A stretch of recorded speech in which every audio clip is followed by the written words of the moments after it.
Jane Austen, Her Life and Letters, a Family Record *****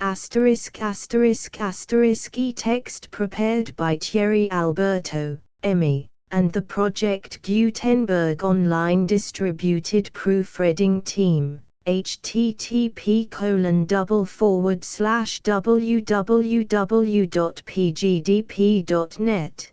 Transcriber's note: obvious punctuation errors have been corrected. The title page lists the authors as Austen-Leigh. The text omits the hyphen. This was retained.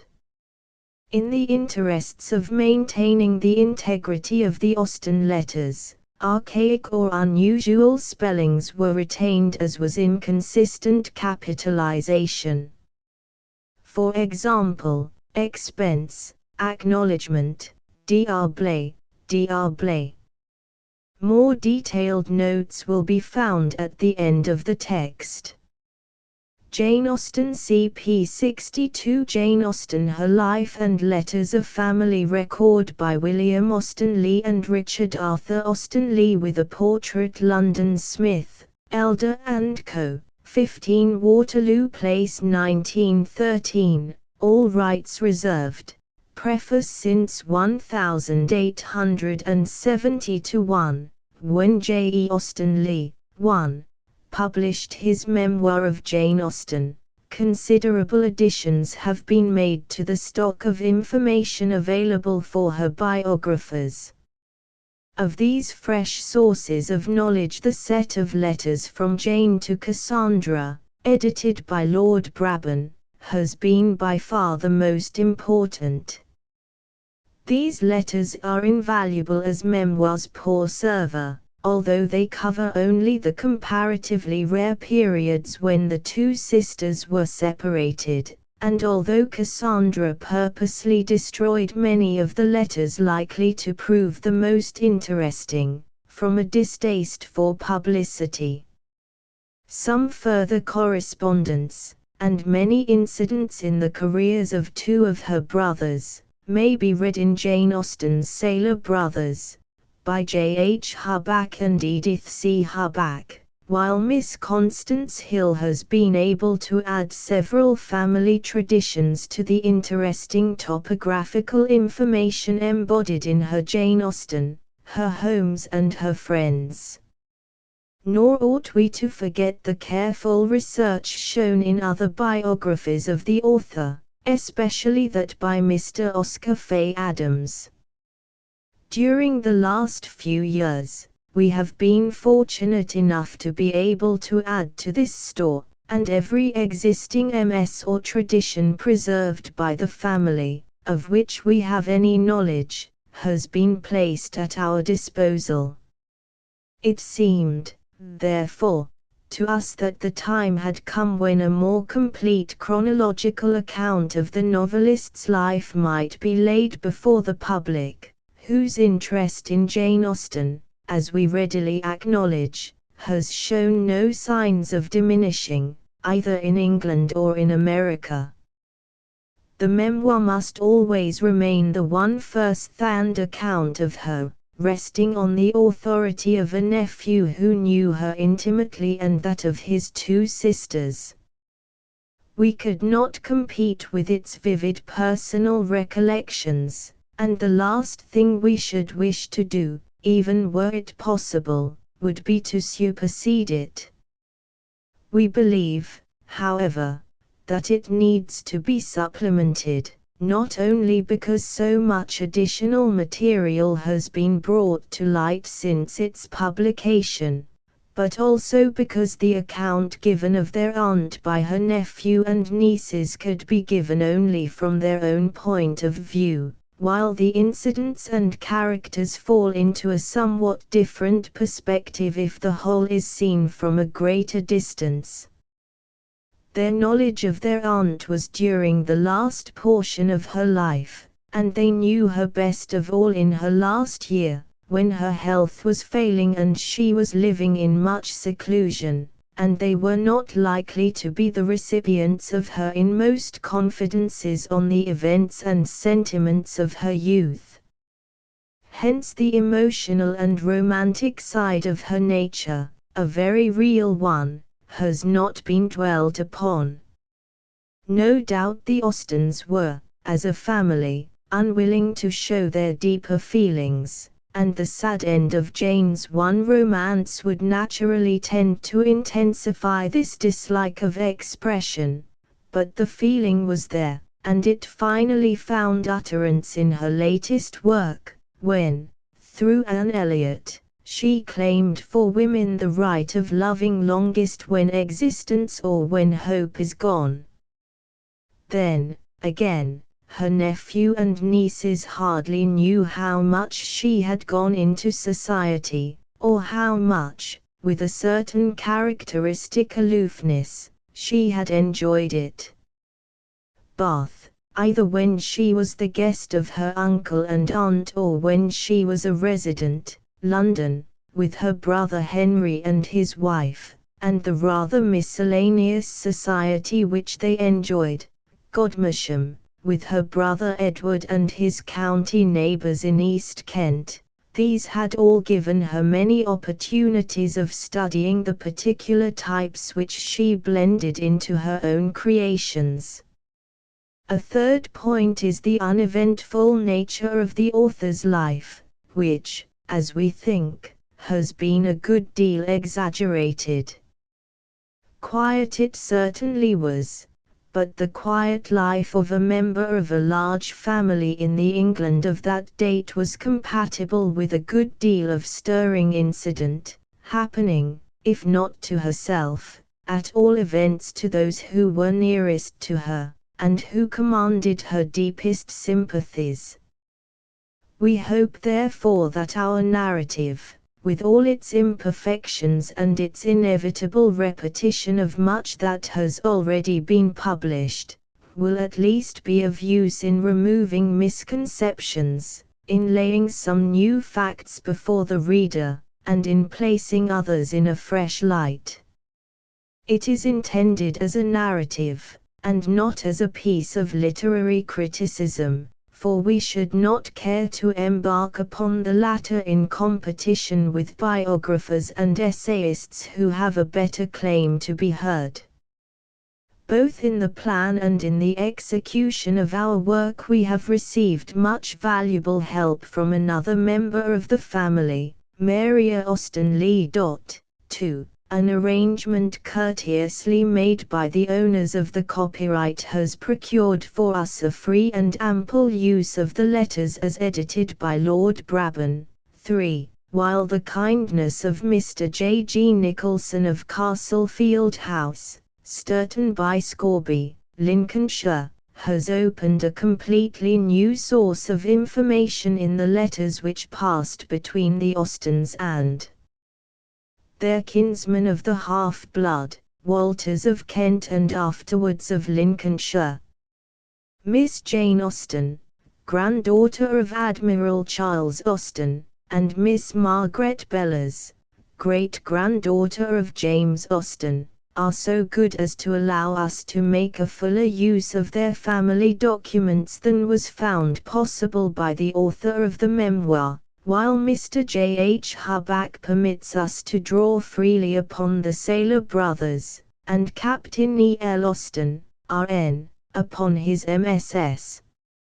Finally, we owe to Admiral Ernest Rice kind permission to have the photograph taken, from which the reproduction of his Zaffany portrait is made into a frontispiece for this volume.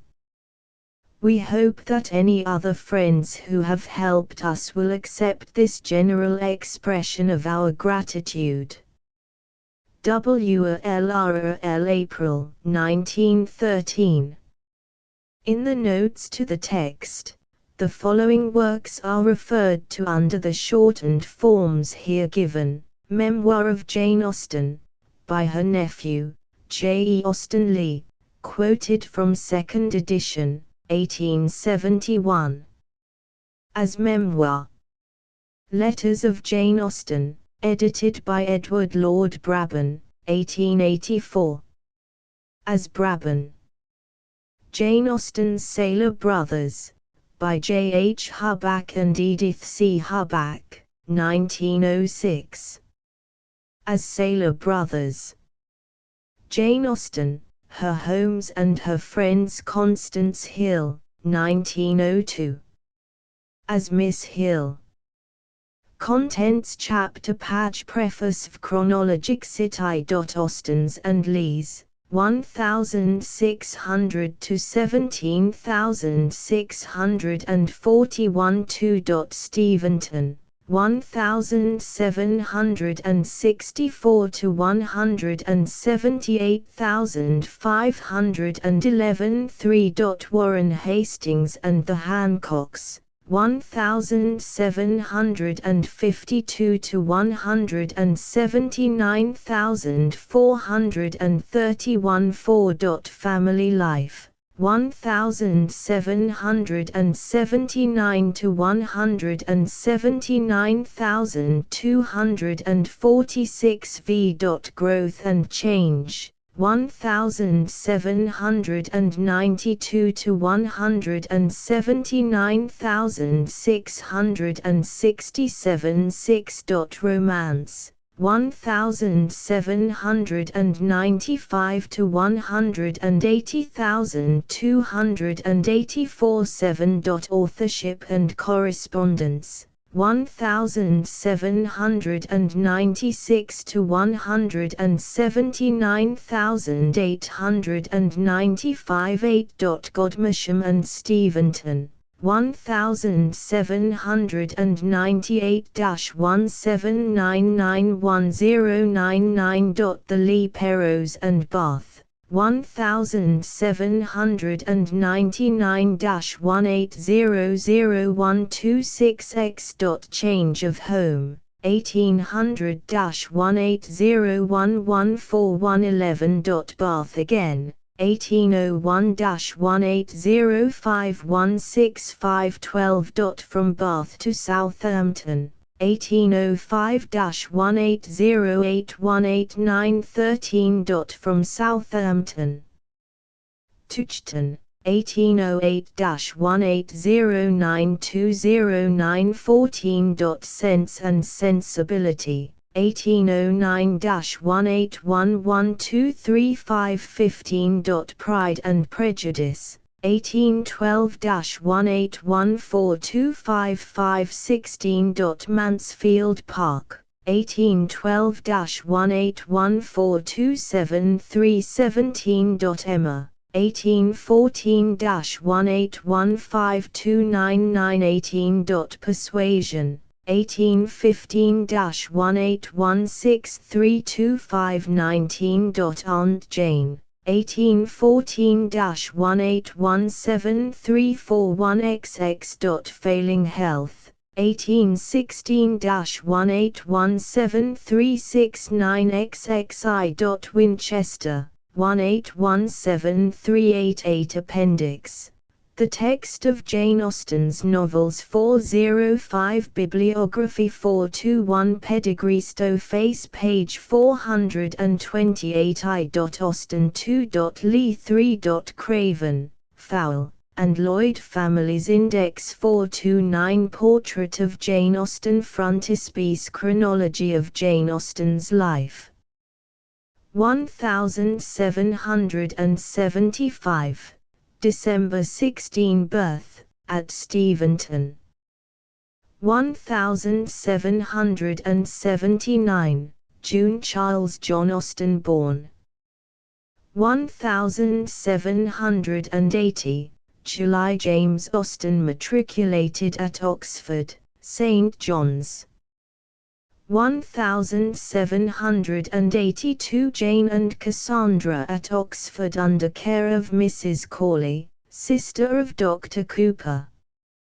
1783. Mrs. Corley having moved to Southampton, Jane nearly died there of a fever.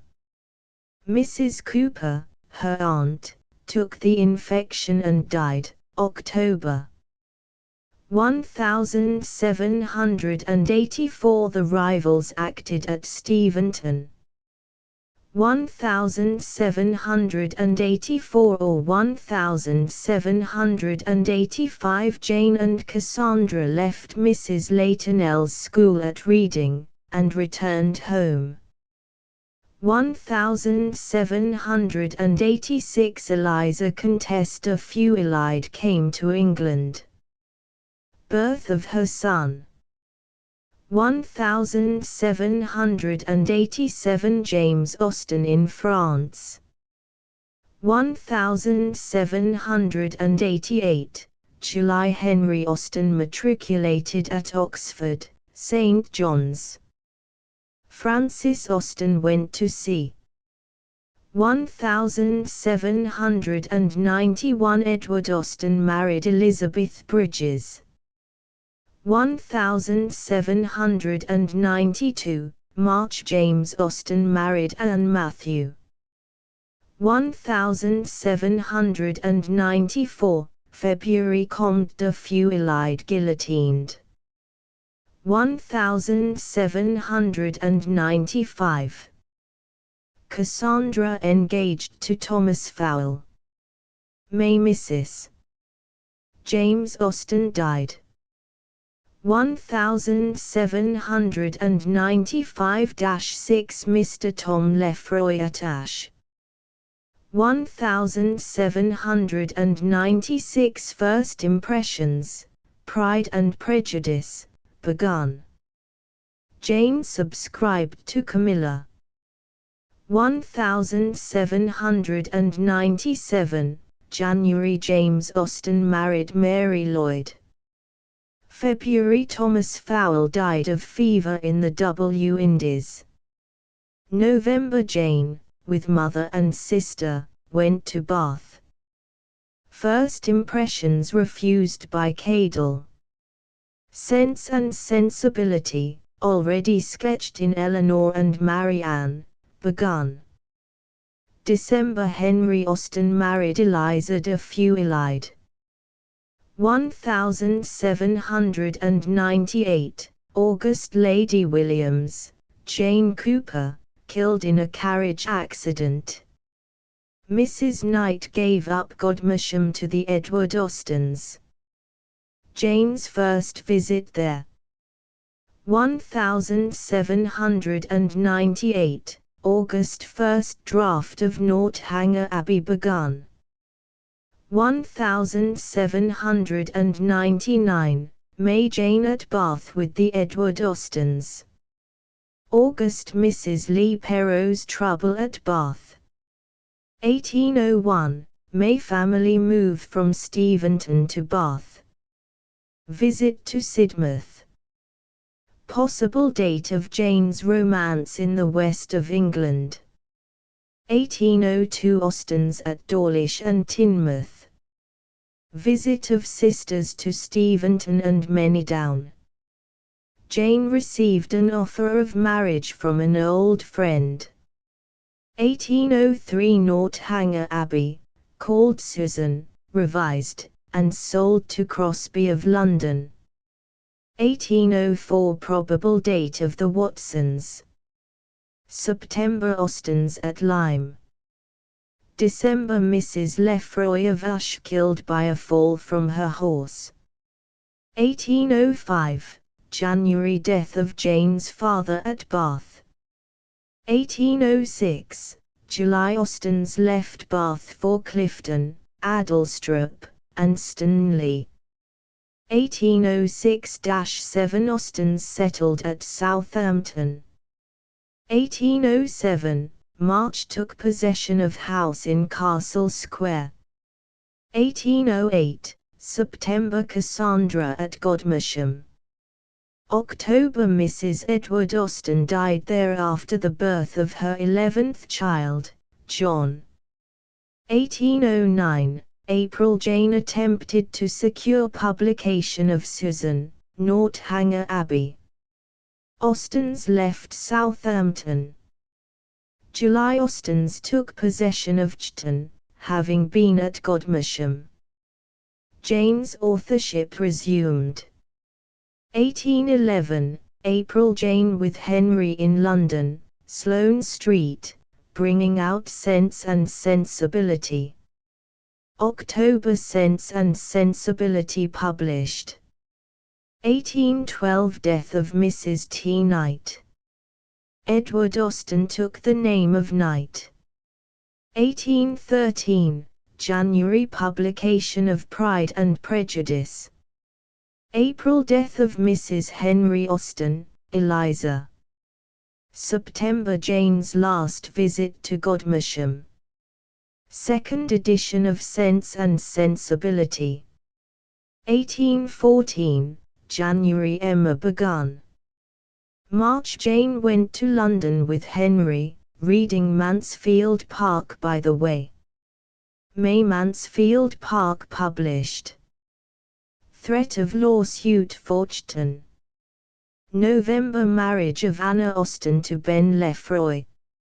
1815, March, Emma finished. October, illness of Henry. November, Jane shown over Carlton House by Dr. Clark. December, publication of Emma.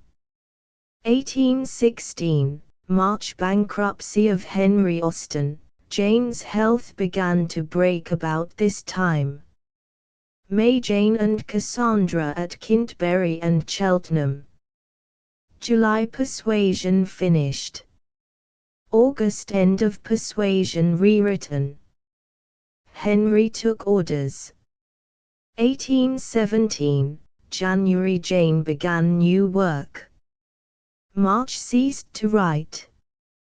Death of Mr. Leigh Perrot. Jane made her will. May 24, Jane moved to Winchester, and revived somewhat. June 16, Cassandra sent a hopeless account to Fanny Knight. July 18, death. The 24th of July, burial in Winchester Cathedral. Jane Austen, Chapter I, Austen's and Leigh's 1600 to 1764. At the end of the 16th century there was living at Horsmondon, a small village in the Weald of Kent, a certain John Austen. From his will it is evident that he was a man of considerable means, owning property in Kent and Sussex and elsewhere. He also held a lease of certain lands from Sir Henry Wotenhall, including in all probability the manor house of Broadford in Horsmondon. What wealth he had was doubtless derived from the clothing trade, for instance the Austens, together with the Bathursts, Cawthorpes, and others, as some of the ancient families of that part now of large estate and genteel rank in life, but sprung from ancestors who had used the great staple manufacture of clothing. He adds that these clothiers were usually called the Grey Coats of Kent, and were a body so numerous that at county elections whoever had their vote and interest was almost certain of being elected. John Austen died in 1620, leaving a large family. 5 of these, the fifth son, Francis, who died in 1687, describes himself in his will as a clothier, of Grovehurst, this place being, like Broadford, a pretty timbered house of moderate size near the picturesque old village of Horsmondon. Both houses still belong to the Austen family. Francis left a son, John, whose son was another John. This last John settled at Broadford, while his father remained at Grovehurst, and, when quite young, married Elizabeth Weller. He seems to have been a careless, easygoing man, who thought frugality unnecessary, as he would succeed to the estate on his father's death, but he died of consumption in 1704, a year before that event took place. One of his sisters married into the family of the Stringers, neighbors engaged in the same trade as the Austens, and numbered among her descendants the Knights of Godmersham, a circumstance which exercised an important influence over the subsequent fortunes of the Austen family. Elizabeth Weller, a woman happily cast in a different mould from her husband, was an ancestress of Jane Austen who deserves commemoration. Thrifty, energetic, a careful mother, and a prudent housewife, she managed, though receiving only grudging assistance from the Austen family, to pay off her husband's debts, and to give to all her younger children a decent education at a school at Sevenoaks, the eldest boy, the future squire, being taken off her hands by his grandfather. 6. Elizabeth left behind her not only elaborately kept accounts but also a minute description of her actions through many years and of the motives which governed them. It may be interesting to quote one sentence relating to her move from Horsmonden to Sevenoaks for the sake of her children's education. These considerations with ye thoughts of having my own boys in ye house, with a good master, as all represented him to be, were ye inducements that brought me to send Knock, for it seemed to me as if I could not do a better thing for my children's good, their education being my great care, and indeed all I think I was capable of doing for 'em. For I always thought if they had learning, they might get better shift in ye world, with weight small fortune was allotted 'em. When the good mother died in 1721, her work was done. School days were over, the daughter married, and the boys already making their way in the world. The young squire and his son held gentle sway at Broadford through the 18th century, but much more stirring and able was the next brother, Francis. He became a solicitor. Setting up at Sevenoaks with £800 and a bundle of pens, he contrived to amass a very large fortune, living most hospitably, and yet buying up all the valuable land round the town which he could secure, and enlarging his means by marrying 2 wealthy wives. But his first marriage did not take place till he was nearer 50 than 40, and he had as a bachelor been a most generous benefactor to the sons of his 2 next brothers, Thomas and William. His second wife, who became in due course of time godmother to her great-niece, Jane Austen, was the widow of Samuel Leonard, of West Wickham, who left her his estate. Legal proceedings ensued over the will, and Mrs. Leonard took counsel of Francis Austen, who ended by winning both the case and her hand. Francis's son by his first wife, known as Motley Austen, rounded off the family estate at Sevenoaks by purchasing the Kippington property. Motley's third son, John, eventually inherited the Broadford estate. Francis's 2 most distinguished descendants were Colonel Thomas Austen of Kippington, well known as MP for Kent, and the Reverend John Thomas Austen, Senior Wrangler in 1817. Both the 2 next brothers of Francis Austen adopted the medical profession. Thomas, an apothecary at Tunbridge, had an only son, Henry, who graduated at Cambridge, and, through his uncle's interest, held the living of West Wickham for 20 years. His descendants on the female side are still flourishing. William, the surgeon, Jane Austen's grandfather, is more immediately interesting to us. He married Rebecca, daughter of Sir George Hampson, a physician of Gloucester, and widow of another medical man, James Walter. By her first husband she had a son, William Hampson Walter, born in 1721. By her second she had 3 daughters, and 1 son, George, born in 1731. Philadelphia, the only daughter who grew up and married, we shall meet with later.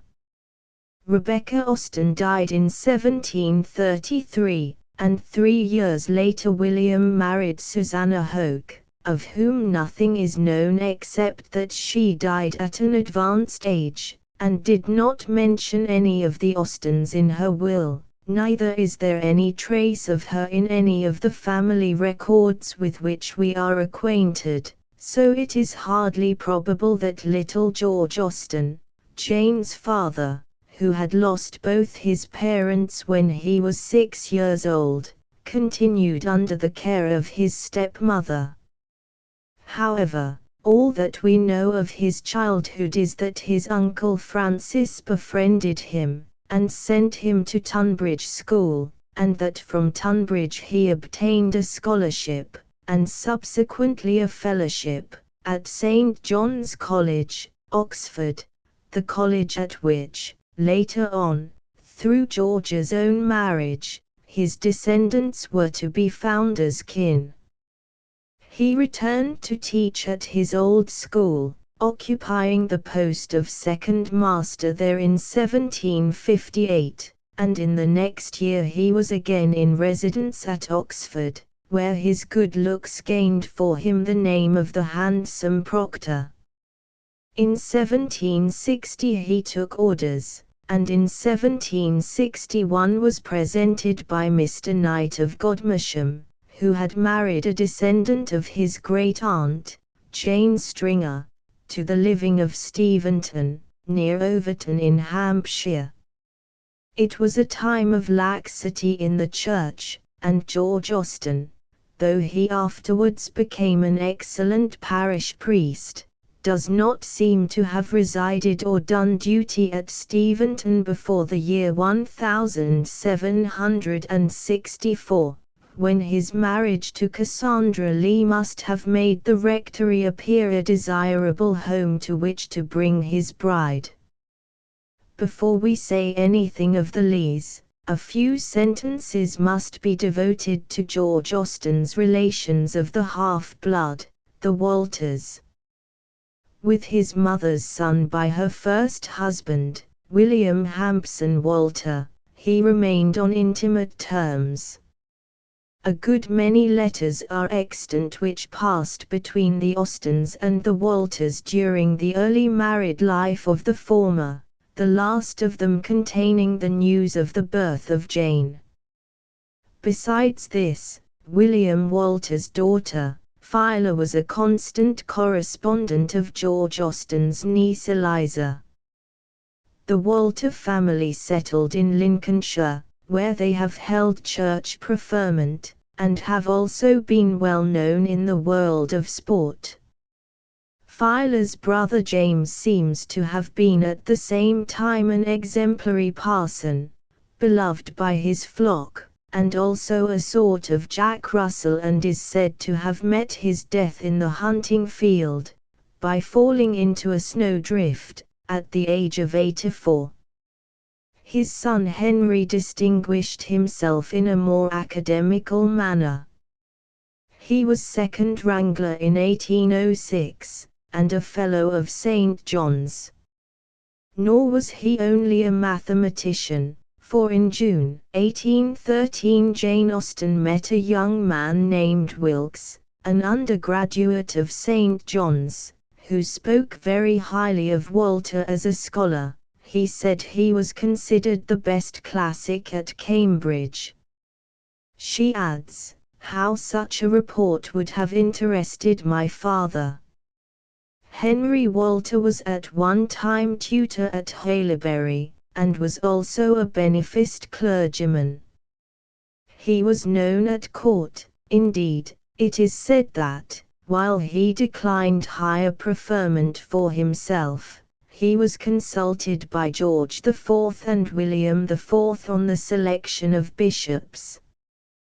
The wife that George Austen chose belonged to the somewhat large clan of the Leighs of Adelstrup in Gloucestershire, of which family the Leighs, 7, of Austen-Leigh were a younger branch.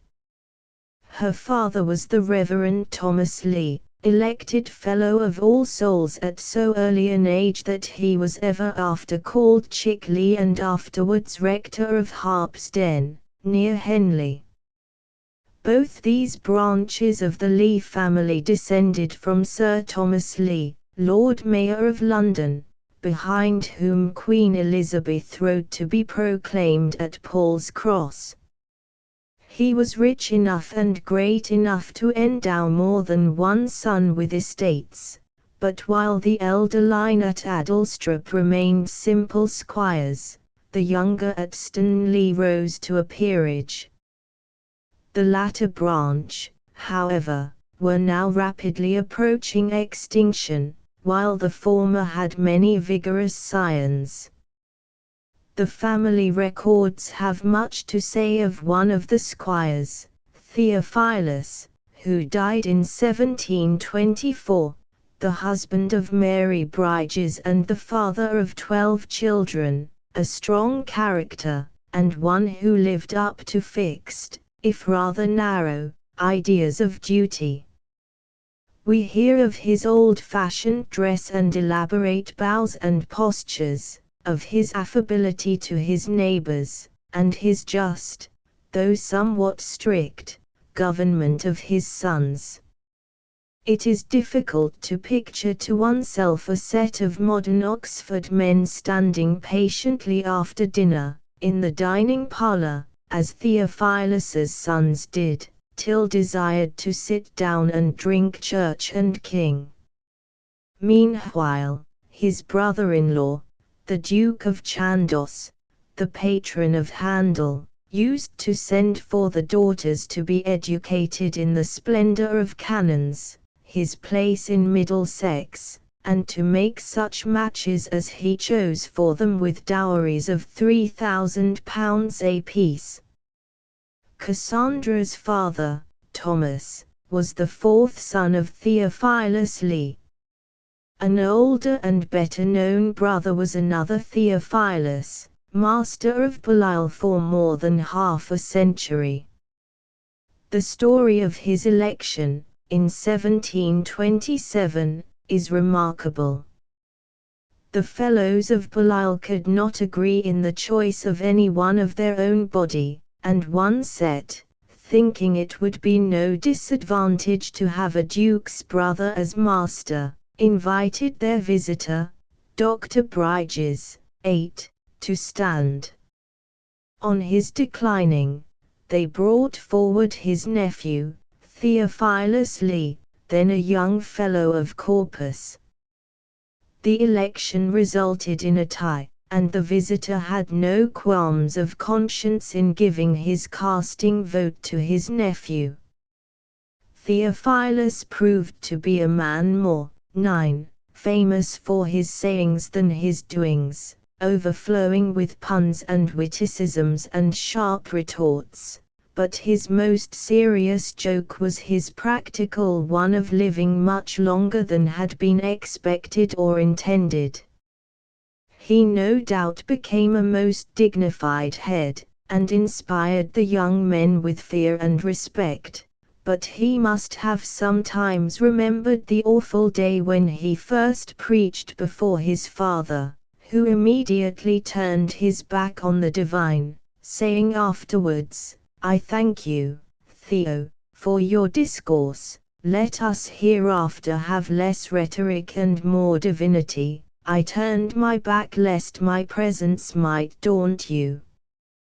When Theo in turn was an old man, and when Jane Austen's eldest brother went to Oxford, he was asked to dine with this dignified kinsman. Being a raw freshman, he was about to take off his gown, when the old man of 80 said with a grim smile, "Young man, You need not strip, we are not going to fight. 10. Cassandra Lee's youth was spent in the quiet rectory of Harpsden, for her father was one of the more conscientious of the gently born clergy of that day, living entirely on his benefice, and greatly beloved in his neighbourhood as an exemplary parish priest. He was one of the most contented, quiet, sweet-tempered, generous, cheerful men I ever knew, so says the chronicler of the Leigh family, and his wife was his counterpart. The spirit of the pugnacious Theophilus dwelled not in him, nor that eternal love of company which distinguished the other brothers, yet he was by no means unsocial. Towards the end of his life he removed to Bath, being severely afflicted with the gout, and here he died in 1763. His peaceful wife, Jane Walker, was descended on her mother's side from a sufficiently warlike family. She was the daughter of an Oxford physician, who had married a Miss Perrot, one of the last of a very old stock, long settled in Oxfordshire, but also known in Pembrokeshire at least as early as the 14th century. They were probably among the settlers planted there to overawe the Welsh, and it is recorded of one of them that he slew 26 men of Kemars and 1 wolf.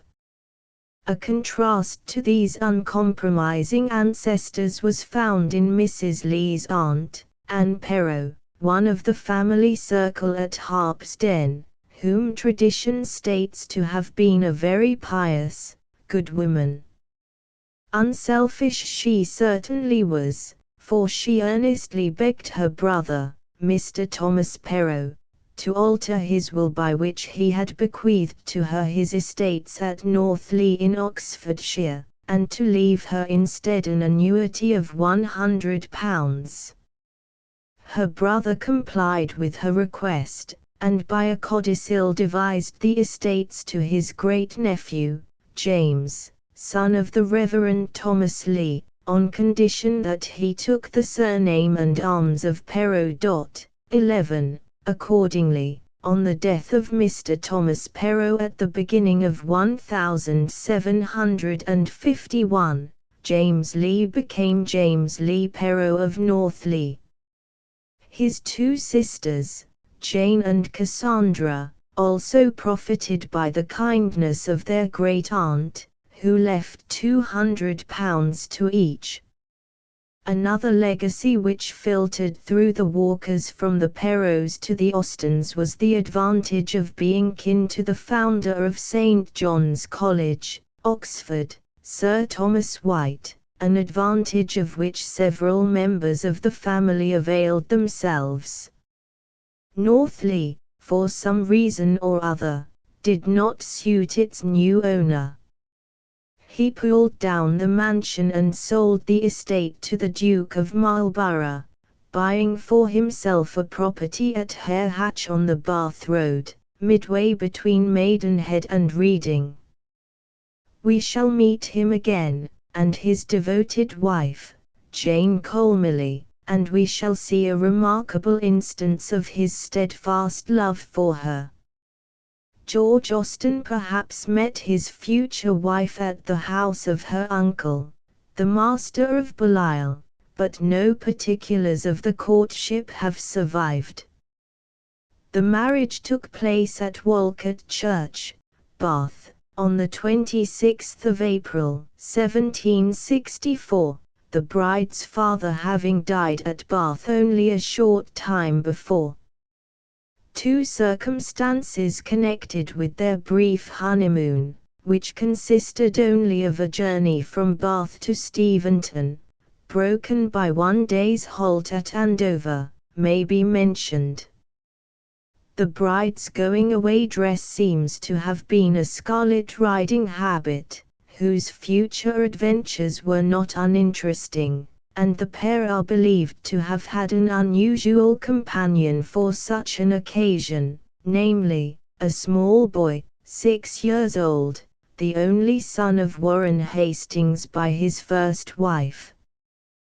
We are told that he was committed to the charge of Mr. Austen when he was sent over to England in 1761, and we shall see later that there was a reason for this connection. But a 3-year-old boy is a curious charge for a bachelor, and poor little George must have wanted a nurse rather than a tutor. In any case, he came under Mrs. Austen's maternal care, who afterwards mourned for his early death as if he had been a child of her own. 12. Chapter 2 Steventon 1764–1785. Steventon is a small village tucked away among the Hampshire Downs, about 7 miles south of Basingstoke. It is now looked down upon at close quarters by the South Western Railway, but, at the time of which we are writing, it was almost equidistant from 2 main roads, one running from Basingstoke to Andover, which would be joined at Dean Gate, the other from Basingstoke to Winchester, joined at Popham Lane. Communication with London was maintained, at any rate, in 1800, by 2 coaches that ran each night through Dean Gate. It does not appear, however, to have been by any means certain that an unexpected traveller would get a place in either of them. 13. The surrounding country is certainly not picturesque. It presents no grand or extensive views. The features, however, being small rather than plain. 14. It is, in fact, an undulating district whose hills have no marked character, and the poverty of whose soil prevents the timber from attaining a great size. We need not therefore be surprised to hear that when Cassandra Lee saw the place for the first time, just before her marriage, she should think it very inferior to the valley of the Thames at Henley. Yet the neighbourhood had its beauties of rustic lanes and hidden nooks, and Steventon, from the fall of the ground and the abundance of its timber, was one of the prettiest spots in it. The rectory had been of the most miserable description, but George Austen improved it until it became a tolerably roomy and convenient habitation. It stood in a shallow valley, surrounded by sloping meadows, well sprinkled with elm trees, at the end of a small village of cottages, each well provided with a garden, scattered about prettily on either side of the road. North of the house, the road from Dean to Popham Lane ran at a sufficient distance from the front to allow a carriage drive, through turf and trees. On the south side, the ground rose gently and was occupied by one of those old-fashioned, 15, gardens in which vegetables and flowers are combined, flanked and protected on the east by one of the thatched mud walls common in that country, and overshadowed by fine elms. Along the upper or southern side of the garden ran a terrace of the finest turf, which must have been in the writer's thoughts when she described Catherine Morland's childish delight in rolling down the green slope at the back of the house. But the chief beauty of Steventon consisted in its hedgerows. A hedgerow in that country does not mean a thin formal line of quickset, but an irregular border of copsewood and timber, often wide enough to contain within it a winding footpath, or a rough cart track. Under its shelter the earliest primroses, anemones, and wild hyacinths were to be found, sometimes the first bird's nest, and, now and then, the unwelcome adder. 2 such hedgerows radiated, as it were, from the parsonage garden. 1. A continuation of the turf terrace, proceeded westward, forming the southern boundary of the home meadows, and was formed into a rustic shrubbery, with occasional seats, entitled the Wood Walk. The other ran straight up the hill, under the name of the Church Walk because it led to the parish church, as well as to a fine old manor house of Henry VIII's time, occupied by a family named Digweed, who for more than a century rented it, together with the chief farm in the parish. The usefulness of a hedgerow as a place where a heroine might remain unseen and overhear what was not intended to reach her ears must have impressed itself early on the mind of our author, and readers of Persuasion will remember the scene in the fields near Uppercross where Anne hears a conversation about herself carried on by Captain Wentworth and Louisa Musgrove. The writer had possibly intended to introduce a similar scene into Mansfield Park, for, in a letter to her sister, of the 29th of January, 1813, when turning from Pride and Prejudice to a new subject, she says, "If you could discover whether Northamptonshire is a country of hedgerows I should be glad again." Presumably, her question was answered in the negative, and her scrupulous desire for accuracy did not allow of her making use of the intended device. Steventon Church might have appeared mean and uninteresting to an ordinary observer, but the adept in church architecture would have known that it must have stood there some 7 centuries, and would have found beauty in the very narrow early English windows, as well as in the general proportions of its little chancel, while its solitary position, far from the hum of the village, and within sight of no habitation, except a glimpse of the grey manor house through its circling green of sycamores, has in it something solemn and appropriate to the last resting place of the silent dead. Sweet violets, both purple and white, grow in abundance beneath its south wall. One may imagine for how many centuries the ancestors of those little flowers have occupied that undisturbed sunny nook, and may think how few living families can boast of as ancient a tenure of their land. Large elms protrude their rough branches, old hawthorns shed their annual blossoms over the graves, and the hollow yew tree must be at least coeval with the church.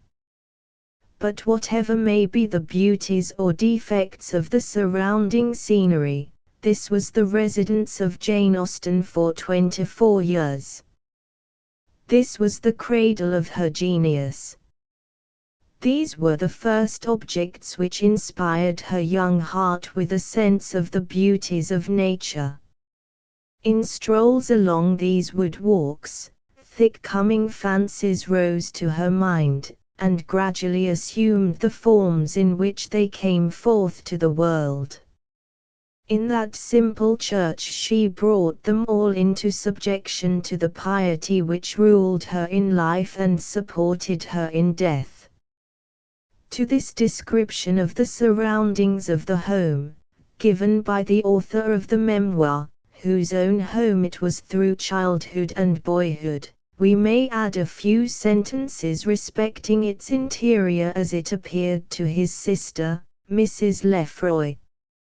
She speaks of her grandfather's study looking cheerfully into the sunny garden, his own exclusive property, safe from the bustle of all household cares, and adds, the dining or common sitting room looked to the front and was lighted by 2 casement windows.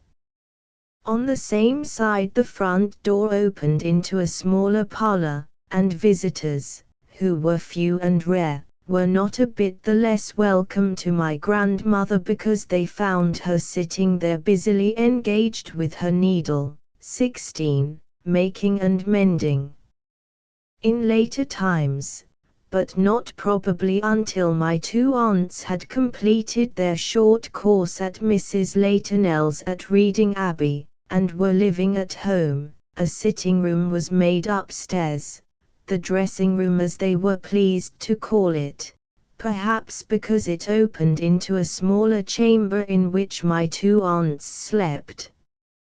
I remember the common-looking carpet with its chocolate ground, and painted press with shelves above for books, and Jane's piano, and an oval-looking glass that hung between the windows. But the charm of the room with its scanty furniture and cheaply painted walls must have been, for those old enough to understand it, the flow of native wit, with all the fun and nonsense of a large and clever family. Such was the room in which the first versions of Sense and Sensibility and Pride and Prejudice were composed. We have anticipated somewhat in describing the rectory as it appeared after George Austen's reforms, and when his children were growing up in it. As it appeared to him and his wife on their arrival, it must have left much to be desired. The young couple who now entered upon a home which was to be theirs for 37 years had many excellent and attractive qualities. George Austen's handsome, placid, dignified features were an index to his mind. Serene in temper, devoted to his religion and his family, a good father and a good scholar, he deserved the love and respect which every evidence that we have shows him to have gained from his family and his neighbors. His wife's was a somewhat more positive nature, shrewd and acute, high-minded and determined, with a strong sense of humor, and with an energy capable of triumphing over years of indifferent health. She was ardently attached to her children, and perhaps somewhat proud of her ancestors. We are told that she was very particular about the shape of people's noses, having a very aristocratic one herself, but we ought perhaps to add that she admitted she had never been a beauty, at all events in comparison with her own elder sister. If one may divide qualities which often overlap, one would be inclined to surmise that Jane Austen inherited from her father her serenity of mind, the refinement of her intellect, and her delicate appreciation of style, while her mother supplied the acute observation of character, and the wit and humor, for which she was equally distinguished. Steventon was not the only preferment in the neighborhood that George Austen was to hold. His kind uncle Francis, who had helped him in his schooling, was anxious to do something more for him. He would have liked, it is said, to have put him into the comfortable living of West Wickham in Kent, which was in the gift of his wife. But he considered that another nephew, the son of a brother older than George's father, had a prior claim. Francis, however, did the best thing he could by buying the next presentations of two parishes near Steventon, namely, Ash and Dean, that his nephew might have whichever fell vacant first. The chances of an early vacancy at Ash, where Dr. Russell, the grandfather of Mary Russell Mitford, had been established since 1729, must have seemed the greater, but fate decided otherwise. Dr. Russell lived till 1783, and it was Dean that first fell vacant, in 1773. The writer of the memoir, who was under the impression that George Austen became rector of both Steventon and Dean in 1764, states that the Austens began their married life in the parsonage at Dean, and did not move to Steventon till 1771, 7 years later. This cannot be quite correct, because we have letters of George Austen dated from Steventon in 1770, nor is it quite easy to understand why Mr. Austen should have lived in someone else's rectory in preference to his own, unless we conceive that the rector of Dean was non-resident, and that George Austen did duty at Dean and rented the parsonage while his own was under repair. It seems impossible now to unravel this skein.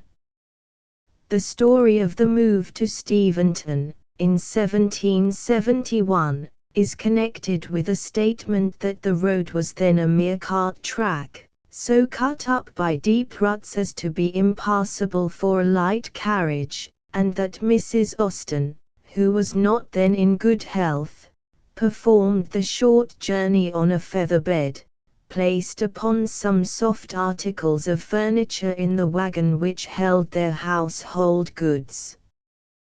This story is too circumstantial to be without foundation, nor is there any reason to doubt the badness of a country lane, but the particular family flitting referred to must be left uncertain.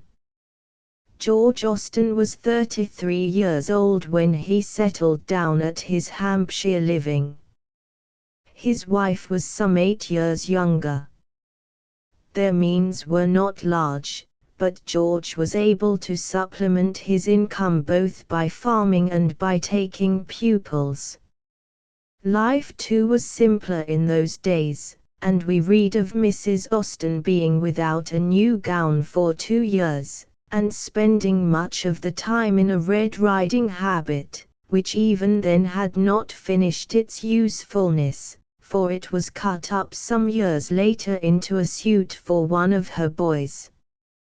Her time, indeed, was soon busily employed. Her eldest boy, James, was born on the 13th of February, 1765, the second, George, on the 26th of August, 1766, and the third, Edward, on the 7th of October, 1767. The Austens followed what was a common custom in those days, namely, that of putting out their children to nurse. An honest woman in Dean had charge of them all in turn, and we are told that one or both of their parents visited them every day. The only excitements to vary the tranquil life at Steventon were occasional visits to or from their near relations. Cassandra's brother was now living on his property called Scarlett's, at Hare Hatch, in the parish of Wargrave, and was thus within a day's journey from Steventon. He had married a Miss Colmilly, of Easton in Lincolnshire, but they had no children. Cassandra's only sister, Jane, the beauty of the family, was married at the end of 1768 to Dr. Cooper, rector of Warden, near Bath. Edward Cooper was the son of Gislingham Cooper, a banker in the Strand, by Anne Whitelock, heiress of Phyllis Court and Henley Manor. Dr. and Mrs. Cooper divided their time between his house at Southcote, near Reading, and Bath, from which latter place no doubt he could keep an eye on his neighbouring parish. The Coopers had 2 children, Edward and Jane. They and the Austens were on very intimate terms, and it is probable that Jane Austen's early knowledge of Bath was to a great extent owing to the visits paid to them in that place. Another family with whom the Austens were on cousinly terms were the Cookes. Samuel Cooke, rector of Little Bookham in Surrey and godfather to Jane, had married a daughter of the Master of Belial, Theophilus Leigh, and their 3 children, Theophilus, Mary, and George, belonged, like the Coopers, to an inner circle of relations on both sides, Leigh Perrows, Coopers, Cooks, Walters, and Hancocks, who made up, in addition to the outer circle of country neighbors, the world in which the Austens moved. A few letters addressed to Mr. and Mrs. Walter, extracts from which we shall venture to quote, will give the best idea of the happy, peaceful life passed at Steventon Rectory during these early years. On the 8th of July, 1770, George writes from Steventon of his wife's journey to London to be present at the birth of her sister's child, and adds, 17. My James and his brother are both well, and what will surprise you, bear their mother's absence with great philosophy, as I doubt not they would mine, and turn all their little affections towards those who were about them and good to them. This may not be a pleasing reflection to a fond parent, but is certainly wisely designed by Providence for the happiness of the child. A month or so later Cassandra is back again, and writing, I was not so happy as to see my nephew Weaver, 18, suppose he was hurried in time, as I think everyone is in town. 'Tis a sad place, I would not live in it on any account, one has not time to do one's duty either to God or man. What luck we shall have with those sort of cows I can't say. My little Alderney one turns out tolerably well, and makes more butter than we use, and I have just bought another of the same sort, but as her calf is but just gone, cannot say what she will be good for yet. December the 9th, 1770. My poor little George is come to see me today. He seems pretty well, though he had a fit lately. It was near a 12 months since he had one before, so was in hopes they had left him, but must not flatter myself so now. In June, 1771, the Austens' 4th child, Henry, was born, and Mrs. Austen writes on November the 8th, 1772, my little boy is come home from nurse, and a fine, stout little fellow he is, and can run anywhere, so now I have all 4 at home, and some time in January I expect a 5th, so you see it will not be in my power to take any journeys for one while. I believe my sister Hancock will be so good as to come and nurse me again. Unfortunately, poor little George never recovered sufficiently to take his place in the family, and we hear no more of him, though he lived on as late as 1827.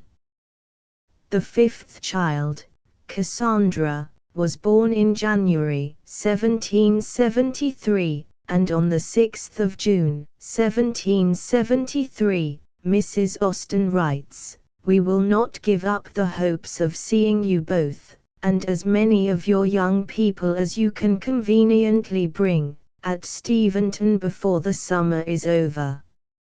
Mr. Austen wants to show his brother his lands and his cattle and many other matters, and I want to show you my Henry and my Cassie, who are both reckoned fine children. Jemmy and Neddy are very happy in a new playfellow, Lord Lymington, whom Mr. Austen has lately taken the charge of. He is between 5 and 6 years old, very backward of his age, but good-tempered and orderly. He is the eldest son of Lord Portsmouth, who lives about 10 miles from hence. I have got a nice dairy fitted up, and am now worth a bull and 6 cows, and you would laugh to see them, for they are not much bigger than jackasses, and here I have got duckies and ducks and chickens for Phyllis's amusement. In short, you must come, and, like Hezekiah, I will show you all my riches. The 12th of December, 1773. I thank God we are all quite well and my little girl is almost ready to run away.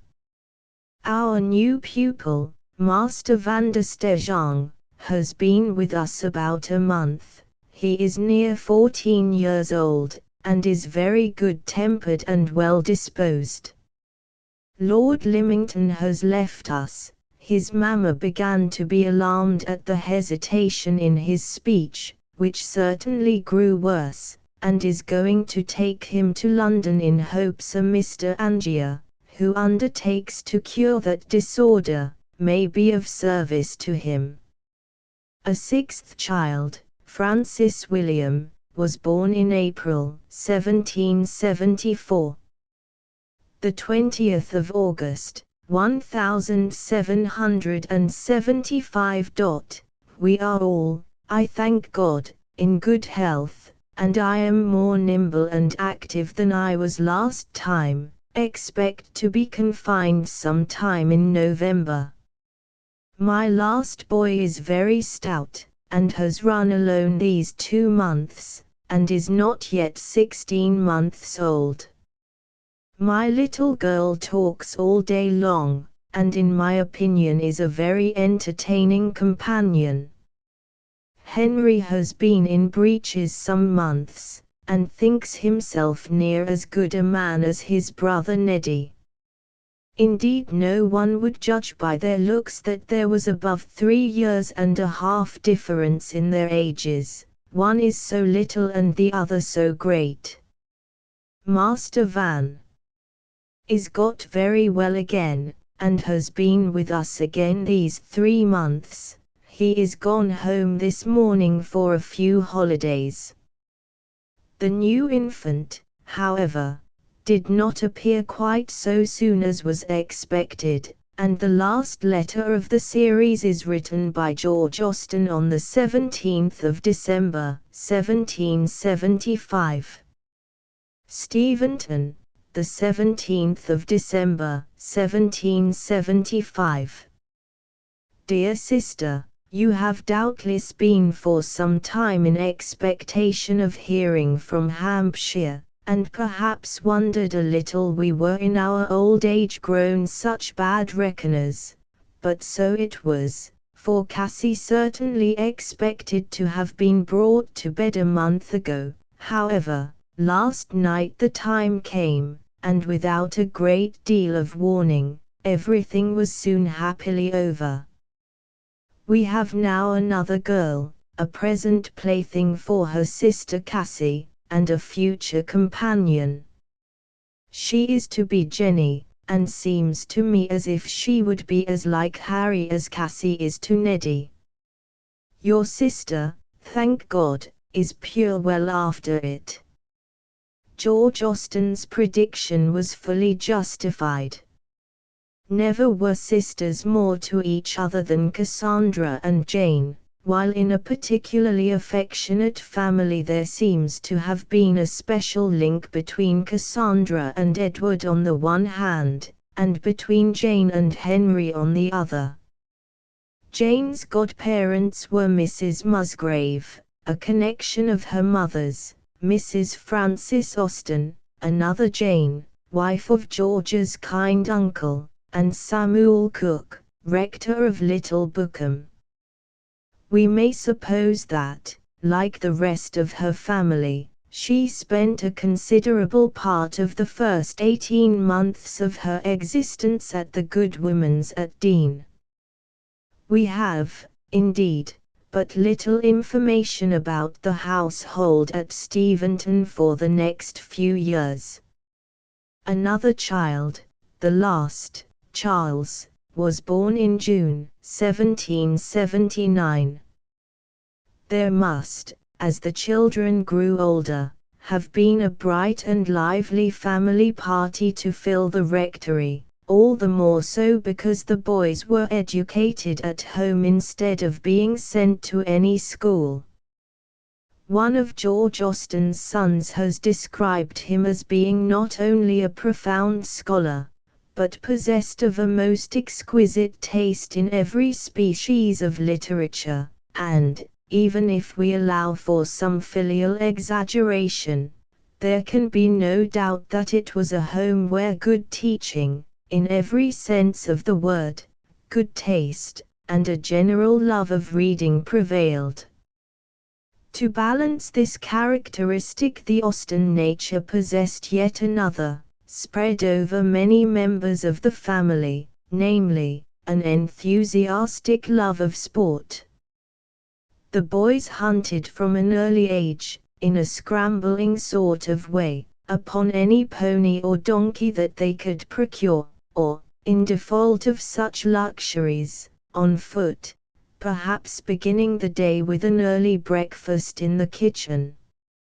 A wonderful story is told, on good authority, of a piece of amateur horse dealing accomplished by the youngest son but one, Francis, at the mature age of 7, how he bought on his own account, it must be supposed with his father's permission, a pony for £1 11s.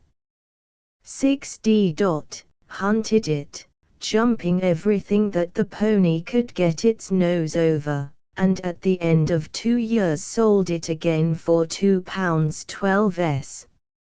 6d. It was a bright chestnut, and he called it Squirrel, though his elder brothers, to plague him, called it Scug. This was the boy for whose benefit his mother converted into a jacket and trousers the scarlet riding habit which played so important a part in her early married life. If he mounted Squirrel in this costume, the future admiral of the fleet was hunting in pink with a vengeance, and must have contributed not a little to the gaiety of the field. It is evident that part of the good training at Steventon consisted in making the boys, while quite young, manly, active, and self-reliant. When the time came for their leaving home, they would not be found unprepared. Mr. Austen found it a pleasant task to educate his own sons with his other pupils, and thereby to dispense with the cost of public schools. We get a glimpse of him as a teacher in a letter of his son Henry, written many years later to Warren Hastings. Henry, by the way, made use of a style that one is thankful Jane did not adopt. Suffer me to say that among the earliest lessons of my infancy I was taught by precept and example to love and venerate your name.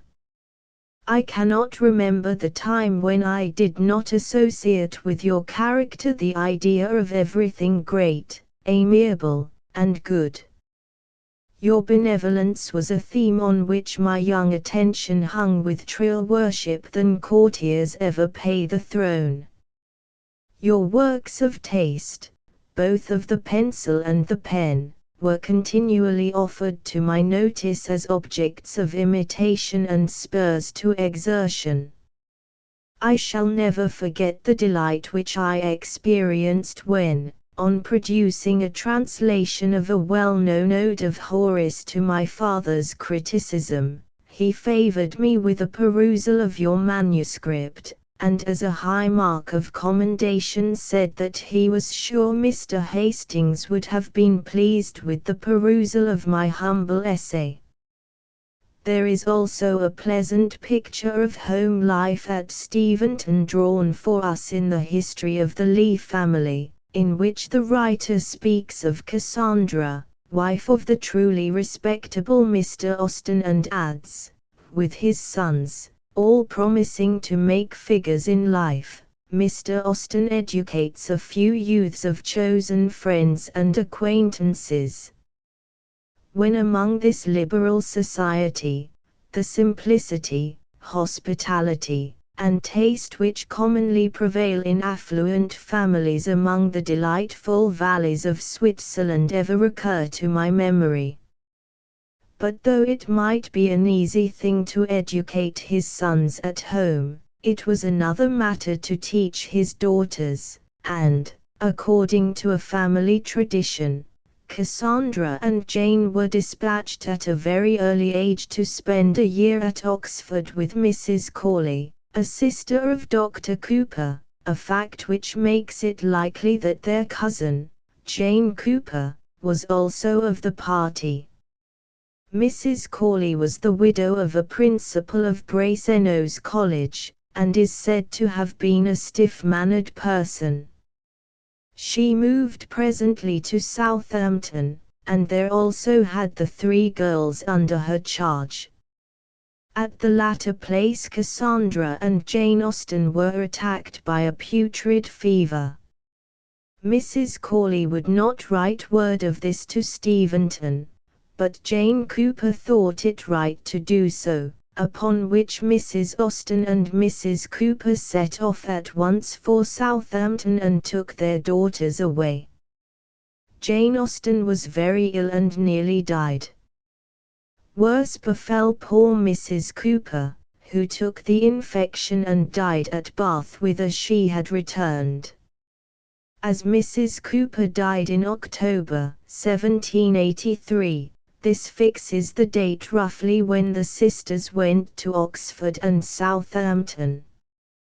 Jane would have been full young to profit from the instruction of masters at Oxford. She can hardly have been 7 years old when she went there, and it must have been more for the sake of her being with Cassandra than for any other reason that she was sent. On the same principle, she went to school at Reading soon after the Southampton experience. Not, we are told, because she was thought old enough to profit much by the instruction there imparted, but because she would have been miserable without her sister, her mother, in fact, observing that if Cassandra were going to have her head cut off, Jane would insist on sharing her fate. The school chosen was a famous one in its day, namely, the Abbey School in the Faubourg at Reading, kept by a Mrs. Leytonel, an Englishwoman married to a Frenchman. Miss Butt, afterwards Mrs. Sherwood, who went to the same school in 1790, says in her autobiography, 19, that Mrs. Leytonel never could speak a word of French. Indeed, she describes her as a person of the old school, a stout woman, hardly under 70, but very active, although she had a cork leg. She was only fit for giving out clothes for the wash, and mending them, making tea, ordering dinner, and in fact doing the work of a housekeeper. But in Mrs. Sherwood's time she had a capable assistant in Madame St. Quintin, an Englishwoman, married to the son of a nobleman in Alsace, who in troubled times had been glad to accept the position of French teacher at Reading Grammar School under Dr. Valpy. Mrs. Sherwood says that the St. Quintins so entirely raised the credit of the seminary that when she went there it contained above 60 pupils. The history of the school did not end with Reading, for the St. Quintins afterwards removed to 22 Hans Place where they had under their charge Mary Russell Mitford. Still later, after the fall of Napoleon, the St. Quintins moved to Paris, together with Miss Rowden, who had long been the mainstay of the school. It was while the school was here that it received Fanny Kemble among its pupils. 20. Mrs. Sherwood tells us that the schoolhouse at Reading, or rather the Abbey itself, was exceedingly interesting, The ancient building consisted of a gateway with rooms above, and on each side of it a vast staircase, of which the balustrades had originally been gilt.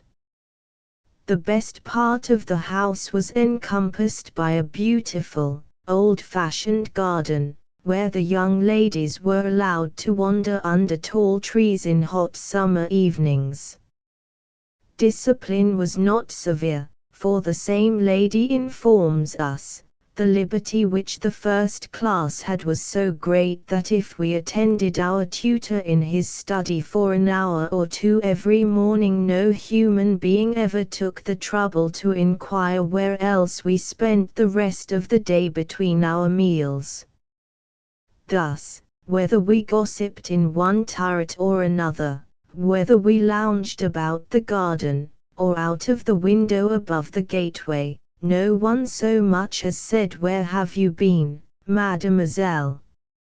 After reading this we are no longer surprised to be told that Cassandra and Jane, together with their cousin, Jane Cooper, were allowed to accept an invitation to dine at an inn with their respective brothers, Edward Austen and Edward Cooper, and some of their young friends. School life does not appear to have left any very deep impression on Jane Austen. 21. Probably she went at too youthful an age, and her stay was too short. At any rate, none of the heroines of her novels, except Anne Elliot, 22, are sent to school, though it is likely enough, as several writers have pointed out, that her reading experiences suggested Mrs. Goddard's school in Emma. Mrs. Goddard was the mistress of a school, not of a seminary, or an establishment, or anything which professed, in long sentences of refined nonsense, to combine liberal acquirements with elegant morality upon new principles and new systems, and where young ladies for enormous pay might be screwed out of health and into vanity, but a real, honest, old-fashioned boarding school, where a reasonable quantity of accomplishments were sold at a reasonable price, and where girls might be sent to be out of the way, and scramble themselves into a little education, without any danger of coming back prodigies. Mrs. Goddard's school was in high repute.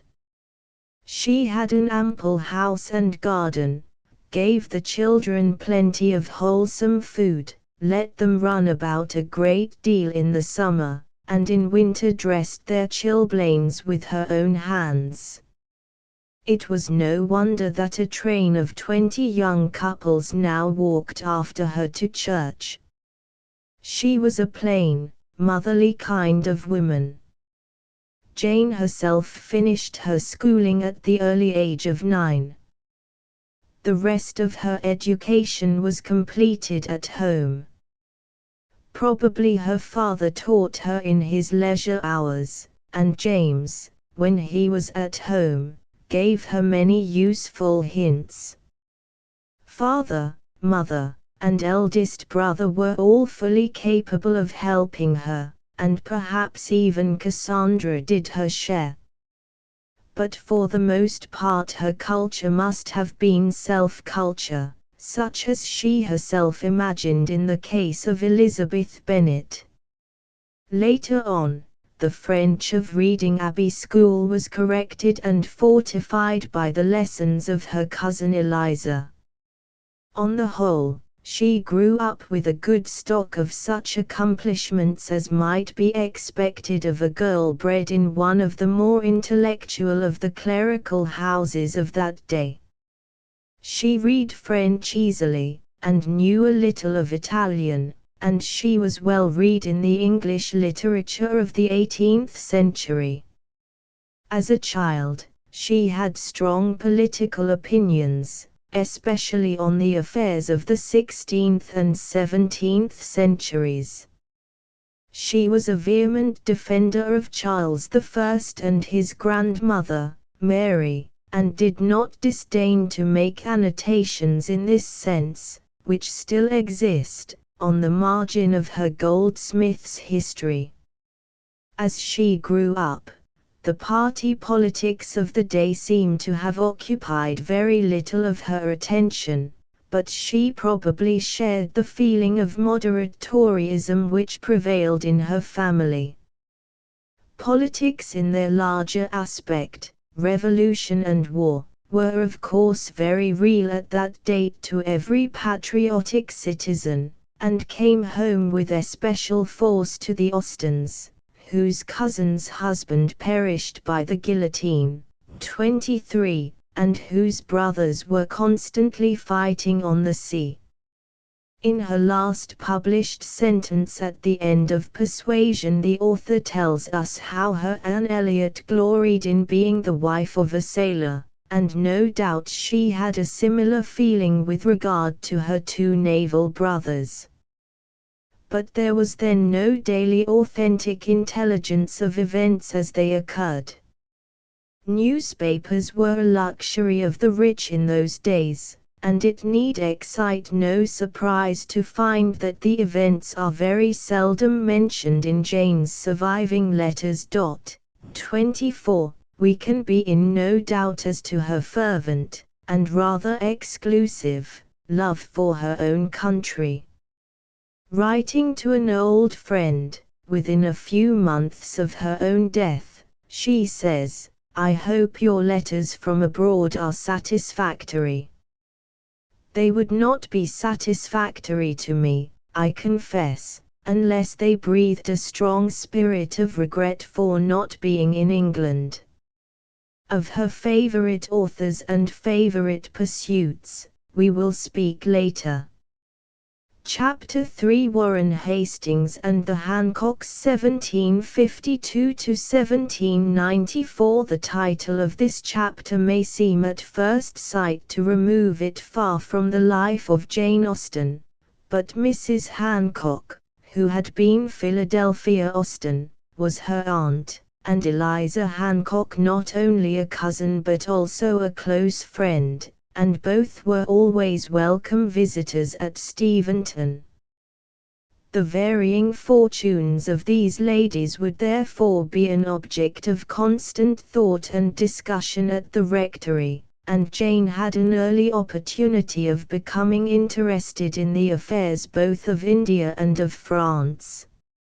How the acquaintance of the family with Warren Hastings began, we cannot exactly say, but it certainly lasted long, and resulted on their side in an admiration for his genius and his kindness, and a readiness to defend him when he was attacked. In one of Jane's early unpublished sketches occurs the following passage. The eldest daughter had been obliged to accept the offer of one of her cousins to equip her for the East Indies, and though infinitely against her inclinations, had been necessitated to embrace the only possibility that was offered to her of a maintenance, yet it was one so opposite to all her ideas of propriety, so contrary to her wishes, so repugnant to her feelings, that she would almost have preferred servitude to it, had choice been allowed her. Her personal attractions had gained her a husband as soon as she had arrived at Bengal, and she had now been married nearly a 12-month, splendidly, yet unhappily married. United to a man of double her own age, whose disposition was not amiable, and whose manners were unpleasing, though his character was respectable. When Jane wrote this she may have been thinking of her father's sister, Philadelphia, whose fate is described not very incorrectly, though with a certain amount of exaggeration, in this passage. That Philadelphia Austen went to seek her fortune in India is certain, and that she did so reluctantly is extremely likely. She had at an early age been left an orphan without means or prospects, and the friends who brought her up may have settled the matter for her. Who those friends were, we do not know, but from the intimate terms on which she continued through life, not only with her brother, George Austen, but also, in a less degree, with her half-brother, William Walter, it is probable that she had spent much of her youth with her mother's family.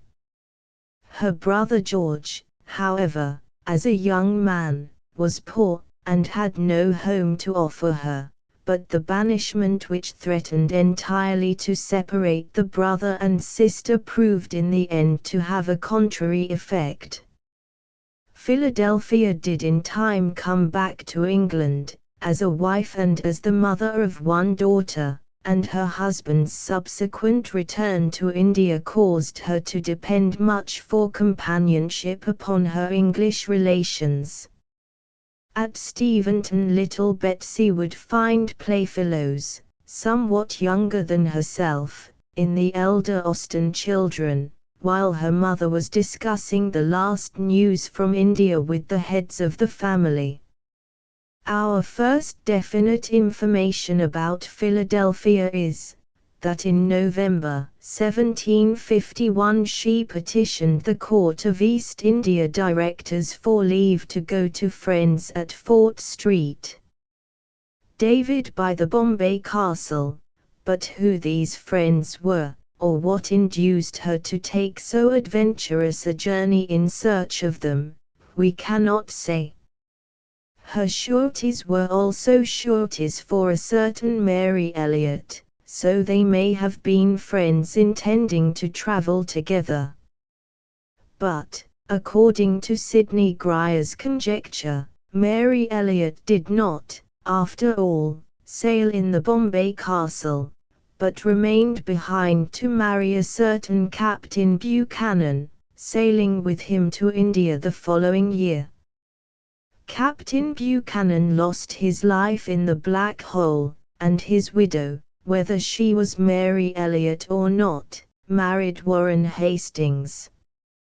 By her second husband she had 2 children, a son, George, born about 1758, and a daughter born about 1759 who lived only 3 weeks. The short history of the boy we have already told. Mrs. Hastings died on the 11th of July, 1759, at Cossimbeza. 25. Philadelphia reached Madras on the 4th of August, 1752. It is probable that in those days no girl was long in India without receiving offers of marriage. In fact, Dr. Hancock, writing 20 years later, to deprecate his daughter's coming out to India, says to Philadelphia, "You know very well that no girl, though but 14 years old, can arrive in India without attracting the notice of every coxcomb in the place. You yourself know how impossible it is for a young girl to avoid being attached to a young handsome man whose address is agreeable to her." If there was any handsome young man in Philadelphia's case, it was probably not Mr. Hancock, who must have been 40 or more when he married her at Cuddalore on the 22nd of February, 1753. The name of Tissot Saul Hancock appears in the list of European inhabitants at Fort Street. David for 1753, as surgeon, at £36 per annum, and at Fort Street. David he and Philadelphia remained for 3 years after their marriage.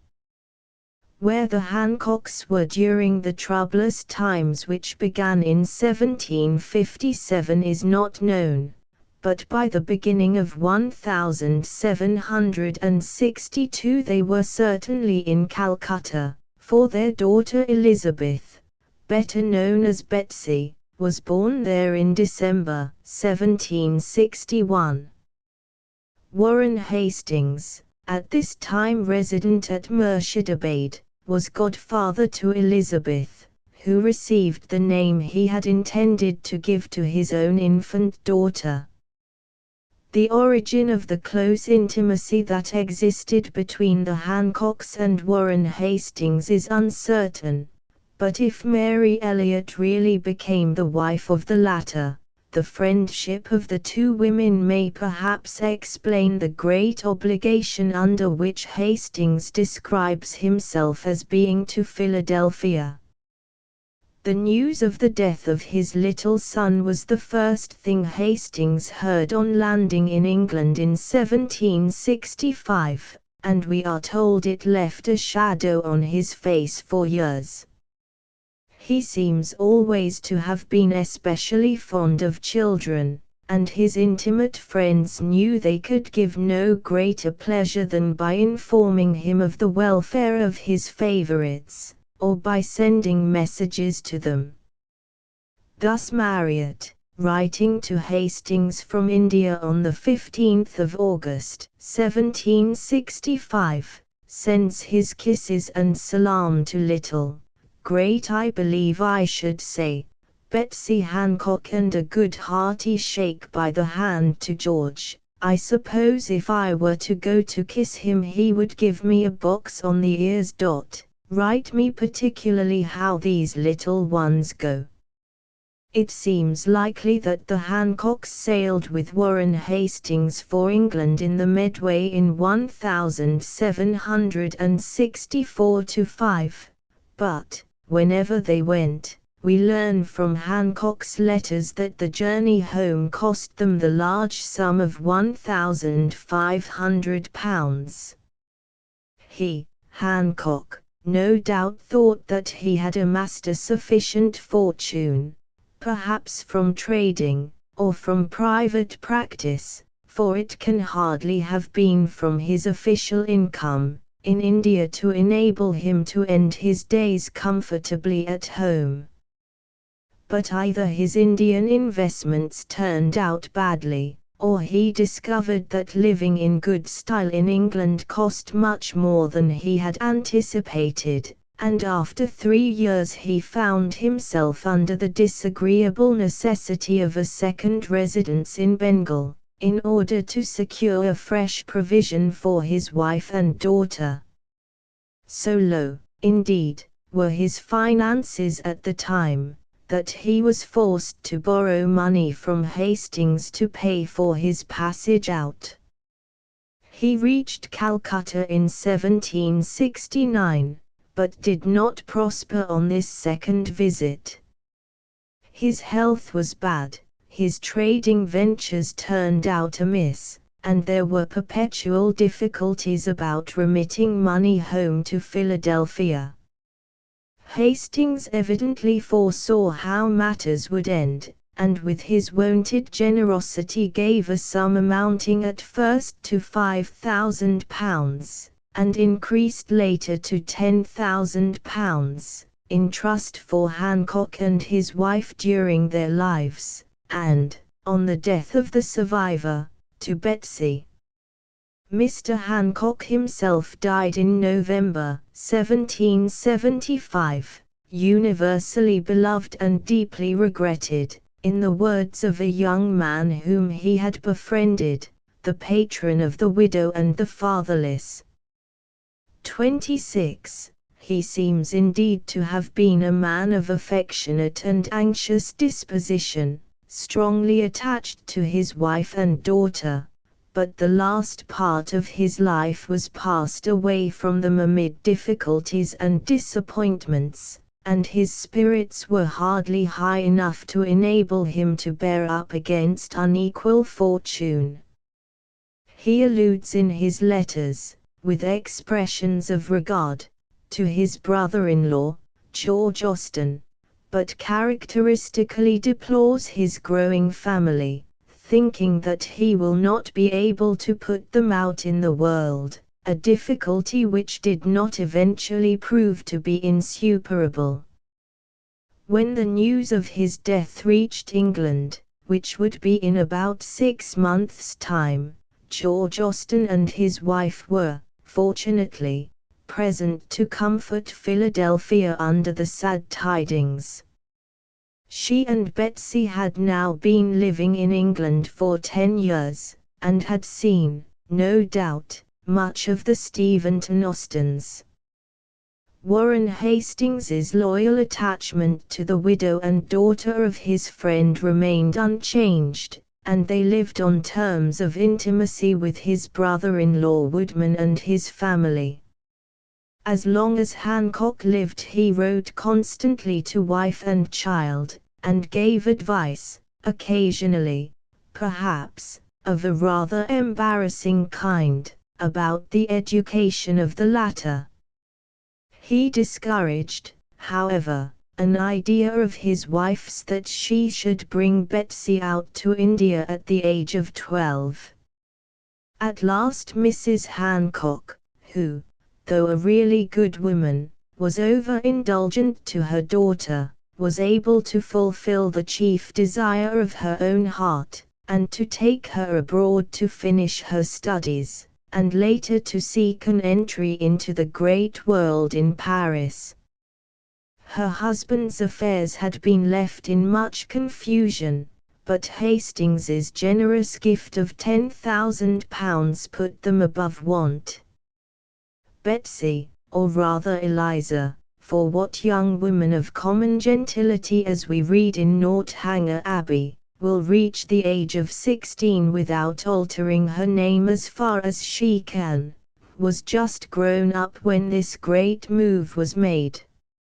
In years to come, her connection with her Steventon cousins was destined to be a close one.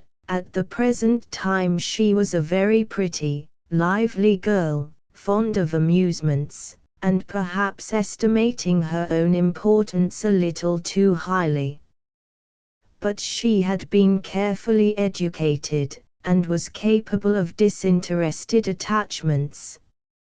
She seems to have had a special love for her uncle, George Austen, and one of her earliest letters from Paris, written the 16th of May, 1780, announces that she is sending to him her picture in miniature, adding, "It is reckoned like what I am at present. The dress is quite the present fashion of what I usually wear." This miniature is still in existence, and represents a charming, fresh young girl, in a low white dress edged with light blue ribbon, the hair turned up and powdered, with a ribbon of the same color passed through it.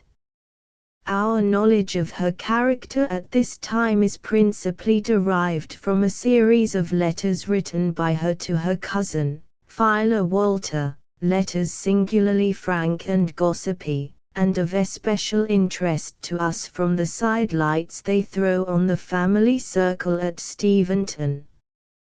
There are also interesting letters from Phila to her own family.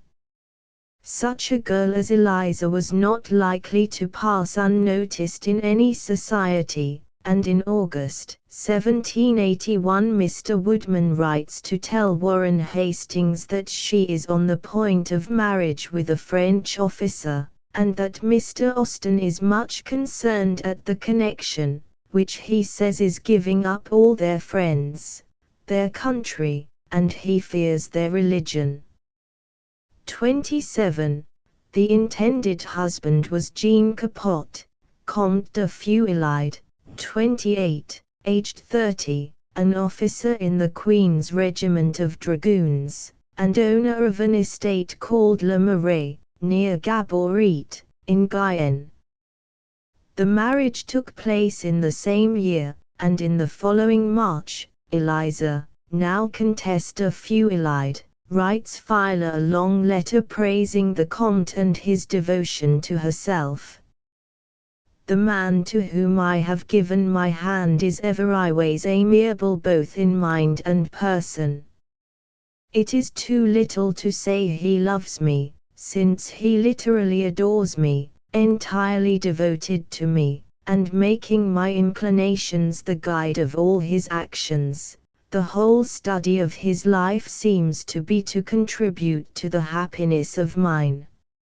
My situation is everywise agreeable, certain of never being separated from my dear mamma, whose presence enhances every other blessing I enjoy, equally sure of my husband's affection, mistress of an easy fortune with the prospect of a very ample one.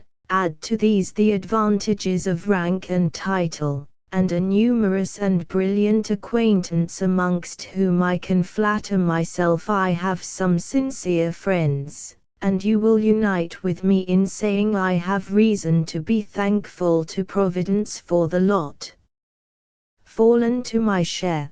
The only thing which can make me uneasy is the distance I am from my relations and country, but this is what I trust I shall not always have to complain of, as the Comte has the greatest desire to see England, and even to make it his residence a part of the year. We shall certainly make you a visit as soon as possible after the peace takes place. In the same letter she mentions how gay the season has been, on account of the birth of the Dauphin, and of the fetes which accompanied that event. Neither she nor her numerous and brilliant acquaintance had any prevision of the terrible days that awaited all their order, nor any knowledge of the existence of the irresistible forces which were soon to overwhelm them, and to put a tragical end to every hope cherished by the bride, except that of rejoining her English friends. For the present, she led a life of pleasure and gaiety, but that it did not make her forgetful of Steventon is shown by another letter to Phila, dated May 7, 1784. I experienced much pleasure from the account you gave me of my Uncle Geo, Austen's family. Each of my cousins seems to be everything their parents could wish them. Such intelligence would have given me the completest satisfaction had it not been accompanied by the melancholy news of the death of the valuable Mrs. Cooper. I sincerely lament her loss and sympathize with the grief it must have occasioned. Both Mamma and myself were very apprehensive of the influence of this event on my aunt's health, but fortunately the last accounts from Steventon assure us that the whole family continue well.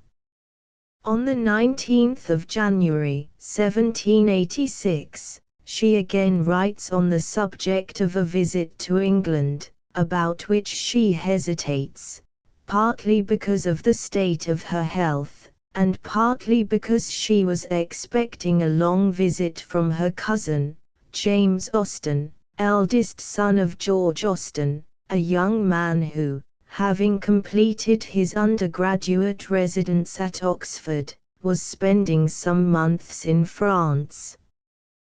To England, however, she came, hoping to see much of the Austen family.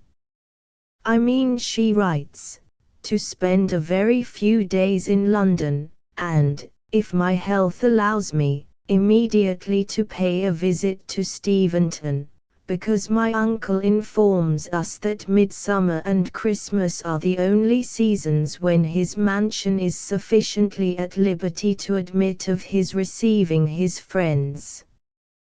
The rectory was certainly too small a mansion to contain the Countess and her mother, in addition to its own large family party and various pupils, so it is to be hoped that Eliza carried out her project in June, before she was otherwise engaged. She settled for a time in London, at 3 Orchard Street, and there it must be supposed her one child, a little boy, was born in the autumn, to be named Hastings after her own godfather. The Comte, who was himself detained by business in France, had, for some unexplained reason, desired that their child might be born in England. Whether she went again to Steventon at Christmas is uncertain, for her next letter is dated the 9th of April, 1787. Eliza was then in town and expecting a visit from her cousin, Henry Austen, by this time a youth of 16 about to go into residence at Oxford. She had been indulging in such gaieties as London had to offer her. As to me, I have been for some time past the greatest rake imaginable, and really wonder how such a meagre creature as I am can support so much fatigue, of which the history of one day will give you some idea, for I only stood from 2 to 4 in the drawing-room and of course loaded with a great hoop of no inconsiderable weight, went to the Duchess of Cumberland's in the evening and from thence to Almack's, where I stayed till 5 in the morning. All this I did not many days ago, and am yet alive to tell you of it. I believe though, I should not be able to support London hours, and all the racketing of a London life for a year together. You are very good in your enquiries after my little boy who is in perfect health, but has got no teeth yet, which somewhat mortifies his 2 mammas.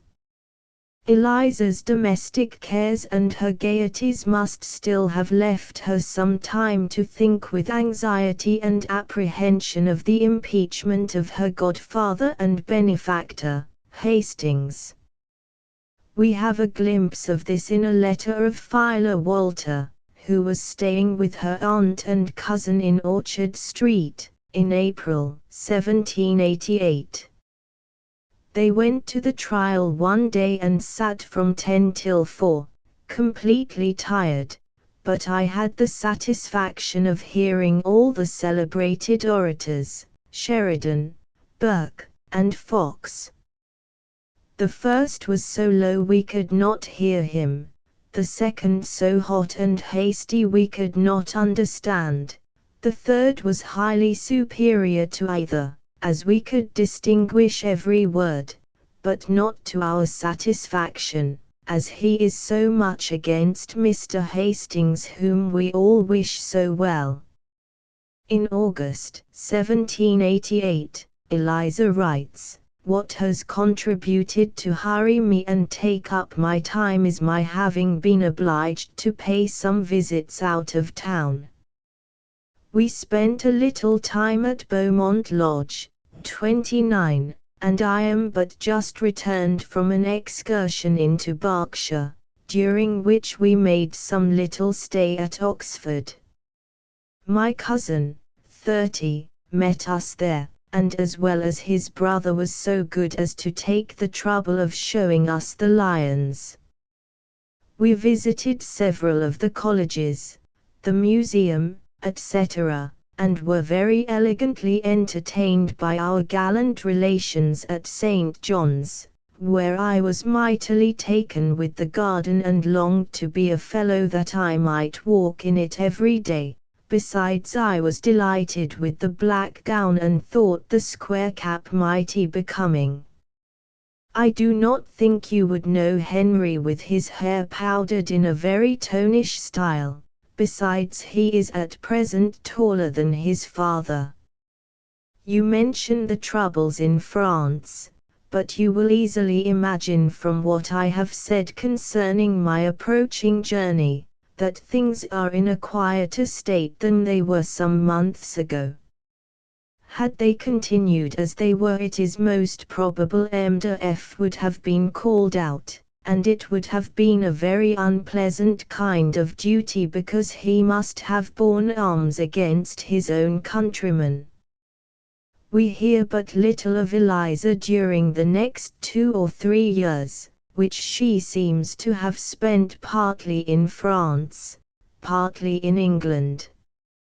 She must have been much engrossed by the stirring events in Paris, the result of which was eventually to prove fatal to her husband. In January 1791 she is at Margate for the benefit of her boy, and, though the place is very empty, occupies herself with reading, music, drawing, and sea. She adds, M.F. had given me hopes of his return to England this winter, but the turn which the affairs of France have taken will not allow him to quit the continent at this juncture. I know not whether I have already mentioned it to you, but my spouse, who is a strong aristocrat or royalist in his heart, has joined this latter party who have taken refuge in Piedmont, and is now at Turin where the French princes of the blood are assembled and watching some favorable opportunity to reinstate themselves in the country they have quitted. I am no politician, but think they will not easily accomplish their purpose. Time alone can decide this matter, and in the interim you will easily imagine I cannot be wholly unconcerned about events which must inevitably in some degree influence my future destiny. Eliza had another terrible anxiety in June 1791, in the failure of her mother's health. In September she is hoping for a visit from her husband, when, if her mother's health allows, they will all go to Bath, a journey from which I promise myself much pleasure, as I have a notion it is a place quite after my own heart. However, the accomplishment of this plan is very uncertain, as from the present appearance of things, France will probably be engaged in a war which will not admit of an officers, whose services will certainly be required, quitting his country at such a period. My mother has this very morning received a letter from Steventon, where they all enjoy perfect health. The youngest boy, Charles, is gone to the Naval Academy at Portsmouth. As to the young ladies, I hear they are perfect beauties, and of course gain hearts by dozens. In November she says, Edward I believe will in another month or two take unto himself a spouse. He showed me the lady's picture, which is that of a very pretty woman. As to Cassandra, it is very probable, as you observe, that some son of Neptune may have obtained her approbation, as she probably experienced much homage from these gallant gentlemen during her aquatic excursions. I hear her sister and herself are two of the prettiest girls in England. Mrs. Hancock died in the winter of 1791-2, and our next letter from Eliza is not till the 7th of June, 1792. In the interval she had been, together with M.F., who had perhaps come over to attend the deathbed of Philadelphia, to Bath, from which place she had derived little amusement owing to the state of her spirits. Returning to London, M.F. had hoped to stay there some time, but he soon received accounts from France which informed him that, having already exceeded his leave of absence, if he still continued in England he would be considered as one of the emigrants, and consequently his whole property forfeited to the nation. Such advices were not to be neglected, and M.F. was obliged to depart for Paris, but not, however, without giving me hopes of his return in some months, that is to say, when the state of affairs would let him, for at present it is a very difficult business, for a military man especially, to obtain leave to absent himself. On the 26th of September she writes, I can readily believe that the share of sensibility I know you to be possessed of would not suffer you to learn the tragical events of which France has of late been the theatre, without being much affected. My private letters confirm the intelligence afforded by the public prints, and assure me that nothing we there read is exaggerated. M. de F. is at present in Paris. He had determined on coming to England, but finds it impossible to get away. The crisis of her husband's fate was not far distant. How the tragedy was led up to by the events of 1793, we do not know, but in February 1794 he was arrested on the charge of suborning witnesses in favor of the Marquise de Marbeuf.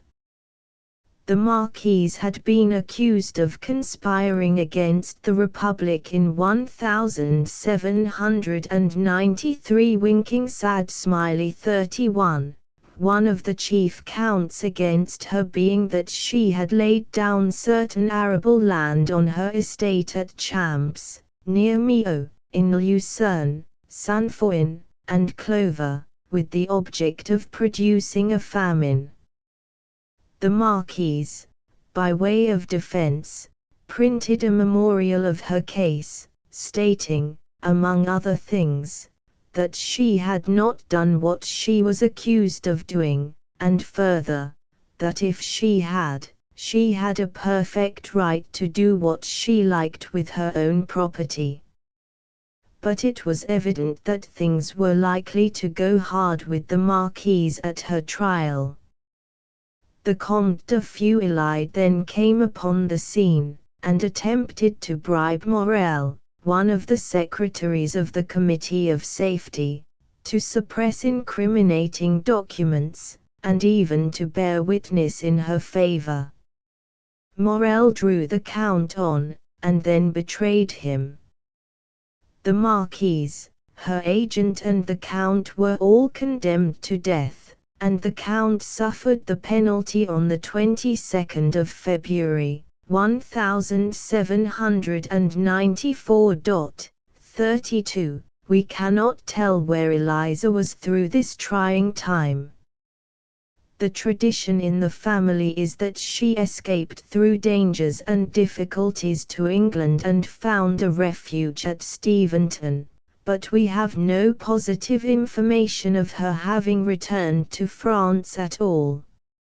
It is quite possible that she was at Steventon, and if so, the horror-struck party must have felt as though they were brought very near to the guillotine.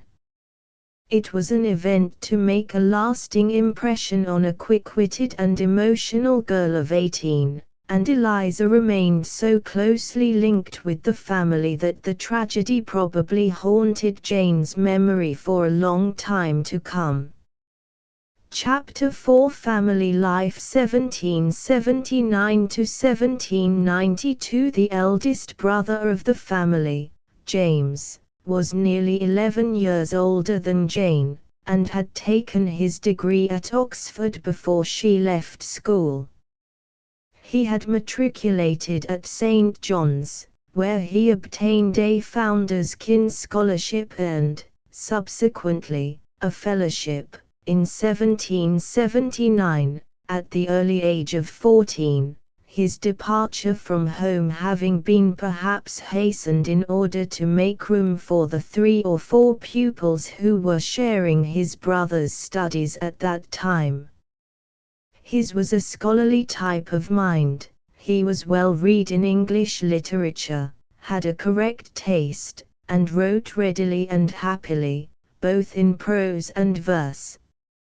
His son, the author of the memoir, believes that he had a large share in directing the reading, and forming the taste, of his sister Jane.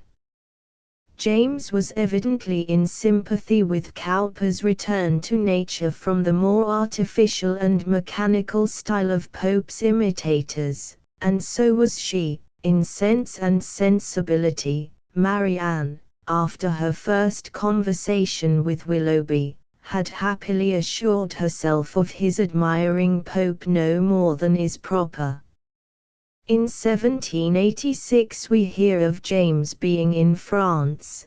His cousin Eliza was hoping for a visit of some months from him, but in the next year he had returned, and he must have soon gone into residence at Oxford as a young fellow of his college, for there, in 1789, he became the originator and chief author of a periodical paper called The Loiterer, modelled on The Spectator and its successors. It existed for more than a 12-month, and in the last number the whole was offered to the world as a rough, but not entirely inaccurate sketch of the character, the manners, and the amusements of Oxford, at the close of the 18th century. In after life, we are told, he used to speak very slightingly of this early work, which he had the better right to do, as, whatever may have been the degree of their merits, the best papers had certainly been written by himself. Edward Austen's disposition and tastes were as different from James's as his lot in life proved to be.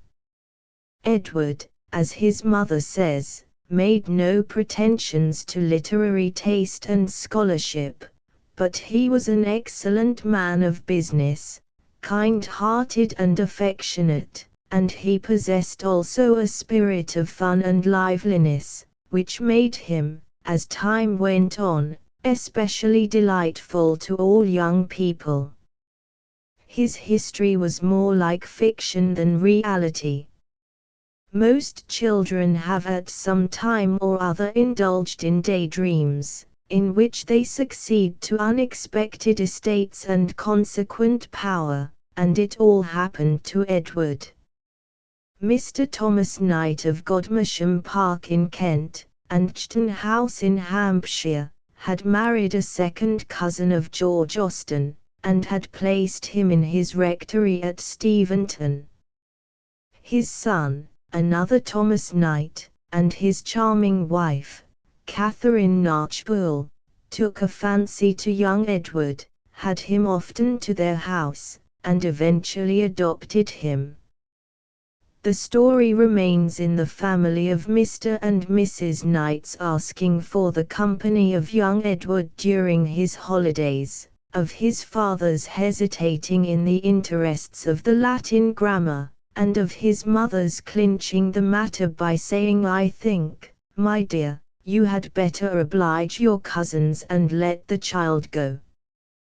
There was no issue of the marriage of Mr. and Mrs. Knight, and by degrees they made up their minds to adopt Edward Austen as their heir. This resolution was not only a mark of their regard for Edward but also a compliment to the Austen family in general, whose early promise their cousins had probably observed, the relationship not being near enough to constitute any claim. But Mr. Knight was most serious in his intentions, for in his will he left the estates in remainder to Edward's brothers in succession in case of the failure of his issue, and Mrs. Knight always showed the kindest interest in all the family. Edward was now more and more at Godmersham and less at home.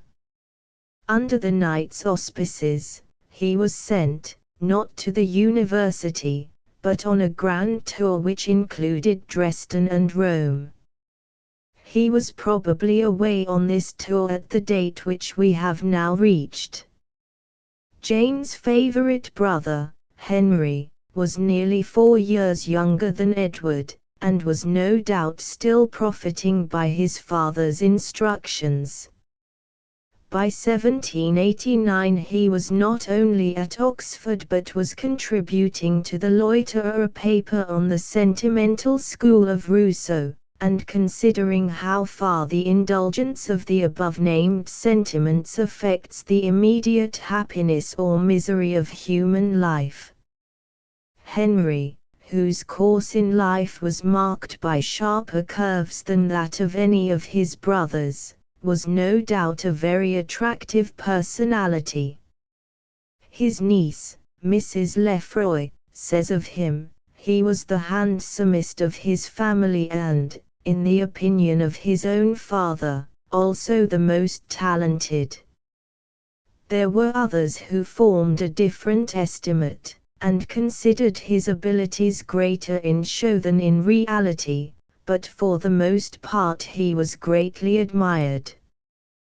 Brilliant in conversation he was, and, like his father, blessed with a hopefulness of temper which in adapting itself to all circumstances, even the most adverse, seemed to create a perpetual sunshine. The race, however, is not all to the swift, it never has been, and, though so highly gifted by nature, my uncle was not prosperous in life. There can be no doubt that by his bright and lovable nature he contributed greatly to the happiness of his sister Jane. She tells us that he could not help being amusing, and she was so good a judge of that quality that we accept her opinion of Henry's humour without demur. But he became so grandiloquent when wishing to be serious that he certainly must have wanted that last and rarest gift of a humorist, the art of laughing at himself.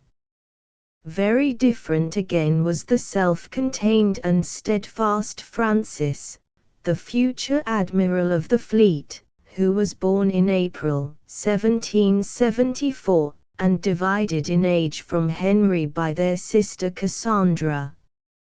He must have spent some time at home with his sisters, after their return from school, before he entered the Royal Naval Academy, established in 1775 at Portsmouth under the supreme direction of the Lords of the Admiralty.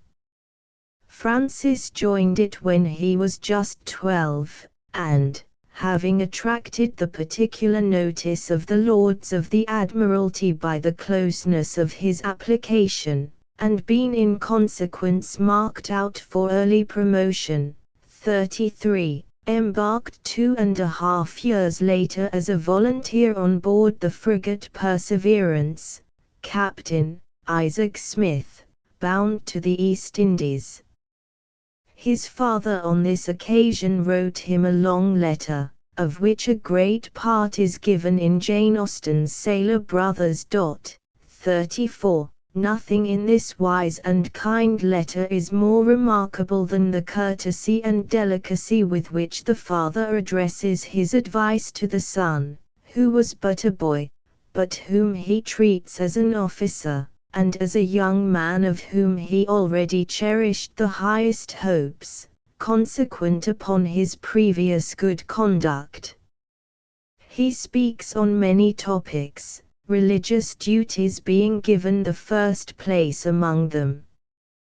He rejoices in the high character Francis had acquired in the Academy and assures him that your good mother, brothers, sisters and myself will all exult in your reputation and rejoice in your happiness.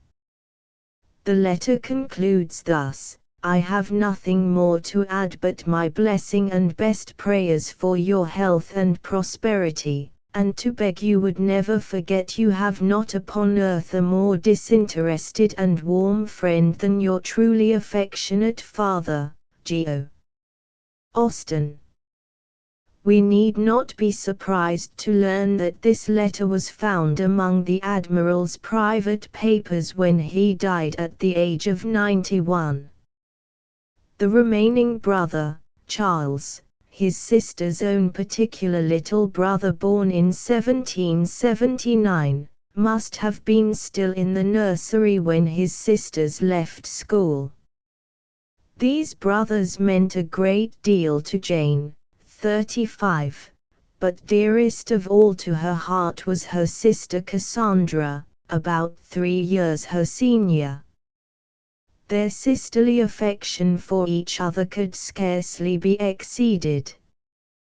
Perhaps it began on Jane's side with the feeling of deference natural to a loving child towards a kind elder sister.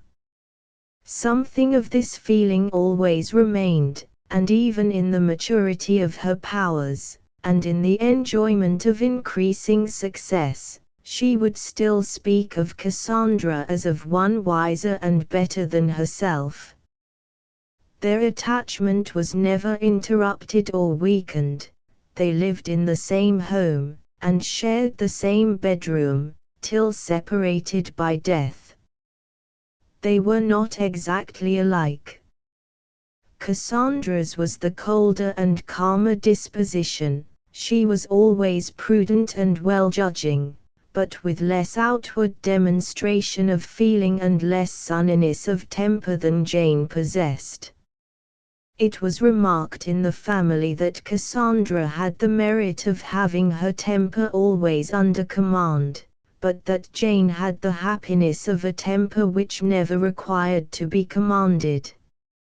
Such was the family party at Steventon, and there was so much that was agreeable in it that its members may be excused if they were inclined to live somewhat too exclusively within it.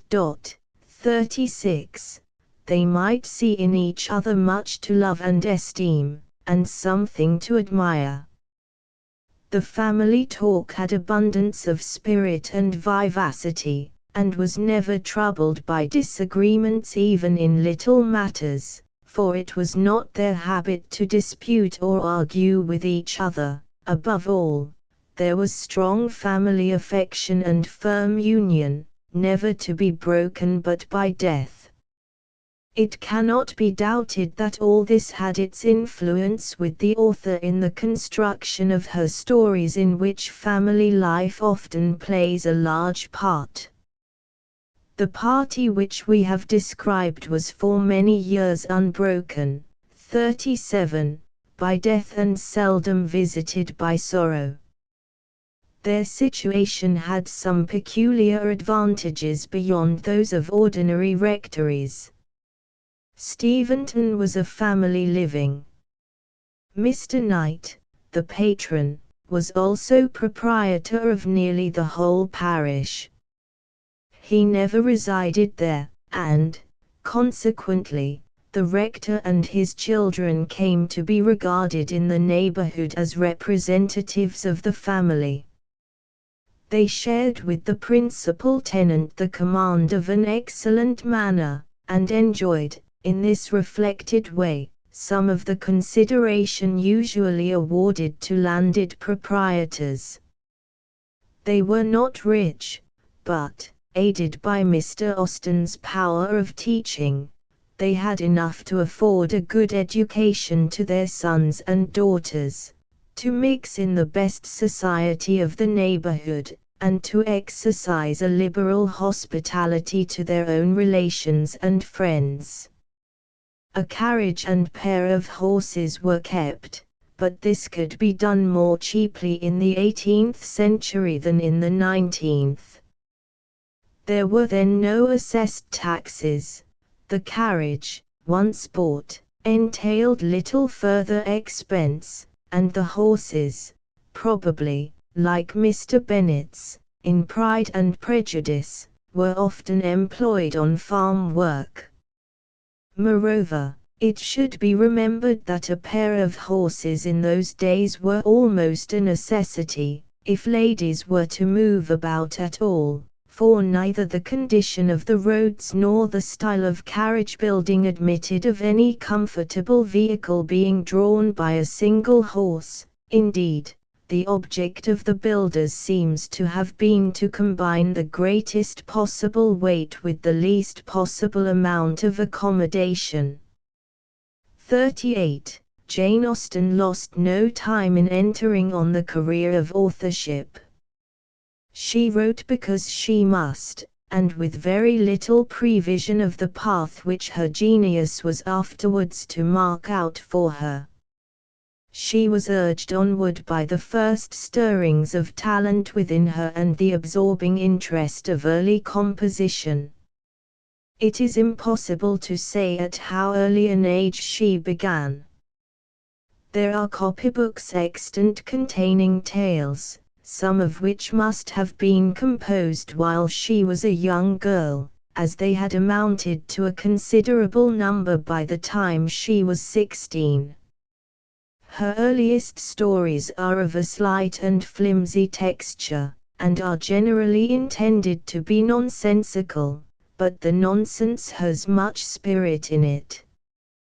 They are usually preceded by a dedication of mock solemnity to some one of her family.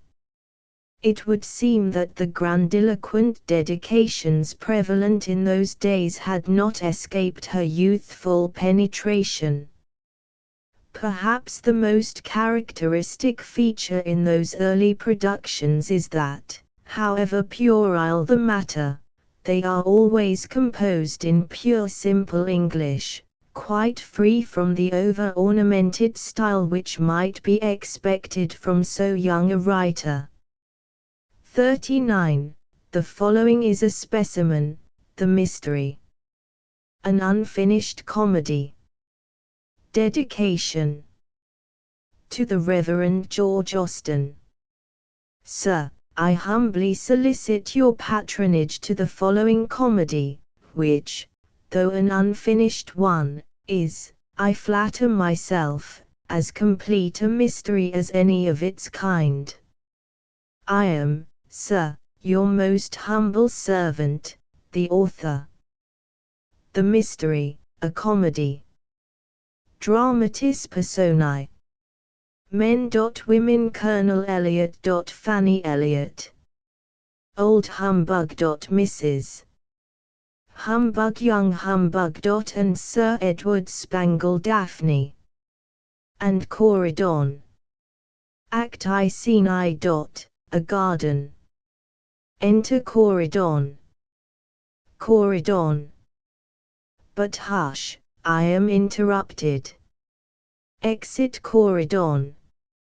Enter Old Humbug and his son, talking. Old Hum.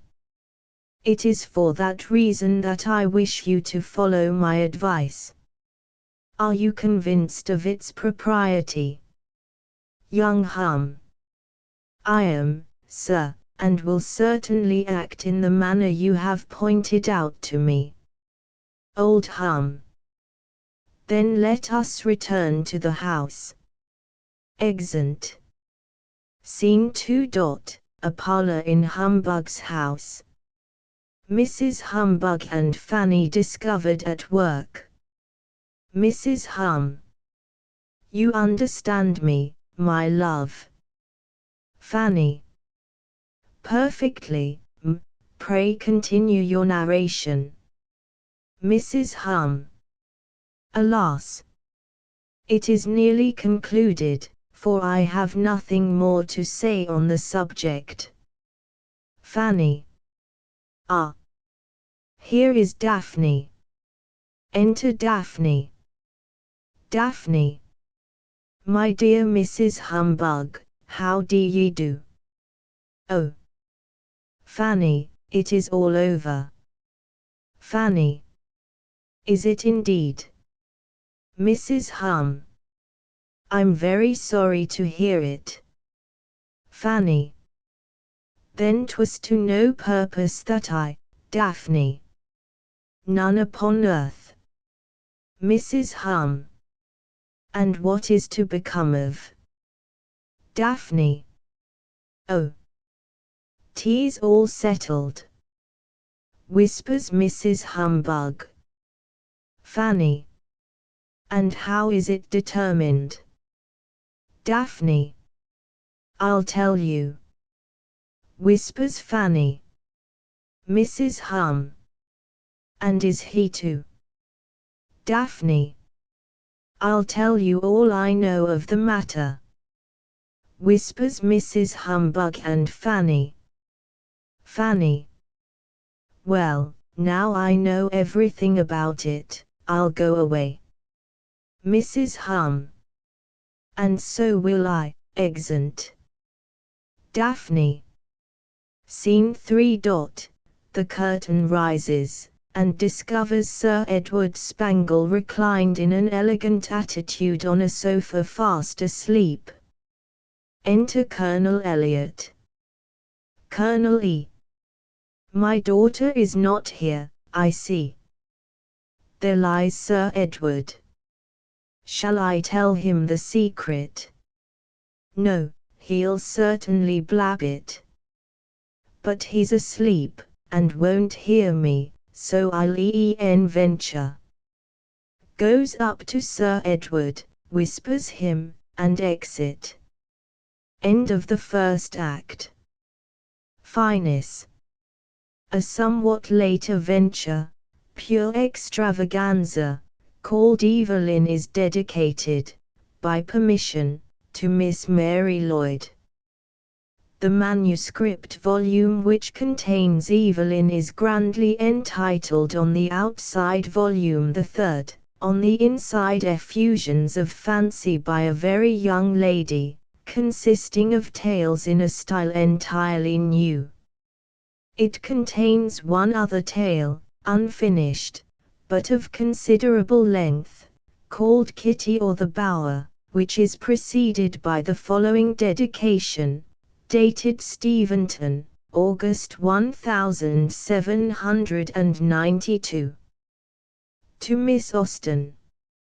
Madam, encouraged by your warm patronage of the beautiful Cassandra and the History of England, which, through your generous support, have obtained a place in every library in the kingdom, and run through 80 editions, I take the liberty of begging the same exertions in favor of the following novel, which I humbly flatter myself possesses merit beyond any already published, or any that will ever in future appear, except such as may proceed from the pen of your most grateful humble servant, the author.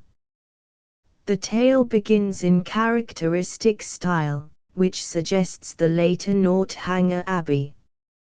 Catherine had the misfortune, as many heroines have had before her, of losing her parents when she was very young, and of being brought up under the care of a maiden aunt, who, while she tenderly loved her, watched her conduct with so scrutinizing a severity as to make it very doubtful to many people, and to Catherine among the rest, whether she loved her or not. Catherine lives with this aunt in Devonshire, 5 miles from Exeter. Some friends of her aunt, a Mr. Stanley, MP, his wife and daughter, very foolish, and suggestive of Isabella Thorpe, come to visit them. Mr. Stanley's son turns up unexpectedly and pays great attention to Catherine, much to the disgust of the aunt, who has a detestation of all young men. The tale comes to an abrupt conclusion with the departure of the guests. The story is at times amusing, but obviously immature, and we need not regret that it was never finished. Other early sketches are Henry and Eliza, dedicated to Miss Cooper, which must have been written before the latter's marriage at the end of 1792, The Visit, dedicated to the Reverend James Austen, Jack and Alice, and Adventures of Mr. Harley, dedicated to Francis William Austen, Esquire, midshipman on board HMS Perseverance, soon after 1788, and other pieces dedicated to Charles John Austen, Esquire. Evelyn and Kitty seem to mark a second stage in her literary education, when she was hesitating between burlesque and immature storytelling, and when indeed it seemed as if she were first taking note of all the faults to be avoided, and curiously considering how she ought not to write before she attempted to put forth her strength in the right direction. 40. Her own mature opinion of the desirableness of such an early habit of composition is given in the following words of a niece: "As I grew older, my aunt would talk to me more seriously of my reading and my amusements. I had taken early to writing verses and stories, and I am sorry to think how I troubled her with reading them. She was very kind about it, and always had some praise to bestow, but at last she warned me against spending too much time upon them. She said, how well I recollect it, that she knew writing stories was a great amusement, and she thought a harmless one, though many people, she was aware, thought otherwise, but that at my age it would be bad for me to be much taken up with my own compositions." Later still, it was after she had gone to Winchester, she sent me a message to this effect, that if I would take her advice I should cease writing till I was 16, that she had herself often wished she had read more, and written less in the corresponding years of her own life.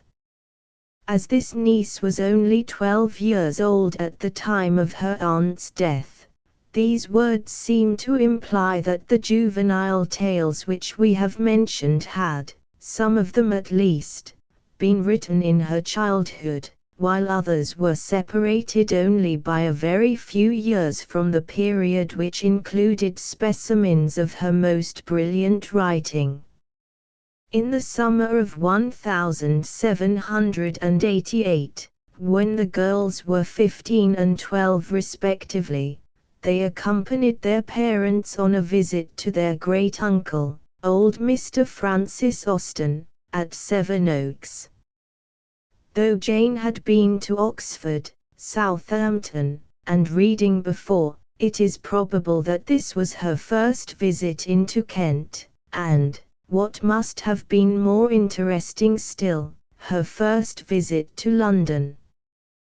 We have no clue as to where the party stayed in town, but one of Eliza de Feuilly's letters to Philadelphia Walter mentions that they dined with Eliza and her mother on their way back to Hampshire. They talked much of the satisfaction their visit into Kent had afforded them. "What did you think of my uncle's looks?" "I was much pleased with them, and if possible he appeared more amiable than ever to me. What an excellent and pleasing man he is! I love him most sincerely, as indeed I do all the family." I believe it was your first acquaintance with Cassandra and Jane. Though Philadelphia's reply to this letter has not been preserved, we have a letter of hers to her brother. Writing on the 23rd of July, she says, "Yesterday I began an acquaintance with my two female cousins, Austens. My uncle, aunt, Cassandra, and Jane arrived at Mr. F. Austen's the day before. We dined with them there. As it's pure nature to love ourselves, I may be allowed to give the preference to the eldest, who is generally reckoned a most striking resemblance of me in features, complexion, and manners.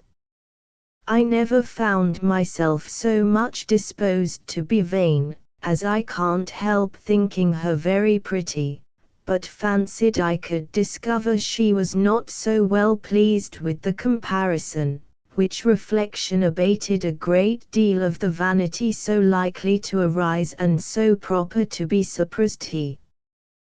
The youngest, Jane, is very like her brother Henry, not at all pretty and very prim, unlike a girl of 12, but it is hasty judgment which you will scold me for. My aunt has lost several 4 teeth, which makes her look old, My uncle is quite white-haired, but looks vastly well, all in high spirits and disposed to be pleased with each other."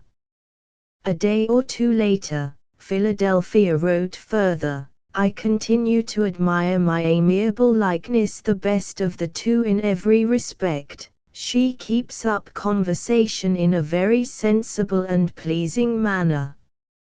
Yesterday they all spent the day with us, and the more I see of Cassandra the more I admire her. Jane is whimsical and affected. Not at all pretty, whimsical and affected. Poor Jane," one is tempted to exclaim, but whatever she would have said to this estimate of herself, of one thing we may be perfectly sure, that she would have been the first to agree with her critic as to her own absolute inferiority to Cassandra. There is a passage in a letter written from Southampton, February 1807, 41, in which she says she is often all astonishment and shame when she thinks of her own manners as a young girl and contrasts them with what she sees in the best children of a later date. One other mention of Jane at this period may be quoted, that of Sir Egerton Brydges, the author and genealogist. His sister had married Mr. Lefroy, who in 1783 had become rector of Ash, the living which George Austen would have held, had it become vacant before Dean, in succession to Dr. Russell. Sir Egerton, on his marriage in 1788, had for 2 years rented Mr. Austen's parsonage at Dean in order to be near his sister. The nearest neighbours of the Lefroys were the Austens at Steventon. I remember Jane Austen the novelist as a little child. She was very intimate with Mrs. Lefroy and much encouraged by her. Her mother was a Miss Leigh, whose paternal grandmother was sister to the first Duke of Chandos. Mr. Austen was of a Kentish family, of which several branches have been settled in the Weald of Kent, and some are still remaining there. When I knew Jane Austen I never suspected that she was an authoress, but my eyes told me that she was fair and handsome, slight and elegant, but with cheeks a little too full. Sir Egerton's description is the more pleasing of the two, but it must be remembered that he was writing long after the time he mentions, and that his recollections were no doubt somewhat mellowed by Jane Austen's subsequent fame, whereas Philadelphia Walters is an unvarnished contemporary criticism, the impression made by Jane on a girl a few years older than herself. Fortunately, neither looks nor manners are stereotyped at the age of 12, so we need not be surprised to find that Eliza, when writing in August 1791 in reference to a letter just received from Steventon, talks of the two sisters as perfect beauties who were of course gaining hearts by dozens. And again in November of the same year, she writes that she hears they are two of the prettiest girls in England. 42. When due allowance is made for family exaggeration, we may conclude that at 18 and 15 years of age both Cassandra and Jane had their fair share of good looks. Eliza's letters give us another glimpse of the sisters in 1792, and indeed of the whole Steventon party. She writes on September 26, "I have the real pleasure of informing you that our dear uncle and aunt are both in perfect health. The former looks uncommonly well, and in my opinion his likeness to my beloved mother is stronger than ever. Often do I sit and trace her features in his, till my heart overflows at my eyes. I always tenderly loved my uncle, but I think he is now dearer to me than ever, as being the nearest and best beloved relation of the never to be sufficiently regretted parent I have lost. Cassandra and Jane are both very much grown. The latter is now taller than myself, and greatly improved as well in manners as in person, both of which are now much more formed than when you saw them. They are, I think, equally sensible, and both so to a degree seldom met with, but still my heart gives the preference to Jane, whose kind partiality to me indeed requires a return of the same nature. Henry is now rather more than 6 feet high, I believe. He also is much improved, and is certainly endowed with uncommon abilities, which indeed seem to have been bestowed, though in a different way, upon each member of this family. As to the coolness which you know had taken place between H and myself, it has now ceased, in consequence of due acknowledgment, on his part, and we are at present on very proper relation-like terms. You know that his family design him for the church. Cassandra was from home when I arrived. She was then on a visit to Rowling, the abode of her brother Edward, from which she returned some time since, but is now once more absent, as well as her sister, on a visit to the Miss Lloyds, who live at a place called Ibthorpe, about 18 miles from hence. There has been a club ball at Basingstoke and a private one in the neighbourhood, both of which my cousins say were very agreeable. The date 1790 or 1791 must be assigned to the portrait, believed to be of Jane Austen, and believed to be by Zoffany, which has been chosen as the frontispiece for this book, as it was for Lord Brabourne's edition of the Letters. 43. We are unable for want of evidence to judge of the likeness of the picture to Jane Austen as a girl. There is, so far as we have heard, no family tradition of her having been painted, and, as her subsequent fame could hardly have been predicted, we should not expect that either her great-uncle Frank, or her cousin, Francis Motley Austen, would go to the expense of a picture of her by Zoffany. Francis Motley had a daughter of his own, another Jane Austen, who became Mrs. Campion of Danny, and a confusion between the two Janes is a possible explanation.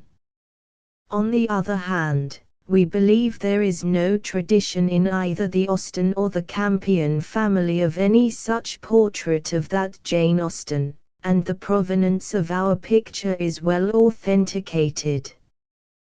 The Reverend Morland Rice, grandson of Edward Austen, was a Dean of Magdalen College, Oxford.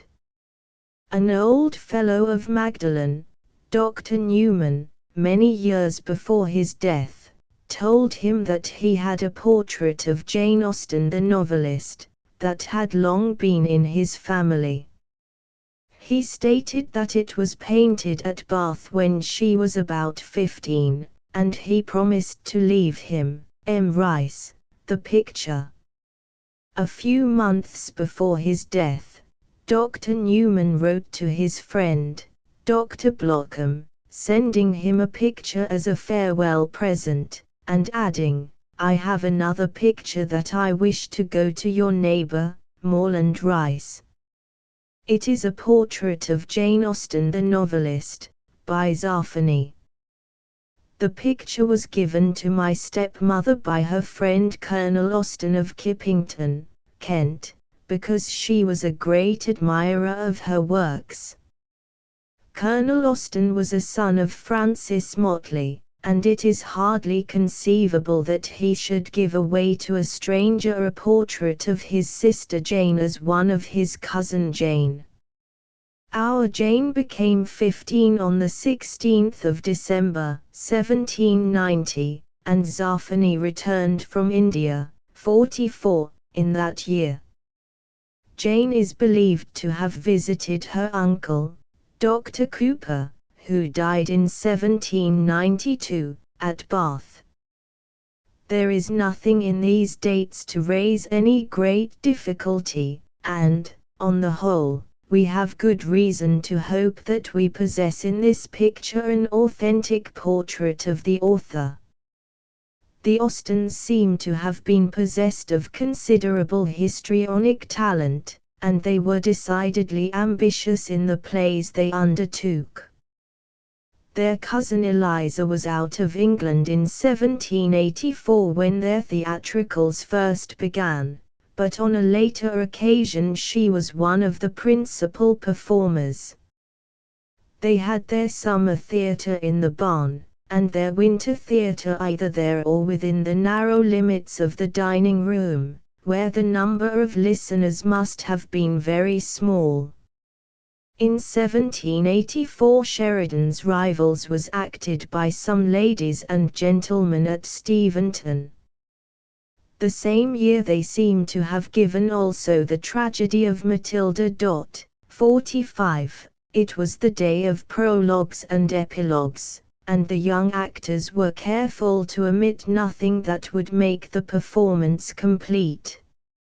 James, the eldest son, brought into play his skill in verse-making, and we read of Henry Austen speaking a prologue, from his brother's pen, to the Rivals, while the prologue to Matilda was given by Edward Austen, and the epilogue by Thomas Fowell.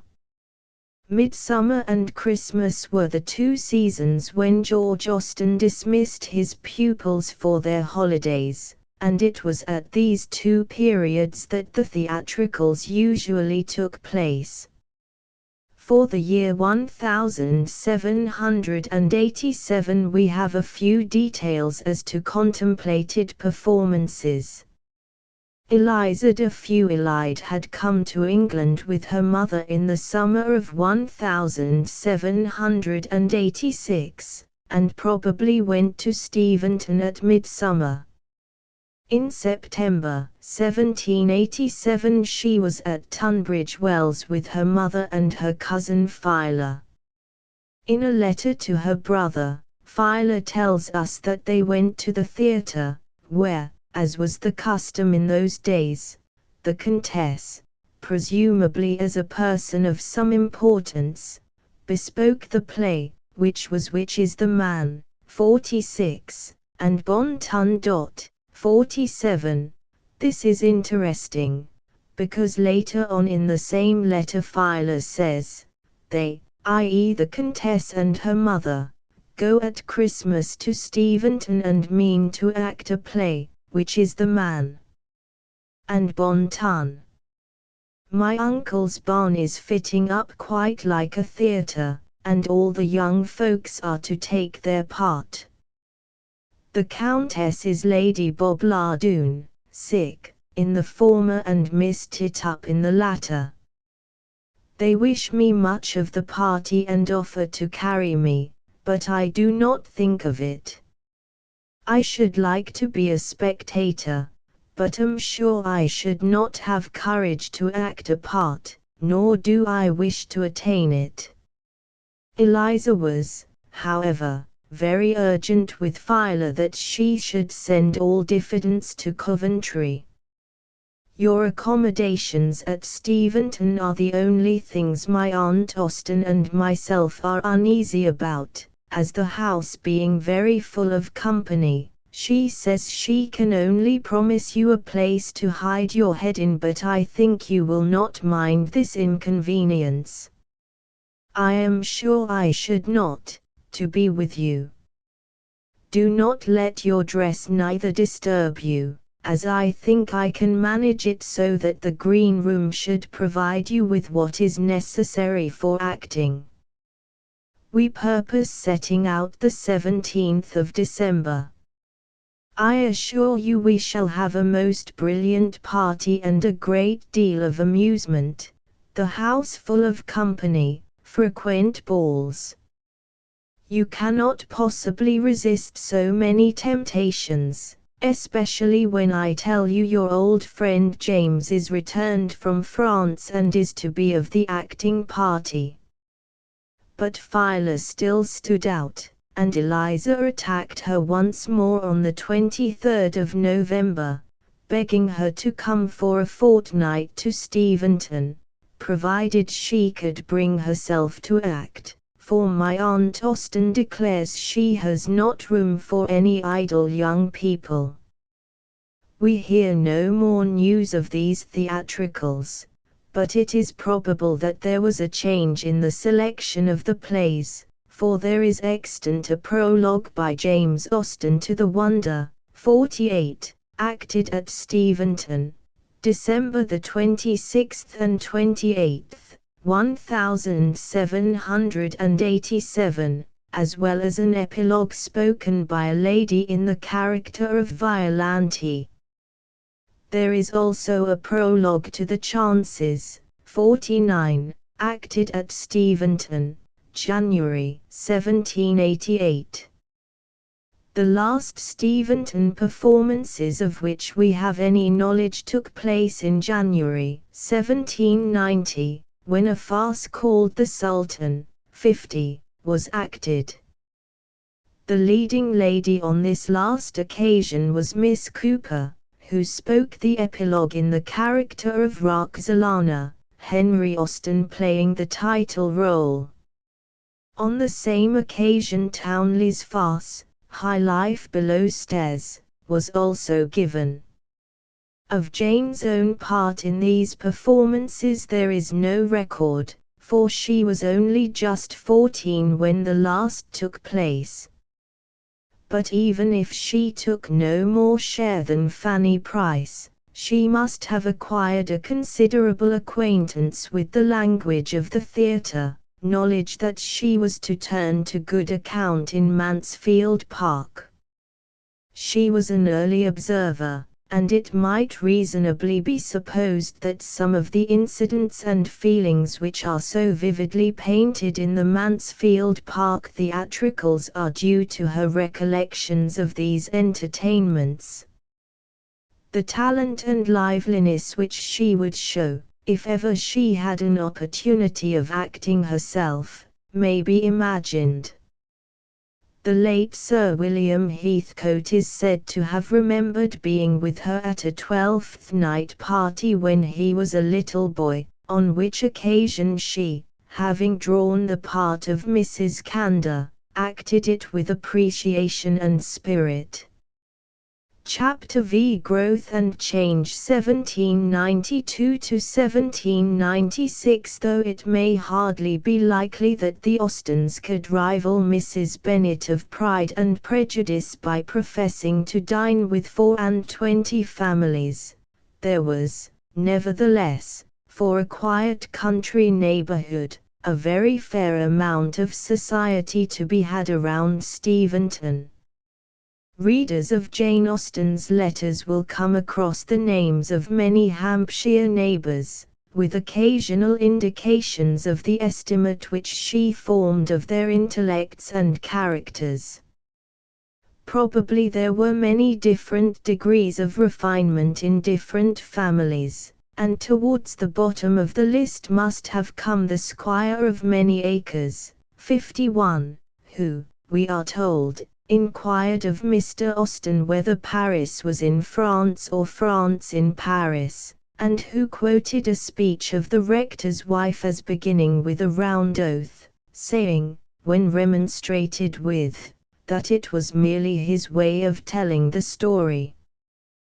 When the author of the memoir expresses his belief that a century and a half ago the improvement of manners in most country parishes began with the clergy, he was no doubt thinking of the more learned minority of that body, who would bring into the depths of the country something of the enlightenment of a university.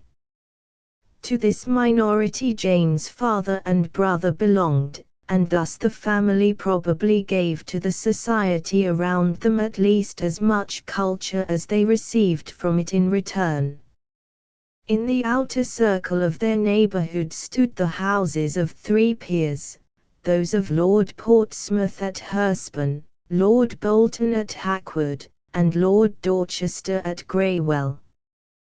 The owners of these places now and then gave balls at home, 52, and could also be relied upon to bring parties to some of the assemblies at Basingstoke.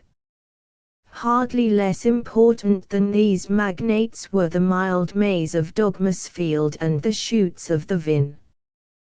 The Mr. Shute of that day was not only one of the two M.P.s for the whole county of Hampshire, but was also a well-known and popular M.F.H., and the husband of an excellent and cultivated wife.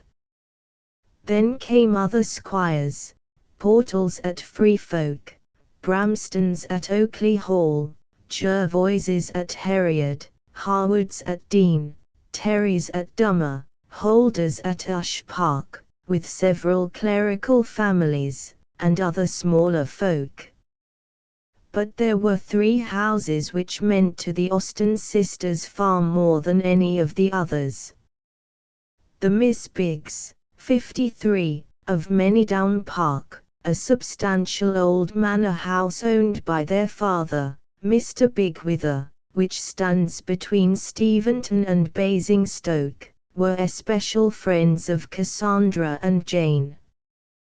One of these, Elizabeth, became Mrs. Heathcote, and was the mother of Sir William Heathcote of Hursley Park, a fine specimen, morally and intellectually, of a country gentleman, and still remembered by many as member for Oxford University, and as sole patron of John Keble.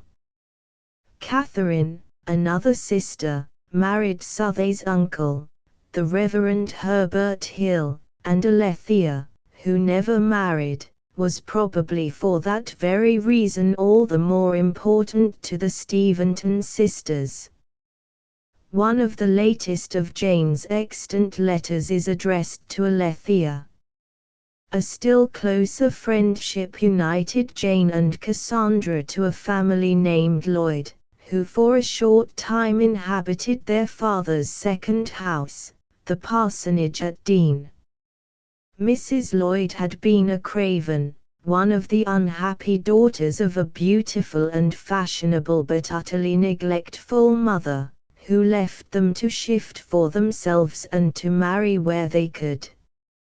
In this respect Martha Craven had done better than some of her sisters, having become the wife of a beneficed clergyman of respectable character and good position. With him she had led a peaceful life, and, on his death in January 1789, she spent the first 2 or 3 years of a quiet widowhood at Dean.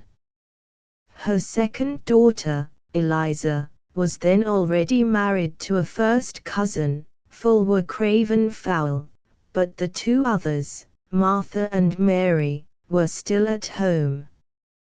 Both became fast friends of Cassandra and Jane, and both were destined eventually to marry into the Austen family. For the present, their near neighborhood came to an end at the beginning of 1792, when Mrs. Lloyd removed to Ibthorp, 18 miles distant from Steventon. It was on the occasion of this removal that Jane, then just 16 years old, presented to Mary Lloyd an interesting specimen of her own needlework, still existing. It is a very small bag, containing a yet smaller rolled-up housewife furnished with minikin needles and fine thread. In the housewife is a tiny pocket, and in the pocket is enclosed a slip of paper, on which, written as with a crow-quill, are these lines: "This little bag, I hope, will prove to be not vainly made, for should you thread and needles want, it will afford you aid. And, as we are about to part, 'twill serve another end, for, when you look upon this bag, you'll recollect your friend. January 1792. It is made of a scrap of old-fashioned gingham, and, having been carefully preserved, it is in as perfect a condition as when it was first made 120 years ago, and shows that the same hand which painted so exquisitely with the pen could work as delicately with the needle. 54. Martha Lloyd also had her dedicatory poem. Some years later, when, it seems, she wanted to go to Harrogate, and hoped in vain for the escort of a Mr. Best, Jane presented her with a copy of Doggerel, and probably almost extemporaneous verses. Oh, Mr. Best, you're very bad and all the world shall know it, your base behavior shall be sung by me, a tuneful poet.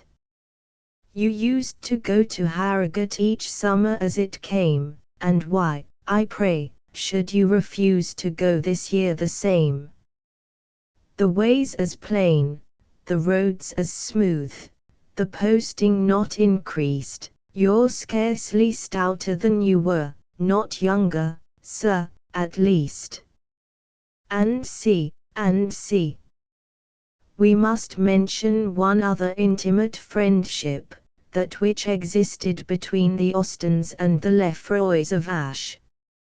Mr. Lefroy was rector of that parish, and his wife, known within it as Madame Lefroy, was sister to Sir Egerton Brydges, to whom we are indebted for the very early notice of Jane Austen as a girl which we have already given. Mrs. Lefroy was a remarkable person. Her rare endowments of goodness, talents, graceful person, and engaging manners were sufficient to secure her a prominent place in any society into which she was thrown, while her enthusiastic eagerness of disposition rendered her especially attractive to a clever and lively girl. 55. How intensely Jane loved and admired her is shown by some lines which she wrote on the 16th of December, 1808, the anniversary both of her own birth and of the sudden death of her friend, killed by a fall from her horse in 1804. It has sometimes been assumed that the self-restraint in expressions of affection to be found throughout Jane's published writings, and the self-control they display in matters of emotion, arises from the fact that in the writer's nature there were no very ardent affections to be restrained, and no overpowering emotions to be suppressed. These lines show the baselessness of such an assumption. It was not for the gaze of the public, but to relieve her own heart, that Jane, at the age of 33, wrote thus, 4 years after the death of this elder friend. Here she dared to speak as she felt, striving in all the warmth and depth of enduring attachment and admiration to paint a character which she yet declares to have been past her power to praise. The verses continue thus: but come, fond fancy, thou indulgent power, hope is desponding, chill, severe, to thee, bless thou this little portion of an hour, let me behold her as she used to be. I see her here with all her smiles benign, her looks of eager love, her accents sweet, that voice and countenance almost divine, expression, harmony, alike complete. Listen. It is not sound alone, 'tis sense, 'tis genius, taste, and tenderness of soul, 'tis genuine warmth of heart without pretense, and purity of mind that crowns the whole. Can aught enhance such goodness? Yes, to me her partial favour from my earliest years consummates all. Ah! Give me but to see her smile of love. The vision disappears. Time was now to bring changes to the Austens. The elder brothers married. James had a curacy at Overton, and near Overton was Laverstoke Manor House, now occupied by General and Lady Jane Matthew. James became engaged to their daughter Anne, 5 years older than himself. They were married in March 1792, and started life on an income of £300, of which £100 was an allowance made by General Matthew, keeping, it is said, a small pack of harriers for the husband, and a close carriage for the wife. James afterwards moved to Dean, where he was his father's curate. The married life of the couple was but short. Their one child, always known as Anna, was born in April 1793, and the mother died suddenly in May 1795, leaving to her daughter only a shadowy recollection of a tall and slender lady dressed in white. The poor little girl fretted in her solitude, till her father took the wise step of sending her to Steventon Rectory to be comforted by her aunts. She was admitted to the chocolate-carpeted dressing-room, which was now becoming a place of eager authorship. Anna was a very intelligent, quick-witted child, and, hearing the original draft of Pride and Prejudice read aloud by its youthful writer to her sister, she caught up the names of the characters and repeated them so much downstairs that she had to be checked, for the composition of the story was still a secret kept from the knowledge of the elders. Anna also composed stories herself long before she could write them down, and preserved a vivid remembrance of her dear Aunt Jane performing that task for her, and then telling her others of endless adventure and fun, which were carried on from day to day, or from visit to visit. Towards the end of 1796 James became engaged to Mary Lloyd, and they were married early in 1797. The marriage could hardly have happened had not General Matthew continued, for the sake of Anna, the £100 a year which he had allowed to his daughter. The event must have been most welcome to Jane, and Mrs. Austen wrote a very cheerful and friendly letter to her daughter-in-law elect, expressing the most heartfelt satisfaction at the prospect. She adds, "Had the selection been mine, you, my dear Mary, are the person I should have chosen for James's wife, Anna's mother and my daughter, being as certain as I can be of anything in this uncertain world, that you will greatly increase and promote the happiness of each of the three. I look forward to you as a real comfort to me in my old age when Cassandra is gone into Shropshire, 56, and Jane, the Lord knows where. Tell Martha she too shall be my daughter, she does me honor in the request." There was an unconscious prophecy contained in the last words, for Martha became eventually the second wife of the writer's son Francis. Edward Austen's marriage had preceded his brother's by a few months. His kind patrons, the knights, would be sure to make this easy for him, and it must have been under their auspices that he married, before the end of 1791, Elizabeth, daughter of Sir Brooke Bridges, and was settled at Rowling, a small house belonging to the Bridges family, about a mile away from their seat at Goodnestone.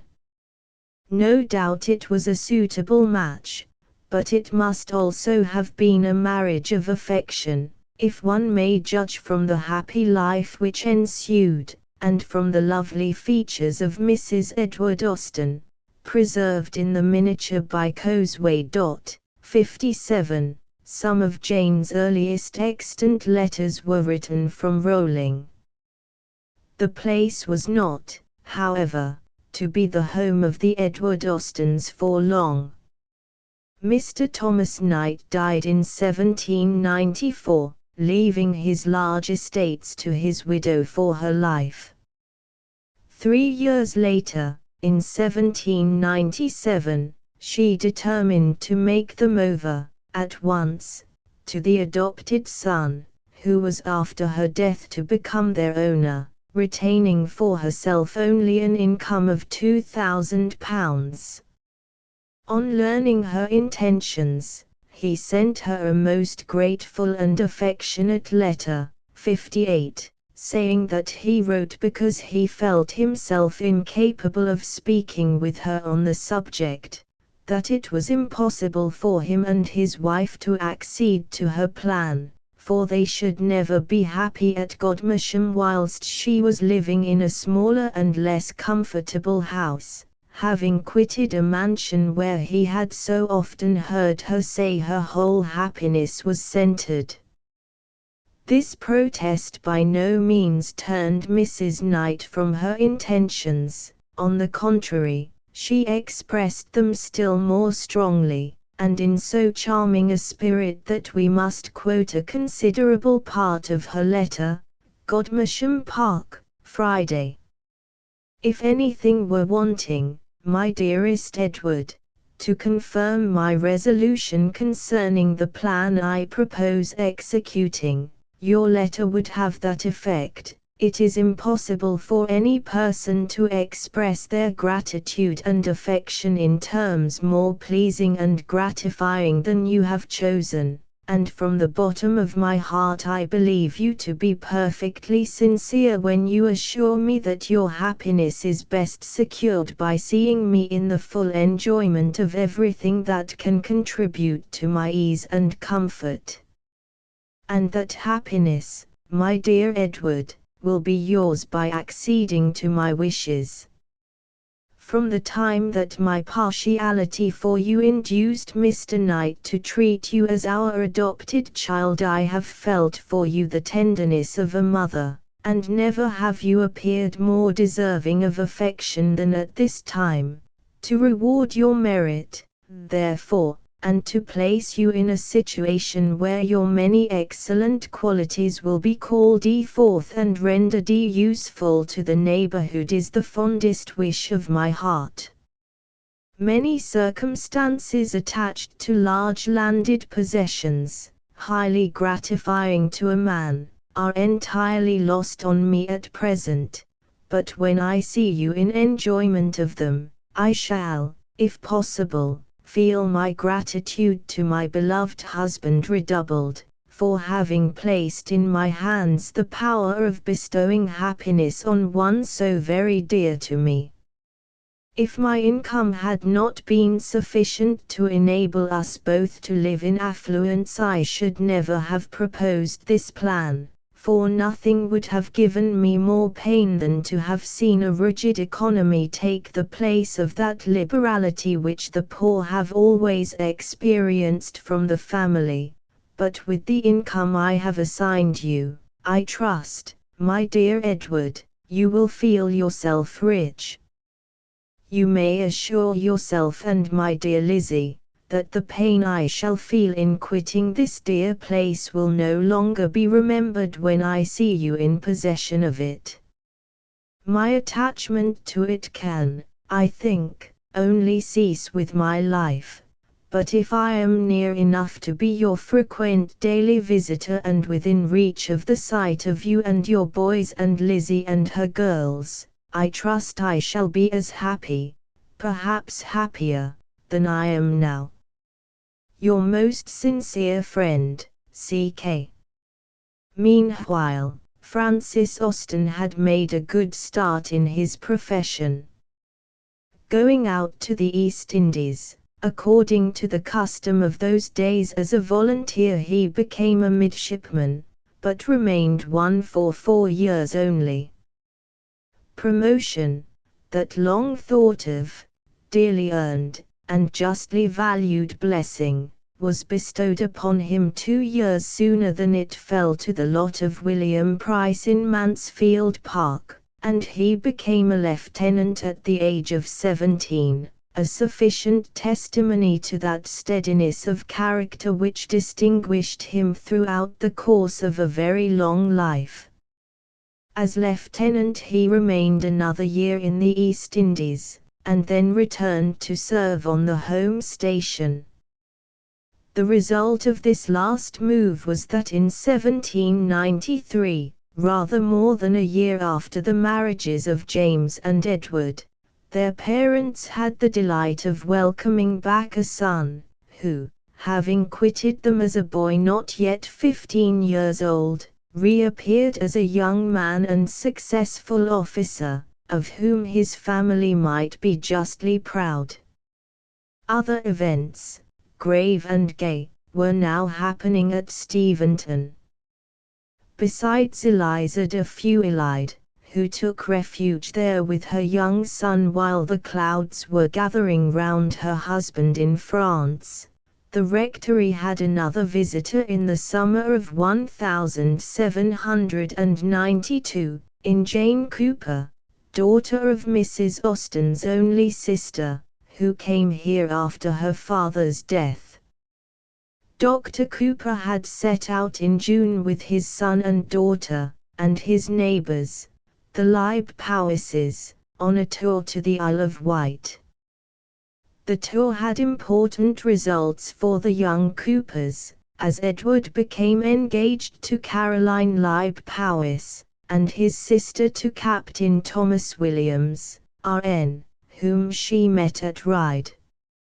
Dr. Cooper, whose health had been the chief reason for the tour, did not long survive his return, dying at Sunning, of which he had been vicar since 1784, on the 27th of August. The date of his daughter's wedding was already fixed, but had of course to be postponed. She went immediately to Steventon, and was married from the rectory on the 11th of December of the same year. One happy result of this marriage was to provide an opening for the naval career of the youngest of the Austens, Charles, who was 3 years younger than Jane, and whom we last met in the nursery. As he was also 5 years junior to Francis, the latter must have quitted the Naval Academy some time before his brother entered it. Charles Austen was one of those happy mortals destined to be loved from childhood to old age by everyone with whom they come in contact. How great a favorite he was at home is easily to be read between the lines of his sister's letters, and when he died at the age of 73 as Admiral of the British fleet in the Burmese waters, one who was with him wrote that his death was a great grief to the whole fleet. "I know I cried bitterly when I found he was dead." The charming expression of countenance in the miniatures still existing of this youngest brother makes such feelings quite comprehensible. On leaving the academy he served under his cousin's husband, Captain Thomas Williams, and was fortunate enough to witness and take part in a most gallant action when, in June 1796, Captain Williams's frigate, the Unicorn, gave chase to a French frigate, La Tribune, and, after a run of 210 miles, succeeded in capturing her. To Charles, at the age of 17, this must have been a very exciting experience, while to Captain Williams it brought the honor of knighthood. What with their visitors and their dances, and with a wedding to prepare for, life must have been gay enough for the Miss Austens during the autumn of 1792. Cassandra and Jane were now of an age to enjoy as much dancing as they could get. In fact, if Jane began dancing as early as she made Lydia Bennet begin, she may already have been going for a year or two to the monthly assemblies that Basingstoke, like every other town of any size, boasted of during the winter months. Unfortunately, we know very little of Jane's personal history from 1792 to 1796. Most of her time would naturally be spent at home, but we catch an occasional glimpse of her, now dancing at Southampton, now travelling with Cassandra one hot summer's day from London to stay with her brother Edward at Rowling, in 1794, now visiting in Gloucestershire. 59. Early in 1794 came the shock of the execution of the Comte de Feuillade, and Eliza, widowed and motherless, and with an invalid boy, must have become more of a serious care to her relations. Over the acquittal of her benefactor and godfather, Warren Hastings, there was but one feeling in the family. They all admired him as a high-minded patriot, a warm and disinterested friend, and a scholar whose approbation was an honor. The event inspired Henry Austen with more than his usual grandeur of language. "Permit me," he says, writing to Hastings, "to congratulate my country and myself as an Englishman, for right dear to every Englishman must it be to behold the issue of a combat where forms of judicature threaten to annihilate the essence of justice." One event of the deepest interest occurred during this period, namely, Cassandra's engagement to Thomas Fowle, brother of Eliza Lloyd's husband, which probably took place in 1795 when she was 23 years old. She had known him from childhood, as he was a pupil at Steventon Rectory in 1779. Mr. Fowle had taken orders, and was at this time rector of Allington in Wiltshire. An immediate marriage did not seem prudent, but advancement was hoped for from his kinsman, Lord Craven, and, as one of the livings in his gift was written in Shropshire, it must have been to this place that Mrs. Austen alluded as the future home of Cassandra in the letter to her intended daughter-in-law, Mary Lloyd. At present, however, Lord Craven could only show his interest in Mr. Fowle by taking him out with him to the West Indies as chaplain to his own regiment. Jane's literary projects were now assuming a more definite shape, although the process of selection and elimination both in subjects and method was not yet finished. To this period belongs Eleanor and Marianne, a first sketch for Sense and Sensibility, but written in letters.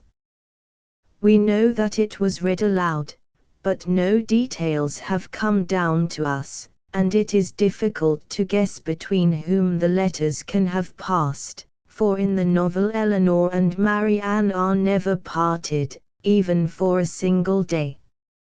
It seems therefore as if the alterations subsequently made must have been radical, and the difficulty and labor which such a complete transformation would involve make the author's unfavorable judgment on her own earlier method of writing all the stronger.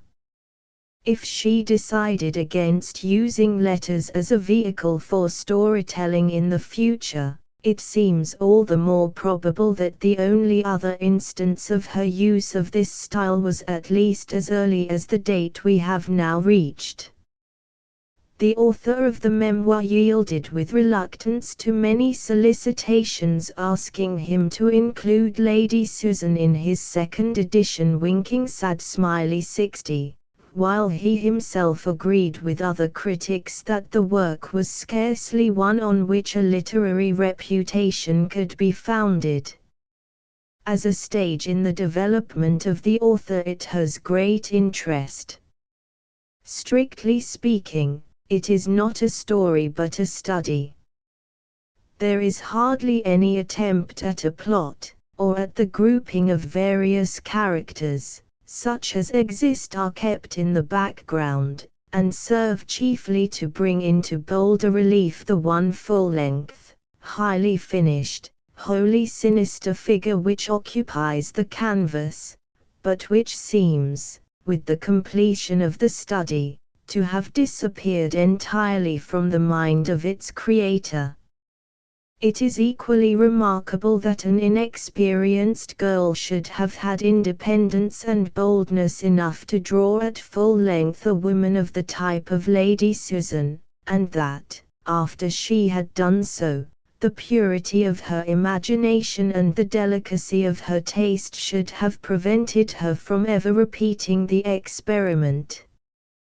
But if Jane Austen never again wrote a story in letters, no one was ever more successful in using them for exhibitions of character.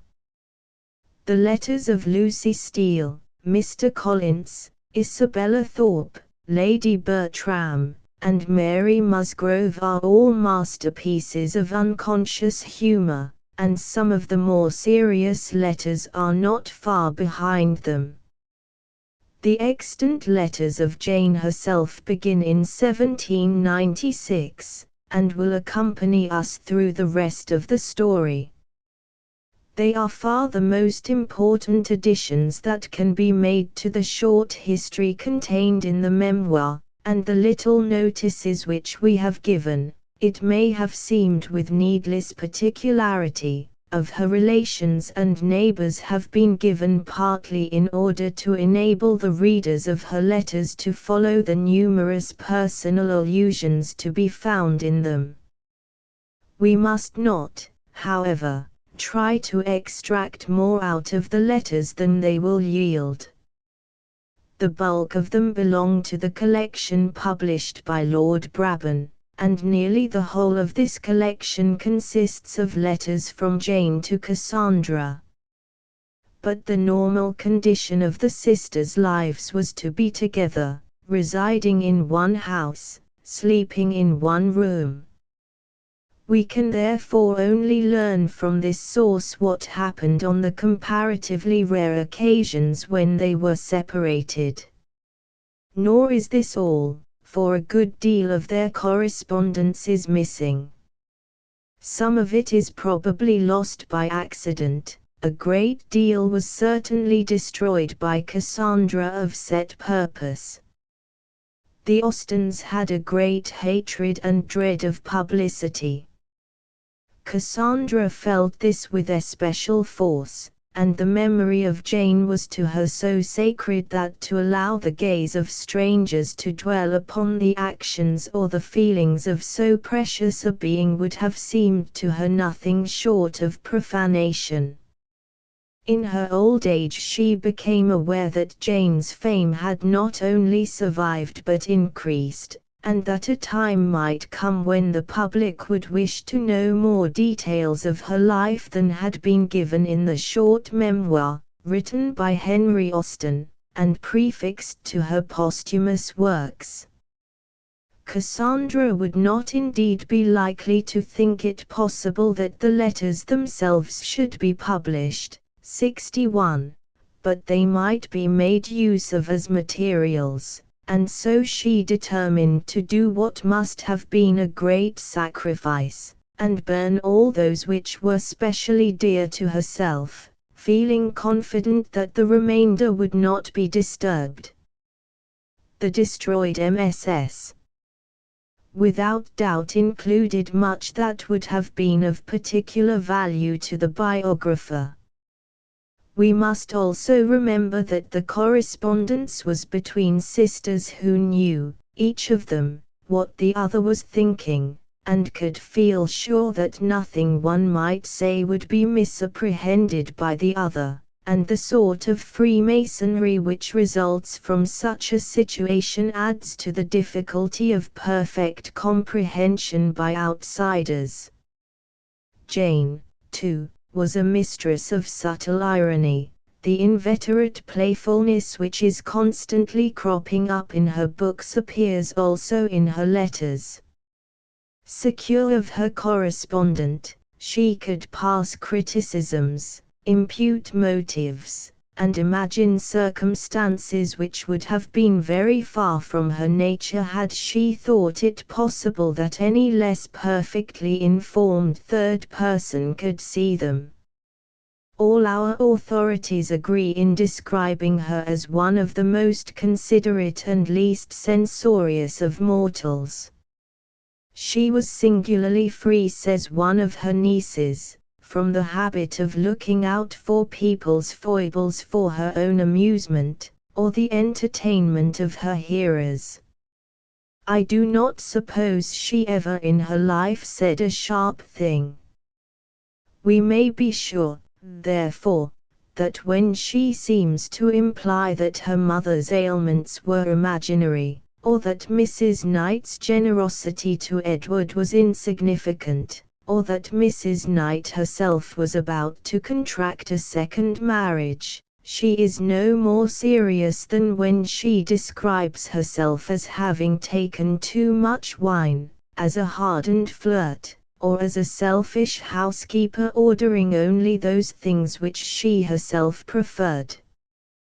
We must therefore take the letters as they are, without expecting to find any expression of views on such important subjects as religion, politics, or literature, subjects which might better be discussed in conversation with Cassandra, and with these limitations in our minds we shall probably agree with Mr. C. Bradley, 62.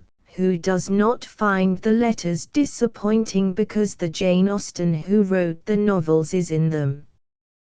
Chapter 6 Romance 1795–1802 Miss Mitford, in a paragraph showing some hostility to Jane Austen, tells us that her own mother spent her maiden life in the neighborhood of the Austens and knew Jane as the prettiest, silliest, most affected, husband-hunting butterfly she ever remembers.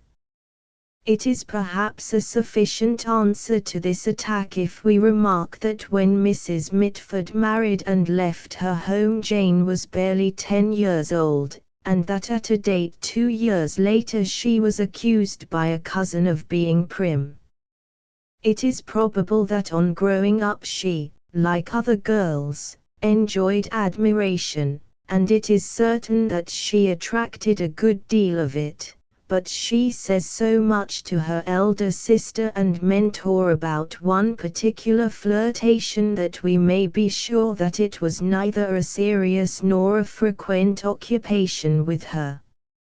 In a letter, 63, written from Steventon, the 17th of November, 1798, she mentions a visit from her friend Mrs. Lefroy, and adds that she had enough private conversation with her to hear all that was interesting, which you will easily credit when I tell you that of her nephew she said nothing at all, and of her friend very little.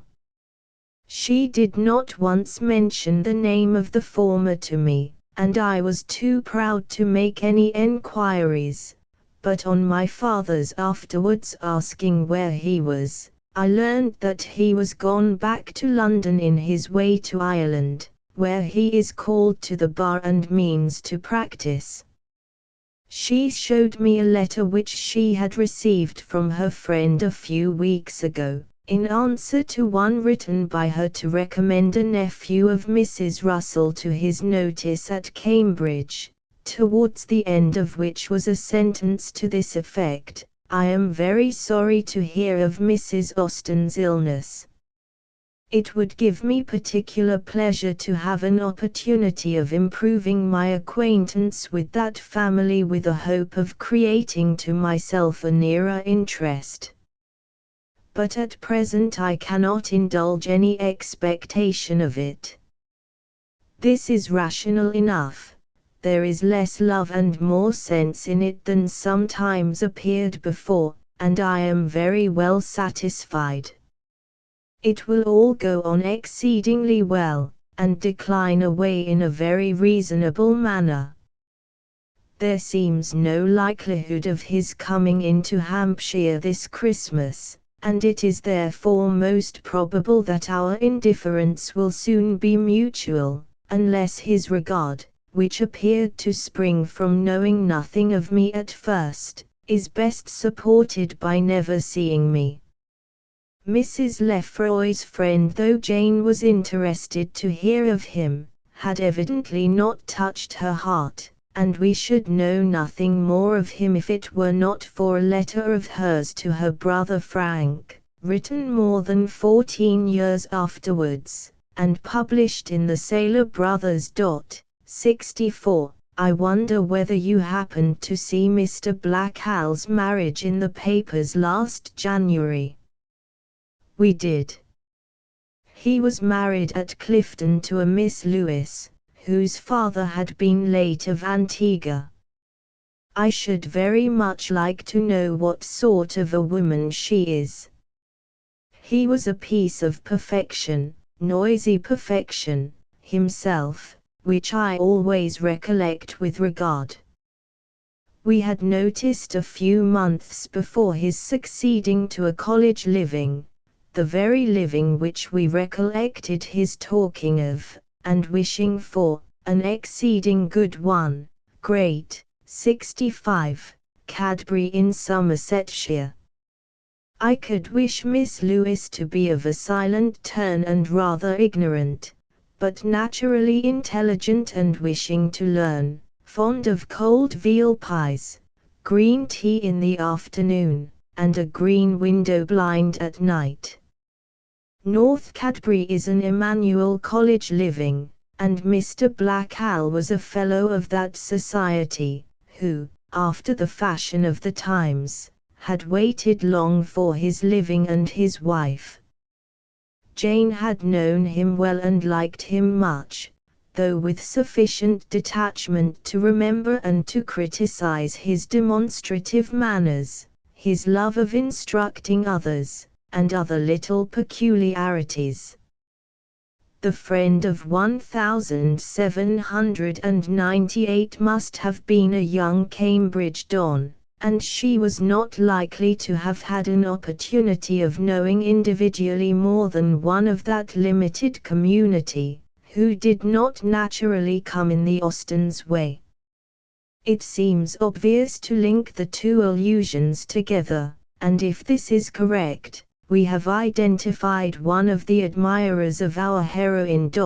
66. More serious, but not very serious, was the attachment between her and Mrs. Lefroy's nephew, Tom Lefroy, afterwards Chief Justice of Ireland, which is mentioned somewhat cautiously in the memoir, and the end of which is alluded to in the letter already quoted. The young people became acquainted in the winter of 1795–6, and took to each other from the first.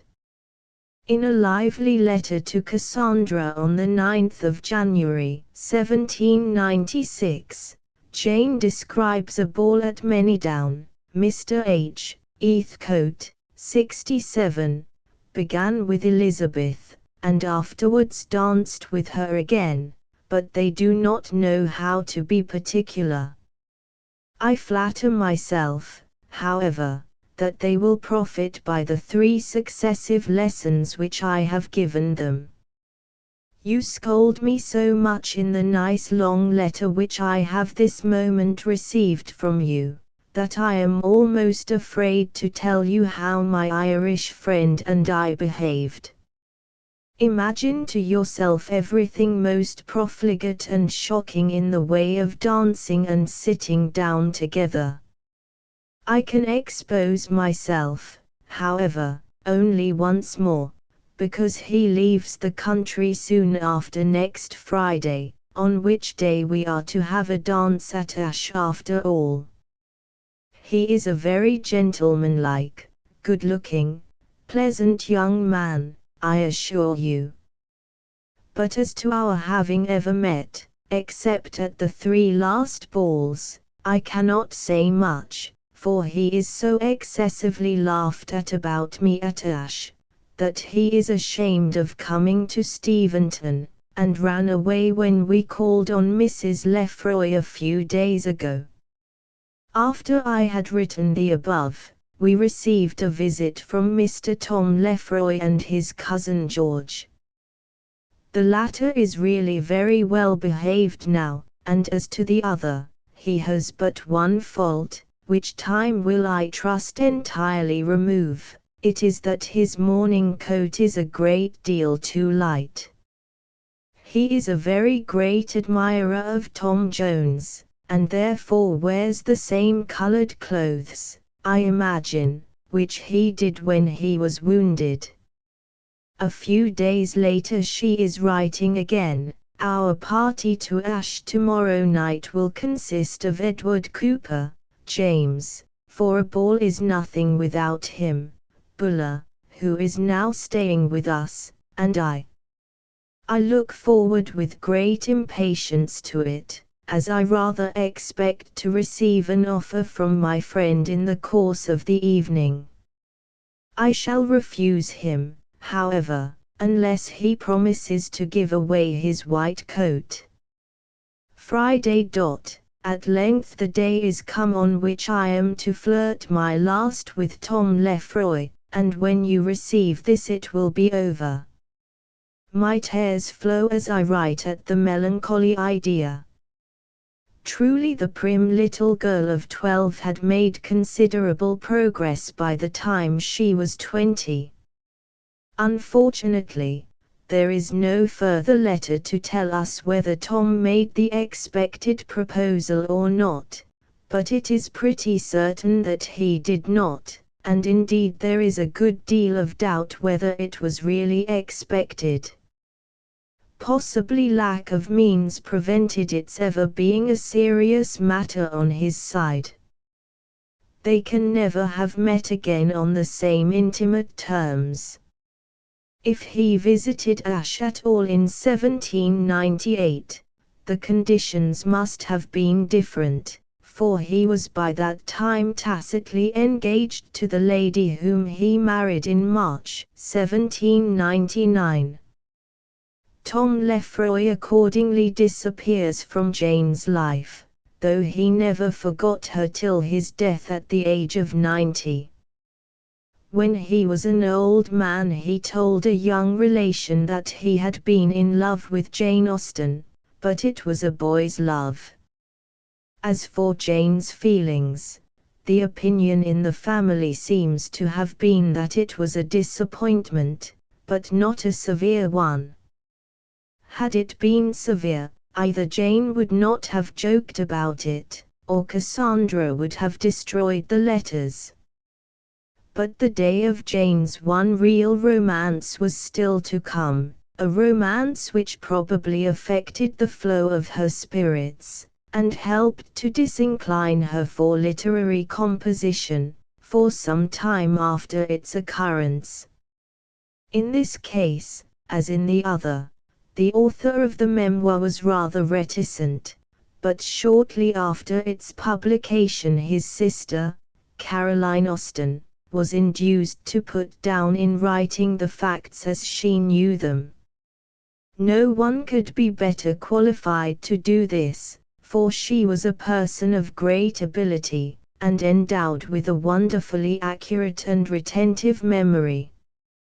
It will be seen also that she has the unimpeachable authority of Cassandra to support her, We can therefore feel confidence in the truth of the story, although date, place, and even the name, 68, of the gentleman are missing.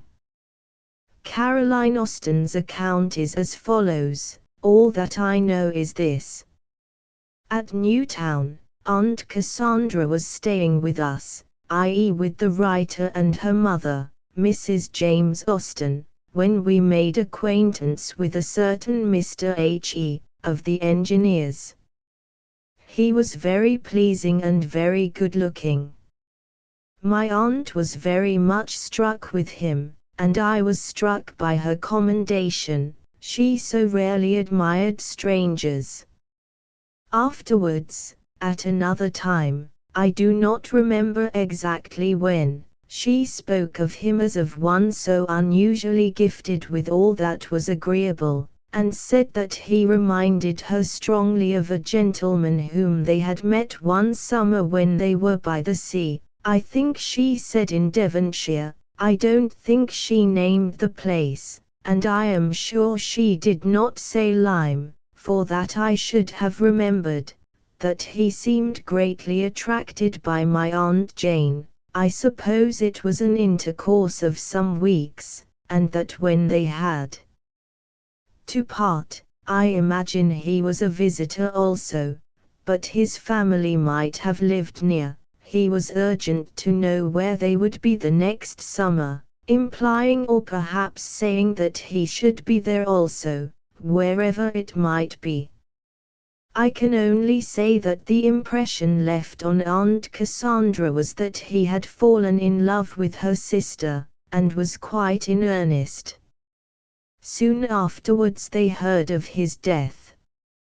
Mr. H.E. also died of a sudden illness soon after we had seen him at Newtown, and I suppose it was that coincidence of early death that led my aunt to speak of him, the unknown, at all.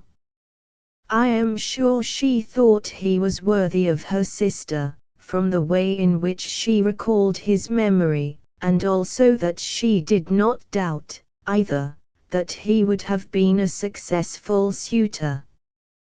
This short history contains all the facts that are known. The rest must be left to imagination, but of two things we may be sure: the man whom Cassandra deemed worthy of her sister can have been no ordinary person, and the similarity in the ending of romance in the case of both sisters must have added a strong link of sympathy to the chain of love which bound their lives together. A story is given in the Reminiscences of Sir Francis H. Doyle, to the effect that Mr. Austen, accompanied by Cassandra and Jane, took advantage of the Peace of Amiens, in 1802, to undertake a foreign tour. Whilst in Switzerland, they fell in with a young naval officer, who speedily became attached to Jane. His love was returned, and all seemed to be going smoothly. The party were making for Chamonix, but while the Austens kept to such high road as there was, their friend was to make his way thither over the mountains. The Austens reached Chamonix safely, but their friend never arrived, and at last news came that he had overtired himself and died of brain fever on the way. The Austens returned to England, and Jane resumed her ordinary life, never referring to her adventures abroad. This story is given on the authority of a Miss Ursula Mayo, who heard it 30 or 40 years later from a niece of Jane Austen's. Who this niece was we do not know, but she cannot have been either of the two who were grown up before their aunt's death, for they knew nothing of any such journey. As it stands, the story is impossible for many reasons. We give 3. 1. Such an important and unusual event as a tour in Switzerland could not have taken place without leaving traces behind, and there is no shadow of a tradition of it remaining in the family. 2. They could not possibly have afforded it. George Austen had given up his living, and was hoping to have £600 a year as a maximum for the family party of 4 persons, and they had just had the expense of setting up house in Bath. 3. We can almost prove an alibi. We know that they were at Dawlish in the year of the Peace of Amiens, and they certainly could not have made another lengthened absence. The story, however, is interesting, for it fits in, so far as its main theme is concerned, with the authentic account given above of Jane's romance in the West, although the setting is completely different. It is quite possible that the fiction originated in an incorrect account, misheard or misrepeated, of the true tale, mixed up with the fact, mentioned below, that the Henry Austens went abroad at this time. One more incident shall be narrated, an incident which, though full of discomfort and inconvenience for the actors, yet lacks the note of tragedy contained in the last. It rests on the same excellent authority, with the additional safeguard that Caroline Austen's own mother must have known the circumstances exactly. The story is as follows. In November 1802, Cassandra and Jane came from Bath to pay a visit to their old home, then in the possession of their eldest brother James and his wife Mary. In the course of it, they went to spend a few days with some old friends in the neighborhood. On the morning of Friday, December the 3rd, they suddenly reappeared, their friends having driven them back, at an unlooked-for moment. All got out, and to Mrs. James Austen's surprise a tender scene of embraces and tears and distressing farewells took place in the hall. No sooner had the carriage disappeared than Cassandra and Jane, without offering any explanation, turned to her and said that they must at once go back to Bath. The very next day, it was absolutely necessary, and, as an escort for young ladies travelling by coach was also necessary, their brother James must take them, although Saturday was a day on which it was most inconvenient for a single-handed rector to go far from his parish, for he could not return till Monday, and there was hardly any time to provide for his Sunday duty. But Cassandra and Jane, in a manner very unlike their usual considerate selves, refused to remain till Monday, nor would they give any reason for this refusal. James was therefore obliged to yield and to go with them to Bath. In course of time the mystery was solved. 169 of the family with whom they had been staying had made Jane an offer of marriage, which she accepted, only to repent of her action deeply before many hours had passed. Her niece Caroline's remarks are as follows. I conjecture that the advantages he could offer, and her gratitude for his love, and her long friendship with his family, induced my aunt to decide that she would marry him when he should ask her, but that having accepted him she found she was miserable. To be sure, she should not have said yes overnight, but I have always respected her for her courage in cancelling that yes the next morning. All worldly advantages would have been to her, and she was of an age to know this quite well. She was nearly 27. My aunts had very small fortunes, and on their father's death, they and their mother would be, they were aware, but poorly off. I believe most young women so circumstanced would have gone on trusting to love after marriage. If this event occurred after the more romantic incident in the west of England, it is possible that Jane had hardly as yet regained her wonted balance of mind and calmness of judgment. We have no further tale of the sort to tell. As time went on, she acquiesced cheerfully in the gradual disappearance of youth. She did not eschew balls, but was indifferent whether she was asked to dance or not. It was the same room in which we danced 15 years ago. I thought it all over, and in spite of the shame of being so much older, felt with thankfulness that I was quite as happy now as then. You will not expect to hear that I was asked to dance, but I was. She was to spend the remainder of her life in the center of family interests, and by degrees to become engrossed in the exciting business of authorship. She could afford to laugh at the suggestion that she should marry the rector of Chton, and promised to do so, whatever his reluctance or her own.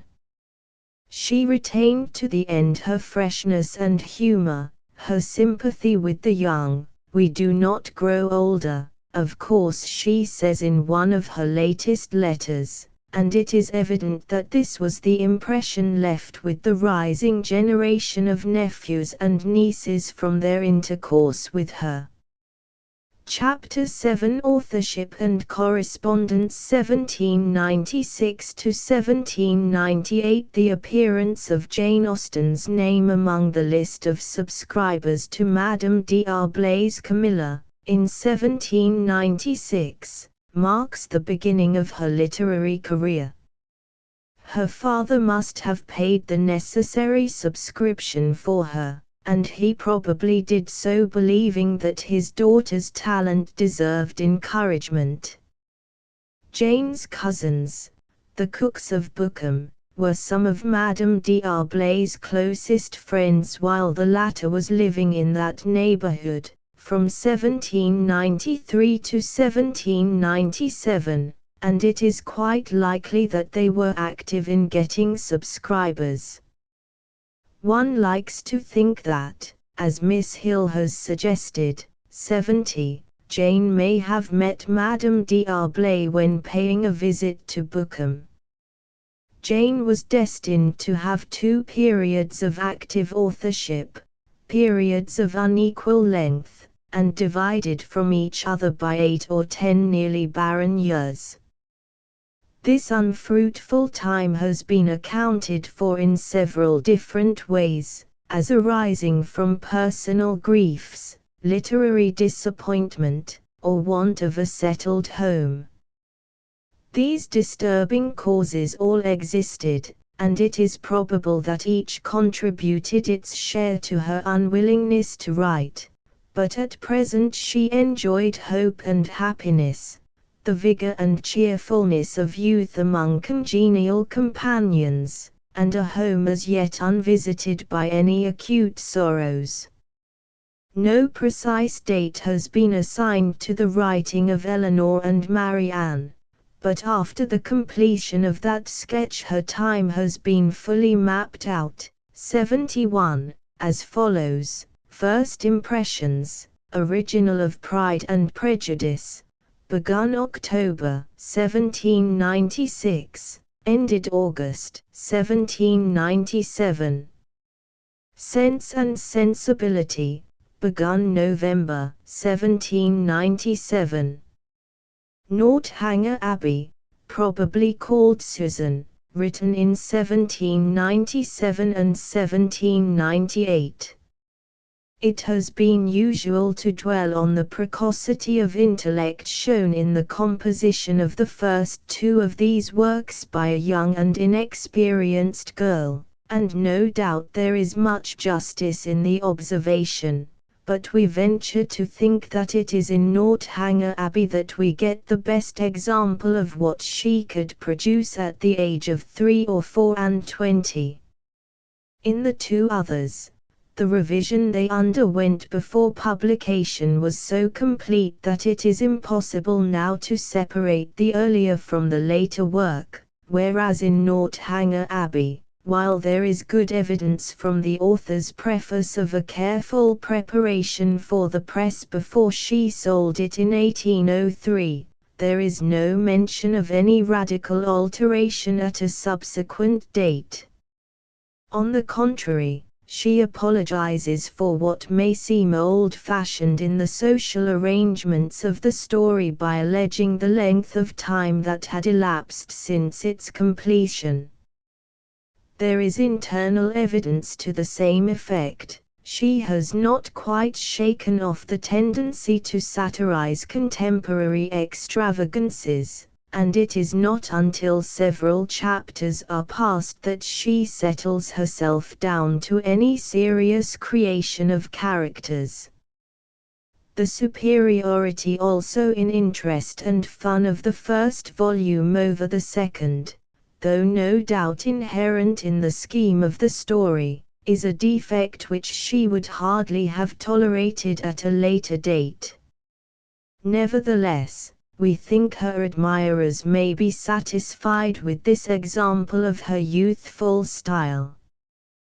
The charm with which she manages to invest a simple ingenuous girl like Catherine, the brightness of Henry Tilney, even the shallowness of Isabella and the boorishness of John Thorpe, are things we part from with regret.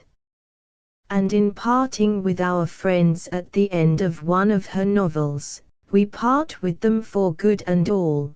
They never reappear in another shape elsewhere. Even Mrs. Allen and Lady Bertram are by no means the same. It seems to have been only a happy accident, though no doubt an accident very likely to occur, which prevented first impressions from appearing in its immature shape. George Austen was ready, and indeed anxious, that his daughter's work should be published, and when she had finished the story in August 1797, he took steps to find a publisher. Years afterwards, probably in 1836, at the sale of the effects of Mr. Cadell, the famous London publisher, the following letter was purchased by a connection of the family. "Sir, I have in my possession a manuscript novel, comprising 3 vols, about the length of Miss Burney's Evelina. As I am well aware of what consequence it is that a work of this sort should make its first appearance under a respectable name, I apply to you. I shall be much obliged, therefore, if you will inform me whether you choose to be concerned in it, what will be the expense of publishing it at the author's risk, and what you will venture to advance for the property of it, if on perusal it is approved of. Should you give any encouragement, I will send you the work. I am, Sir, your humble servant, George Austen. Steventon, near Overton, Hants, the 1st of November, 1797. This proposal, we are told, was declined by return of post. The earliest of Jane's letters which have survived date from the year 1796. They begin at Steventon in the middle of their winter engagements, and when Tom Lefroy was in the foreground. 72, Steventon, Saturday, the 9th of January, 1796. In the first place, I hope you will live 23 years longer. Mr. Tom Lefroy's birthday was yesterday, so that you are very near of an age. After this necessary preamble I shall proceed to inform you that we had an exceeding good ball last night, and that I was very much disappointed at not seeing Charles Fowl of the party, as I had previously heard of his being invited. We were so terrible good as to take James in our carriage, though there were 3 of us before, but indeed he deserves encouragement for the very great improvement which has lately taken place in his dancing. Miss Heathcote is pretty, but not near so handsome as I expected. Henry is still hankering after the regulars, and as his project of purchasing the adjutancy of the Oxfordshire is now over, he has got a scheme in his head about getting a lieutenancy and adjutancy in the 86th, a new raised regiment, which he fancies will be ordered to the Cape of Good Hope. I heartily hope that he will, as usual, be disappointed in this scheme. Steventon, Thursday, the 14th of January, 1796. I am very much flattered by your commendation of my last letter, for I write only for fame, and without any view to pecuniary emolument. Tell Mary, 73, that I make over Mr. Hartley and all his estate to her for her sole use and benefit in future, and not only him, but all my other admirers into the bargain wherever she can find them, even the kiss which C. Powlett wanted to give me, as I mean to confine myself in future to Mr. Tom Lefroy, for whom I don't care sixpence. Assure her also as a last and indubitable proof of Warren's indifference to me, that he actually drew that gentleman's picture for me, and delivered it to me without a sigh. The next batch of letters date from a visit paid by Jane, in August 1796, to Rowling, the Kent home of her brother Edward. She seems to have experienced a difficulty in finding an escort for her return journey. Henry kept changing his plans, and Frank, the sailor, was liable to be sent for at a day's notice. She had evidently been studying her copy of Camilla. Cork Street, Tuesday morn, August 1796. My dear Cassandra, here I am once more in this scene of dissipation and vice, and I begin already to find my morals corrupted. We reached Staines yesterday, I do not know when, without suffering so much from the heat as I had hoped to do. We set off again this morning at 7 o'clock, and had a very pleasant drive, as the morning was cloudy and perfectly cool. I came all the way in the chaise from Hertford Bridge. Edward and Frank are both gone out to seek their fortunes, the latter is to return soon and help us seek ours. The former we shall never see again. We are to be at Astley's tonight, which I am glad of. Edward has heard from Henry this morning. He has not been at the races at all, unless his driving Miss Pearson over to Rowling one day can be so called. We shall find him there on Thursday. I hope you are all alive after our melancholy parting yesterday, and that you pursued your intended avocation with success. God bless you. I must leave off, for we are going out.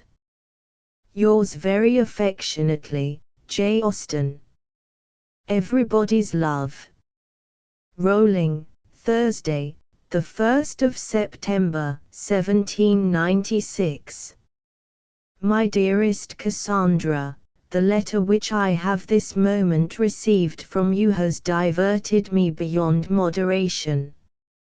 I could die of laughter at it, as they used to say at school. You are indeed the finest comic writer of the present age. I am sorry that you found such a conciseness in the strains of my first letter. I must endeavor to make you amends for it, when we meet, by some elaborate details, which I shall shortly begin composing. Our men had but indifferent weather for their visit to Godmersham, for it rained great part of the way there and all the way back.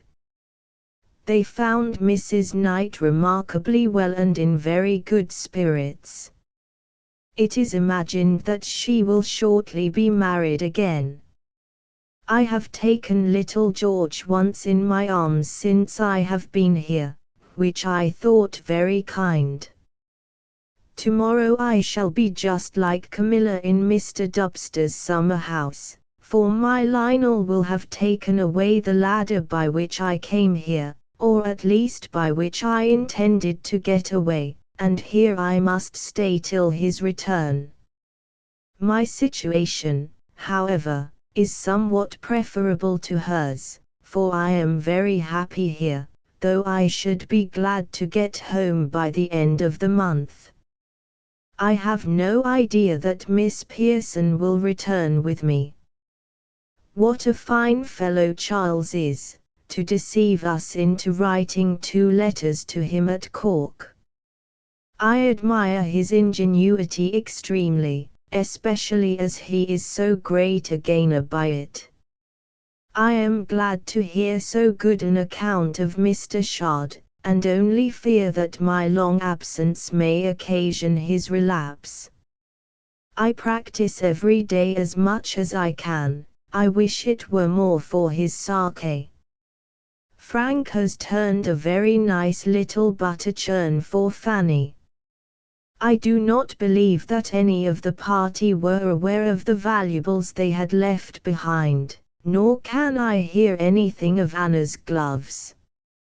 Indeed, I have not enquired at all about them hitherto. We are very busy making Edward's shirts, and I am proud to say that I am the neatest worker of the party. Rolling, Monday, the 5th of September, 1796. My dear Cassandra, I shall be extremely anxious to hear the event of your ball, and shall hope to receive so long and minute an account of every particular that I shall be tired of reading it. I hope John Lovett's accident will not prevent his attending the ball, as you will otherwise be obliged to dance with Mr. Tington the whole evening. Let me know how J. Harwood deports himself without the Miss Biggs, and which of the Marys will carry the day with my brother James. We were at a ball on Saturday, I assure you. We dined at Goodnestone, and in the evening danced 2 country dances and the Bowlangries. I opened the ball with Edward Bridges, 74. The other couples were Louis Cage and Harriet, Frank and Louisa, Fanny and George. Elizabeth played 1 country dance, Lady Bridges the other, which she made Henry dance with her, and Miss Finch played the Bowlangries. In reading over the last 3 or 4 lines, I am aware of my having expressed myself in so doubtful a manner that, if I did not tell you to the contrary, you might imagine it was Lady Bridges who made Henry dance with her at the same time that she was playing, which, if not impossible, must appear a very improbable event to you. But it was Elizabeth who danced. We supped there and walked home at night under the shade of 2 umbrellas. We have just got some venison from Godmersham, which the 2 Mr. Harveys are to devour tomorrow, and on Friday or Saturday the Goodnestone people are to finish their scraps. Henry went away on Friday, as he purposed, without fail. You will hear from him soon, I imagine, as he talked of writing to Steventon shortly.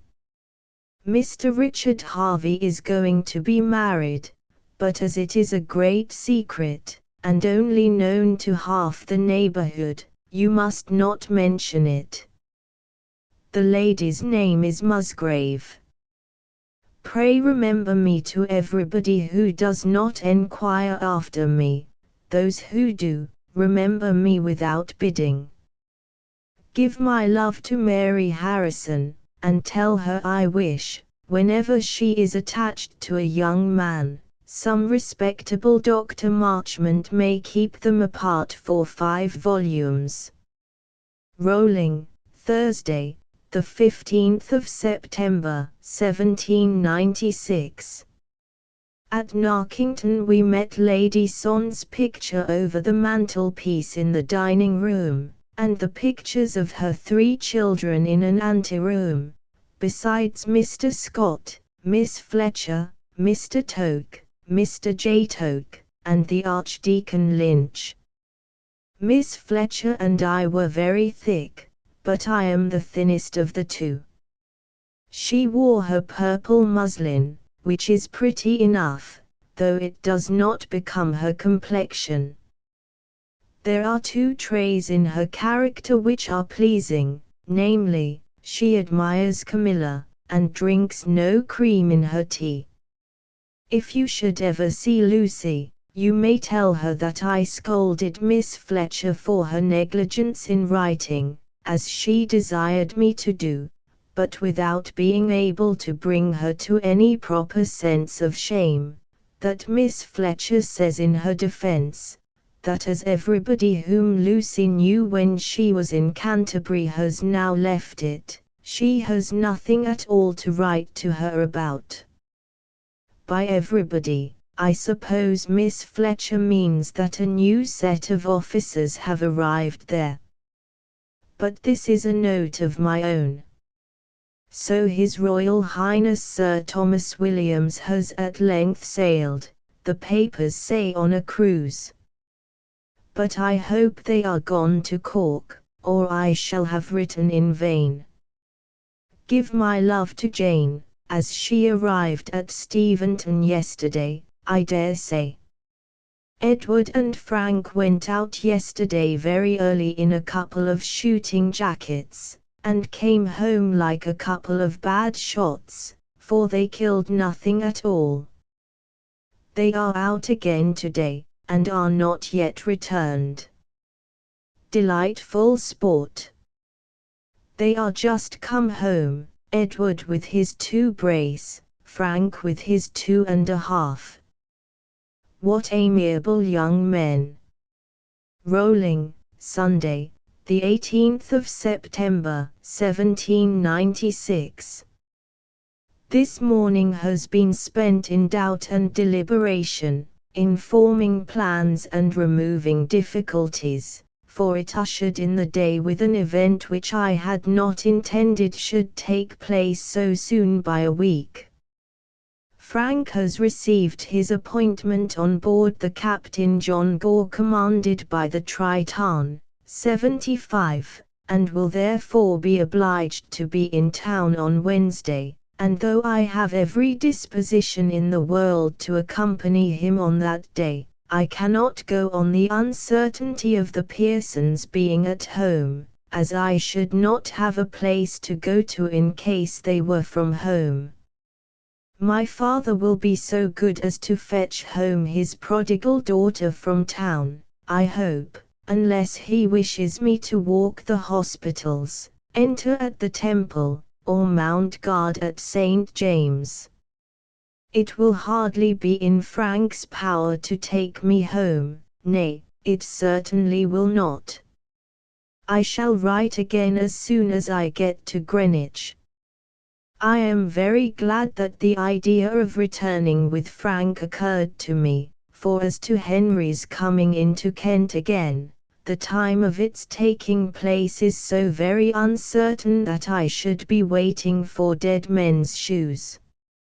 I had once determined to go with Frank tomorrow and take my chance, and see, but they dissuaded me from so rash a step, as I really think on consideration it would have been, for if the Pearsons were not at home, I should inevitably fall a sacrifice to the arts of some fat woman who would make me drunk with small beer. In some way or other, Jane managed to reach Steventon, and at once set to work on first impressions. From that point the letters cease for 2 years, namely, till October 1798. Several family events occurred during the interval. In January 1797 came the wedding of James Austen and Mary Lloyd. Owing to the friendship which had long existed between the Austens and the Lloyds, this marriage gave great pleasure at Steventon, and Eliza de Feuillide remarks on it as follows: James has chosen a second wife in the person of Miss Mary Lloyd, who is not either rich or handsome, but very sensible and good-humoured. Jane seems much pleased with the match, and it is natural she should, having long known and liked the lady. Not long after this happy event, the rectory at Steventon was plunged into deep grief, for news came that Cassandra's intended husband, Thomas Fowle, who was expected home from St. Domingo in a few weeks, had died in February of yellow fever. Our chief informant is again Eliza de Feuillide, who writes on May 3, "This is a very severe stroke to the whole family, and particularly to poor Cassandra, for whom I feel more than I can express. Indeed I am most sincerely grieved at this event, and the pain which it must occasion our worthy relations." Jane says that her sister behaves with a degree of resolution and propriety which no common mind could evince in so trying a situation. His kinsman, Lord Craven, who had taken him out as chaplain to his regiment, said afterwards that, had he known of his engagement, he would not have allowed him to go to so dangerous a climate. After such a blow as this, Jane was hardly likely to leave Cassandra, and the absence of letters at this time is easily understood. In November of this same year, Mrs. Austen, whose health was not good, determined to go to Bath with her daughters. The route from Steventon was by Andover and Devizes, one night being usually spent at the latter place. Mrs. Austen's brother, Mr. Leigh Perrot, was a regular visitor to Bath, and there is every reason to suppose that Jane had already visited the Leigh Perrots or the Coopers, or both, at this still fashionable resort, whose place was only gradually being usurped by Brighton. Owing to the absence of contemporary letters, our knowledge of her stay there in 1797 is chiefly derived from reminiscences in later correspondence. Thus in May 1799, when visiting Bath again, Jane remarks that it rained almost all the way from Devizes, and our first view of Bath has been just as gloomy as it was last November 12th. We may therefore imagine them entering Bath on a wet afternoon, like Lady Russell, in Persuasion, and driving through the long course of streets amidst the dash of other carriages, the heavy rumble of carts and drays, the bawling of newsmen, muffin men and milkmen, and the ceaseless clink of pattens. The Austens probably stayed with the Perrots at their house, number 1 Paragon Buildings. Writing in April 1805, Jane describes a visit to a riding school, and says, 7 years and 4 months ago we went to the same riding house to see Miss Lefroy's performance. what a different set are we now moving in. It would be interesting to know in what way the set differed, whether in kind or only in the individuals composing it. In this earlier visit Jane was likely to have seen plenty of company, as the Leigh Perrots had a large acquaintance. 76. The Austens stayed at Bath into December, for Elizabeth de Feuillide mentions, on the 11th of December, that she had heard very lately from Jane, who is still at Bath with her mother and sister. Mr. Hampson, whom I saw yesterday, told me he had heard Cassandra was going to be married, but Jane says not a word of it. When we think of Jane's silence, and still more of Cassandra's recent grief, we may safely discredit this extremely improbable rumor. On returning home for Christmas, they received a piece of news which, even if it did not come entirely as a surprise, can hardly have given unmixed pleasure. This was the engagement of Henry Austen to his cousin, Eliza de Feuillide, his senior by some 10 years.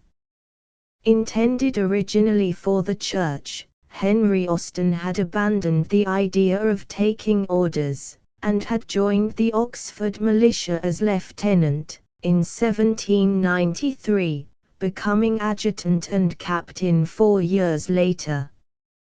Though he was endowed with many attractive gifts, there was a certain infirmity of purpose in his character that was hardly likely to be remedied by a marriage to his very pleasure-loving cousin. In default of Eliza's letter on the occasion to her uncle, we may quote that which she wrote to Warren Hastings: "Dear Sir, as I flatter myself you still take an interest in my welfare, I think it incumbent on me to acquaint you with a circumstance by which it must be materially influenced. I have consented to an union with my cousin, Captain Austen, who has the honor of being known to you. He has been for some time in possession of a comfortable income, and the excellence of his heart, temper and understanding, together with steady attachment to me, his affection for my little boy, and disinterested concurrence in the disposal of my property in favor of this latter, have at length induced me to an acquiescence which I have withheld for more than 2 years. Need I say, my dear sir, that I most earnestly wish for your approbation on this occasion, and that it is with the sincerest attachment I shall ever remain your much obliged and affectionate goddaughter, Elizabeth de Feuillide. I beg leave to present my affectionate compliments to Mrs. Hastings." The 26th of December, 1797. Neither side wished for a long engagement, and they were married on the 31st of December. Henry continued with the militia regiment probably till the peace of 1802. By 1804 he had joined a brother militia officer of the name of Maundy, and set up as banker and army agent, with offices in Albany, Piccadilly, removing in or before 1808 to 10 Henrietta Street, Covent Garden. Poor little Hastings de Feuillide became subject to epilepsy, and died on the 9th of October, 1801, while the Henry Austens were living in Upper Berkeley Street. 77. During the first half of 1798, Jane, fresh from her late visit to Bath, was able to devote some happy months of unbroken leisure to writing the first draft of the book known to us as Northanger Abbey, but her comedy was once more interrupted by one of the tragedies of real life. On August the 9th occurred the death of her cousin, Lady Williams, Jane Cooper, while she was driving herself in a whiskey, a dray horse ran away and drove against the chaise. She was thrown out and killed on the spot, never spoke again. So Mrs. Leigh Powys records the news on the 14th of August. Jane Williams had been married from Steventon Rectory, and had been, both before and after that event, so frequent a visitor there that her death must have been severely felt by the Austens, especially by the daughters of the family, her friends and contemporaries. Chapter 8 Godmersham and Steventon 1798 to 1799. Some change after this shock must have been desirable, and at the end of the same month Mr. and Mrs. Austen, with Cassandra and Jane, started on a visit to the Edward Austens, no longer at Rowling but at Godmersham, which, by the generosity of Mrs. Knight, was now become their residence. Edward would naturally wish for a visit from his parents and sisters in his new and beautiful home. We know very little of Jane's doings there, except that she attended a ball at Ashford, but, on her parting from Cassandra, who was left behind, and returning to Steventon with her father and mother, we find ourselves fortunately in the company of the letters once more. Mrs. Austen was at this time in poor health, and Jane evidently felt the responsibility of taking charge of her in Cassandra's absence. Bull and George, Dartford, Wednesday, the 24th of October, 1798.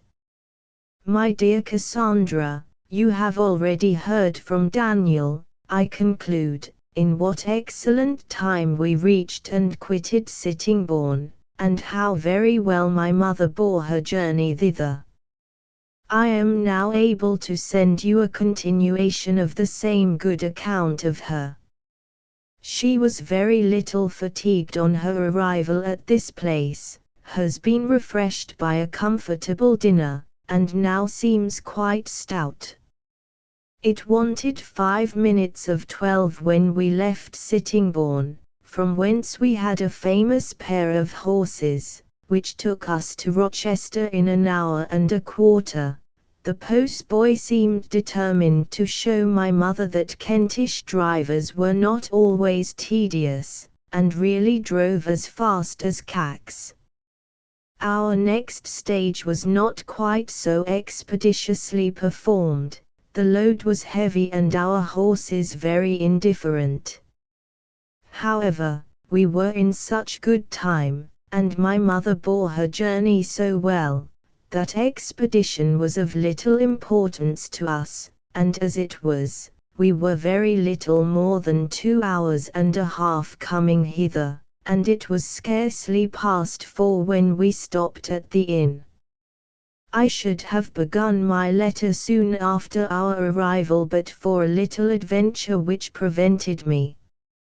After we had been here a quarter of an hour it was discovered that my writing and dressing boxes had been by accident put into a chaise which was just packing off as we came in, and were driven away towards Gravesend in their way to the West Indies.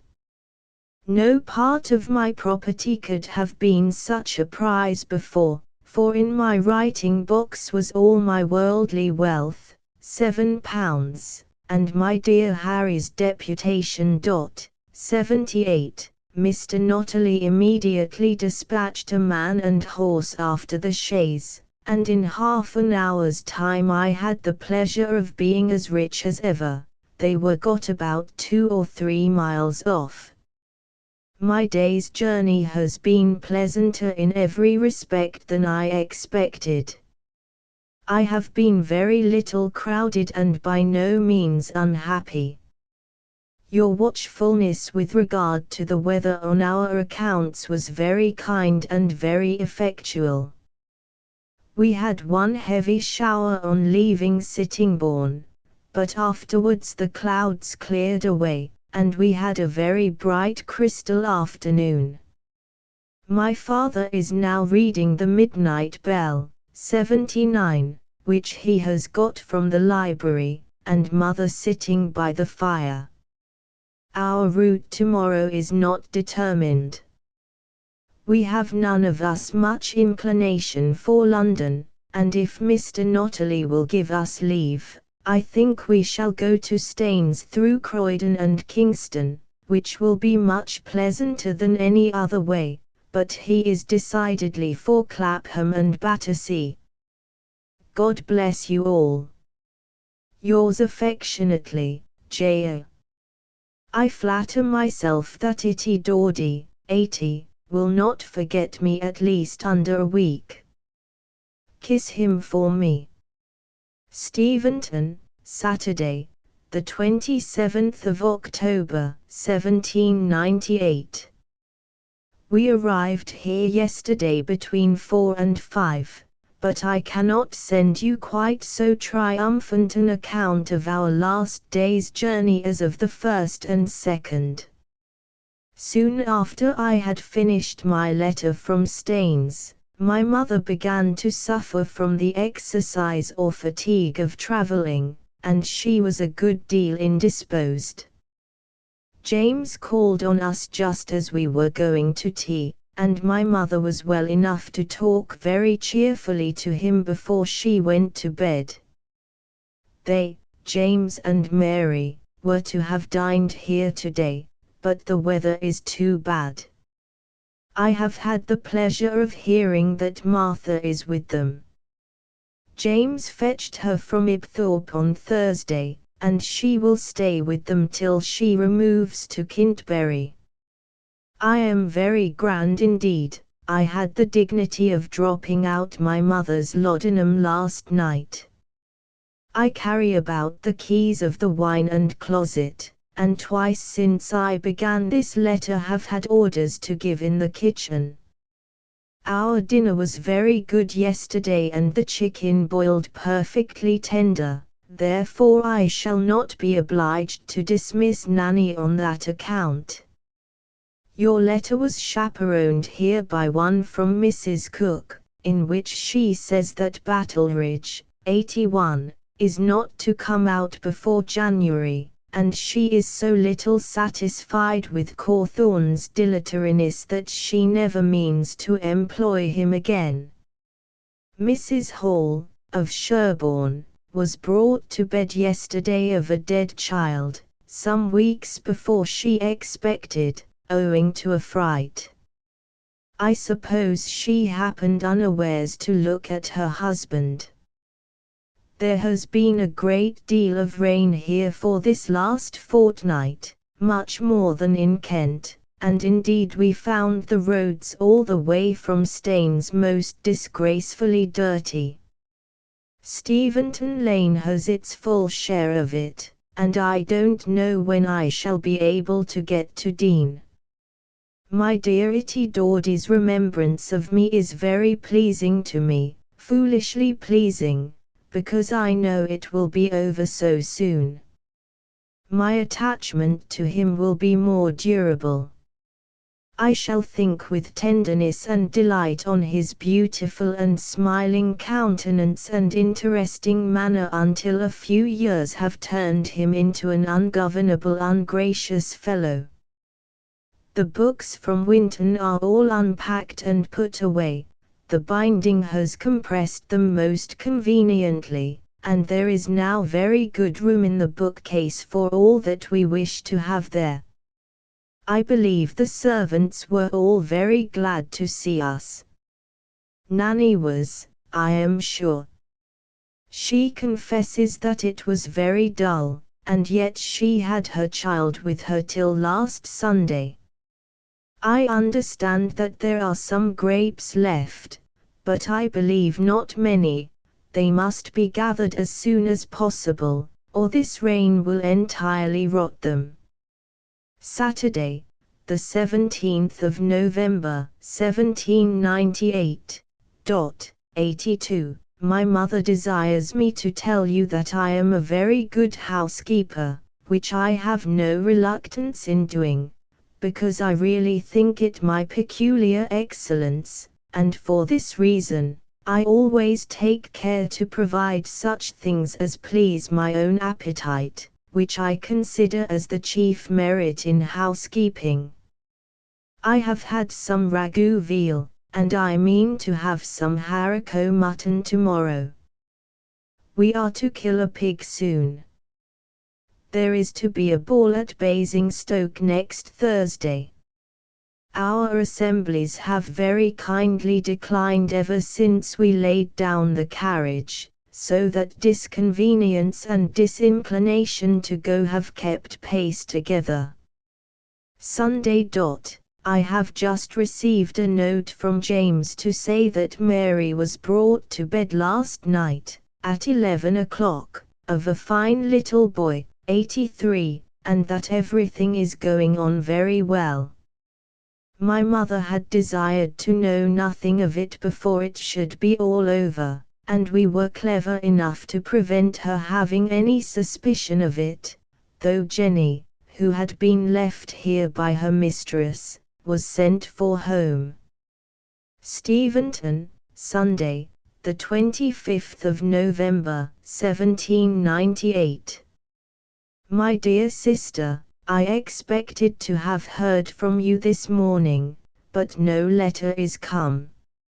I shall not take the trouble of announcing to you any more of Mary's children, if, instead of thanking me for the intelligence, you always sit down and write to James. I am sure nobody can desire your letters so much as I do, and I don't think anybody deserves them so well. Having now relieved my heart of a great deal of malevolence, I will proceed to tell you that Mary continues quite well, and my mother tolerably so. I saw the former on Friday, and though I had seen her comparatively hearty the Tuesday before, I was really amazed at the improvement which 3 days had made in her. She looked well, her spirits were perfectly good, and she spoke much more vigorously than Elizabeth did when we left Godmersham. I had only a glimpse at the child, who was asleep, but Miss Debarry told me that his eyes were large, dark, and handsome. She looks much as she used to do, is netting herself a gown in worsteds, and wears what Mrs. Birch would call a pot hat. A short and compendious history of Miss Debarry. We have got Fitzalbiny winking sad smiley 84. My father has bought it against my private wishes, for it does not quite satisfy my feelings that we should purchase the only one of Egerton's works of which his family are ashamed.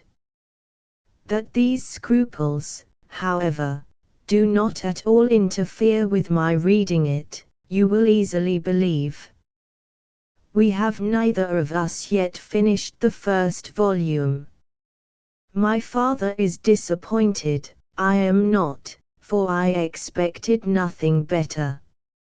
Never did any book carry more internal evidence of its author.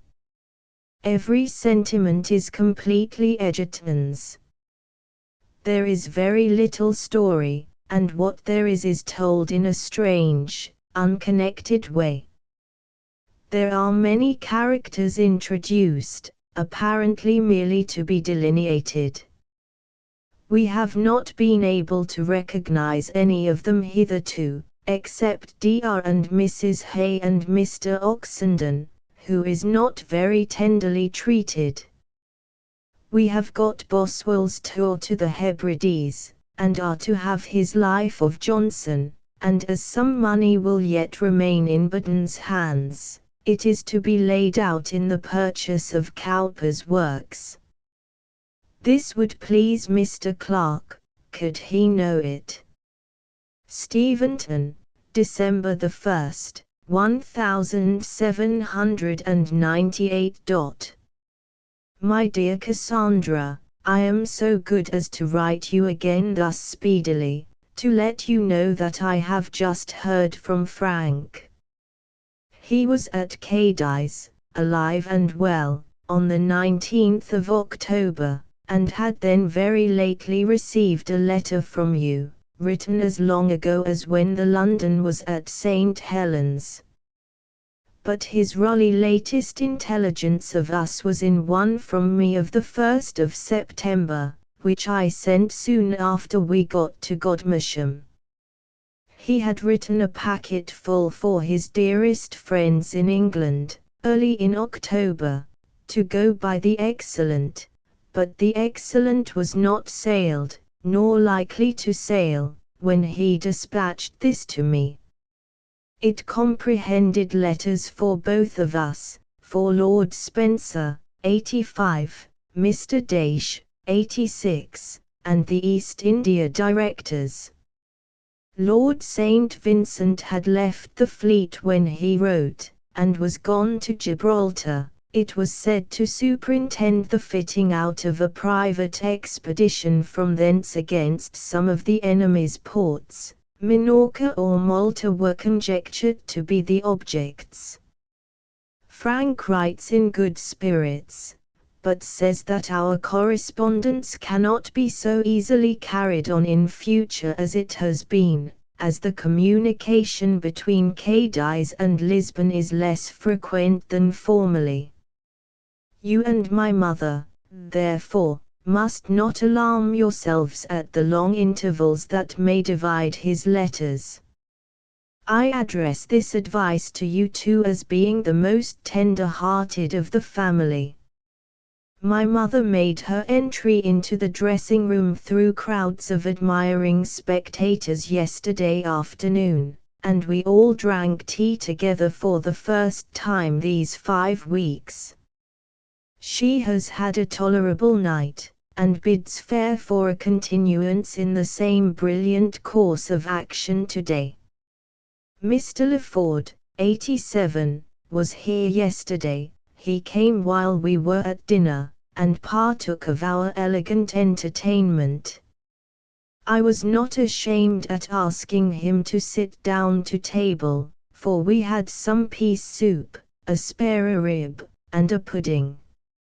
He wants my mother to look yellow and to throw out a rash, but she will do neither.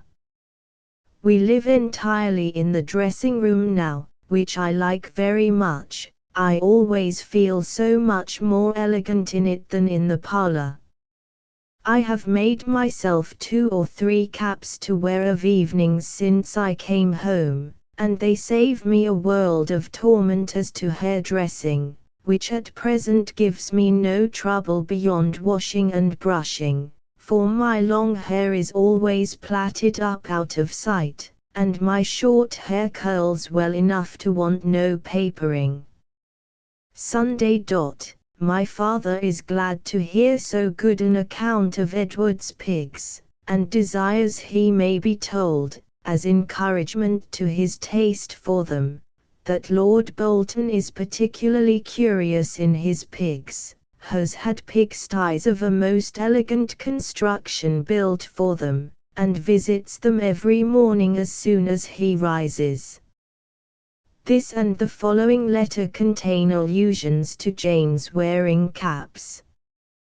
Those intended for use at balls, and C would be smart headdresses, worn at that period by younger as well as older women.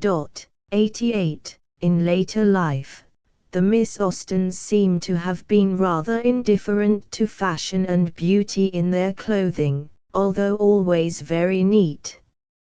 Steventon, Tuesday, the 18th of December, 1798. I took the liberty a few days ago of asking your black velvet bonnet to lend me its caul, which it very readily did, and by which I have been enabled to give a considerable improvement of dignity to my cap, which was before too nidgety to please me. I shall wear it on Thursday, but I hope you will not be offended with me for following your advice as to its ornaments only in part. I still venture to retain the narrow silver round it, put twice round without any bow, and instead of the black military feather shall put in the coquelicot one as being smarter, and besides, coquelicot is to be all the fashion this winter. After the ball I shall probably make it entirely black. I am sorry that our dear Charles begins to feel the dignity of ill usage. My father will write to Admiral Gambier.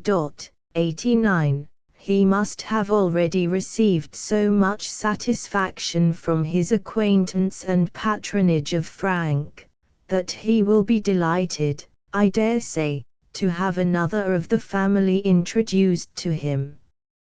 I am very much obliged to my dear little George for his message, for his love at least. His duty, I suppose, was only in consequence of some hint of my favorable intentions towards him from his father or mother.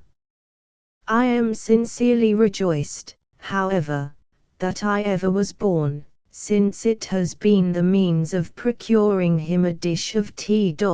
90. Give my best love to him.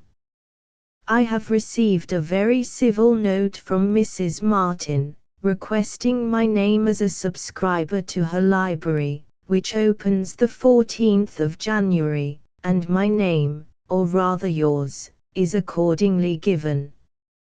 My mother finds the money. Mary subscribes too, which I am glad of, but hardly expected. As an inducement to subscribe, Mrs. Martin tells me that her collection is not to consist only of novels, but of every kind of literature, and see. She might have spared this pretension to our family, who are great novel readers and not ashamed of being so, but it was necessary, I suppose, to the self-consequence of half her subscribers. I enjoyed the hard black frosts of last week very much, and one day while they lasted walked to Dean by myself. I do not know that I ever did such a thing in my life before. We dine now at 3:30, and have done dinner, I suppose, before you begin. We drink tea at 6:30. I am afraid you will despise us. My father reads Cowper to us in the morning, to which I listen when I can. How do you spend your evenings? I guess that Elizabeth works, that you read to her, and that Edward goes to sleep. Wednesday.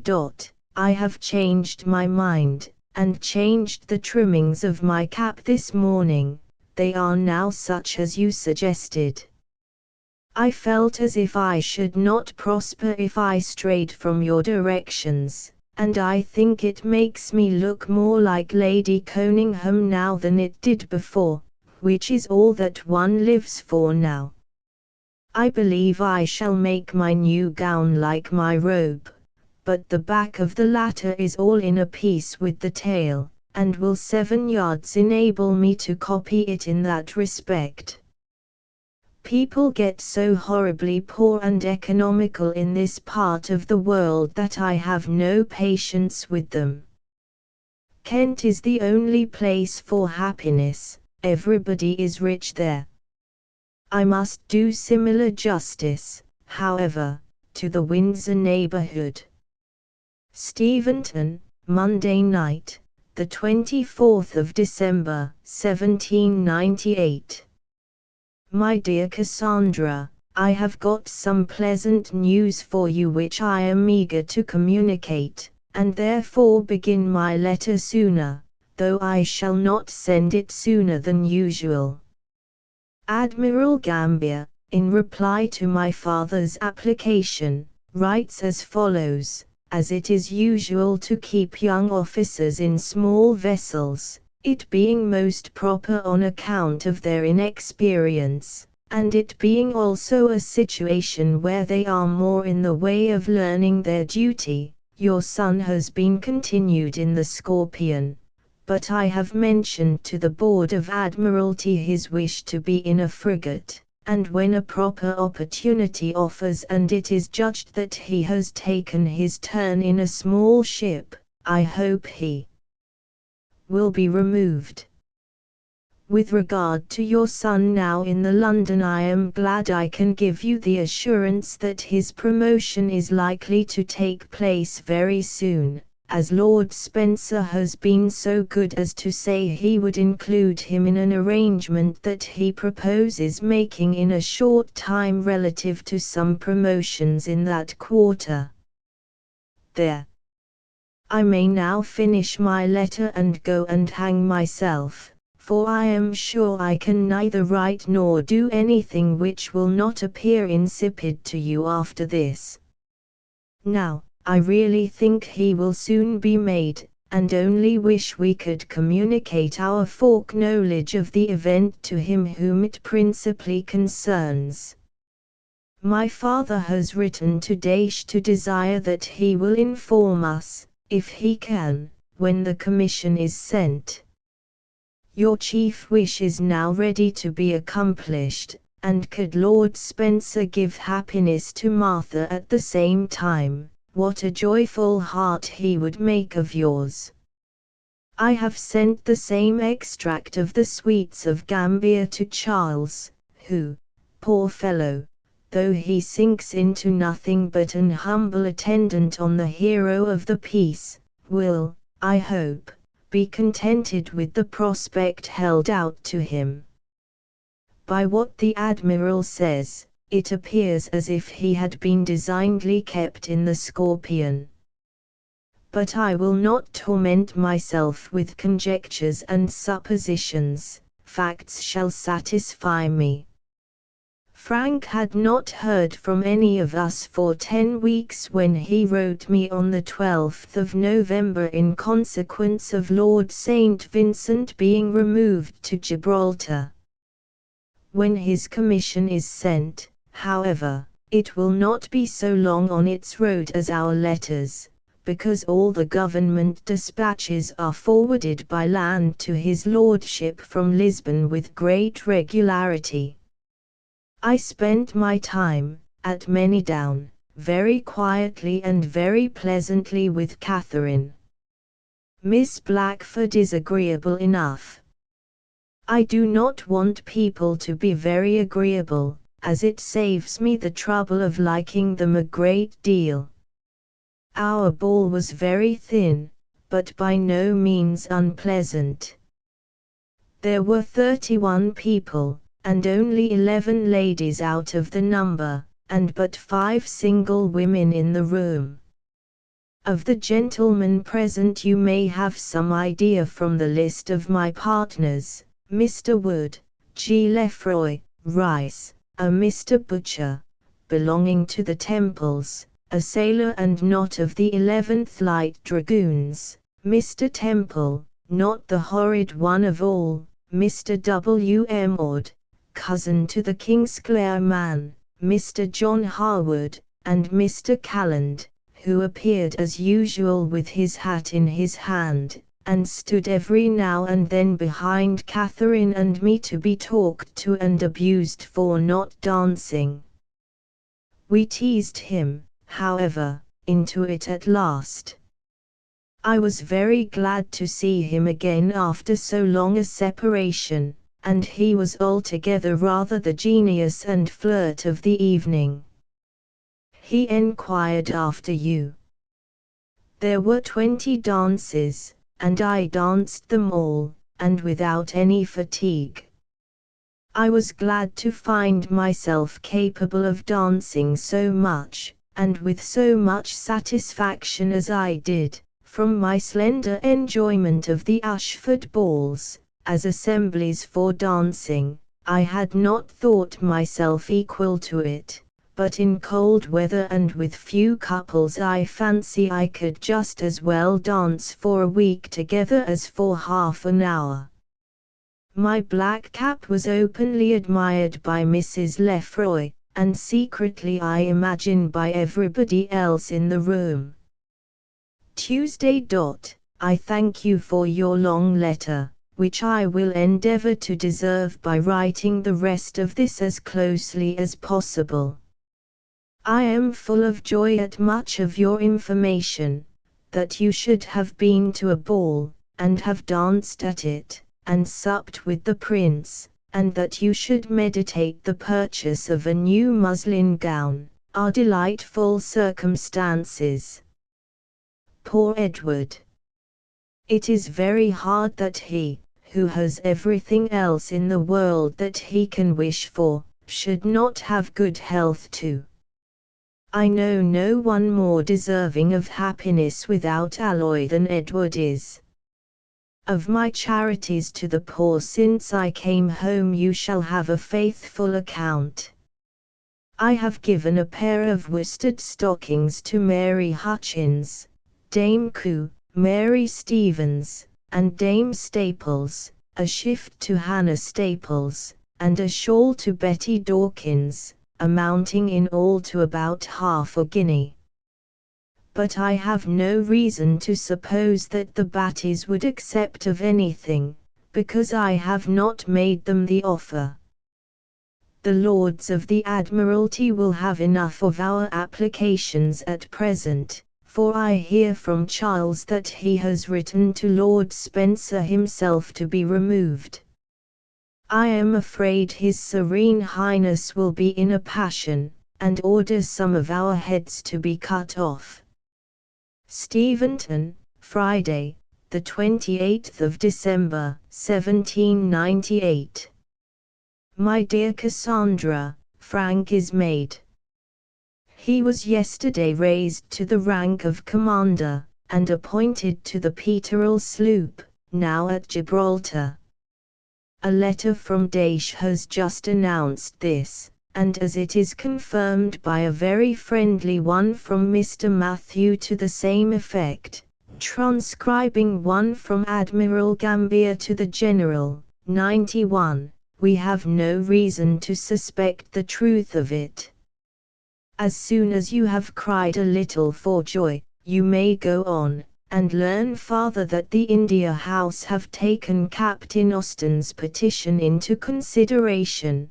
This comes from Daish, and likewise that Lieutenant Charles John Austen is removed to the Tamar frigate. This comes from the Admiral. We cannot find out where the Tamar is, but I hope we shall now see Charles here at all events. This letter is to be dedicated entirely to good news. If you will send my father an account of your washing and letter expenses, and see, he will send you a draft for the amount of it, as well as for your next quarter, 92, and for Edward's rent. If you don't buy a muslin gown now on the strength of this money and Frank's promotion, I shall never forgive you. Mrs. Lefroy has just sent me word that Lady Dorchester meant to invite me to her ball on January the 8th, which, though an humble blessing compared with what the last page records, I do not consider as any calamity. I cannot write any more now, but I have written enough to make you very happy, and therefore may safely conclude. Steventon, Tuesday, the 8th of January, 1799. I am tolerably glad to hear that Edward's income is a good one, as glad as I can be at anybody's being rich except you and me, and I am thoroughly rejoiced to hear of his present to you. I assure you that I dread the idea of going to Brighton, 93, as much as you do, but I am not without hopes that something may happen to prevent it. Wednesday. You express so little anxiety about my being murdered under Ush Park copse by Mrs. Hulbear's servant, that I have a great mind not to tell you whether I was or not, and shall only say that I did not return home that night or the next, as Martha kindly made room for me in her bed, which was the shut-up one in the new nursery. Nurse and the child slept upon the floor, and there we all were in some confusion and great comfort. The bed did exceedingly well for us, both to lie awake in and talk till 2 o'clock, and to sleep in the rest of the night. I love Martha better than ever, and I mean to go and see her, if I can, when she gets home. We all dined at the Harwoods on Thursday, and the party broke up the next morning. My sweet little George. I am delighted to hear that he has such an inventive genius as to face making. I admired his yellow wafer very much, and hope he will choose the wafer for your next letter. I wore my green shoes last night, and took my white fan with me. I am very glad he never threw it into the river. Mrs. Knight, 94, giving up the Godmersham estate to Edward was no such prodigious act of generosity after all, it seems, for she has reserved herself an income out of it still. This ought to be known, that her conduct may not be overrated. I rather think Edward shows the most magnanimity of the two, in accepting her resignation with such encumbrances. The more I write, the better my eye gets, so I shall at least keep on till it is quite well, before I give up my pen to my mother. I do not think I was very much in request, at the Kempshot ball. People were rather apt not to ask me till they could not help it. One's consequence, you know, varies so much at times without any particular reason.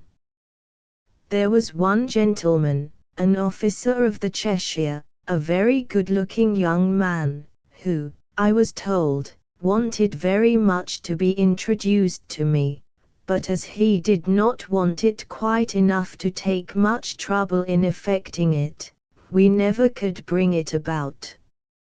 I danced with Mr. John Wood again, twice with a Mr. South, a lad from Winchester, who, I suppose, is as far from being related to the bishop of that diocese as it is possible to be, with G. Lefroy, and J. Harwood, who I think takes to me rather more than he used to do.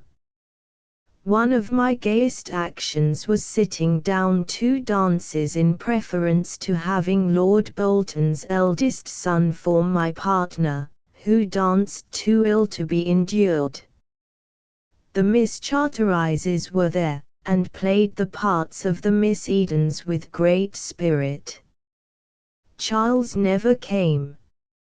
Naughty Charles! I suppose he could not get superseded in time. I do not wonder at your wanting to read First Impressions again, so seldom as you have gone through it, and that so long ago. I shall be able to send this to the post today, which exalts me to the utmost pinnacle of human felicity, and makes me bask in the sunshine of prosperity, or gives me any other sensation of pleasure in studied language which you may prefer. Do not be angry with me for not filling my sheet, and believe me yours affectionately, J. A. Steventon, Monday, the 21st of January, 1799. Charles leaves us tonight. The tamer is in the Downs, and Mr. Daysh advises him to join her there directly, as there is no chance of her going to the westward. Charles does not approve of this at all, and will not be much grieved if he should be too late for her before she sails, as he may then hope to get into a better station. He attempted to go to town last night, and got as far on his road thither as Dean Gate, but both the coaches were full, and we had the pleasure of seeing him back again. Martha writes me word that Charles was very much admired at Kintbury, and Mrs. Lefroy never saw anyone so much improved in her life, and thinks him handsomer than Henry. He appears to far more advantage here than he did at Godmersham, not surrounded by strangers and neither oppressed by a pain in his face or powder in his hair. Yesterday came a letter to my mother from Edward Cooper to announce, not the birth of a child, but of a living, for Mrs. Leigh, 95, has begged his acceptance of the rectory of Hamstall Ridware in Staffordshire, vacant by Mr. Johnson's death. We collect from his letter that he means to reside there, in which he shows his wisdom. Staffordshire is a good way off, so we shall see nothing more of them till, some 15 years hence, the Miss Coopers are presented to us, fine, jolly, handsome, ignorant girls. The living is valued at £140 a year, but perhaps it may be improvable. How will they be able to convey the furniture of the dressing room so far in safety? Our first cousins seem all dropping off very fast. One is incorporated into the family, 96, another dies, 97, and a third goes into Staffordshire. Tuesday. Our own particular brother got a place in the coach last night, and is now, I suppose, in town. I have no objection at all to your buying our gowns there, as your imagination has pictured to you exactly such a one as is necessary to make me happy. You quite abash me by your progress in knotting, for I am still without silk. You must get me some in town or in Canterbury, it should be finer than yours. I thought Edward would not approve of Charles being a crop, 98, and rather wished you to conceal it from him at present, lest it might fall on his spirits and retard his recovery. Wednesday. I have just heard from Charles, who is by this time at Deal. He is to be second lieutenant, which pleases him very well. The Endymion is come into the Downs, which pleases him likewise. He expects to be ordered to Sheerness shortly, as the tamer has never been refitted. My father and mother made the same match for you last night, and are very much pleased with it. He is a beauty of my mother's. Chapter 9. The Leigh Perrows and Bath 1799 to 1800.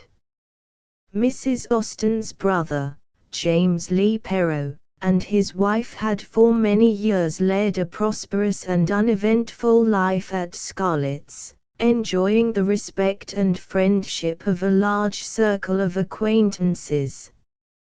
Scarlett's was a small property on the Bath Road, about 30 miles from London, adjoining the hamlet of Hare Hatch, where, as was often the case on a great high road, a number of gentlemen's places of moderate size were congregated within easy reach of each other.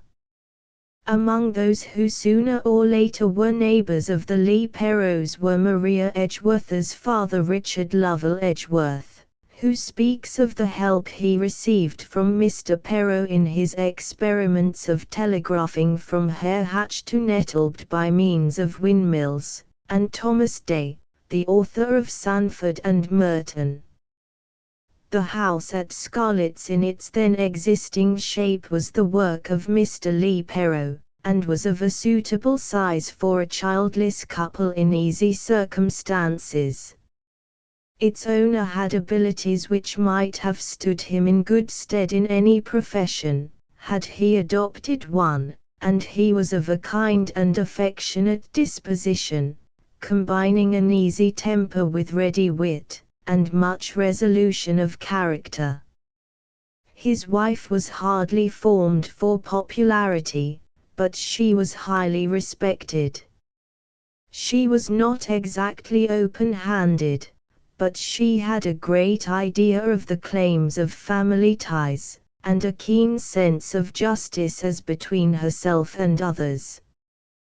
The couple were unusually devoted to each other. The only crook in their lot appeared to be the constant gout attacks from which the husband suffered, and the necessity for frequent visits to Bath, visits, by the way, which had helped to give to their niece, Jane Austen, such good opportunities for studying the Bath varieties of human nature. The journey, however, of the Austens to Bath in the spring of 1799, described in our next letters, was independent of the Leigh Perrots. Edward Austen had been suffering, like his uncle, from gout, and determined to try the waters of Bath, his mother and Jane accompanying his family party thither. But the Perrots were already settled in Paragon Buildings, 99, when the Austens arrived, and the two families would be constantly meeting. The Austens took up their quarters in Queen Square, which Jane seems to have liked much better than she made her Miss Musgroves like it when she wrote Persuasion, 16 years later. 13 Queen Square, Friday, the 17th of May, 1799. My dearest Cassandra, our journey yesterday went off exceedingly well. Nothing occurred to alarm or delay us. We found the roads in excellent order, had very good horses all the way, and reached Devizes with ease by 4 o'clock. I suppose John has told you in what manner we were divided when we left Andover, and no alteration was afterwards made. At Devizes we had comfortable rooms and a good dinner, to which we sat down about 5. Amongst other things we had asparagus and a lobster, which made me wish for you, and some cheese cakes, on which the children, 100, made so delightful a supper as to endear the town of Devizes to them for a long time. Well, here we are at Bath. We got here about 1 o'clock, and have been arrived just long enough to go over the house, fix on our rooms, and be very well pleased with the whole of it. Poor Elizabeth has had a dismal ride of it from Devizes, for it has rained almost all the way, and our first view of Bath has been just as gloomy as it was last November 12th. I have got so many things to say, so many things equally important, that I know not on which to decide at present, and shall therefore go and eat with the children. We stopped in Paragon as we came along, but as it was too wet and dirty for us to get out, we could only see Frank, who told us that his master was very indifferent, but had had a better night last night than usual. We are exceedingly pleased with the house. The rooms are quite as large as we expected. Mrs. Bromley is a fat woman in mourning, and a little black kitten runs about the staircase. Elizabeth has the apartment within the drawing-room. She wanted my mother to have it, but as there was no bed in the inner one, and the stairs are so much easier of ascent, or my mother so much stronger than in Paragon as not to regard the double flight, it is settled for us to be above, where we have 2 very nice-sized rooms, with dirty quilts and everything comfortable. I have the outward and larger apartment, as I ought to have, which is quite as large as our bedroom at home, and my mother's is not materially less. The beds are both as large as any at Steventon, and I have a very nice chest of drawers and a closet full of shelves, so full indeed that there is nothing else in it, and it should therefore be called a cupboard rather than a closet, I suppose. There was a very long list of arrivals here in the newspaper yesterday, so that we need not immediately dread absolute solitude, and there is a public breakfast in Sydney Gardens every morning, so that we shall not be wholly starved. Yours very affectionately, Jane. 13 Queen Square, Sunday, the 2nd of June, 1799.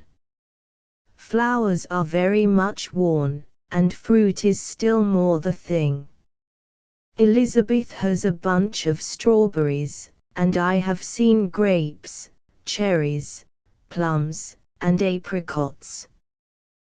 There are likewise almonds and raisins, French plums, and tamarinds at the grocer's, but I have never seen any of them in hats. A plum or greengage would cost 3 shillings, cherries and grapes about 5, I believe, but this is at some of the dearest shops. My aunt has told me of a very cheap one, near Walcott Church, to which I shall go in quest of something for you. I have never seen an old woman at the pump room. I spent Friday evening with the Mapletons, and was obliged to submit to being pleased in spite of my inclination. We took a very charming walk from 6 to 8 up Beacon Hill, and across some fields, to the village of Charlecombe, which is sweetly situated in a little green valley, as a village with such a name ought to be. Marianne is sensible and intelligent, and even Jane, considering how fair she is not unpleasant. We had a Miss North and a Mr. Gould of our party, the latter walked home with me after tea. He is a very young man, just entered Oxford, wears spectacles, and has heard that Evelina was written by Dr. Johnson. There is to be a grand gala on Tuesday evening, 101, in Sydney Gardens, a concert, with illuminations and fireworks. To the latter Elizabeth and I look forward with pleasure, and even the concert will have more than its usual charm for me, as the gardens are large enough for me to get pretty well beyond the reach of its sound. In the morning Lady Willoughby is to present the colours to some corps, or yeomanry, or other, in the Crescent. 13 Queen Square, Tuesday, the 11th of June, 1799. I would not let Martha read First Impressions again upon any account, and am very glad that I did not leave it in your power. She is very cunning, but I saw through her design. She means to publish it from memory, and one more perusal must enable her to do it. As for Fitzalbiny, when I get home she shall have it, as soon as ever she will own that Mr. Elliot is handsomer than Mr. Lance, that fair men are preferable to black, for I mean to take every opportunity of rooting out her prejudices. I am very glad you liked my lace, and so are you, and so is Martha, and we are all glad together. I have got your cloak home, which is quite delightful, as delightful at least as half the circumstances which are called so. I do not know what is the matter with me today, but I cannot write quietly. I am always wandering away into some exclamation or other. Fortunately I have nothing very particular to say. Fanny desires her love to you, her love to grandpapa, her love to Anna, and her love to Hannah, the latter is particularly to be remembered. Edward desires his love to you, to Grandpapa, to Anna, to little Edward, to Aunt James and Uncle James, and he hopes all your turkeys and ducks, and chicken and guinea fowls are very well, and he wishes you very much to send him a printed letter, and so does Fanny, and they both rather think they shall answer it. 13 Queen Square, Wednesday, the 19th of June, 1799. Last Sunday we all drank tea in Paragon. My uncle is still in his flannels, but is getting better again. Last night we were in Sydney Gardens again, as there was a repetition of the gala which went off so ill on the 4th. We did not go till 9, and then were in very good time for the fireworks, which were really beautiful, and surpassing my expectation. The illuminations too were very pretty. The weather was as favorable as it was otherwise a fortnight ago. The play on Saturday is, I hope, to conclude our gaieties here, for nothing but a lengthened stay will make it otherwise. We go with Mrs. Fellows.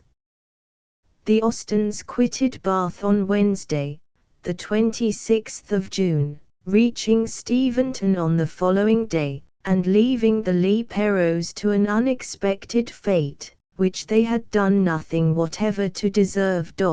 102. On Thursday, August the 8th, Mrs. Leigh Perrow went into a milliner's shop at the corner of Bath and Stall Streets, kept by a certain Mrs. Gregory, but known as Smith's, and bought a piece of black lace. She paid for it, and took it away wrapped up in a piece of paper. After leaving the shop, Mrs. Perrow met her husband and strolled about with him.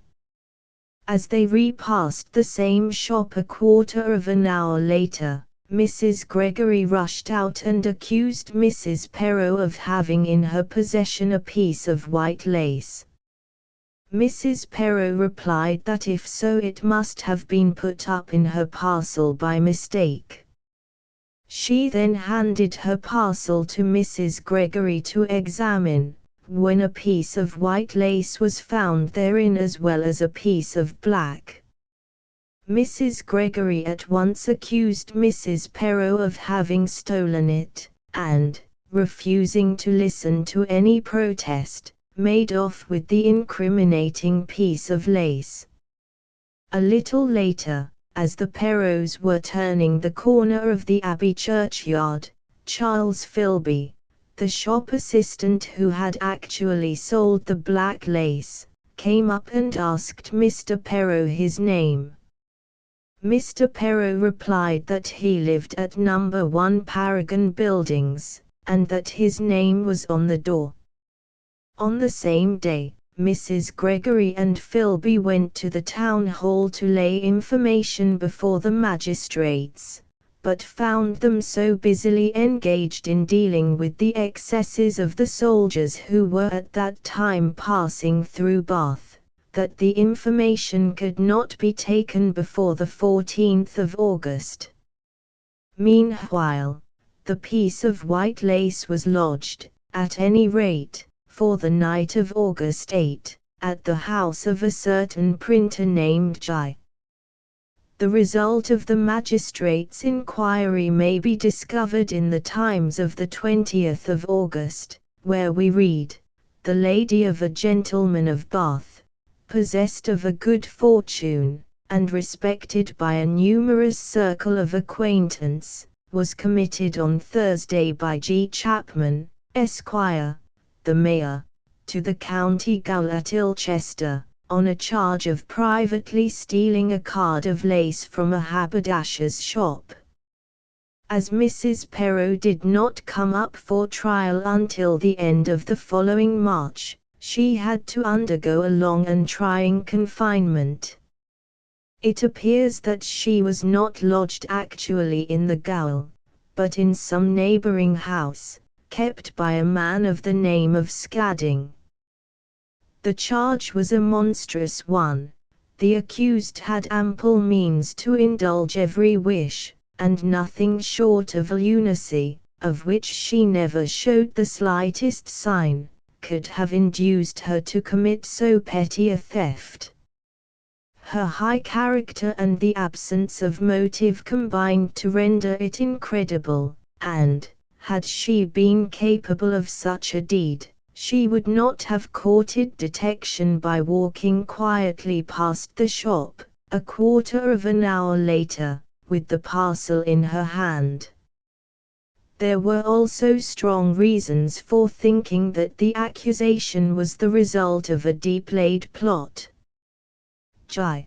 the printer, who lived in the market-place, was believed to be the chief instigator.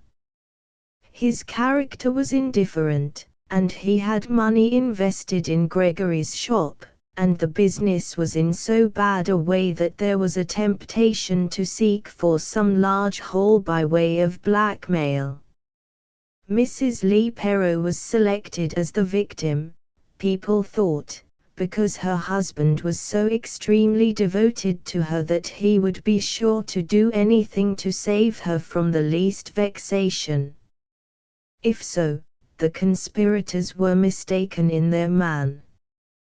Mr. Perrot resolved to see the matter through, and, taking no notice of the many suggestions as to hush money that were apparently circulated, engaged the best counsel possible, secured his most influential acquaintance as witnesses to his wife's character, and spent the terrible intervening period in confinement with her at Ilchester. He was well aware that the criminal law of England, as it then existed, made the lot of untried prisoners as hard, and the difficulty of proving their innocence as great, as possible. He knew also that in the seething disquiet of men's minds, brought about by the French Revolution, it was quite possible they might encounter a jury anxious to cast discredit on the well-to-do classes. He was therefore prepared for a failure of justice, and, we are told, had arranged that in case of an adverse verdict, followed by transportation, he would sell his property and accompany his wife across the seas. Among the warmest supporters of the Leigh Perrots was Mr. Morris, a lawyer of eminence, well used to dealing with evidence, but now living as an invalid at Bath. He was a total stranger to the accused, but maintained most energetically that, apart from her well-known character, the nature of the evidence adduced against her would have been sufficient to prove her innocence. The amazement and indignation of the Steventon party may be imagined. They were too sensible to believe that so mean and objectless a crime should really have been committed by a respectable woman, a near relation of their own, whom they knew intimately, but it was not easy to determine how to show their sympathy. Mr. and Mrs. Austen seem at last to have come, no doubt with their daughter's goodwill, to the momentous decision mentioned in the following letter, which was addressed to Mrs. Leigh Perrot on the 11th of January, 1800, by her cousin, Montague Colmilly. 103. You tell me that your good sister Austen has offered you one or both of her daughters to continue with you during your stay in that vile place, but you decline the kind offer, as you cannot procure them accommodation in the house with you, and you cannot let those elegant young women be your inmates in a prison, nor be subjected to the inconveniences which you are obliged to put up with. So Cassandra and Jane just escaped a residence in gaol and contact with criminals. Another letter written about this time must have given much pleasure to the Leigh Perrows, White Hart, Bath. No date. Honoured Sir, you may have forgot your old postillion Ben Dunford, but I shall never forget yours and my mistress's great goodness to me when I was taken with the smallpox in your service. You sent me very careful to mother's, and paid a nurse and my doctor, and my board for a long time as I was bad, and when I was too bad with biles all over my head so as I could not go to service for a many weeks you maintained me. The family as I lives with be a going through Bath into Devonshire, and we stops 2 days at the inn, and there I heard of the bad trick as those bad shopkeepers has served my mistress, and I took the liberty of going to your house to enquire how you both do, and the housekeeper said she sent a parcel to you every week, and if I had anything to say she could send a letter. I hope, honoured Sir, you will forgive my taking such a liberty to write, but I wish anybody could tell me how to do you and mistress any good. I would travel night and day to serve you both. I be at all times with my humble duty to mistress and you, honoured Sir, your dutiful servant Ben Dunford. James Leigh Perrow, Esquire. The trial took place at Taunton on Saturday, the 29th of March. The old Castle Hall, where Judge Jeffreys once sat on his bloody assizes, said to be capable of containing 2,000 persons, was filled at an early hour. So urgent was the curiosity, even of the bar, that the Nice Prior's Court, which stood at the opposite end of the hall, was not opened for business that morning, all the counsel on the circuit surrounding the table of the Crown Bar, while the rest of the hall was thronged with anxious spectators, many hundreds of whom could not possibly have heard a word that was said, and were almost crushed to death and suffocated with heat.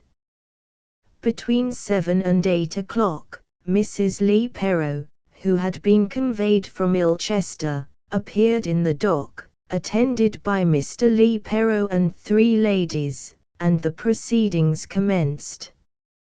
After the evidence for the prosecution was closed, the prisoner was invited by the judge to make her defense.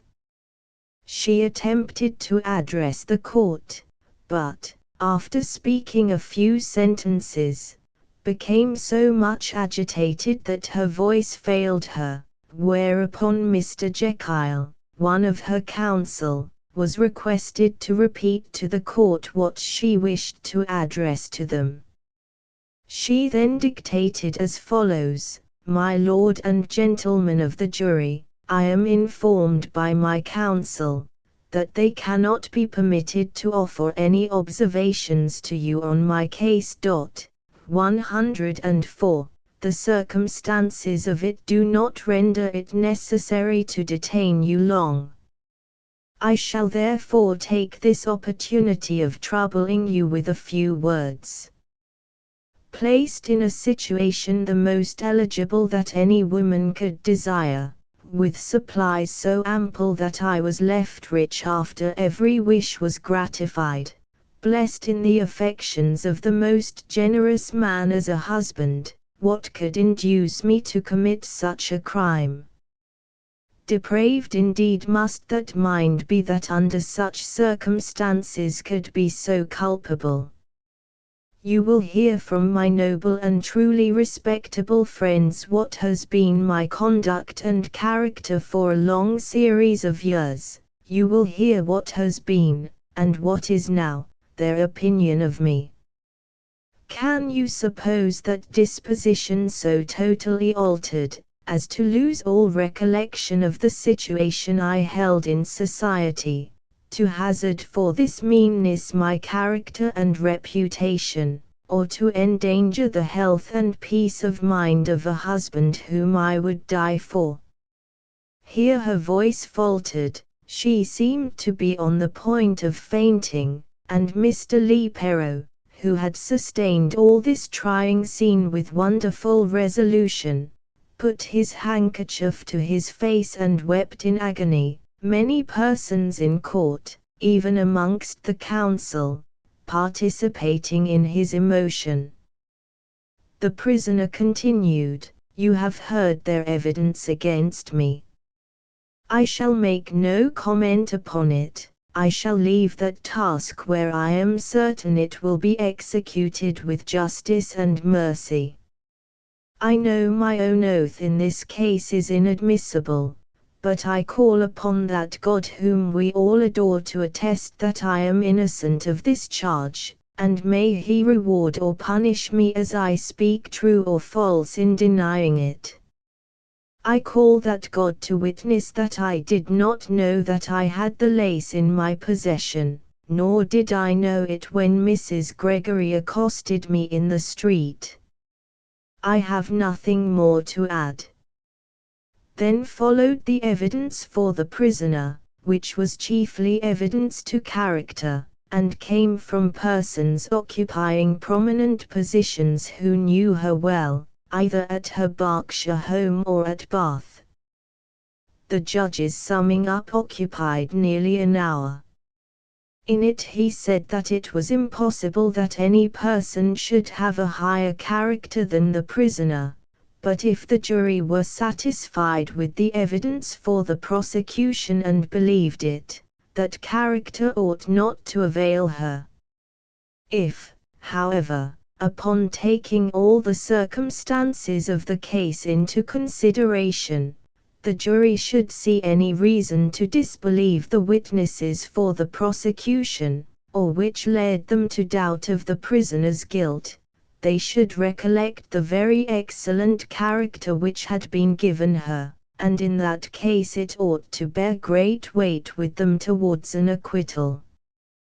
He also alluded to the conduct of the accused after leaving the shop as not being that of a guilty person, and commented on the ease with which she could have secreted the parcel before it was discovered.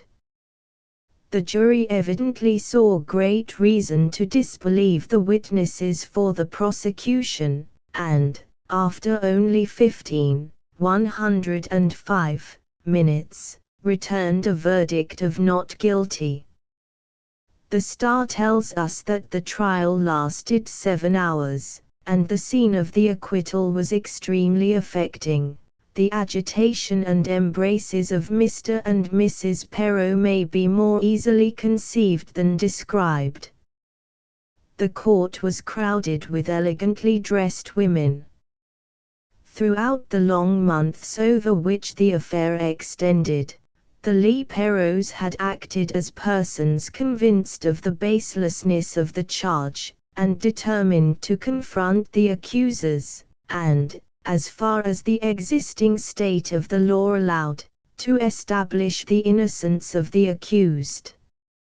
Among the quantity of congratulatory letters received by Mr. Leigh Perrot, we must content ourselves with quoting the following from Mr. R. L. Edgeworth, Edgeworthstown, Ireland, April 7, 1800. My dear Sir, I do not think that I ever felt so much astonishment or indignation as at the abominable transaction which was related in the Star of the 31st of March.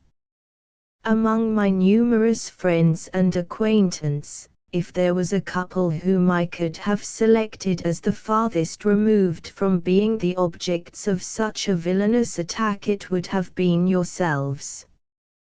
But I too well know that neither perfect innocence nor consummate prudence are sufficient shields against conspiracy and folly, and that bankrupt fortune and bankrupt character prepare men for the most desperate attempts.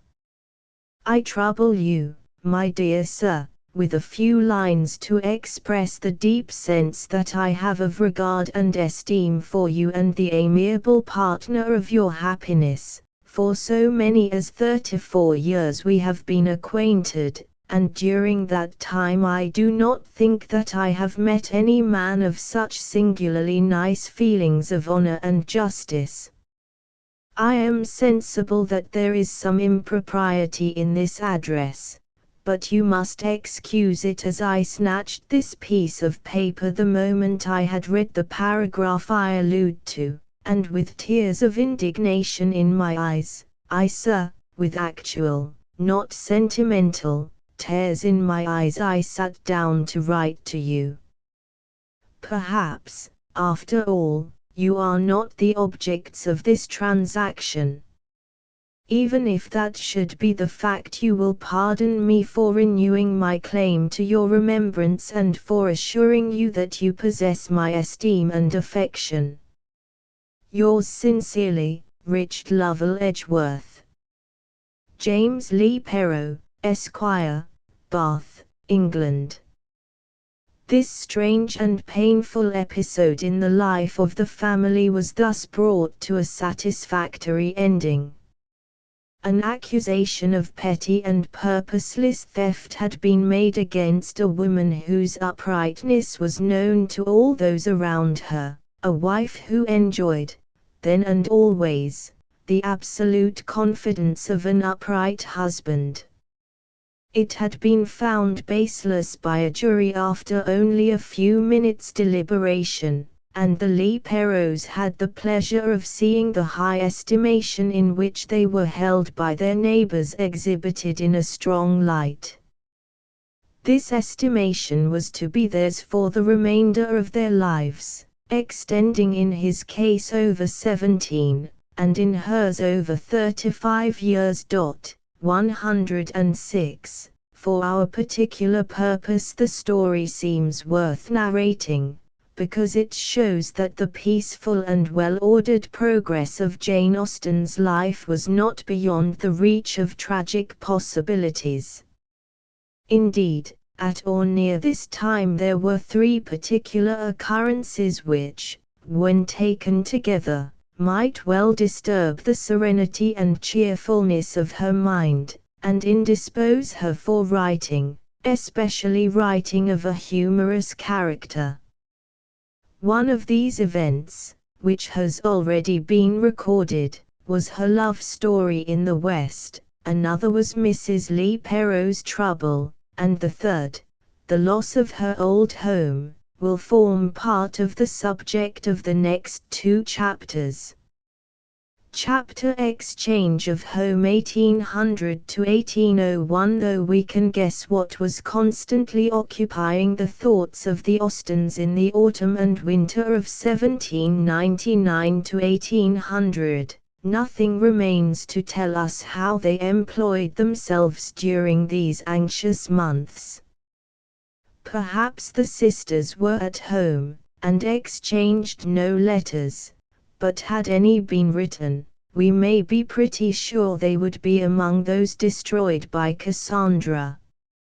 When we meet the family again, in October 1800, we find that they have returned to everyday life with its little incidents, its duties, and its pleasures, that Edward and his eldest son have lately left Steventon for Godmersham, taking Cassandra with them, and that Jane is remaining at home with her parents.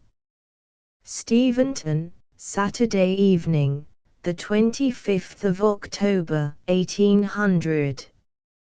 My dear Cassandra, you have had a very pleasant journey, of course, and have found Elizabeth and all the children very well on your arrival at Godmersham, and I congratulate you on it. Edward is rejoicing this evening, I dare say, to find himself once more at home, from which he fancies he has been absent a great while. His son left behind him the very fine chestnuts which had been selected for planting at Godmersham, and the drawing of his own which he had intended to carry to George. The former will therefore be deposited in the soil of Hampshire instead of Kent, The latter I have already consigned to another element. We have been exceedingly busy ever since you went away. In the first place, we have had to rejoice 2 or 3 times every day at your having such very delightful weather for the whole of your journey, and in the second place we have been obliged to take advantage of the very delightful weather ourselves by going to see almost all our neighbours. On Thursday we walked to Dean, yesterday to Oakley Hall and Oakley, and today to Dean again. At Oakley Hall we did a great deal, eat some sandwiches all over mustard, admired Mr. Bramston's porter, and Mrs. Bramston's transparencies, and gained a promise from the latter of 2 roots of heartsease, one all yellow and the other all purple, for you. At Oakley we bought 10 pair of worsted stockings and a shift. The shift is for Betty Dawkins, as we find she wants it more than a rug. She is one of the most grateful of all whom Edward's charity has reached, or at least she expresses herself more warmly than the rest, for she sends him a sight of thanks. This morning we called at the Harwoods, and in their dining room found Heathcote and Chute, 107, forever, Mrs. William Heathcote and Mrs. Chute, the first of whom took a long ride yesterday morning with Mrs. Harwood into Lord Carnarvon's park, and fainted away in the evening, and the second walked down from Oakley Hall attended by Mrs. Augusta Bramston. They had meant to come on to Steventon afterwards, but we knew a trick worth 2 of that. James called by my father's desire on Mr. Bale, 108, to inquire into the cause of his being so horrid. Mr. Bale did not attempt to deny his being horrid, and made many apologies for it. He did not plead his having a drunken self. He talked only of a drunken foreman, and gave hopes of the tables being at Steventon on Monday night next. We have had no letter since you left us, except one from Mr. Sull, of Bishopstoke, to inquire the character of James Elton. Sunday. Our improvements have advanced very well. The bank along the elm walk is sloped down for the reception of thorns and lilacs, and it is settled that the other side of the path is to continue turfed, and to be planted with beech, ash, and larch. Steventon, Saturday, the 1st of November, 1800. You have written, I am sure, though I have received no letter from you since your leaving London, the post, and not yourself, must have been unpunctual. We have at last heard from Frank. A letter came from him to you yesterday, and I mean to send it on as soon as I can get a ditto. That means a frank, which I hope to do in a day or 2. Attendant. You must rest satisfied with knowing that on the 8th of July the Peterel with the rest of the Egyptian squadron was off the Isle of Cyprus, whither they went from Jaffa for provisions, and whence they were to sail in a day or 2 for Alexandria, there to wait the result of the English proposals for the evacuation of Egypt. The rest of the letter, according to the present fashionable style of composition, is chiefly descriptive. Of his promotion he knows nothing, of prizes he is guiltless. Did you think of our ball, probably at Basingstoke, on Thursday evening, and did you suppose me at it? You might very safely, for there I was. On Wednesday morning it was settled that Mrs. Harwood, Mary, and I should go together, and shortly afterwards a very civil note of invitation for me came from Mrs. Bramston, who wrote I believe as soon as she knew of the ball. I might likewise have gone with Mrs. Lefroy, and therefore, with 3 methods of going, I must have been more at the ball than anyone else. I dined and slept at Dean. Charlotte and I did my hair, which I fancy looked very indifferent. Nobody abused it, however, and I retired delighted with my success.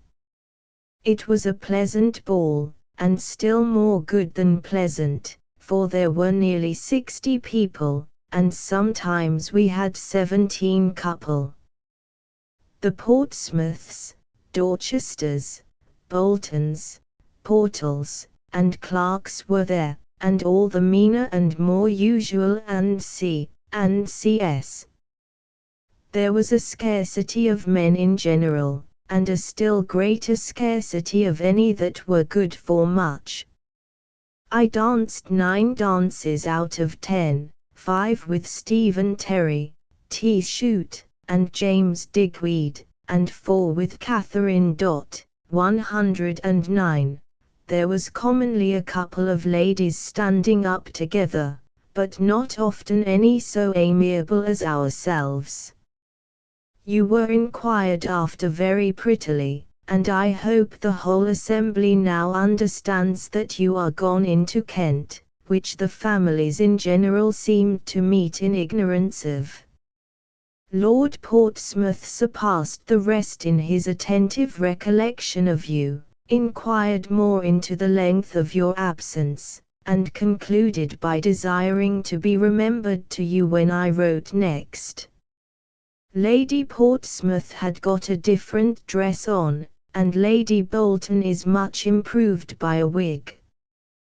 The 3 Miss Terrys were there, but no Annie, which was a great disappointment to me. I hope the poor girl had not set her heart on her appearance that evening so much as I had. Mr. Terry is ill, in a very low way. I said civil things for Edward to Mr. Shute, who amply returned them by declaring that, had he known of my brother's being at Steventon, he should have made a point of calling upon him to thank him for his civility about the hunt. Steventon, Saturday evening, the 8th of November, 1800. 110. Having just finished Les Valets du Château, I think it a good opportunity for beginning a letter to you while my mind is stored with ideas worth transmitting. I thank you for so speedy a return to my 2 last, and particularly thank you for your anecdote of Charlotte Graham and her cousin, Harriet Bailey, which has very much amused both my mother and myself. If you can learn anything farther of that interesting affair, I hope you will mention it. I have 2 messages, let me get rid of them, and then my paper will be my own. Mary fully intended writing to you by Mr. Shute's Frank, and only happened entirely to forget it, but will write soon, and my father wishes Edward to send him a memorandum in your next letter of the price of the hops. The tables are come, and give general contentment. I had not expected that they would so perfectly suit the fancy of us all 3, or that we should so well agree in the disposition of them, but nothing except their own surface can have been smoother. The 2 ends put together form one constant table for everything, and the centerpiece stands exceedingly well under the glass, and holds a great deal most commodiously, without looking awkwardly. They are both covered with green baize, and send their best love. The Pembroke has got its destination by the sideboard, and my mother has great delight in keeping her money and papers locked up. The little table which used to stand there has most conveniently taken itself off into the best bedroom, and we are now in want only of the chiffonier, which is neither finished nor come. So much for that subject. I now come to another, of a very different nature, as other subjects are very apt to be. Earl Harwood has been again giving uneasiness to his family and talk to the neighborhood. In the present instance, however, he is only unfortunate, and not in fault. About 10 days ago, in cocking a pistol in the guardroom at Marcourt, he accidentally shot himself through the thigh. 2 young Scotch surgeons in the island were polite enough to propose taking off the thigh at once, but to that he would not consent, and accordingly in his wounded state was put on board a cutter and conveyed to Haslar Hospital, at Gosport, where the bullet was extracted, and where he now is, I hope, in a fair way of doing well. The surgeon of the hospital wrote to the family on the occasion, and John Harwood went down to him immediately, attended by James, 111, whose object in going was to be the means of bringing back the earliest intelligence to Mr. and Mrs. Harwood, whose anxious sufferings, particularly those of the latter, have of course been dreadful. They went down on Tuesday, and James came back the next day, bringing such favorable accounts as greatly to lessen the distress of the family at Deane, though it will probably be a long while before Mrs. Harwood can be quite at ease. One most material comfort, however, they have, the assurance of its being really an accidental wound, which is not only positively declared by Earl himself, but is likewise testified by the particular direction of the bullet. Such a wound could not have been received in a duel. At present he is going on very well, but the surgeon will not declare him to be in no danger. James had not time at Gosport to take any other steps towards seeing Charles, than the very few which conducted him to the door of the assembly room in the inn, where there happened to be a ball on the night of their arrival, a likely spot enough for the discovery of a Charles, but I am glad to say that he was not of the party, for it was in general a very ungenteel one, and there was hardly a pretty girl in the room. Yesterday was a day of great business with me. Mary drove me all in the rain to Basingstoke, and still more all in the rain back again, because it rained harder, and soon after our return to Deane a sudden invitation and a known post-chaise took us to Ush Park to dine tête-à-tête with Mr. Holder, Mr. Gauntlet, and James Digweed, but our tête-à-tête was cruelly reduced by the non-attendance of the 2 latter. We had a very quiet evening.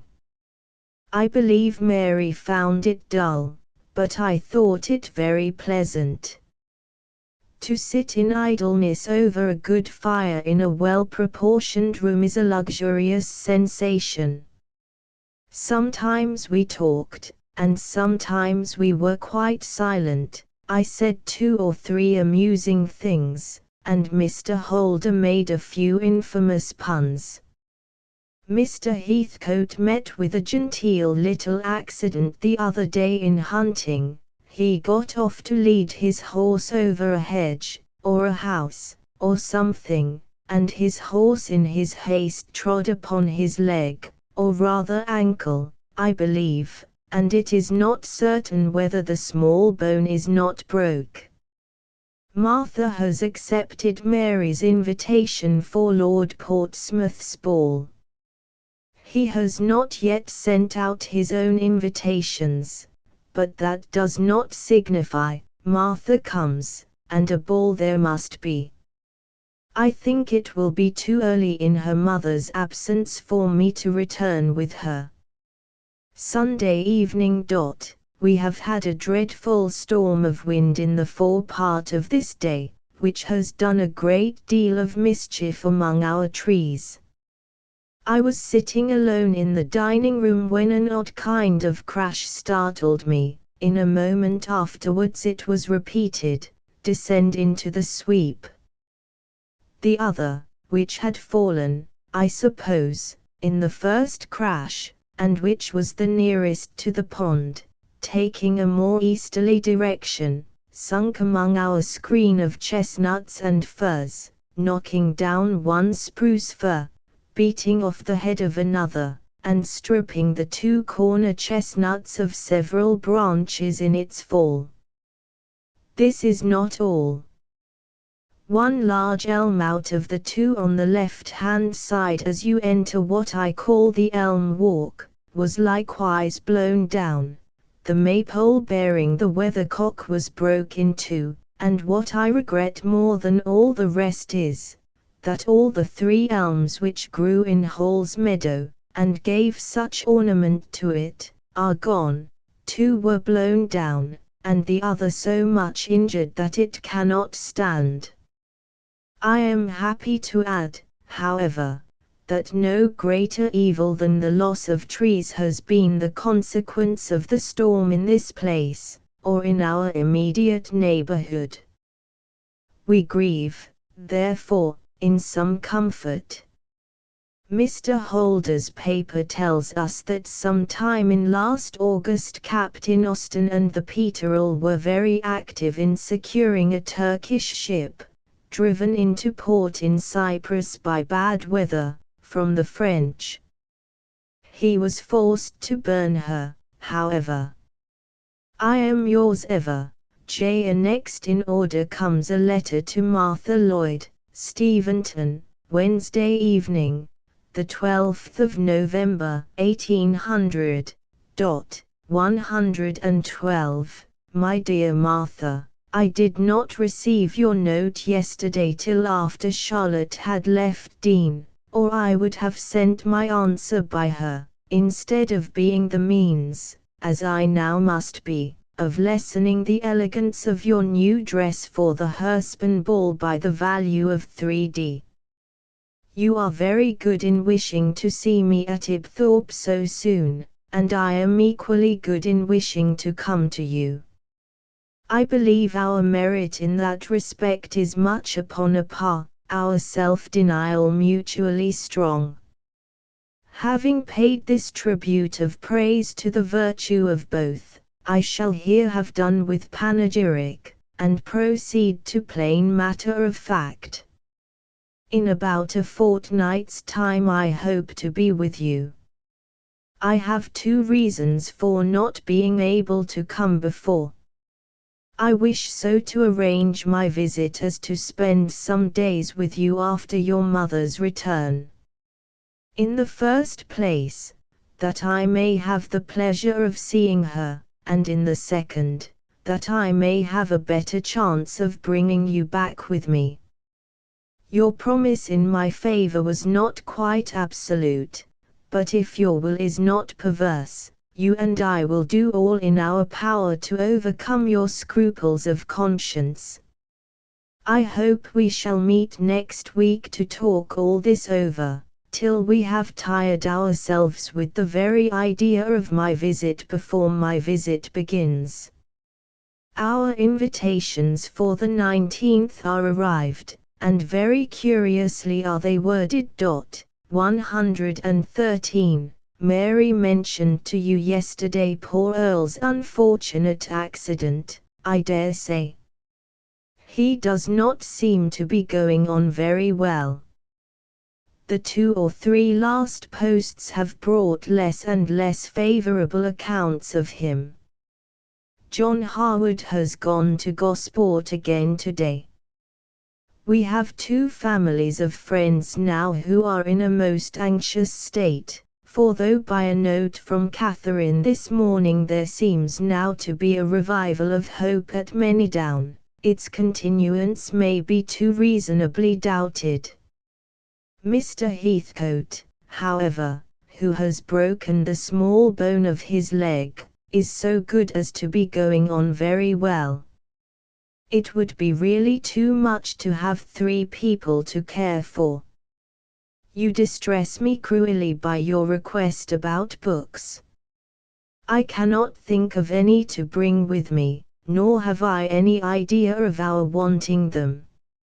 I come to you to be talked to, not to read or hear reading. I can do that at home, and indeed I am now laying in a stock of intelligence to pour out on you as my share of the conversation.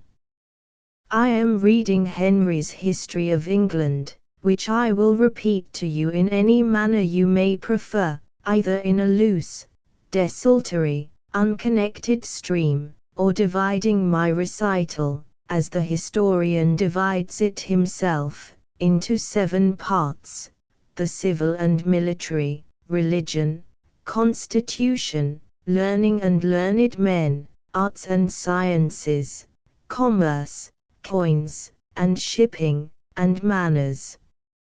So that for every evening in the week there will be a different subject.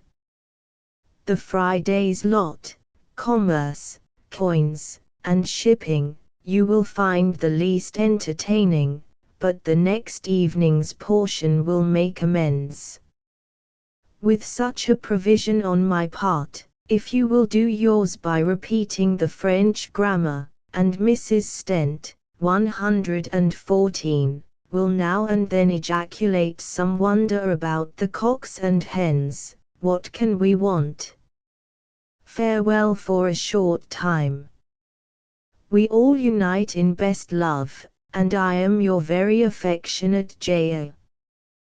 The Hurstbourne ball took place on the 19th of November, and was graced by the presence of Lieutenant Charles Austen.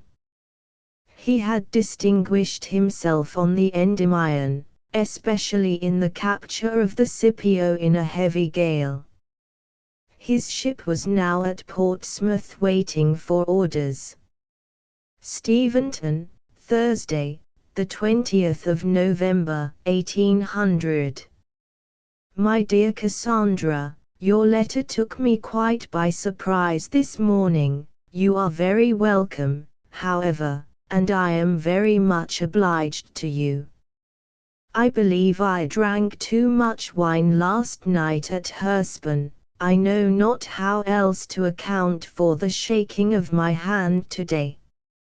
You will kindly make allowance therefore for any indistinctness of writing, by attributing it to this venial error. Naughty Charles did not come on Tuesday, but good Charles came yesterday morning. About 2 o'clock he walked in on a Gosport hack. His feeling equal to such a fatigue is a good sign, and his feeling no fatigue in it is still better. He walked down to Dean to dinner, he danced the whole evening, and today is no more tired than a gentleman ought to be. Your desire to hear from me on Sunday will, perhaps, bring you a more particular account of the ball than you may care for, because one is prone to think much more of such things the morning after they happen, than when time has entirely driven them out of one's recollection. It was a pleasant evening, Charles found it remarkably so, but I cannot tell why, unless the absence of Miss Terry, towards whom his conscience reproaches him with being now perfectly indifferent, was a relief to him. There were only 12 dances, of which I danced 9, and was merely prevented from dancing the rest by the want of a partner. We began at 10, supped at 1, and were at Dean before 5. There were but 50 people in the room, very few families indeed from our side of the county, and not many more from the other. My partners were the 2 St. Johns, Hooper, Holder, and very prodigious Mr. Matthew, with whom I called, 115, the last, and whom I liked the best of my little stock. There were very few beauties, and such as there were not very handsome. Miss Iremonger did not look well, and Mrs. Blount was the only one much admired. She appeared exactly as she did in September, with the same broad face, diamond bandeau, white shoes, pink husband, and fat neck. The two Miss Coxes were there. I traced in one the remains of the vulgar, broad-featured girl who danced at Engham 8 years ago. The other is refined into a nice, composed-looking girl, like Catherine Bigg. I looked at Sir Thomas Champneys and thought of poor Rosalie. I looked at his daughter, and thought her a queer animal with a white neck. Mary said that I looked very well last night. I wore my aunt's gown and handkerchief, and my hair was at least tidy, which was all my ambition. I will now have done with the ball, and I will moreover go and dress for dinner. The young lady whom it is expected that Sir Thomas, 116, is to marry is Miss Emma Warbshaw. She lives somewhere between Southampton and Winchester, is handsome, accomplished, amiable, and everything but rich. He is certainly finishing his house in a great hurry. Perhaps the report of his being to marry a Miss Fanshawe might originate in his attentions to this very lady. The names are not unlike. The three Digweeds all came on Tuesday, and we played a pool at Commerce. James Digweed left Hampshire today. I think he must be in love with you, from his anxiety to have you go to the Faversham balls, and likewise from his supposition that the two elms fell from their grief at your absence. Was not it a gallant idea? It never occurred to me before, but I dare say it was so. I rejoice to say that we have just had another letter from our dear Frank. It is to you, very short, written from Larnaca in Cyprus, and so lately as the 2nd of October. He came from Alexandria, and was to return there in 3 or 4 days, knew nothing of his promotion, and does not write above 20 lines, from a doubt of the letters ever reaching you, and an idea of all letters being opened at Vienna. He wrote a few days before to you from Alexandria by the Mercury sent with dispatches to Lord Keith. Another letter must be owing to us besides this, one if not two, because none of these are to me. Henry comes tomorrow, for one night only. The visit to Ibthorp came off, as is shown by the following letter. Ibthorp, Sunday, the 30th of November, 1800. 117. My dear Cassandra, shall you expect to hear from me on Wednesday or not? I think you will, or I should not write, as the 3 days and half which have passed since my last letter have not produced many materials towards filling another sheet of paper. But, like Mr. Hastings, I do not despair, and you perhaps, like the faithful Maria, may feel still more certain of the happy event. I have been here ever since 3:15 on Thursday last, by the Shrewsbury clock, which I am fortunately enabled absolutely to ascertain because Mrs. Stent once lived at Shrewsbury, or at least at Tewkesbury. I have the pleasure of thinking myself a very welcome guest, and the pleasure of spending my time very pleasantly. Martha looks well, and wants me to find out that she grows fat, but I cannot carry my complaisance farther than to believe whatever she asserts on the subject. Mrs. Stent gives us quite as much of her company as we wish for, and rather more than she used to do, but perhaps not more than is to our advantage in the end, because it is too dirty even for such desperate walkers as Martha and I to get out of doors, and we are therefore confined to each other's society from morning till night, with very little variety of books or gowns.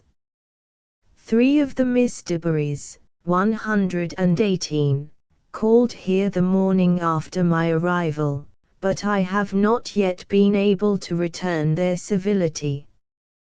You know it is not an uncommon circumstance in this parish to have the road from Ibthorp to the parsonage much dirtier and more impracticable for walking than the road from the parsonage to Ibthorp. I left my mother very well when I came away, and left her with strict orders to continue so. The endless Debarrys are of course very well acquainted with the lady who is to marry Sir Thomas, and all her family. I pardon them, however, as their description of her is favourable. Mrs. Wopshire is a widow, with several sons and daughters, a good fortune, and a house in Salisbury, where Miss Wopshire has been for many years a distinguished beauty. She is now 7 or 28, and though still handsome, less handsome than she has been. This promises better than the bloom of 17, and in addition to this they say that she has always been remarkable for the propriety of her behaviour, distinguishing her far above the general classes of town misses, and rendering her of course very unpopular among them. Martha has promised to return with me, and our plan is to have a nice black frost for walking to Whitchurch, and then throw ourselves into a post-chaise, one upon the other, our heads hanging out at one door and our feet at the opposite one. If you have never heard that Miss Dawes has been married these 2 months, I will mention it in my next. Pray do not forget to go to the Canterbury ball. I shall despise you all most insufferably if you do. I have charged my myrmidons to send me an account of the Basingstoke ball. I have placed my spies at different places that they may collect the more, and by so doing, by sending Miss Bigg to the Town Hall, 119, itself, and posting my mother at Steventon, I hope to derive from their various observations a good general idea of the whole. Miss Austen, yours ever, Godmersham Park J of Faversham, Kent. While Jane was away on this visit, Mr. and Mrs. Austen came to a momentous decision, namely, to leave Steventon and retire to Bath. There can be little doubt that the decision was a hasty one. Some of Jane's previous letters contain details of the very considerable improvements that her father had just begun in the rectory garden, and we do not hear that these improvements were concerted with the son who was to be his successor. So hasty, indeed, did Mr. Austen's decision appear to the Perrots that they suspected the reason to be a growing attachment between Jane and one of the 3 Digweed brothers. There is not the slightest evidence of this very improbable supposition in Jane's letters, though she does occasionally suggest that James Digweed must be in love with Cassandra, especially when he gallantly supposed that the 2 elms had fallen from grief at her absence. On the whole it seems most probable that Mrs. Austen's continued ill health was the reason for the change. Tradition says that when Jane returned home accompanied by Martha Lloyd, the news was abruptly announced by her mother, who thus greeted them, "Well, girls, it is all settled. We have decided to leave Steventon in such a week, and go to Bath," and that the shock of the intelligence was so great to Jane that she fainted away. Unfortunately, there is no further direct evidence to show how far Jane's feelings resembled those she has attributed to Marianne Dashwood on leaving Norland, but we have the negative evidence arising from the fact that none of her letters are preserved between the 30th of November, 1800, and the 3rd of January, 1801. Although Cassandra was at Godmersham during the whole of the intervening month. Silence on the part of Jane to Cassandra for so long a period of absence is unheard of, and according to the rule acted on by Cassandra, destruction of her sister's letters was a proof of their emotional interest. We cannot doubt, therefore, that she wrote in a strain unusual for her more than once in that month, but as she says of Elizabeth Bennet, it was her business to be satisfied, and certainly her temper to be happy, and the next letter that we have shows that she was determined to face a new life in a new place with cheerfulness. Steventon, Saturday, the 3rd of January, 1801. My dear Cassandra. My mother looks forward with as much certainty as you can do to our keeping 2 maids. My father is the only one not in the secret. We plan having a steady cook and a young, giddy housemaid, with a sedate middle-aged man, who is to undertake the double office of husband to the former and sweetheart to the latter.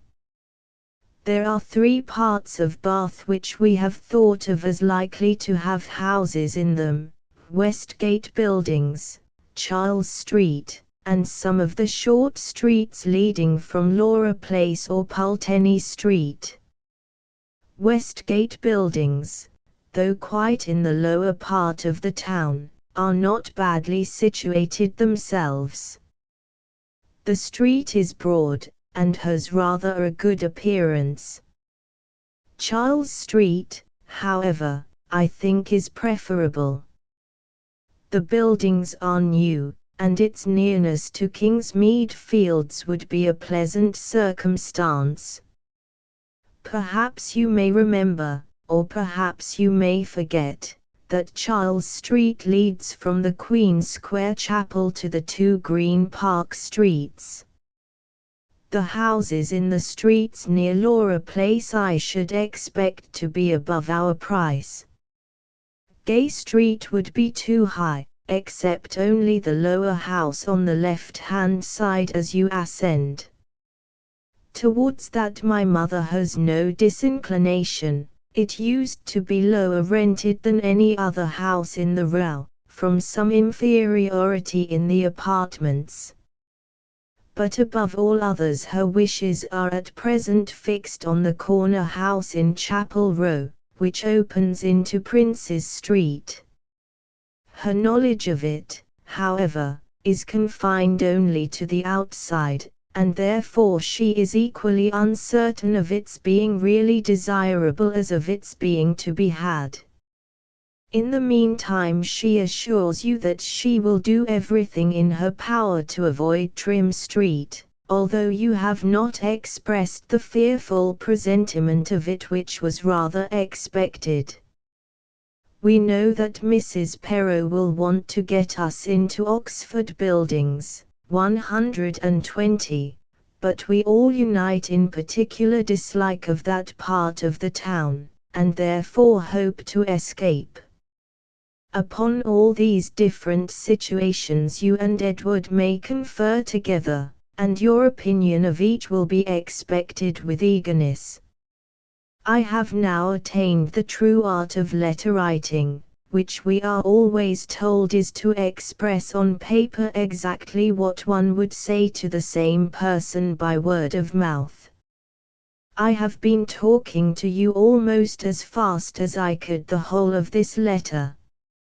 My mother bargains for having no trouble at all in furnishing our house in Bath, and I have engaged for your willingly undertaking to do it all.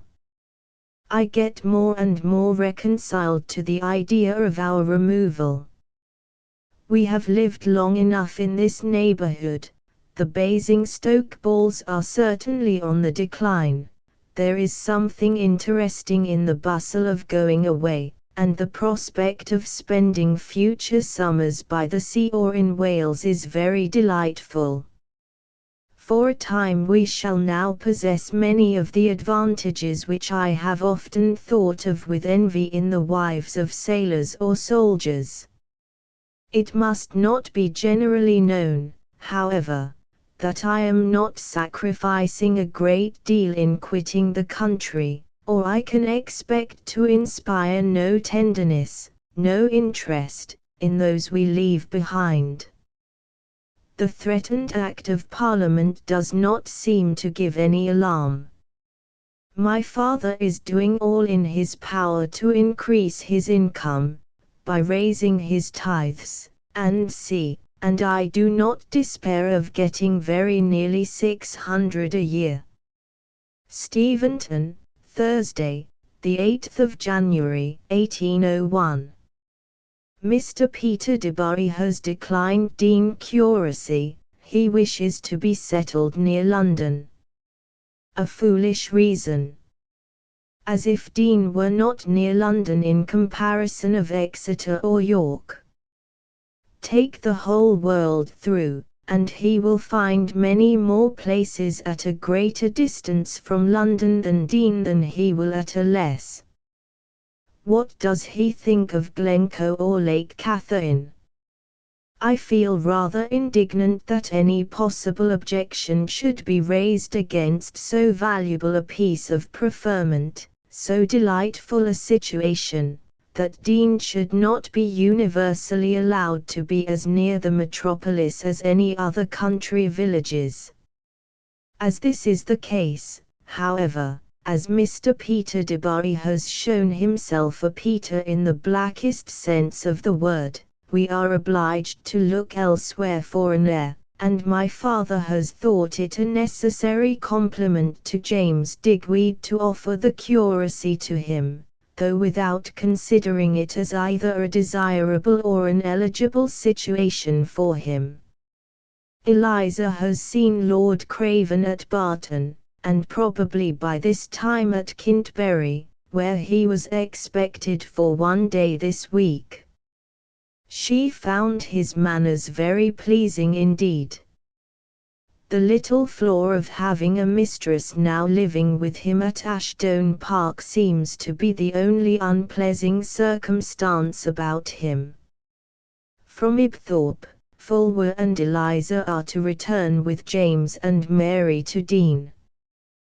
Pray give my love to George, tell him that I am very glad to hear he can skip so well already, and that I hope he will continue to send me word of his improvement in the art. Friday. Sidmouth is now talked of as our summer abode. Get all the information, therefore, about it that you can from Mrs. C. Cage. My father's old ministers are already deserting him to pay their court to his son. The brown mare, which as well as the black, was to devolve on James at our removal, has not had patience to wait for that, and has settled herself even now at Dean. The death of Hugh Capet, which, like that of Mr. Skipsey, though undesired, was not wholly unexpected, being purposely effected, has made the immediate possession of the mare very convenient, and everything else I suppose will be seized by degrees in the same manner. Martha and I work at the books every day. Steventon, Wednesday, the 14th of January, 1801. Your letter to Mary was duly received before she left Dean with Martha yesterday morning, and it gives us great pleasure to know that the Chilham ball was so agreeable, and that you danced 4 dances with Mr. Kemble. Desirable, however, as the latter circumstance was, I cannot help wondering at its taking place. Why did you dance 4 dances with so stupid a man? Why not rather dance 2 of them with some elegant brother officer who was struck with your appearance as soon as you entered the room? At present the environs of Laura Place seem to be my father's, choice. His views on the subject are much advanced since I came home. He grows quite ambitious, and actually requires now a comfortable and a creditable-looking house. This morning brought my aunt's reply, and most thoroughly affectionate is its tenor. She thinks with the greatest pleasure of our being settled in Bath. It is an event which will attach her to the place more than anything else could do, and see. She is, moreover, very urgent with my mother not to delay her visit in Paragon, if she should continue unwell, and even recommends her spending the whole winter with them. At present and for many days past my mother has been quite stout, and she wishes not to be obliged by any relapse to alter her arrangements. Mention is made in several letters of Frank's promotion and his ignorance of it. In 1799, while commanding the sloop Peterel, he had been entrusted by Lord St. Vincent with dispatches conveying to Nelson at Palermo the startling news of Admiral Bruix's escape from Brest with a considerable fleet, and his entry into the Mediterranean. So important did Francis Austen believe this intelligence to be, that he landed his first lieutenant with the dispatches on the coast of Sicily some way short of Palermo, the wind being unfavorable for the approach to the capital by sea. Nelson next employed him in taking orders to the squadron blockading Malta. Frank spent the autumn and winter cruising about the Mediterranean, and taking various prizes, the most important capture being that of the Ligurienne, a French national brig convoying 2 vessels laden with corn for the French forces in Egypt. This exploit took place in March 1800, and was considered of such importance that he was made a post captain for it. But so slow and uncertain was communication to and from the seat of war that he knew nothing of his promotion till October, long after his friends at home had become acquainted with it. His being collared and thrust out of the Peterel by Captain Inglis, his successor, is of course a graphic way of describing his change of vessel and promotion. Steventon, Wednesday, the 21st of January, 1801. My dear Cassandra, expect a most agreeable letter, for not being overburdened with subject, having nothing at all to say, I shall have no check to my genius from beginning to end. Well, and so Frank's letter has made you very happy, but you are afraid he would not have patience to stay for the Harlem, which you wish him to have done as being safer than the merchantman. Poor fellow! To wait from the middle of November to the end of December, and perhaps even longer, it must be sad work, especially in a place where the ink is so abominably pale. What a surprise to him it must have been on the 20th of October, to be visited, collared, and thrust out of the Peterel by Captain Inglis. He kindly passes over the poignancy of his feelings in quitting his ship, his officers, and his men. What a pity it is that he should not be in England at the time of his promotion, because he certainly would have had an appointment, so everybody says, and therefore it must be right for me to say it too. Had he been really here, the certainty of the appointment, I dare say, would not have been half so great, but as it could not be brought to the proof, his absence will be always a lucky source of regret. Eliza, 121, talks of having read in a newspaper that all the first lieutenants of the frigates whose captains were to be sent into line of battle ships were to be promoted to the rank of commanders. If it be true, Mr. Valentine may afford himself a fine Valentine's knot, and Charles may perhaps become first of the Endymion, though I suppose Captain Durham is too likely to bring a villain with him under that denomination. I join with you in wishing for the environs of Laura Place, but do not venture to expect it. My mother hankers after the square dreadfully, and it is but natural to suppose that my uncle will take her part.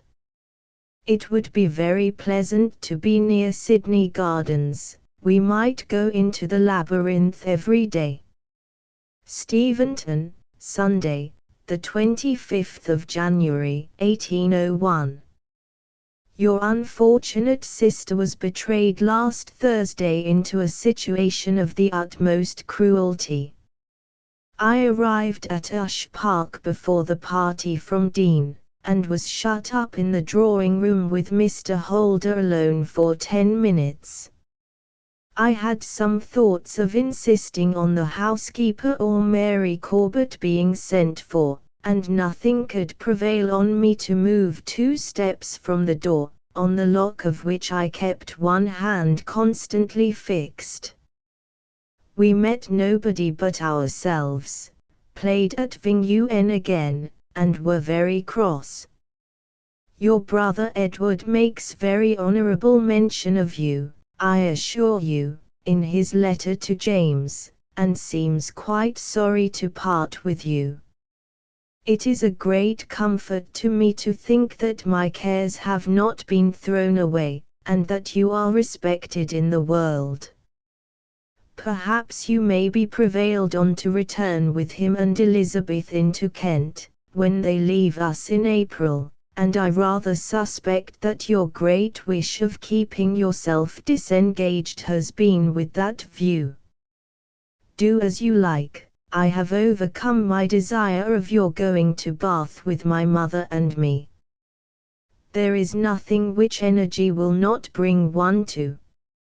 On her way back from Godmersham, Cassandra spent some time with the Henry Austens now in Upper Berkeley Street, and while she was there, Jane sent her a letter, of which the following was a part. Information respecting the sailor brothers on active service was always rare, and proportionately valuable. Manydown, Wednesday, the 11th of February, 1801. 122, My dear Cassandra. I should not have thought it necessary to write to you so soon, but for the arrival of a letter from Charles to myself. It was written last Saturday from off the start, and conveyed to Popham Lane by Captain Boyle, on his way to Migam. He came from Lisbon in the Endymion. I will copy Charles's account of his conjectures about Frank. He has not seen my brother lately, nor does he expect to find him arrived, as he met Captain Inglis at Rhodes, going up to take command of the Peterel as he was coming down, but supposes he will arrive in less than a fortnight from this time, in some ship which is expected to reach England about that time with dispatches from Sir Ralph Abercrombie. The event must show what sort of a conjurer Captain Boyle is.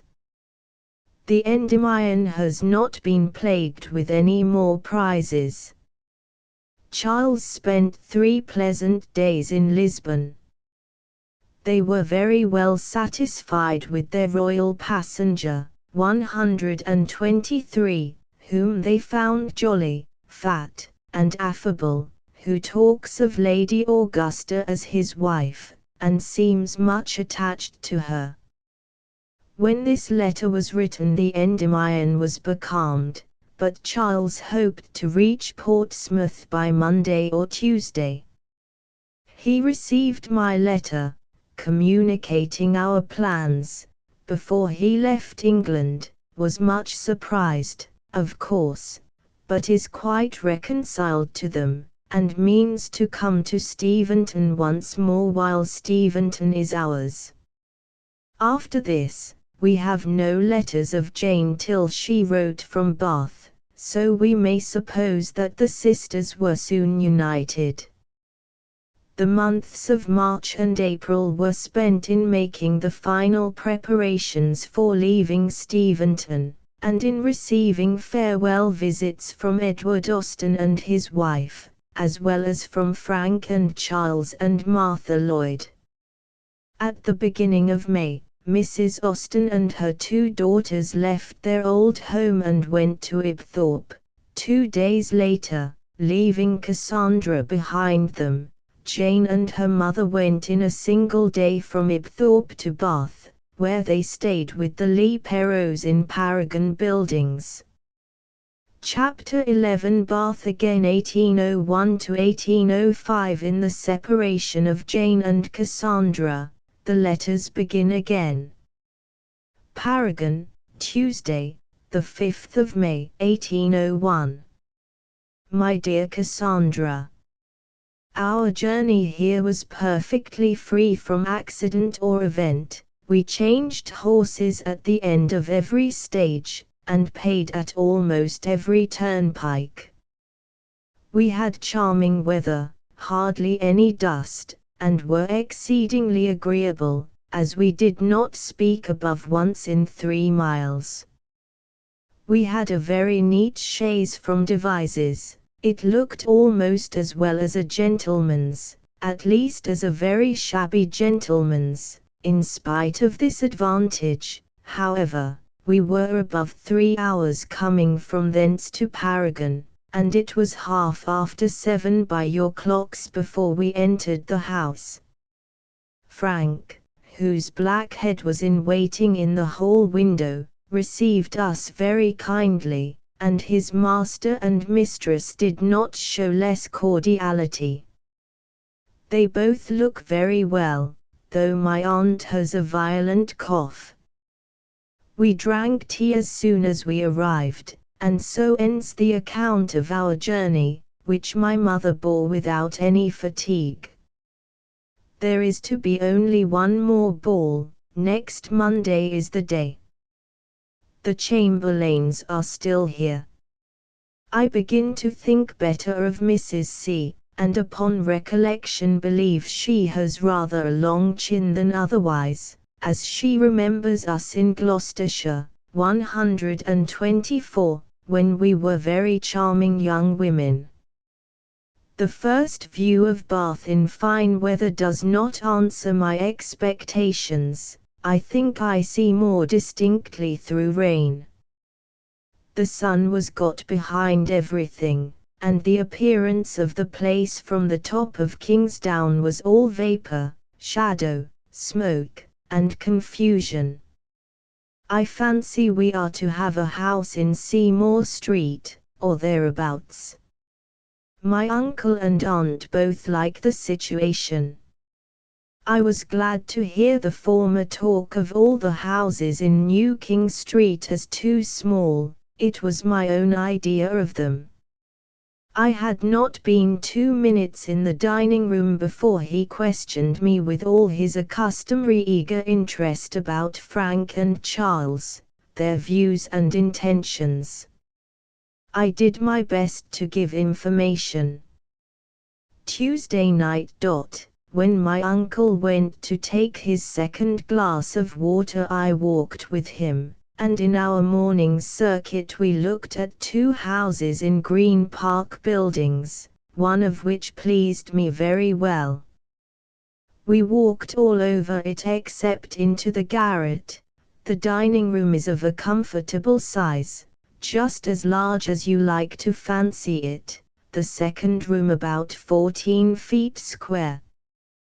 The apartment over the drawing room pleased me particularly, because it is divided into 2, the smaller one a very nice-sized dressing room, which upon occasion might admit a bed. The aspect is southeast. The only doubt is about the dampness of the offices, of which there were symptoms. Paragon, Tuesday, the 12th of May, 1801. 61 guineas and a half for the 3 cows gives one some support under the blow of only 11 guineas for the tables. 8 for my pianoforte is about what I really expected to get. I am more anxious to know the amount of my books, especially as they are said to have sold well. In the evening, I hope you honored my toilette and ball with a thought. I dressed myself as well as I could, and had all my finery much admired at home. By 9 o'clock my uncle, aunt, and I entered the rooms, and linked Miss Winston on to us. Before tea it was rather a dull affair, but then the before tea did not last long, for there was only one dance, danced by 4 couple. Think of 4 couple, surrounded by about 100 people, dancing in the upper rooms at Bath. After tea we cheered up. The breaking up of private parties sent some scores more to the ball, and though it was shockingly and inhumanly thin for this place, there were people enough, I suppose, to have made 5 or 6 very pretty Basingstoke assemblies. I then got Mr. Evelyn to talk to, and Miss T to look at, and I am proud to say that though repeatedly assured that another in the same party was the she, I fixed upon the right one from the first. A resemblance to Mrs. L. was my guide. She is not so pretty as I expected, her face has the same defect of baldness as her sister's, and her features not so handsome. She was highly rouged, and looked rather quietly and contentedly silly than anything else.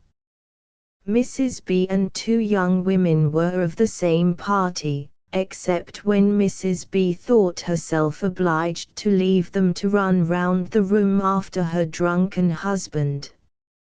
His avoidance, and her pursuit, with the probable intoxication of both, was an amusing scene. Wednesday. Another stupid party last night. Perhaps if larger they might be less intolerable, but here there were only just enough to make 1 card table, with 6 people to look on and talk nonsense to each other. Lady Fust, Mrs. Busby, and a Mrs. Owen sat down with my uncle to whist, within 5 minutes after the 3 old toughs came in, and there they sat, with only the exchange of Admiral Stanhope for my uncle, till their chairs were announced. I cannot anyhow continue to find people agreeable. I respect Mrs. Chamberlain for doing her hair well, but cannot feel a more tender sentiment. Miss Langley is like any other short girl, with a broad nose and wide mouth, fashionable dress and exposed bosom. Admiral Stanhope is a gentlemanlike man, but then his legs are too short and his tail too long. Paragon, Thursday, the 21st of May, 1801. The friendship between Mrs. Chamberlain and me which you predicted has already taken place, for we shake hands whenever we meet.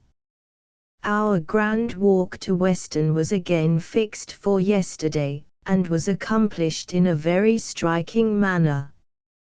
Every one of the party declined it under some pretence or other except our two selves, and we had therefore a tête-à-tête, but that we should equally have had, after the first 2 yards, had half the inhabitants of Bath set off with us. It would have amused you to see our progress.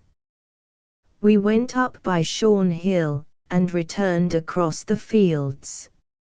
In climbing a hill Mrs. Chamberlain is very capital. I could with difficulty keep pace with her, yet would not flinch for the world. On plain ground I was quite her equal. And so we posted away under a fine hot sun, she without any parasol or any shade to her hat, stopping for nothing and crossing the churchyard at Weston with as much expedition as if we were afraid of being buried alive. After seeing what she is equal to, I cannot help feeling a regard for her. As to agreeableness, she is much like other people. I went with my mother to help look at some houses in New King Street, towards which she felt some kind of inclination, but their size has now satisfied her. They were smaller than I expected to find them. One in particular out of the 2 was quite monstrously little, the best of the sitting rooms not so large as the little parlour at Steventon, and the second room in every floor about capacious enough to admit a very small single bed.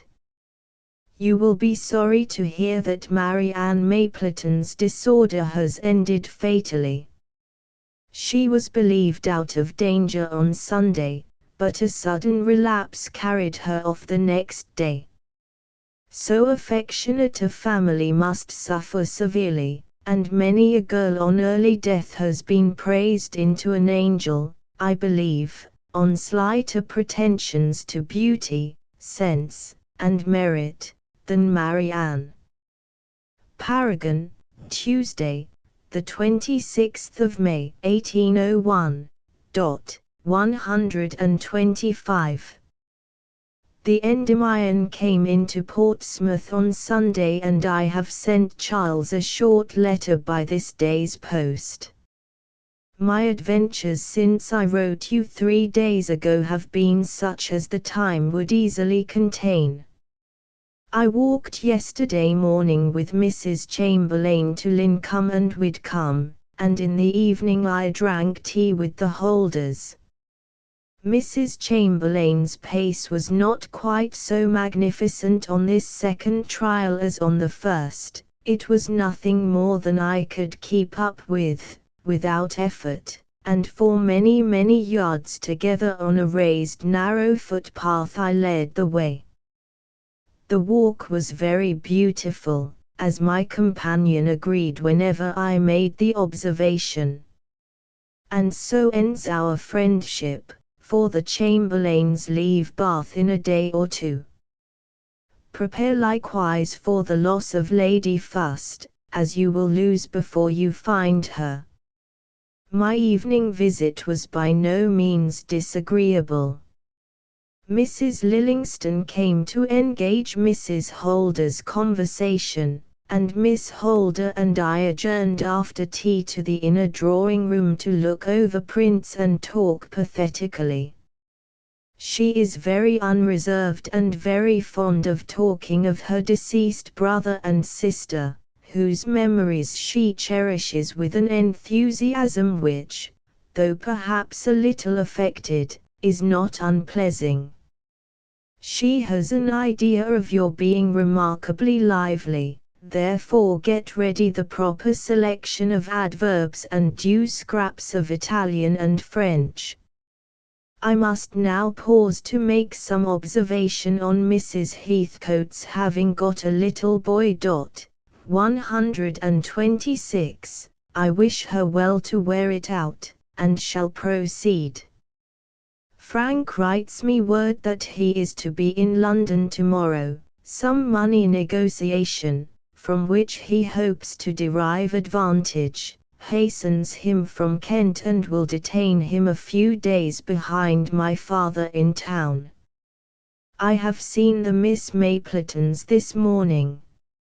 Marianne was buried yesterday, and I called without expecting to be let in to enquire after them all. On the servant's invitation, however, I sent in my name, and Jane and Christiana, who were walking in the garden, came to me immediately, and I sat with them about 10 minutes.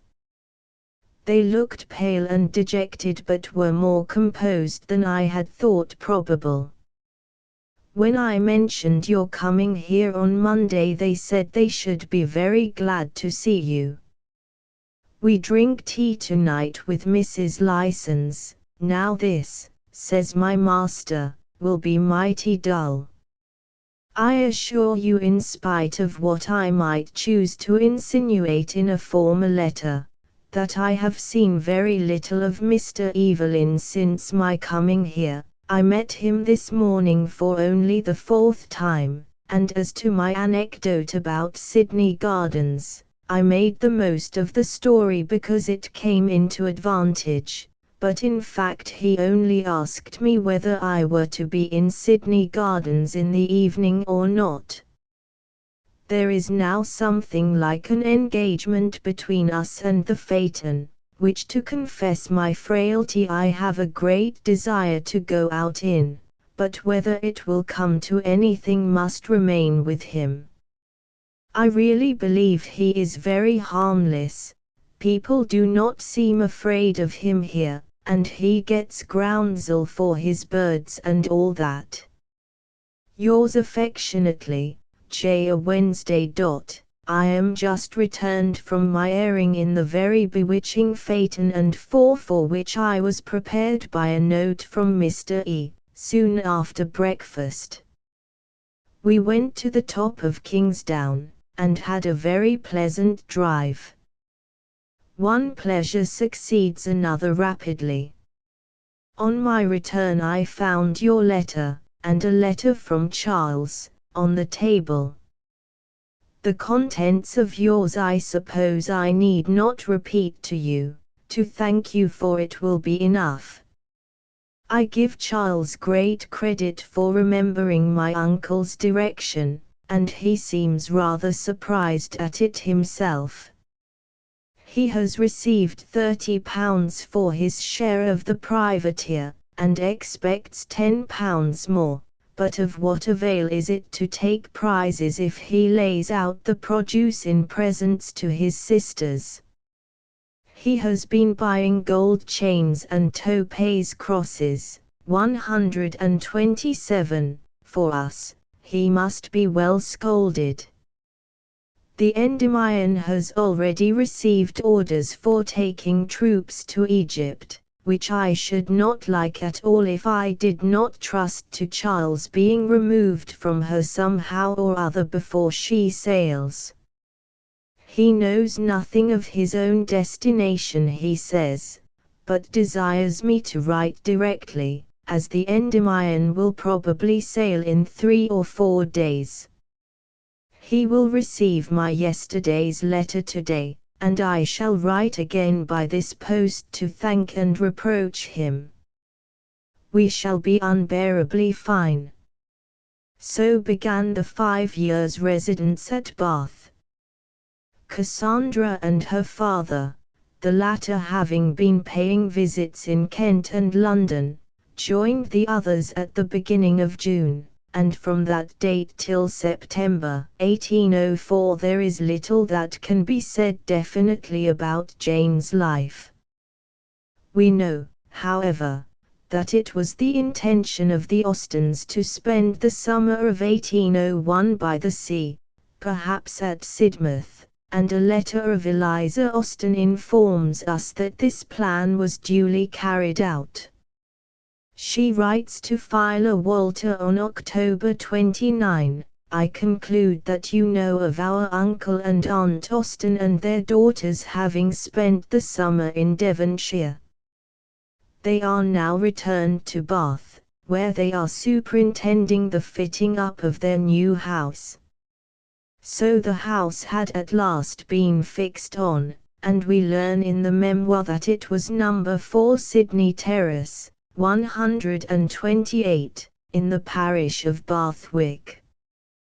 The houses here face the Sydney Gardens, and it is a part of Bath that Jane seems to have fancied.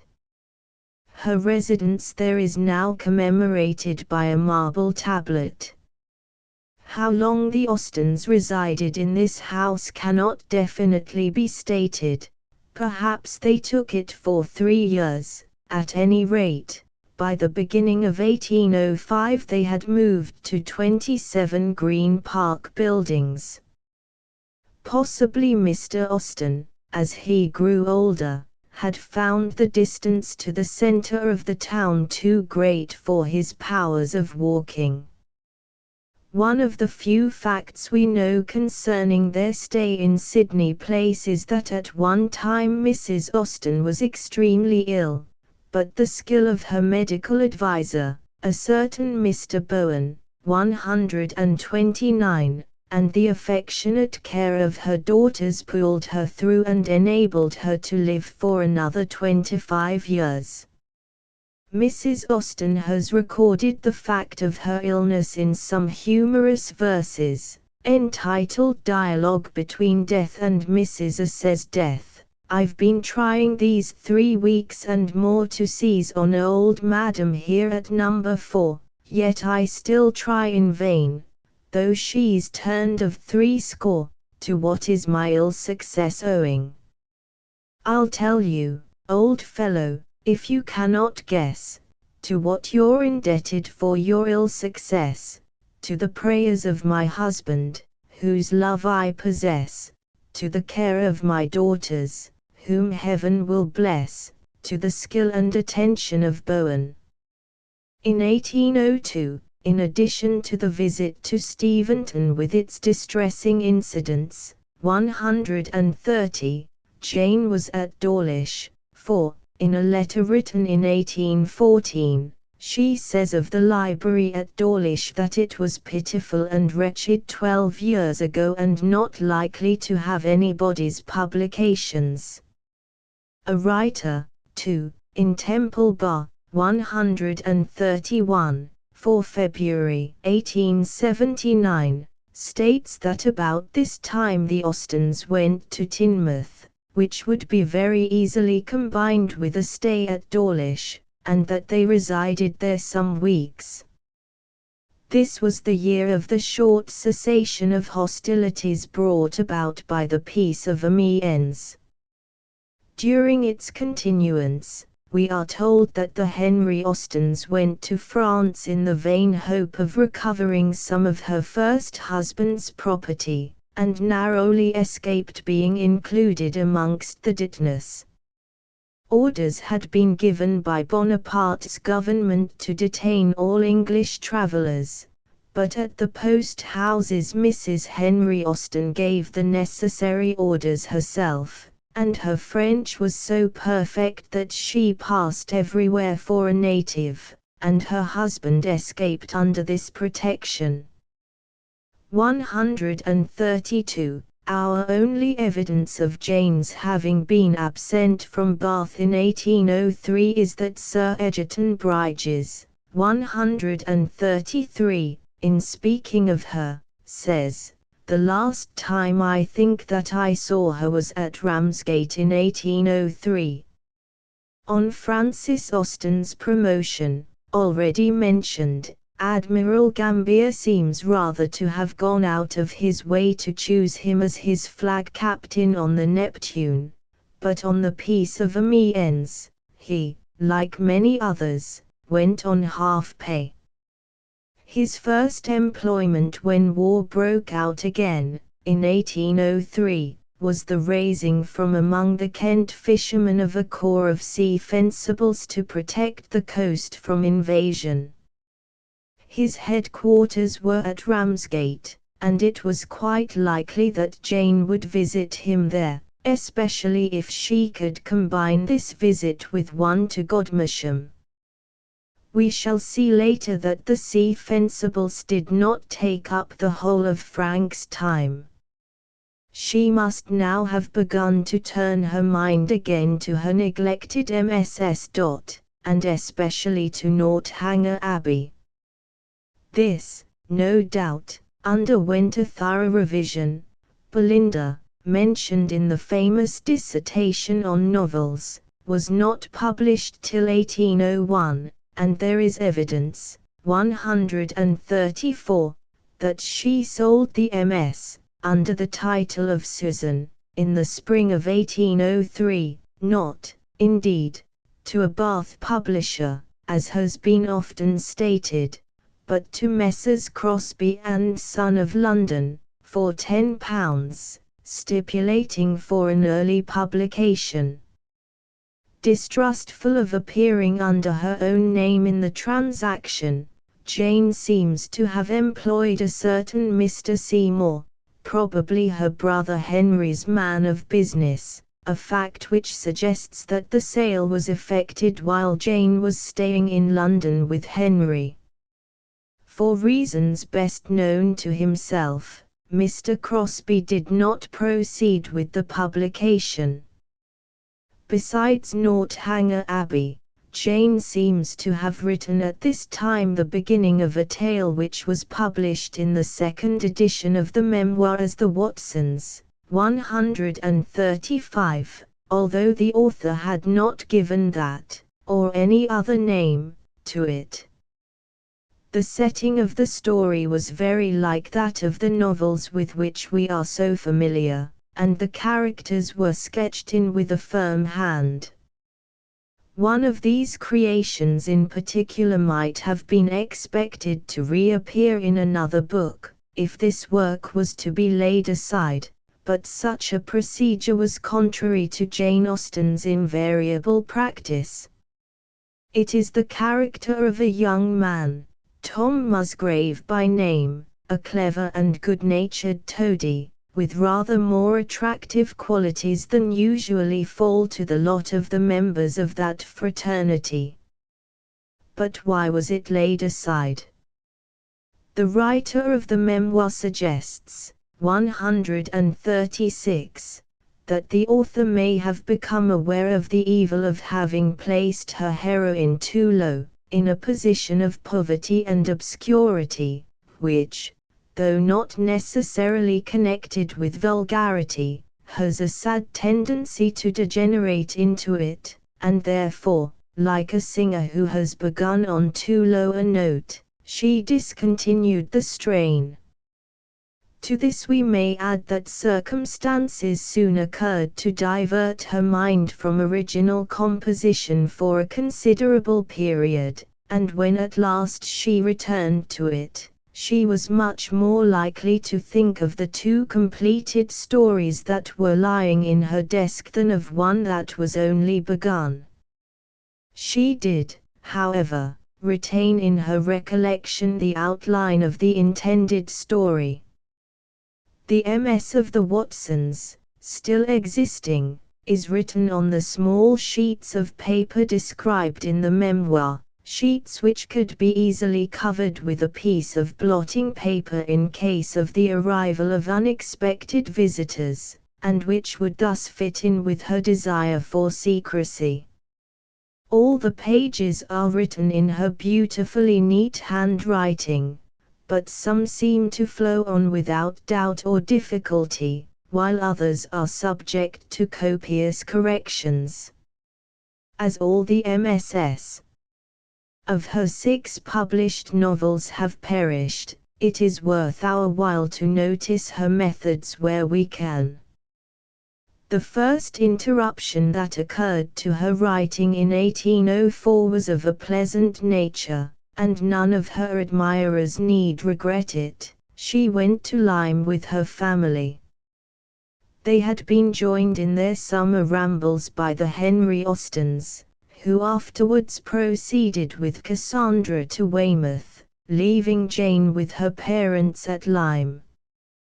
We have it on record that Jane loved the sight of the beauties of nature so much that she would sometimes say she thought it must form one of the joys of heaven, but she had few opportunities of visiting any scenes of especial beauty. We need not therefore be surprised that the impression produced by Lyme was so great that she retained a vivid and accurate memory of the details 11 years afterwards. In Persuasion, she allowed herself to dwell on them with greater fullness and greater enthusiasm than she had ever displayed on similar occasions before.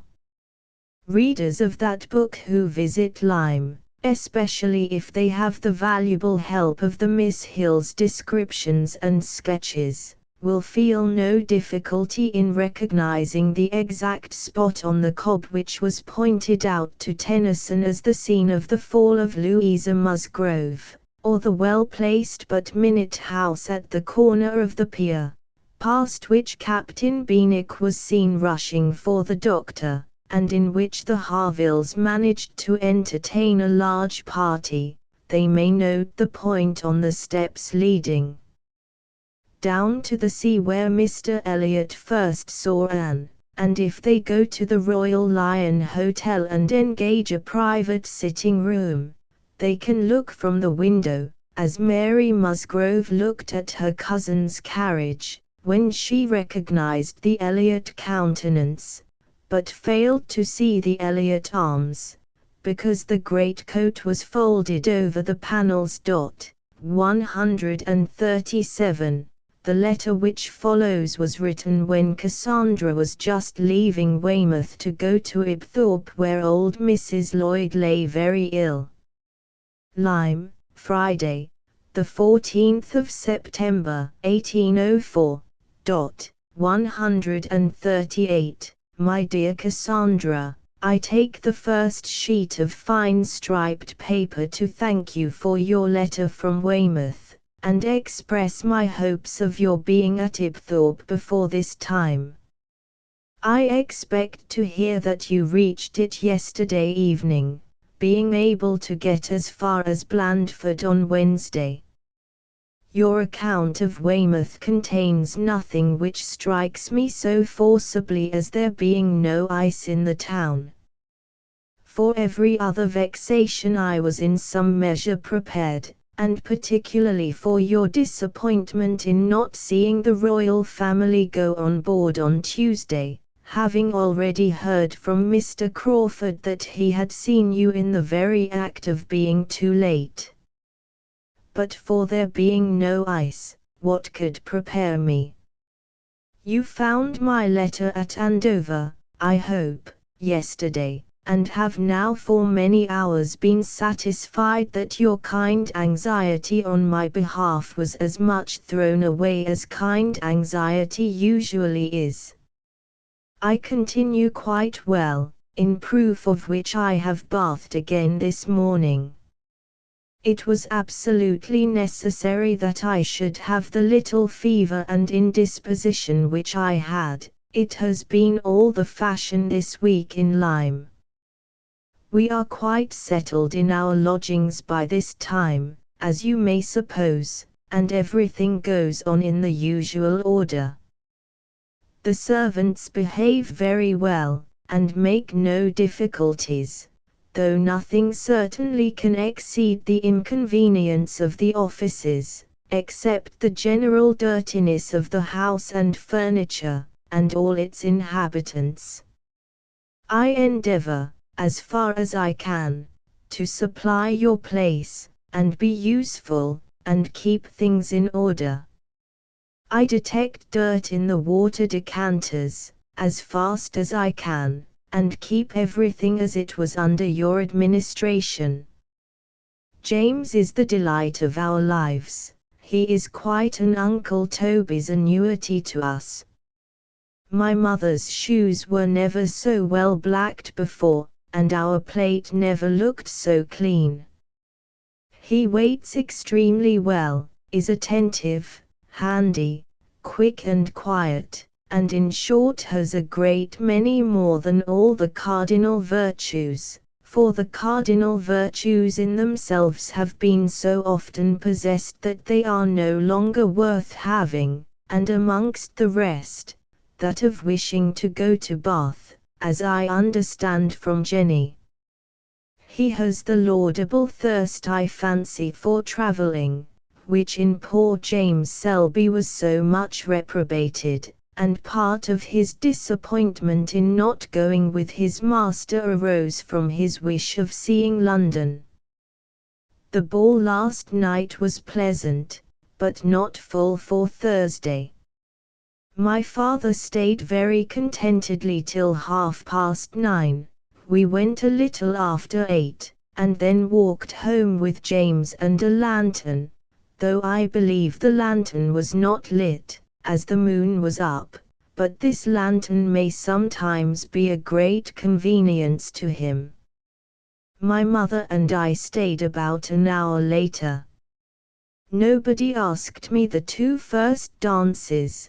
The 2 next I danced with Mr. Crawford, and had I chosen to stay longer might have danced with Mr. Granville, Mrs. Granville's son, whom my dear friend Missa offered to introduce to me, or with a new odd-looking man who had been eyeing me for some time, and at last, without any introduction, asked me if I meant to dance again. I think he must be Irish by his ease, and because I imagine him to belong to the Honble B.S., who are the son and son's wife of an Irish viscount, bold queer-looking people, just fit to be quality at Lyme. I called yesterday morning, ought it not in strict propriety to be termed yestermorning, on Missa and was introduced to her father and mother. Like other young ladies she is considerably genteeler than her parents. Mrs. A sat darning a pair of stockings the whole of my visit. But do not mention this at home, lest a warning should act as an example. We afterwards walked together for an hour on the Cobb. She is very conversable in a common way. I do not perceive wit or genius, but she has sense and some degree of taste, and her manners are very engaging. She seems to like people rather too easily. She thought the DS pleasant, and see Friday evening. The bathing was so delightful this morning and Molly so pressing with me to enjoy myself that I believe I stayed in rather too long, as since the middle of the day I have felt unreasonably tired. I shall be more careful another time, and shall not bathe tomorrow as I had before intended. Jenny and James are walked to Charmouth this afternoon. I am glad to have such an amusement for him, as I am very anxious for his being at once quiet and happy. He can read, and I must get him some books. Unfortunately he has read the first volume of Robinson Crusoe. We have the Pinkard's newspaper however, which I shall take care to lend him. As the autumn of 1804 was succeeded by winter, Jane's thoughts were to be taken up by more serious considerations. On her birthday, the 16th of December, occurred the death, by a fall from her horse, of her great friend, Mrs. Lefroy, on which we have already dwelled. 139. But she was shortly to suffer an even greater loss, for on the 21st of January 1805, her father died, after an illness of only 48 hours. Jane's letter, or rather 2 letters, for The first being wrongly directed, she had to write a second, to her brother Frank on this occasion have fortunately been kept. Green Park Buildings, Tuesday evening, the 22nd of January, 1805. 140, My dearest Frank, I wrote to you yesterday, but your letter to Cassandra this morning, by which we learn the probability of your being by this time at Portsmouth, obliges me to write to you again, having unfortunately a communication as necessary as painful to make to you. Your affectionate heart will be greatly wounded, and I wish the shock could have been lessened by a better preparation, but the event has been sudden and so must be the information of it. We have lost an excellent father. An illness of only 48 hours carried him off yesterday morning between 10 and 11. He was seized on Saturday with a return of the feverish complaint which he had been subject to for the last 3 years. A physician was called in yesterday morning, but he was at that time past all possibility of cure, and Dr. Gibbs and Mr. Bowen had scarcely left his room before he sunk into a sleep from which he never woke. It has been very sudden. Within 24 hours of his death he was walking about with only the help of a stick, was even reading. We had, however, some hours of preparation, and when we understood his recovery to be hopeless, most fervently did we pray for the speedy release which ensued.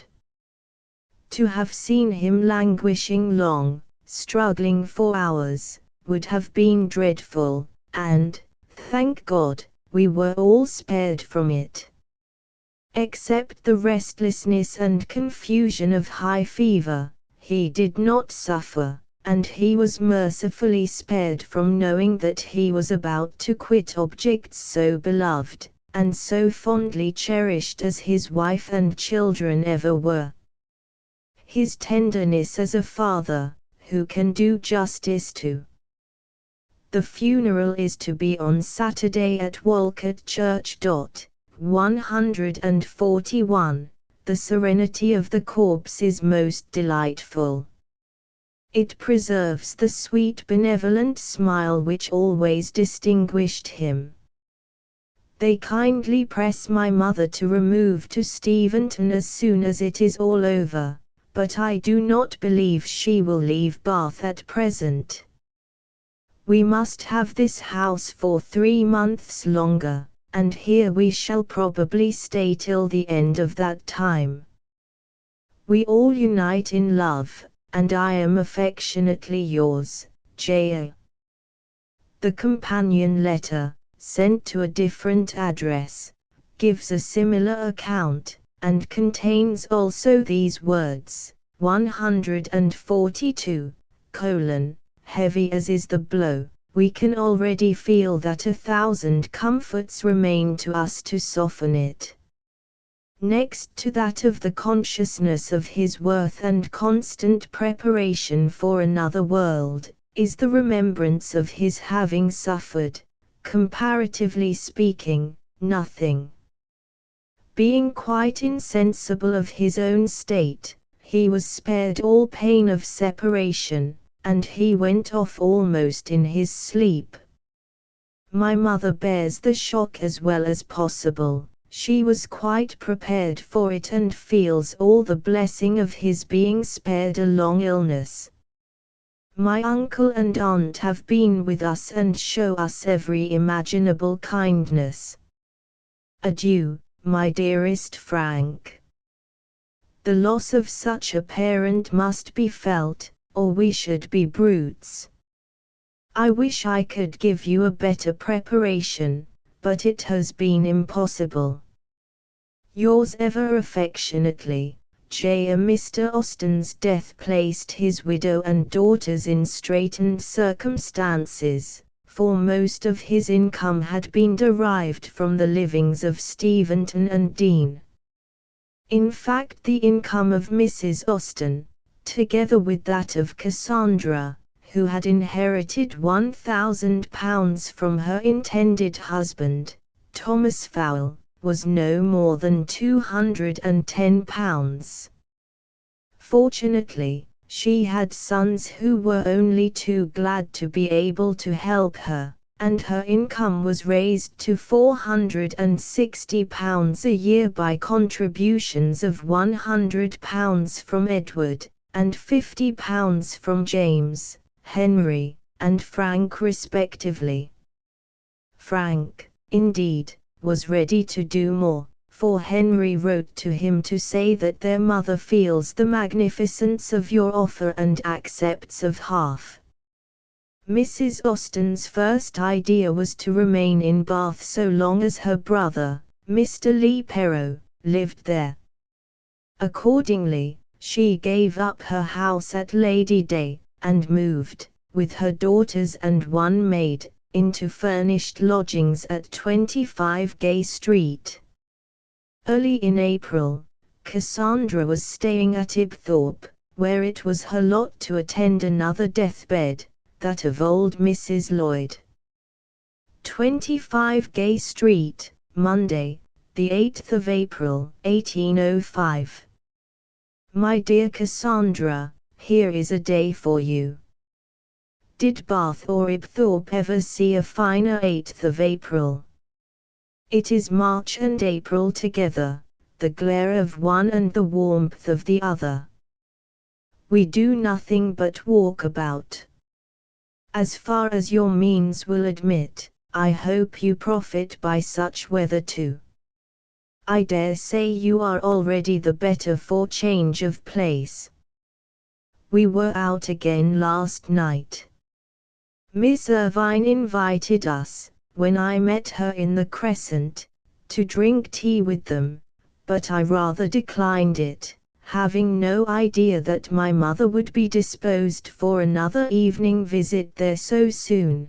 But when I gave her the message, I found her very well inclined to go, and accordingly, on leaving chapel, we walked to Lansdowne. This morning we have been to see Miss Chamberlain look hot on horseback. 7 years and 4 months ago we went to the same riding house to see Miss Lefroy's performance. What a different set are we now moving in. But 7 years, I suppose, are enough to change every pore of one's skin and every feeling of one's mind. We did not walk long in the Crescent yesterday. It was hot and not crowded enough, so we went into the field, and passed close by St. and Miss S. 143, again. I have not yet seen her face, but neither her dress nor air have anything of the dash or stylishness which the Browns talked of. Quite the contrary, indeed, her dress is not even smart, and her appearance very quiet. Miss Irvine says she is never speaking a word. Poor wretch, I am afraid she is en penitence. Here has been that excellent Mrs. Cathcart calling, while my mother was out, and I was believed to be so. I always respected her, as a good-hearted friendly woman. And the Browns have been here, I find their affidavits on the table. The ambuscade reached Gibraltar on the 9th of March, and found all well, so say the papers. We have had no letters from anybody, but we expect to hear from Edward tomorrow, and from you soon afterwards. How happy they are at Godmersham now! I shall be very glad of a letter from Ibthorp, that I may know how you all are, but particularly yourself. This is nice weather for Mrs. J. Austen's going to Speen, and I hope she will have a pleasant visit there. I expect a prodigious account of the christening dinner. Perhaps it brought you at last into the company of Miss Dundas again. Tuesday. I received your letter last night, and wish it may be soon followed by another to say that all is over, but I cannot help thinking that nature will struggle again, and produce a revival. Poor woman! May her end be peaceful and easy as the exit we have witnessed. And I dare say it will. If there is no revival, suffering must be all over. Even the consciousness of existence, I suppose, was gone when you wrote. The nonsense I have been writing in this and in my last letter seems out of place at such a time, but I will not mind it. It will do you no harm, and nobody else will be attacked by it. I am heartily glad that you can speak so comfortably of your own health and looks, though I can scarcely comprehend the latter being really approved. Could traveling 50 miles produce such an immediate change? You were looking very poorly here, and everybody seemed sensible of it. Is there a charm in a hack post chaise? But if there were, Mrs. Craven's carriage might have undone it all. I am much obliged to you for the time and trouble you have bestowed on Mary's cap, and am glad it pleases her, but it will prove a useless gift at present, I suppose. Will not she leave Ibthorp on her mother's death? As a companion you are all that Martha can be supposed to want, and in that light, under these circumstances, your visit will indeed have been well timed. The cooks want us to drink tea with them tonight, but I do not know whether my mother will have nerves for it. We are engaged tomorrow evening. What request we are in. Mrs. Chamberlain expressed to her niece her wish of being intimate enough with us to ask us to drink tea with her in a quiet way. We have therefore offered her ourselves and our quietness through the same medium. Our tea and sugar will last a great while. I think we are just the kind of people and party to be treated about among our relations. We cannot be supposed to be very rich. Thursday. I was not able to go on yesterday. All my wit and leisure were bestowed on letters to Charles and Henry. To the former I wrote in consequence of my mother's having seen in the papers that the Urania was waiting at Portsmouth for the convoy for Halifax. This is nice, as it is only 3 weeks ago that you wrote by the Camilla. I wrote to Henry because I had a letter from him in which he desired to hear from me very soon. His to me was most affectionate and kind, as well as entertaining. There is no merit to him in that, he cannot help being amusing.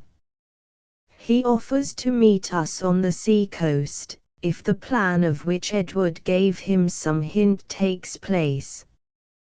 Will not this be making the execution of such a plan more desirable and delightful than ever? He talks of the rambles we took together last summer with pleasing affection. Yours ever, J.A. From the same to the same. Gay Street, Sunday evening, the 21st of April, 1805. 144. My dear Cassandra, I am much obliged to you for writing to me again so soon. Your letter yesterday was quite an unexpected pleasure. Poor Mrs. Stent. It has been her lot to be always in the way, but we must be merciful, for perhaps in time we may come to be Mrs. Stents ourselves, unequal to anything, and unwelcome to everybody. Your account of Martha is very comfortable indeed, and now we shall be in no fear of receiving a worse. This day, if she has gone to church, must have been a trial to her feelings, but it will be the last of any acuteness. Yesterday was a busy day with me. I went to Sydney Gardens soon after 1 and did not return until 4, and after dinner I walked to Weston.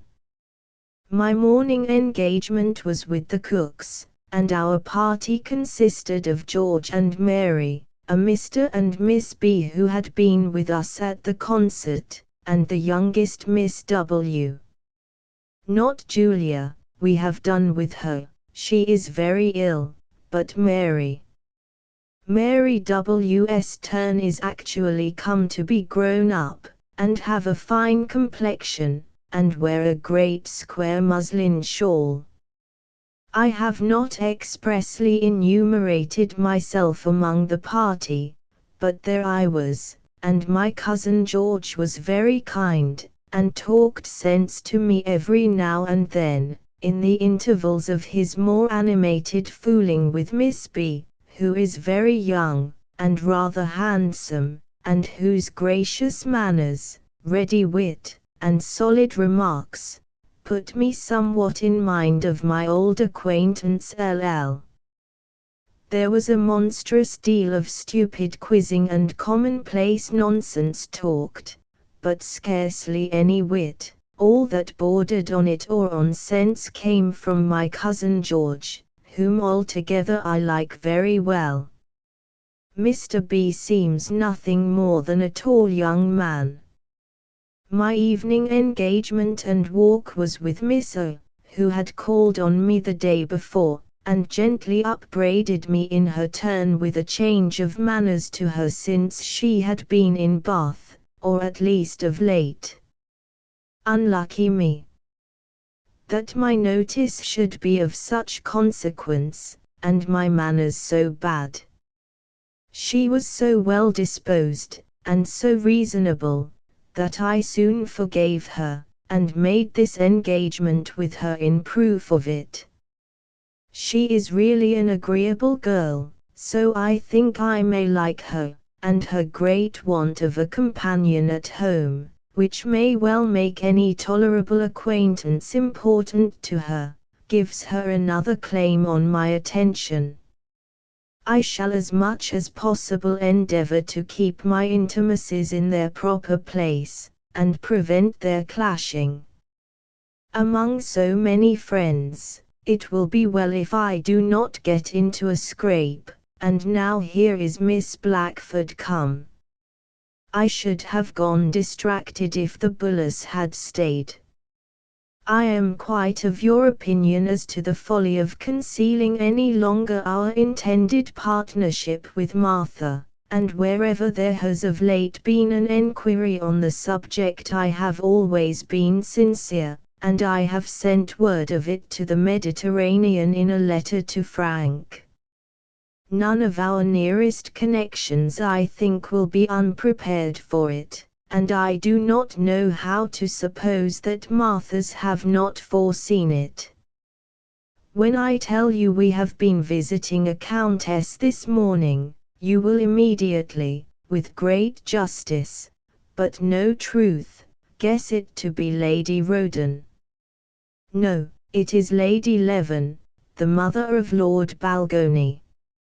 On receiving a message from Lord and Lady Leven through the Mackays, declaring their intention of waiting on us, we thought it right to go to them. I hope we have not done too much, but the friends and admirers of Charles must be attended to. They seem very reasonable, good sort of people, very civil, and full of his praise. 145. We were shewn at first into an empty drawing room, and presently in came his lordship, not knowing who we were, to apologize for the servant's mistake, and tell a lie himself that Lady Leven was not within. He is a tall gentleman-like looking man, with spectacles, and rather deaf. After sitting with him 10 minutes we walked away, but, Lady Leven coming out of the dining parlour as we passed the door, we were obliged to attend her back to it, and pay our visit over again. She is a stout woman, with a very handsome face. By this means we had the pleasure of hearing Charles's praises twice over. They think themselves excessively obliged to him, and estimate him so highly as to wish Lord Balgony, when he is quite recovered, to go out to him. There is a pretty little Lady Marianne of the party, to be shaken hands with, and asked if she remembered Mr. Austen. I shall write to Charles by the next packet, unless you tell me in the meantime of your intending to do it. Believe me, if you choose, Wyarft sister.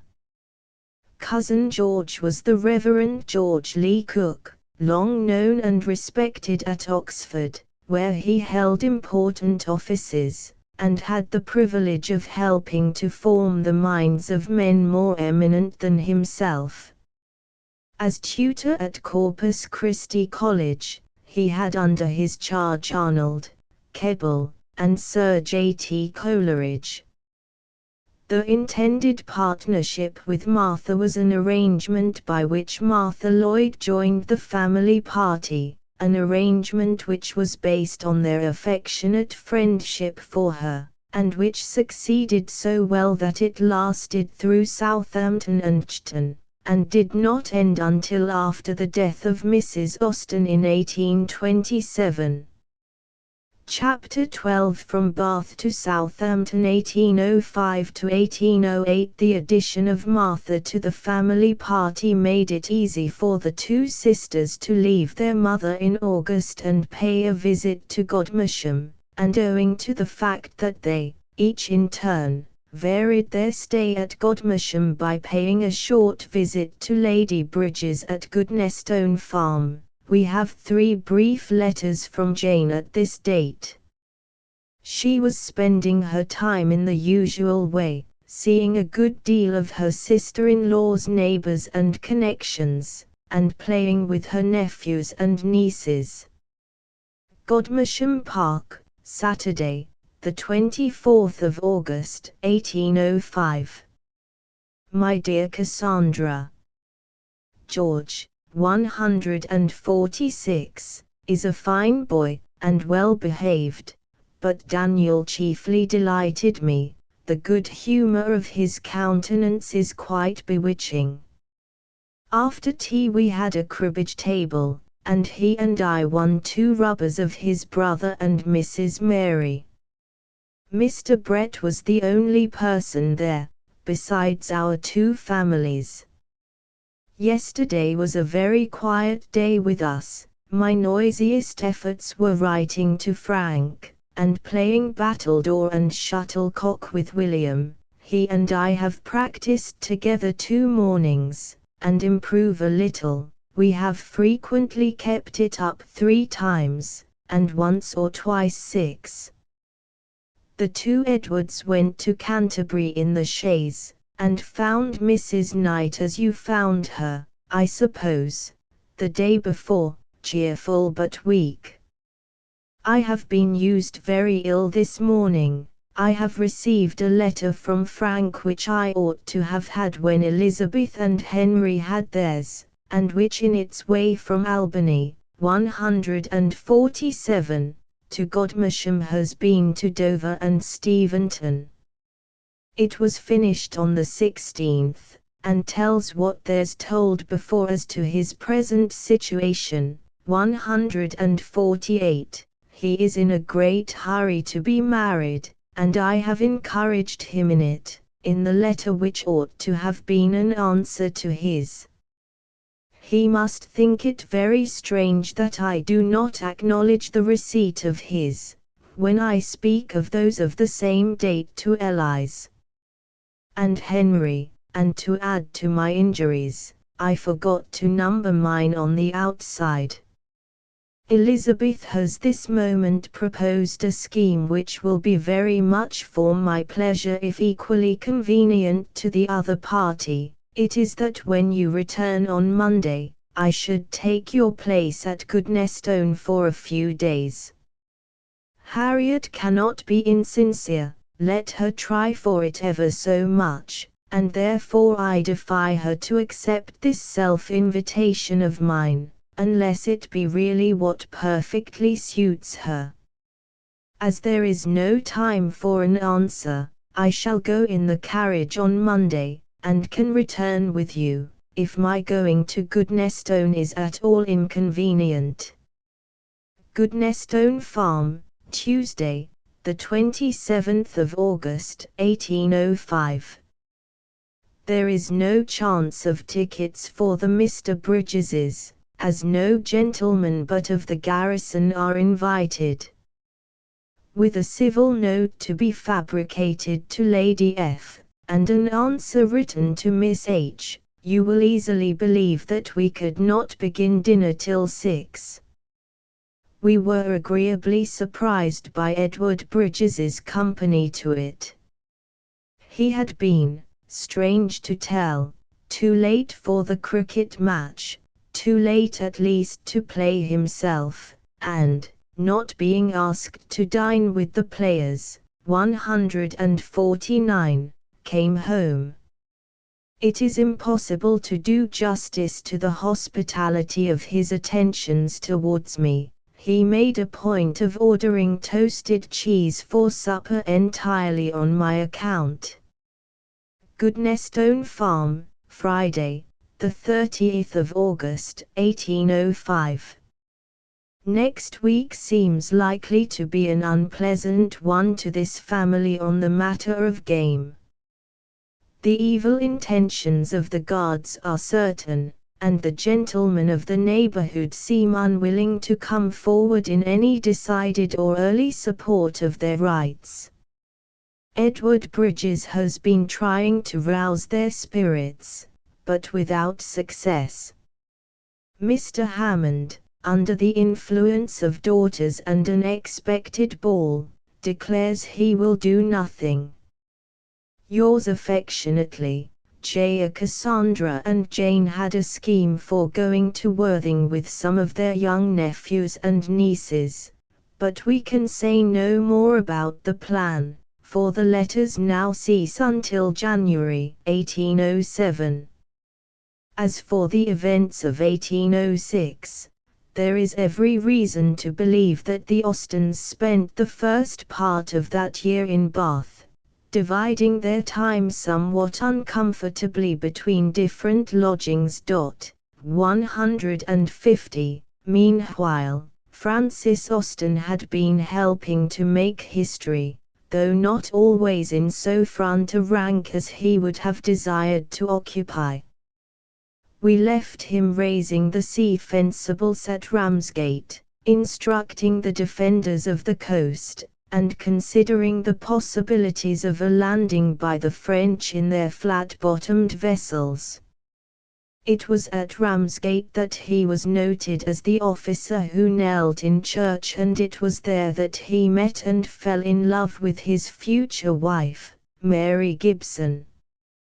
She became in time one of the best loved of the sisters-in-law, but we are told that at the time the engagement was a slight shock to Cassandra and Jane, because the lady chosen was not Martha Lloyd, as they had hoped she might be. Immediate marriage was out of the question, and in May 1804 Frank was appointed to the Leopard, the flagship of Admiral Louis, who at this time held a command in the squadron blockading Napoleon's flotilla. Frank's removal from the Leopard to the Canopus, 151, brought him home, for a short time, just at the date of his father's death in January 1805. In March, Admiral Louis hoisted his flag in the Canopus and soon became second in command to Nelson. Frank, as his flag captain, took part in the chase after Villeneuve to the West Indies and back. Thus far, fortune had favored him, a state of things which seemed likely to continue, as he was personally known to Nelson and had reason to hope that he would soon give him the command of a frigate. But a sad reverse was in store for him. September was spent in blockading Cadiz, and, after Nelson's arrival from England in the Victory on the 28th of September, the Canopus was ordered to complete supplies, 152, at Gibraltar. After this, followed an order to Admiral Louis to give protection, as far as Cartagena, to a convoy proceeding to Malta. Shaking themselves free from this duty on the news that the enemy's fleet was coming out of Cadiz, they made haste to join the main fleet in spite of contrary winds, and with the dreadful apprehension of being too late for the imminent battle. "I do not profess," he writes to Mary Gibson, "to like fighting for its own sake, but if there has been an action with the combined fleets I shall ever consider the day on which I sailed from the squadron as the most inauspicious one of my life." 6 days later, on the 27th of October, he had to add, "Alas! My dearest Mary, all my fears are but too fully justified. The fleets have met, and, after a very severe contest, a most decisive victory has been gained by the English. To lose all share in the glory of a day which surpasses all that ever went before is what I cannot think of with any degree of patience." But he soon turns from selfish regrets to speak of the death of Nelson, and adds, "I never heard of his equal, nor do I expect again to see such a man." To the soundest judgment he united prompt decision and speedy execution of his plans, and he possessed in a superior degree the happy talent of making every class of persons pleased with their situation, and eager to exert themselves in forwarding the public service. For his personal disappointment, Frank was, to a certain extent, consoled by taking part in Sir John Duckworth's cruise to the West Indies and in the victory over the French at Saint Domingo, the squadron returning home, with 3 prizes, to receive the thanks of Parliament on their arrival at the beginning of May 1806. In the following July, Francis Austen and Mary Gibson were married. 153. Meanwhile, the long residence at Bath of his mother and sisters had come to an end. On July 2, Mrs. Austen, her 2 daughters, and Martha Lloyd, left Bath. Cassandra and Jane were thoroughly tired of the place, so says Jane in a letter written 2 years afterwards to Cassandra, reminding her of their happy feelings of escape. 154. The immediate destination of the party was Clifton, and here Martha Lloyd left them, perhaps for Harrogate in accordance with the lines quoted above. 155. The Austens did not stay long at Clifton, and by the end of the month were at Addlestrop Rectory on a visit to Mr. Thomas Leigh, but neither did this prove more than a brief resting place, for on August 5 they set out, in somewhat peculiar circumstances, together with Mr. Leigh, his sister, Miss Elizabeth Leigh, Mr. Hill, agent of Mr. Leigh, 156, and all the house party, to stay at Austen-Leigh Abbey in Warwickshire. The circumstances were as follows. On the 2nd of July 1806, occurred the death of the Honourable Mary Leigh, who had been for 20 years life tenant of the Austen-Leigh estates, under the will of her brother, the last Lord Leigh. The estates now passed, according to Lord Leigh's will, unto the first and nearest of his kindred, being male and of his blood and name, that should be alive at the time. All the Leighs of the Austen-Leigh branch had died out, and an heir had to be sought among their remote cousins, the Adelstrup Leighs.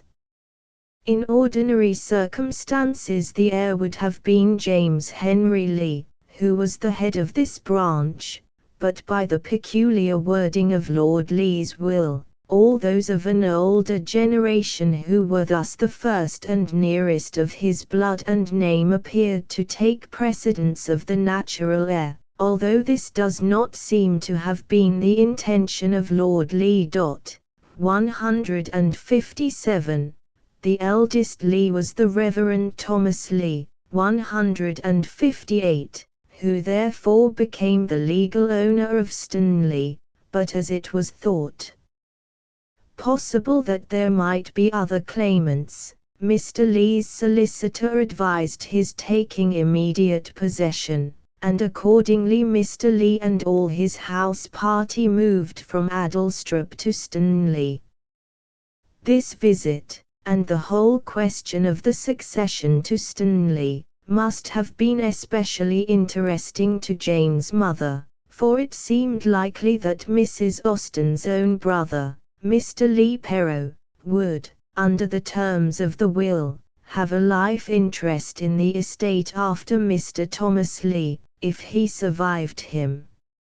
It was, however, obviously most in accordance with the desire of the testator, and with the general opinion of the family, that the estate should go according to the usual rules of succession by primogeniture in the Adelstrup branch, and as all the parties to the transaction were on excellent terms with each other, and as they believed it to be quite doubtful what interpretation a court of law would put upon the will, they settled the matter without any such intervention.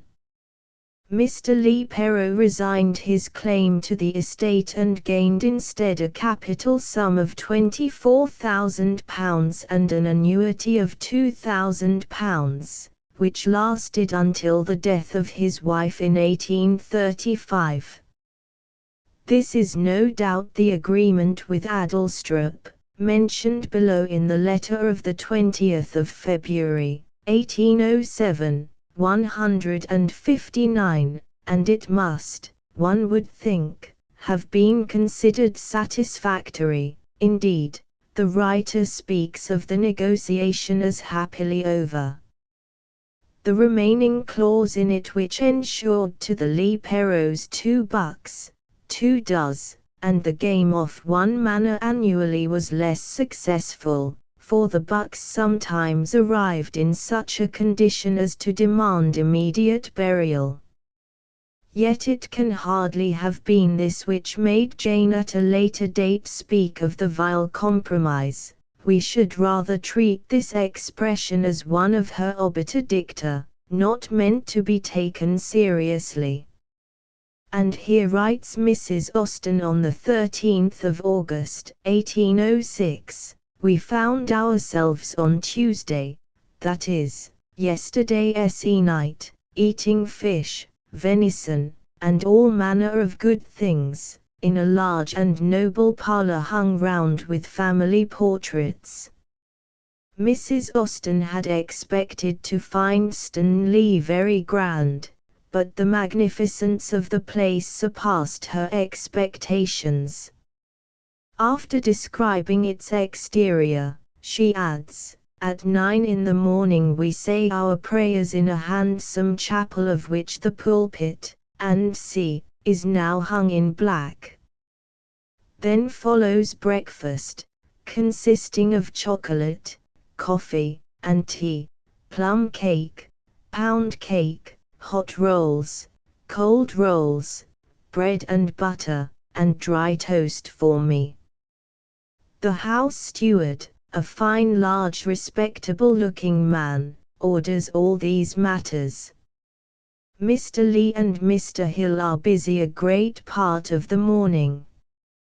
We walk a good deal, for the woods are impenetrable to the sun, even in the middle of an August day. I do not fail to spend some part of every day in the kitchen garden, where the quantity of small fruit exceeds anything you can form an idea of. She concludes her letter by saying, "Our visit has been a most pleasant one. We all seem in good humor, disposed to be pleased, and endeavoring to be agreeable, and I hope we succeed." Poor Lady Say and Sill, to be sure, is rather tormenting, though sometimes amusing, and affords Jane many a good laugh, but she fatigues me sadly on the whole. Tomorrow we depart. We have seen the remains of Kenilworth, which afforded us much entertainment, and I expect still more from the sight of Warwick Castle, which we are going to see today. 160. From Austen-Leigh, we may imagine the Austens to have gone on to pay a promised visit to Hamstalridge, where Edward Cooper's living in Staffordshire, but the curtain drops on them once more, and is not raised again until Jane is writing from Southampton on the 7th of January, 1807. Owing to the gap in the letters, we have no means of knowing why the Austens selected Southampton as a home, nor are we told what Jane herself thought of the place. At any rate, it was a change from Bath, and she preferred it to Canterbury, which, from its nearness to Godmersham, would have been another very suitable place of residence. Southampton was in her old county, and within fairly easy reach of her old home, and probably one reason for choosing the neighborhood of a naval center was, that it enabled them to join forces with Frank Austen and his newly married wife, but we should doubt whether Jane ever felt really at home during her 2 or 3 years' residence there, or took much to the society of the place. No doubt the partnership with the Frank Austens and with Martha made it possible for the party to command better quarters, and to live in greater comfort than would have been within reach of the slender means of the Austens by themselves, and when Jane's letters begin again it is pretty clear that the party, though still in lodgings, 161, were getting ready to take possession in March of their house in Castle Square. They were living in a very quiet way, not caring to add to their acquaintance more than was necessary. Cassandra was at this time on a visit to Godmersham, and Martha Lloyd was also away. The Austens were near enough to Steventon to be visited occasionally by James Austen and his wife, and between their own acquaintance, and Frank's friends in the service, they had what they wanted in the way of society. Southampton, Wednesday, the 7th of January, 1807. Of your visit there, to Canterbury, I must now speak incessantly. It surprises, but pleases me more, and I consider it as a very just and honorable distinction of you, and not less to the credit of Mrs. Knight. I have no doubt of your spending your time with her most pleasantly in quiet and rational conversation, and am so far from thinking her expectations of you will be deceived, that my only fear is of your being so agreeable, so much to her taste, as to make her wish to keep you with her forever. If that should be the case, we must remove to Canterbury, which I should not like so well as Southampton. Alphonsine, 162, did not do. We were disgusted in 20 pages, as, independent of a bad translation, it has indelicacies which disgrace a pen hitherto so pure, and we changed it for the female Quixote which now makes our evening amusement, to me a very high one, as I find the work quite equal to what I remembered it. Our acquaintance increased too fast. He, Frank, was recognized lately by Admiral Bertie, and a few days since arrived the Admiral and his daughter Catherine to wait upon us. There was nothing to like or dislike in either. To the Berties are to be added the Lances, with whose cards we have been endowed, and whose visit Frank and I returned yesterday. They live about 1.75 miles from Outington, to the right of the new road to Portsmouth, and I believe their house is one of those which are to be seen almost anywhere among the woods on the other side of the Itchen. It is a handsome building, stands high, and in a very beautiful situation. We found only Mrs. Lance at home, and whether she boasts any offspring besides a grand pianoforte did not appear. She was civil and chatty enough, and offered to introduce us to some acquaintance in Southampton, which we gratefully declined. I suppose they must be acting by the orders of Mr. Lance of Netherton in this civility, as there seems no other reason for their coming near us. Southampton, the 8th of February, 1807. Our garden is putting in order by a man who bears a remarkably good character, has a very fine complexion, and asks something less than the first. The shrubs which border the gravel walk, he says, are only sweetbriar and roses, and the latter of an indifferent sort. We mean to get a few of the better kind, therefore, and at my own particular desire he procures us some syringas. I could not do without a syringa, for the Sark of Cowper's line. 163, we talk also of a laburnum. The border under the terrace wall is clearing away to receive currants and gooseberry bushes, and a spot is found very proper for raspberries. The alterations and improvements within doors, too, advance very properly, and the offices will be made very convenient indeed. Our dressing table is constructing on the spot, out of a large kitchen table belonging to the house, for doing which we have the permission of Mr. Huskett, Lord Lansdowne's, 164, painter, domestic painter, I should call him, for he lives in the castle.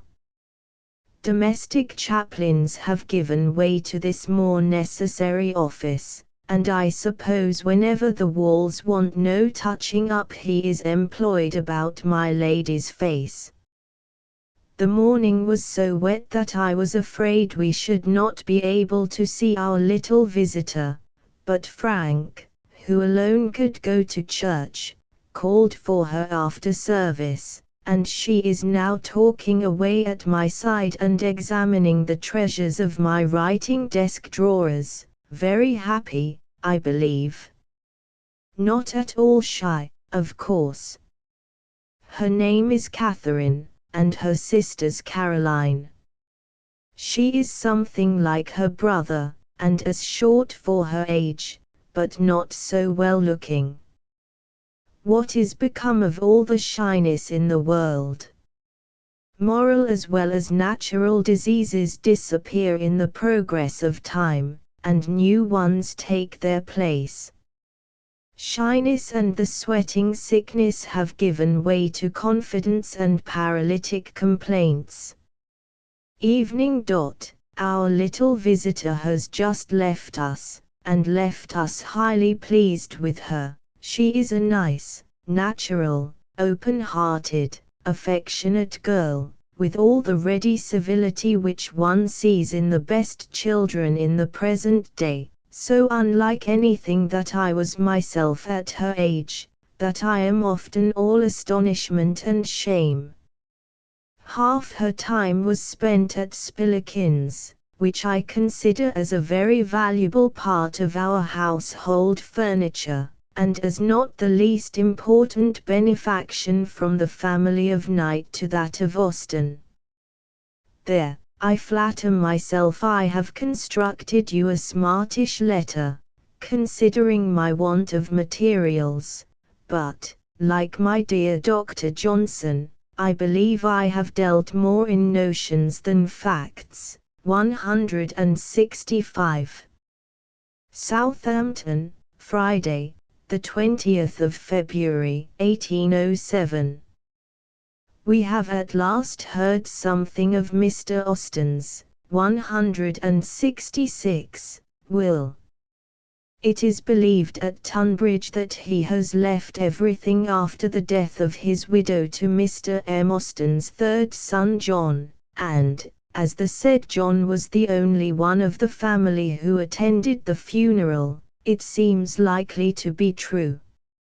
My mother has heard this morning from Paragon. My aunt talks much of the violent colds prevailing in Bath, from which my uncle has suffered ever since their return, and she has herself a cough much worse than any she ever had before, subject as she has always been to bad ones. She writes in good humor and cheerful spirits, however. The negotiation between them and Adelstrup so happily over, indeed, what can have power to vex her materially? Saturday. I have received your letter, but I suppose you do not expect me to be gratified by its contents. I confess myself much disappointed by this repeated delay of your return, for though I had pretty well given up all idea of your being with us before our removal, I felt sure that March would not pass quite away without bringing you. Before April comes, of course something else will occur to detain you. But as you are happy, all this is selfishness, of which here is enough for 1 page. Frank's going into Kent depends, of course, upon his being unemployed, but as the First Lord, after promising Lord Moira that Captain should have the first good frigate that was vacant, has since given away 2 or 3 fine ones, he has no particular reason to expect an appointment now. He, however, has scarcely spoken about the Kentish journey. I have my information chiefly from her, and she considers her own going thither as more certain if he should be at sea than if not. Frank has got a very bad cough, for an Austen, but it does not disable him from making very nice fringe for the drawing-room curtains. I recommend Mrs. Grant's 167 letters, as a present to her, Martha. What they are about, and how many volumes they form, I do not know, having never heard of them but from Miss Irvine, who speaks of them as a new and much admired work, and as one which has pleased her highly. I have inquired for the book here, but find it quite unknown. We are reading Baretti's other book, 168, and find him dreadfully abusive of poor Mr. Sharp. I can no longer take his part against you, as I did 9 years ago. Our knowledge of the house which was the Austens' home at Southampton for 2 years, and of its surroundings, is derived from the personal reminiscences of the author of the memoir, who was now old enough to visit his relatives, and who tells us that at this time he began to know, and what was the same thing, to love his Aunt Jane. They lived, he says, 169, in a commodious old-fashioned house in a corner of Castle Square with a pleasant garden, bounded on one side by the old city walls.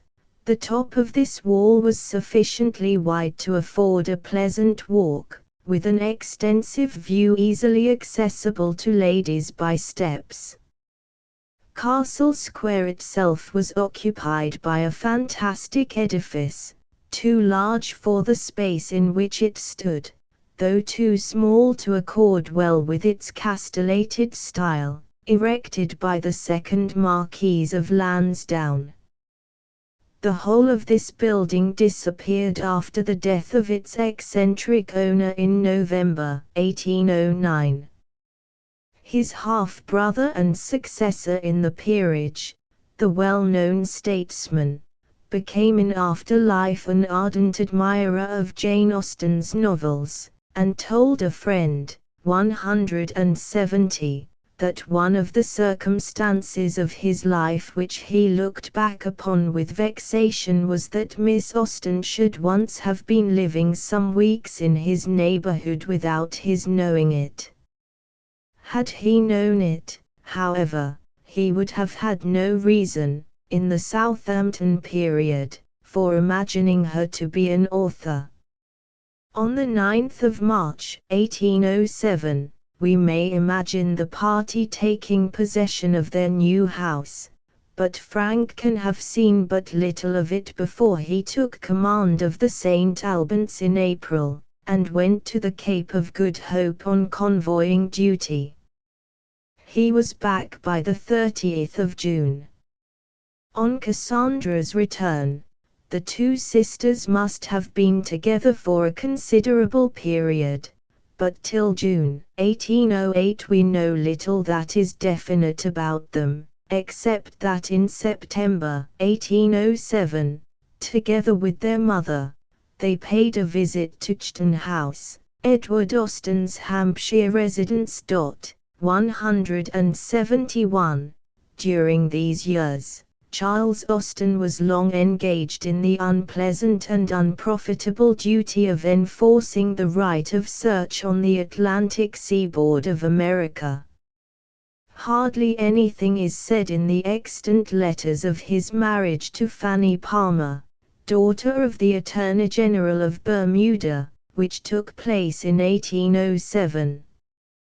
The month of June 1808 found Jane staying with her brother Henry in Brompton, 172, but we have no details of her stay beyond the fact that she watched some of her acquaintance going to court on the King's birthday. On the 14th of June she left London with her brother James, his wife and 2 children, on a visit to Godmersham. Godmersham, Wednesday, the 15th of June, 1808. My dear Cassandra, where shall I begin? Which of all my important nothings shall I tell you first?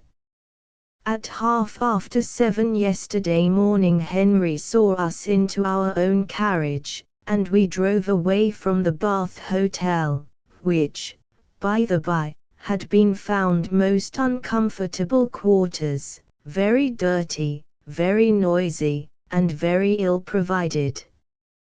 James began his journey by the coach at 5. Our first 8 miles were hot. Deptford Hill brought to my mind our hot journey into Kent 14 years ago, but after Blackheath we suffered nothing, and as the day advanced it grew quite cool. At Dartford, which we reached within the 2 hours and 3/4, we went to the Bull, the same inn at which we breakfasted in that said journey, and on the present occasion had about the same bad butter. At 10:30 we were again off, and, travelling on without any adventure, reached Sittingbourne by 3. Daniel was watching for us at the door of the George, and I was acknowledged very kindly by Mr. and Mrs. Marshall, to the latter of whom I devoted my conversation, while Mary went out to buy some gloves. A few minutes, of course, did for Sittingbourne, and so off we drove, and by 6 o'clock were at Godmersham. Our 2 brothers, 173, were walking before the house as we approached, as natural as life. Fanny and Lizzie met us in the hall with a great deal of pleasant joy. We went for a few minutes into the breakfast parlour, and then proceeded to our rooms. Mary has the whole chamber. I am in the yellow room, very literally, for I am writing in it at this moment. It seems odd to me to have such a great place all to myself, and to be at Godmersham without you is also odd.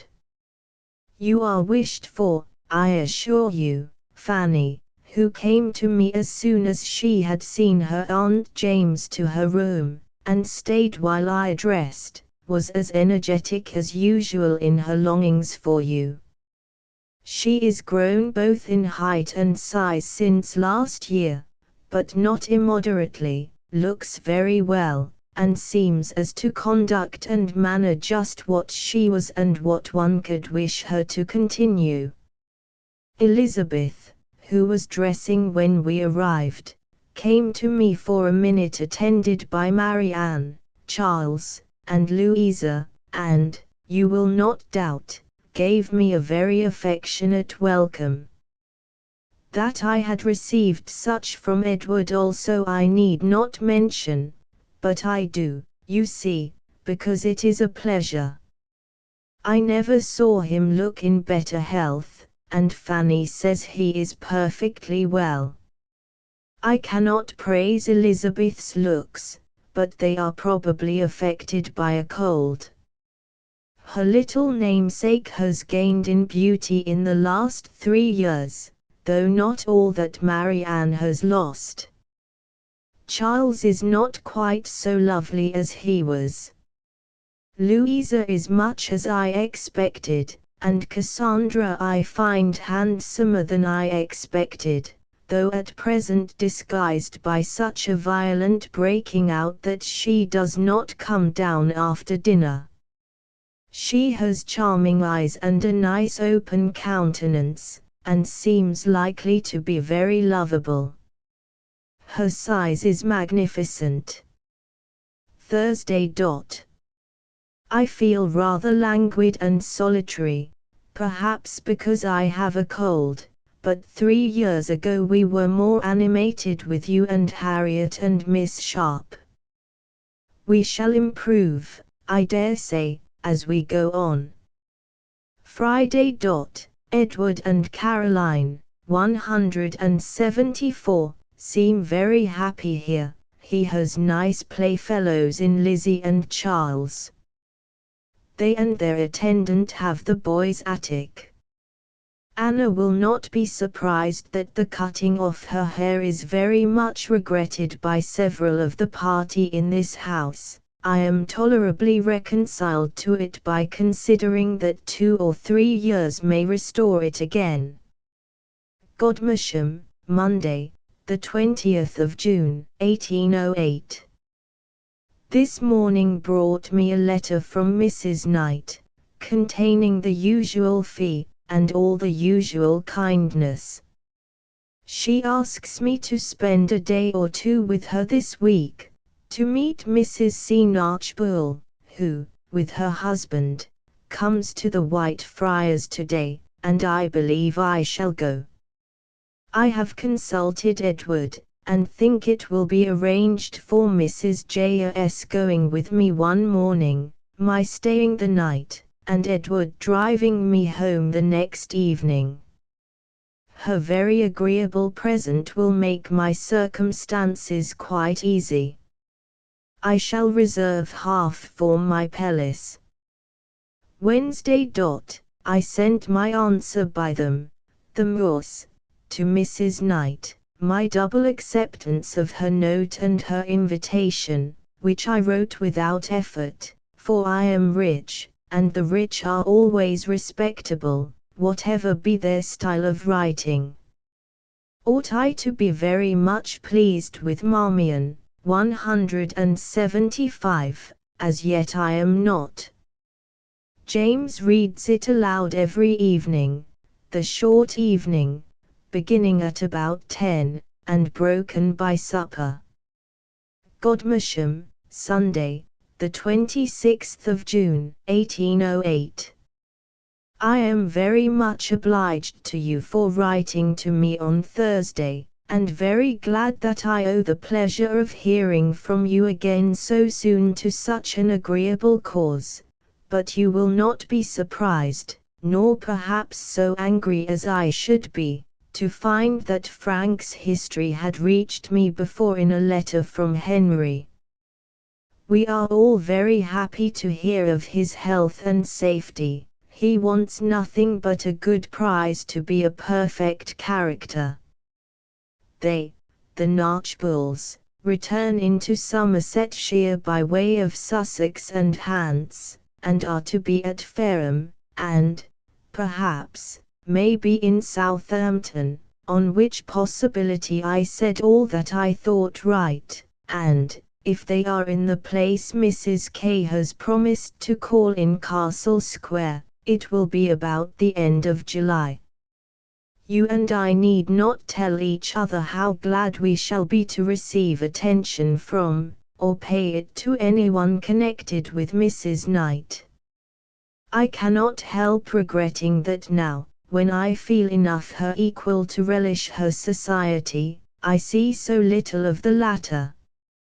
Godmersham, Thursday, the 30th of June, 1808. You are very kind in mentioning old Mrs. Williams so often. Poor creature! I cannot help hoping that each letter may tell of her suffering being over. If she wants sugar I should like to supply her with it. I give you all joy of Frank's return, which happens in the true sailor way, just after our being told not to expect him for some weeks. The wind has been very much against him, but I suppose he must be in our neighborhood by this time. Fanny is in hourly expectation of him here. Mary's visit in the island is probably shortened by this event. Make our kind love and congratulations to her. James and Edward are gone to Sadling today, a nice scheme for James, as it will show him a new and fine country. Edward certainly excels in doing the honors to his visitors, and providing for their amusement. They come back this evening. It is pleasant to be among people who know one's connections and care about them, and it amuses me to hear John Bridges talk of Frank. I have thought a little of writing to the Downs, but I shall not. It is so very certain that he would be somewhere else when my letter got there. Friday, July 1. It will be 2 years tomorrow since we left Bath for Clifton, with what happy feelings of escape. In another week I shall be at home, and there, my having been at Godmersham will seem like a dream, as my visit to Brompton seems already. The orange wine will want our care soon. But in the meantime, for elegance and ease and luxury, the Hattons and the Mills dine here today, and I shall eat ice and drink French wine, and be above vulgar economy. Luckily the pleasures of friendship, of unreserved conversation, of similarity of taste and opinions, will make good amends for orange wine. Little Edward is quite well again. Yours affectionately, with love from all. J. Chapter 13 From Southampton to Chton 1808 to 1809. We do not doubt that the orange wine was duly made, and the pleasure of unreserved conversation enjoyed during the remainder of the summer. Before the end of September, Cassandra had gone to Godmersham on what was to prove a long and a sad visit. She arrived just at the time of the birth of her sister-in-law's 6th son and 11th child, John. For a time all went well with mother and child, but on October the 8th Elizabeth Austen was suddenly seized with sickness, and died before the serious nature of her attack had been fully realized. 176. This sad event occurred, as the reader will see, between the 2nd and 3rd of the following letters. Edward Austen's two eldest boys, Edward and George, were now at Winchester School, but were taken away for a time on their mother's death. They went at first to the James Austens, at Steventon, no one appearing to think a journey to so distant a county as Kent feasible, and Jane, whose immediate impulse seems to have been to do what she could for her nephews, resigned them rather unwillingly for the time. On the 22nd of October they went on to their grandmother and aunt at Southampton, and then their Aunt Jane was able to devote herself entirely to them, as her own Jane Bennet once did to her small cousins, and to show how her steady sense and sweetness of temper exactly adapted her for attending to them in every way, teaching them, playing with them, and loving them, words which she probably intended as a description of what Cassandra would have done in a similar position. Castle Square, Saturday, the 1st of October, 1808. My dear Cassandra, your letter this morning was quite unexpected, and it is well that it brings such good news to counterbalance the disappointment to me of losing my first sentence, which I had arranged full of proper hopes about your journey, intending to commit them to paper today, and not looking for certainty till tomorrow. We are extremely glad to hear of the birth of the child, and trust everything will proceed as well as it begins. His mamma has our best wishes, and he our second best for health and comfort, though I suppose, unless he has our best too, we do nothing for her. We are glad it was all over before your arrival, and I am most happy to find who the godmother is to be. My mother was some time guessing the names. About an hour and a half after your toils on Wednesday ended, ours began. At 7 o'clock Mrs. Harrison, her two daughters and two visitors, with Mr. Debarry and his eldest sister, walked in. A second pool of commerce, and all the longer by the addition of the two girls, who during the first had one corner of the table and spillikins to themselves, was the ruin of us. It completed the prosperity of Mr. Debarry, however, for he won them both. Mr. Harrison came in late, and sat by the fire, for which I envied him, as we had our usual luck of having a very cold evening.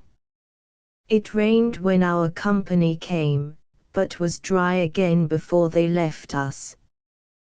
The Miss Ballards are said to be remarkably well informed, their manners are unaffected and pleasing, but they do not talk quite freely enough to be agreeable, nor can I discover any right they had by taste or feeling to go their late tour. We have got the second volume of Esprilla's Letters, 177, and I read it aloud by candlelight. The man describes well, but is horribly anti-English. He deserves to be the foreigner he assumes. The Marquise, 178, has put off being cured for another year, after waiting some weeks in vain for the return of the vessel he had agreed for. He is gone into Cornwall to order a vessel built for himself by a famous man in that country, in which he means to go abroad a 12-month hence. With love to all, yours affectionately, J. Fanny Austen, afterwards Lady Knatchbull, Edward's eldest daughter, had nearly completed her 16th year. She was admirably adapted for the difficult position into which she was about to be thrown, that of companion to her father, mistress of a large household, and adviser to her younger brothers and sisters. She was sensible, even-tempered, affectionate, and conscientious. She did indeed prove almost another sister to Jane, who, as Cassandra said afterwards, was perhaps better known to her than to any other human being, except Cassandra herself. Though this niece did not profess any special literary ability, her aunt always valued her sound judgment on each new book, and in return she gave her, without fear of offending, advice, 179, on the most delicate subjects. The short extracts from Fanny's diary, which her son, Lord Brabham, gives us, show how constantly Aunt Jane was the object of her thoughts. Castle Square, Friday, the 7th of October, 1808. My dear Cassandra, your letter on Tuesday gave us great pleasure, and we congratulate you all upon Elizabeth's hitherto happy recovery. Tomorrow, or Sunday, I hope to hear of its advancing in the same style. We are also very glad to know that you are so well yourself, and pray you to continue so. We found ourselves tricked into a thorough party at Mrs. M.'s, a quadrille and a commerce table, and music in the other room. There were 2 pools at commerce, but I would not play more than one, for the stake was 3 shillings, and I cannot afford to lose that twice in an evening. The Miss M.'s were as civil and as silly as usual. Saturday. Thank you for your letter, which found me at the breakfast table with my 2 companions. I am greatly pleased with your account of Fanny. I found her in the summer just what you describe, almost another sister, and could not have supposed that a niece would ever have been so much to me. She is quite after one's own heart.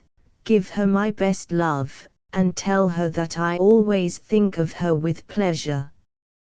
Martha was an hour and a half in Winchester, walking about with the 3 boys and at the pastry cook's. She thought Edward grown, and speaks with the same admiration as before of his manners. She saw in George a little likeness to his uncle Henry. October 13. I have received your letter, and with most melancholy anxiety was it expected, for the sad news reached us last night, but without any particulars.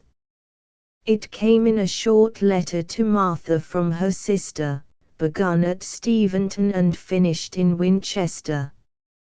We have felt, we do feel, for you all, as you will not need to be told, for you, for Fanny, for Henry, for Lady Bridges, and for dearest Edward, whose loss and whose sufferings seem to make those of every other person nothing.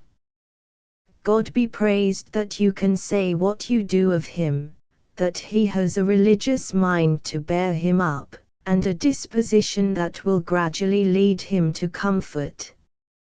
My dear, dear Fanny, I am so thankful that she has you with her.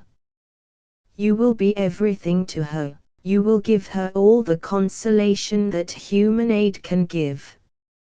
May the Almighty sustain you all, and keep you, my dearest Cassandra, well, but for the present I dare say you are equal to everything. You will know that the poor boys are at Steventon. Perhaps it is best for them, as they will have more means of exercise and amusement there than they could have with us, but I own myself disappointed by the arrangement. I should have loved to have them with me at such a time. I shall write to Edward by this post. With what true sympathy our feelings are shared by Martha you need not be told. She is the friend and sister under every circumstance.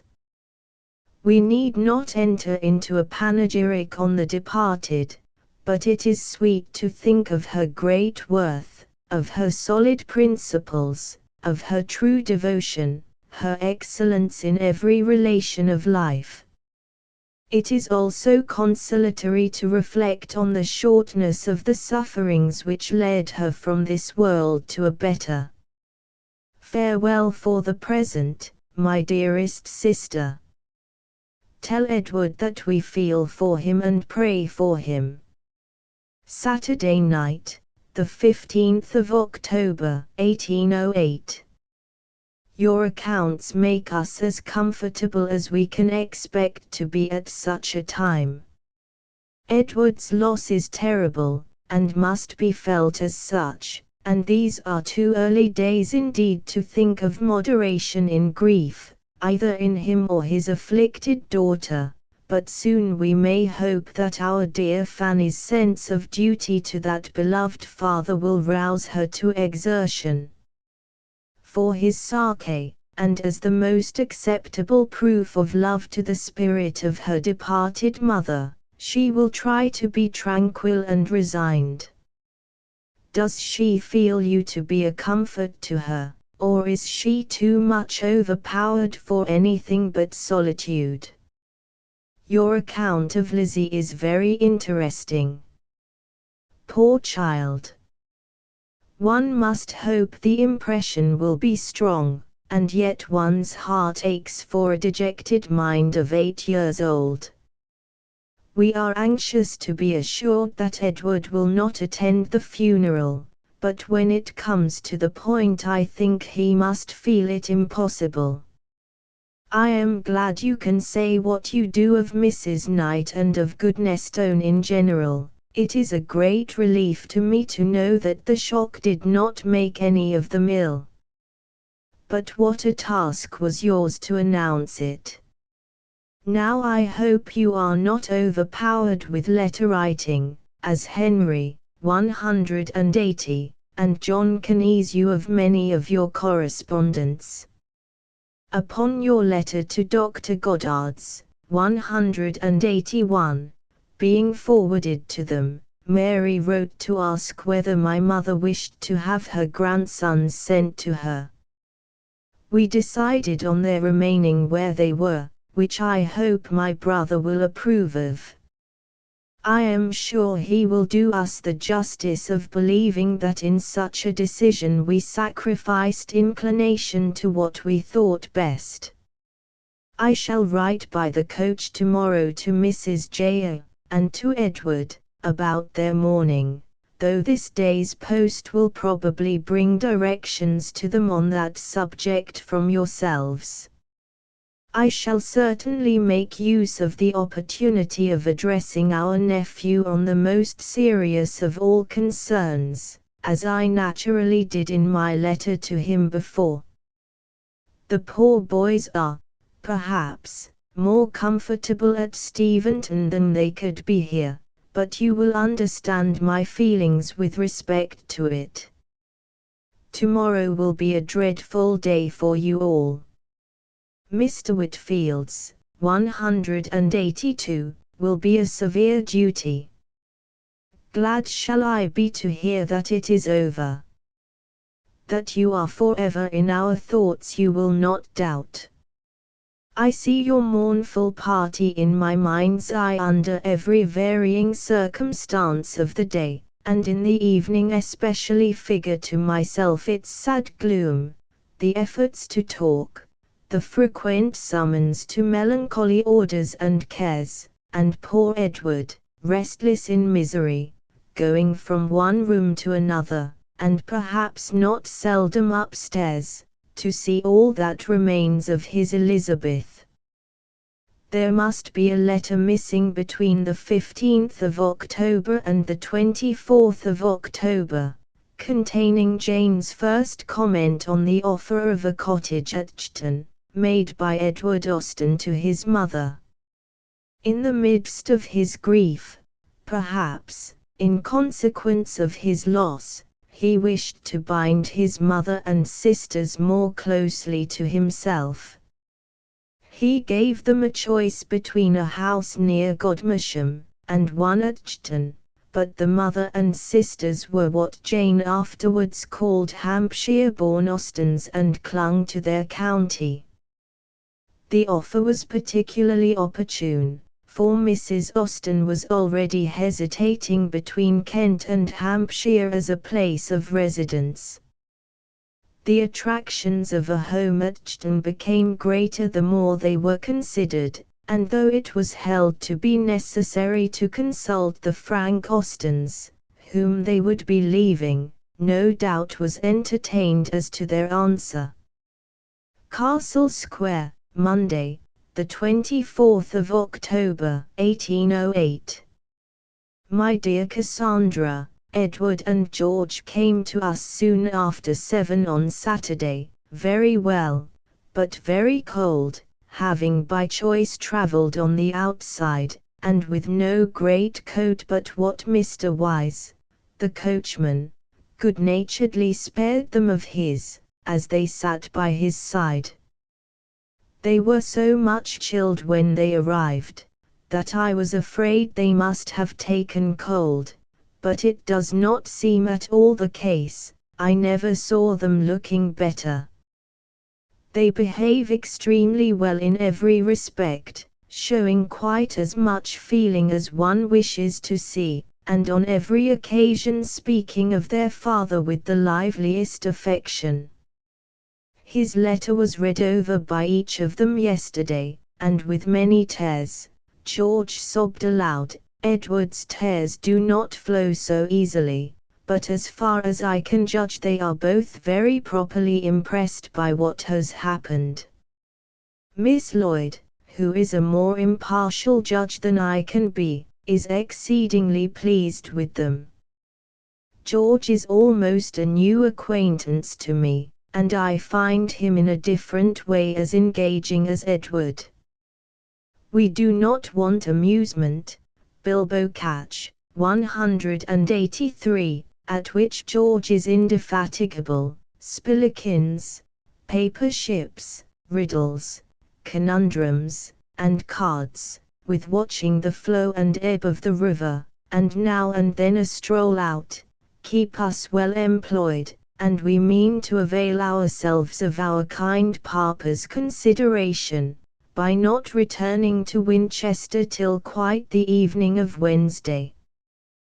The St. Albans, I find, sailed on the very day of my letters reaching Yarmouth, so that we must not expect an answer. 184. At present, we scarcely feel, however, to be in suspense, or only enough to keep our plans to ourselves. We have been obliged to explain them to our young visitors, in consequence of Fanny's letter, but we have not yet mentioned them to Steventon. We are all quite familiarized to the idea ourselves. My mother only wants Mrs. Sword to go out at midsummer. What sort of a kitchen garden is there? Mrs. J. expresses her fear of our settling in Kent, and, till this proposal was made, We began to look forward to it here. My mother was actually talking of a house at Y. It will be best, however, as it is. I hope your sorrowing party were at church yesterday, and have no longer that to dread.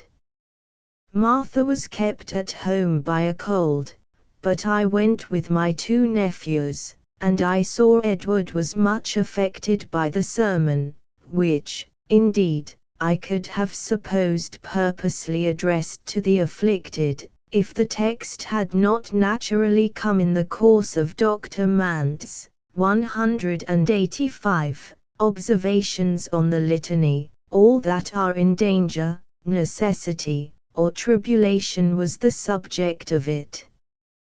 The weather did not allow us afterwards to get farther than the quay, where George was very happy as long as we could stay, flying about from one side to the other, and skipping on board a collier immediately. In the evening we had the psalms and lessons, and a sermon at home, to which they were very attentive, but you will not expect to hear that they did not return to conundrums the moment it was over. While I write now, George is most industriously making and naming paper ships, at which he afterwards shoots with horse chestnuts, brought from Steventon on purpose, and Edward equally intent over the Lake of Killarney, twisting himself about in one of our great chairs. Tuesday. The day began cheerfully, but it is not likely to continue what it should, for them or for us. We had a little water party yesterday. I and my 2 nephews went from the Itchen ferry up to Northam, where we landed, looked into the 74, and walked home, and it was so much enjoyed that I had intended to take them to Netley today. The tide is just right for our going immediately after moonshine, 186, but I am afraid there will be rain. If we cannot get so far, however, we may perhaps go round from the ferry to the quay. I had not proposed doing more than cross the Itchen yesterday, but it proved so pleasant, and so much to the satisfaction of all, that when we reached the middle of the stream we agreed to be rowed up the river. Both the boys rowed great part of the way, and their questions and remarks, as well as their enjoyment, were very amusing. George's enquiries were endless, and his eagerness in everything reminds me often of his Uncle Henry. Our evening was equally agreeable in its way. I introduced speculation, 187, and it was so much approved that we hardly knew how to leave off.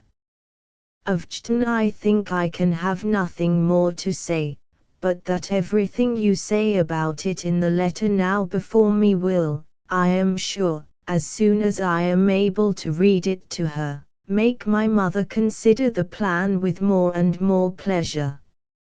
Sunday, the 21st of November, 1808. Your letter, my dear Cassandra, obliges me to write immediately, that you may have the earliest notice of Frank's intending, if possible, to go to Godmersham exactly at the time now fixed for your visit to Goodnestone. Your news of Edward Bridges, 188, was quite news, for I have had no letter from Rotham. I wish him happy with all my heart, and hope his choice may turn out according to his own expectations, and beyond those of his family, and I dare say it will. Marriage is a great improver, and in a similar situation Harriet may be as amiable as Eleanor. As to money, that will come, you may be sure, because they cannot do without it. When you see him again, pray give him our congratulations and best wishes. This match will certainly set John and Lucy going. There are 6 bedchambers at Chton, Henry wrote to my mother the other day, and luckily mentioned the number, which is just what we wanted to be assured of. He speaks also of garrets for store places, one of which she immediately planned fitting up for Edward's manservant, and now perhaps it must be for our own, for she is already quite reconciled to our keeping one. The difficulty of doing without one had been thought of before. His name shall be Robert, if you please. Yes, the Austen-Leigh business is concluded, but it was not till yesterday that my mother was regularly informed of it, though the news had reached us on Monday evening by way of Steventon.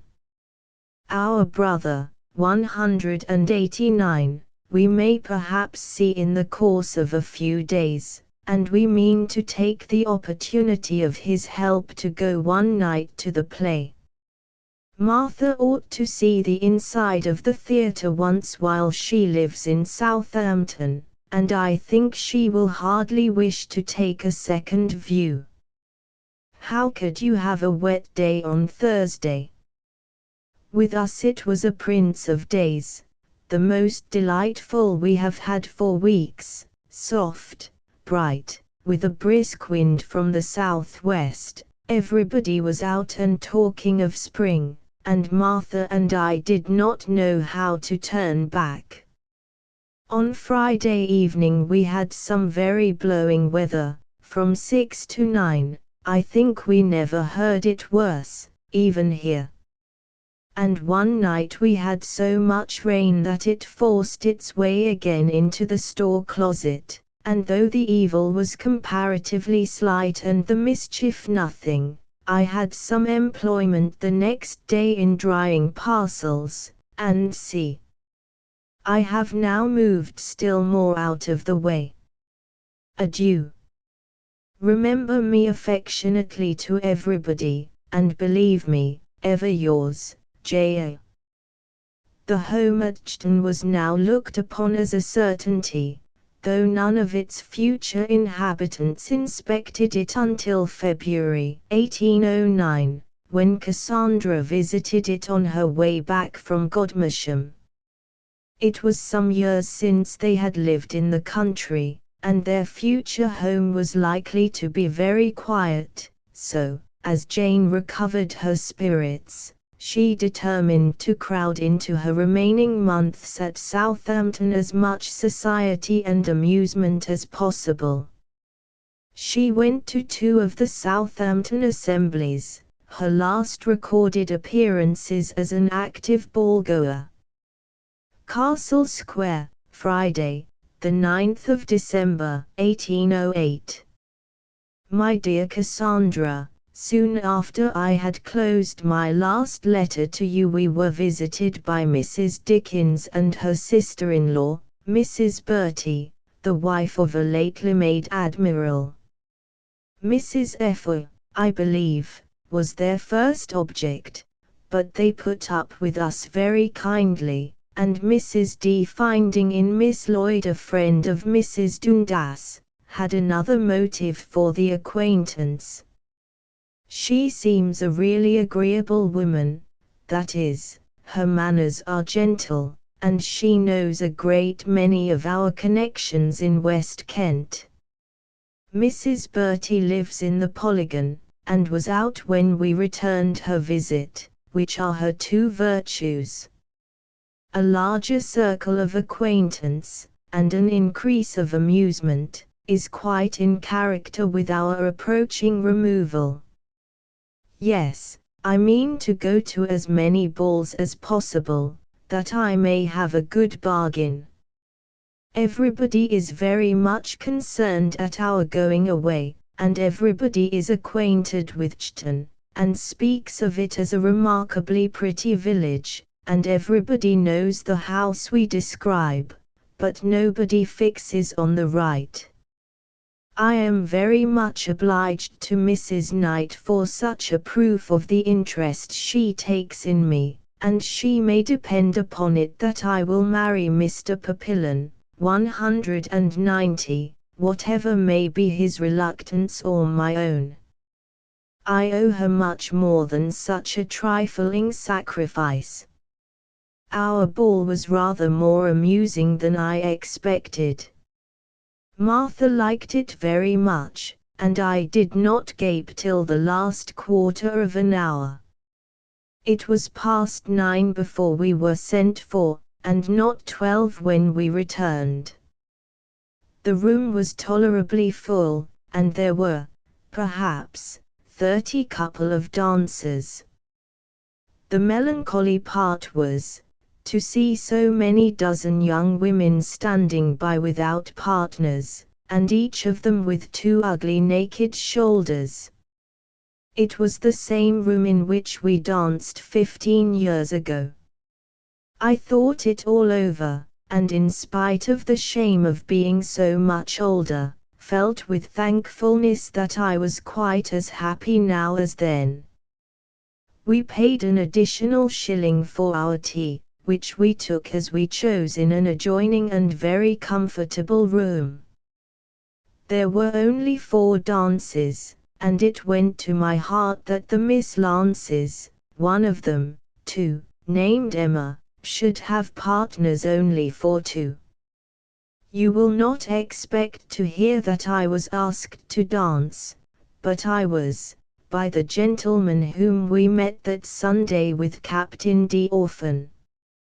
We have always kept up a bowing acquaintance since, and, being pleased with his black eyes, I spoke to him at the ball, which brought on me this civility, but I do not know his name, and he seems so little at home in the English language, that I believe his black eyes may be the best of him. Captain D. Orphan has got a ship. Having now cleared away my smaller articles of news, I come to a communication of some weight, no less than that my uncle and aunt, 191, are going to allow James £100 a year. We hear of it through Steventon.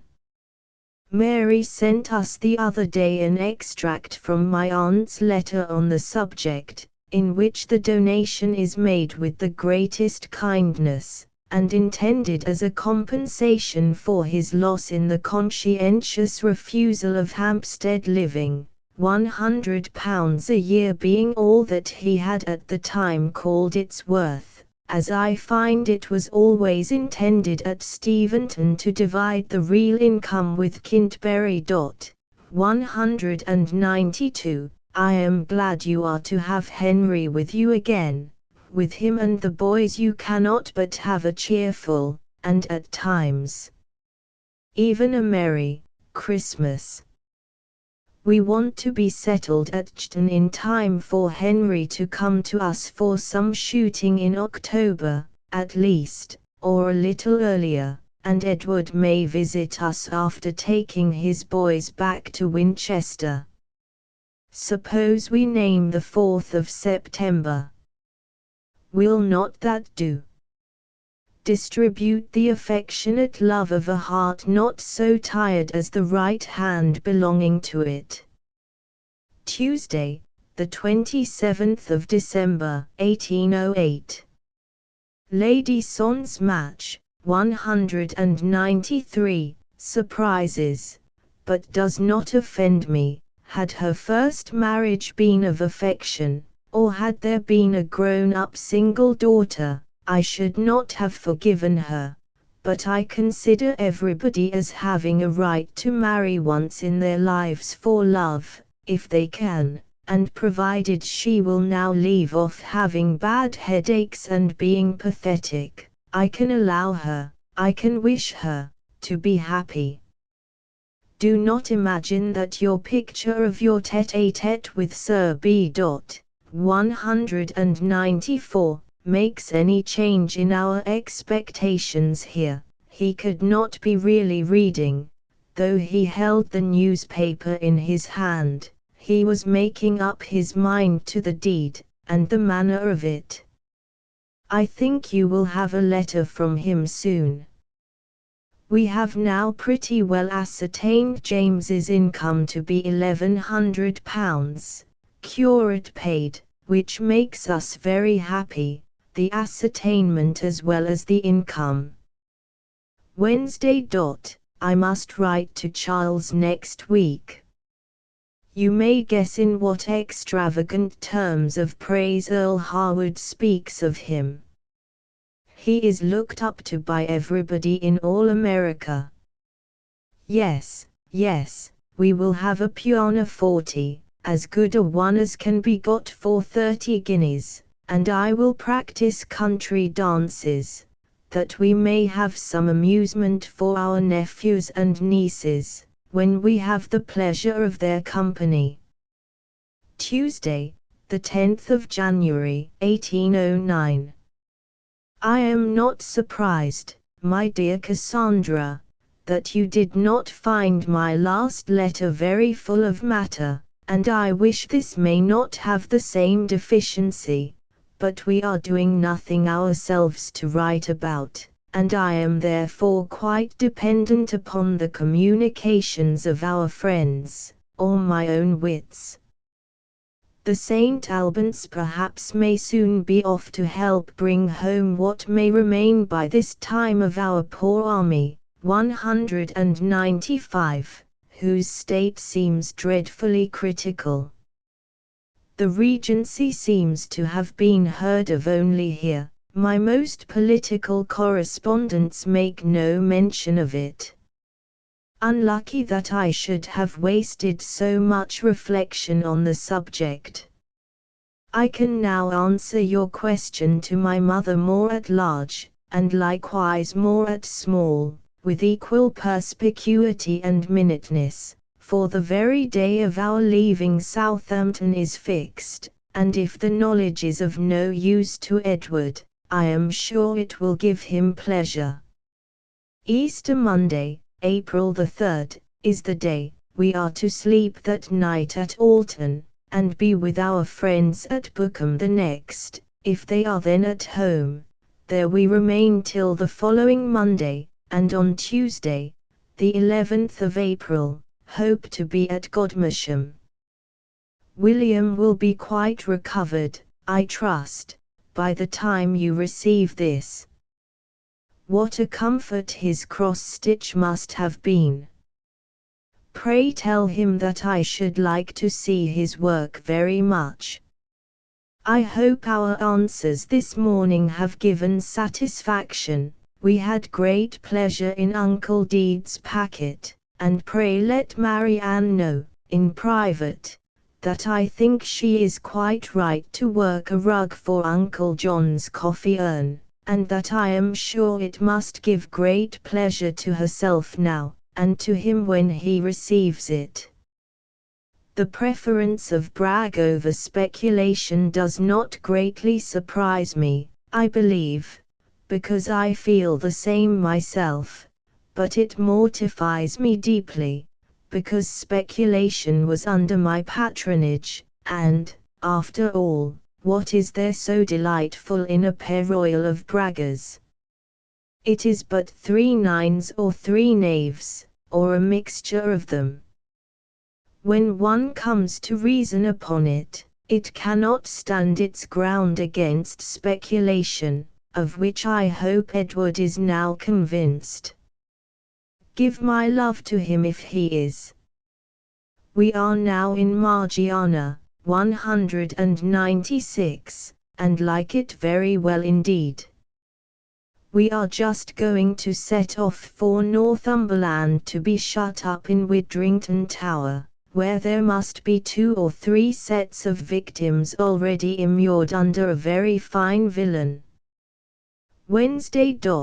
Charles's rug will be finished today, and sent tomorrow to Frank, to be consigned by him to Mr. Turner's care, and I am going to send Marmion out with it, very generous in me, I think. Have you nothing to say of your little namesake? We join in love and many happy returns. Yours affectionately, J. Austen. The many-down ball was a smaller thing than I expected, but it seems to have made Anna very happy.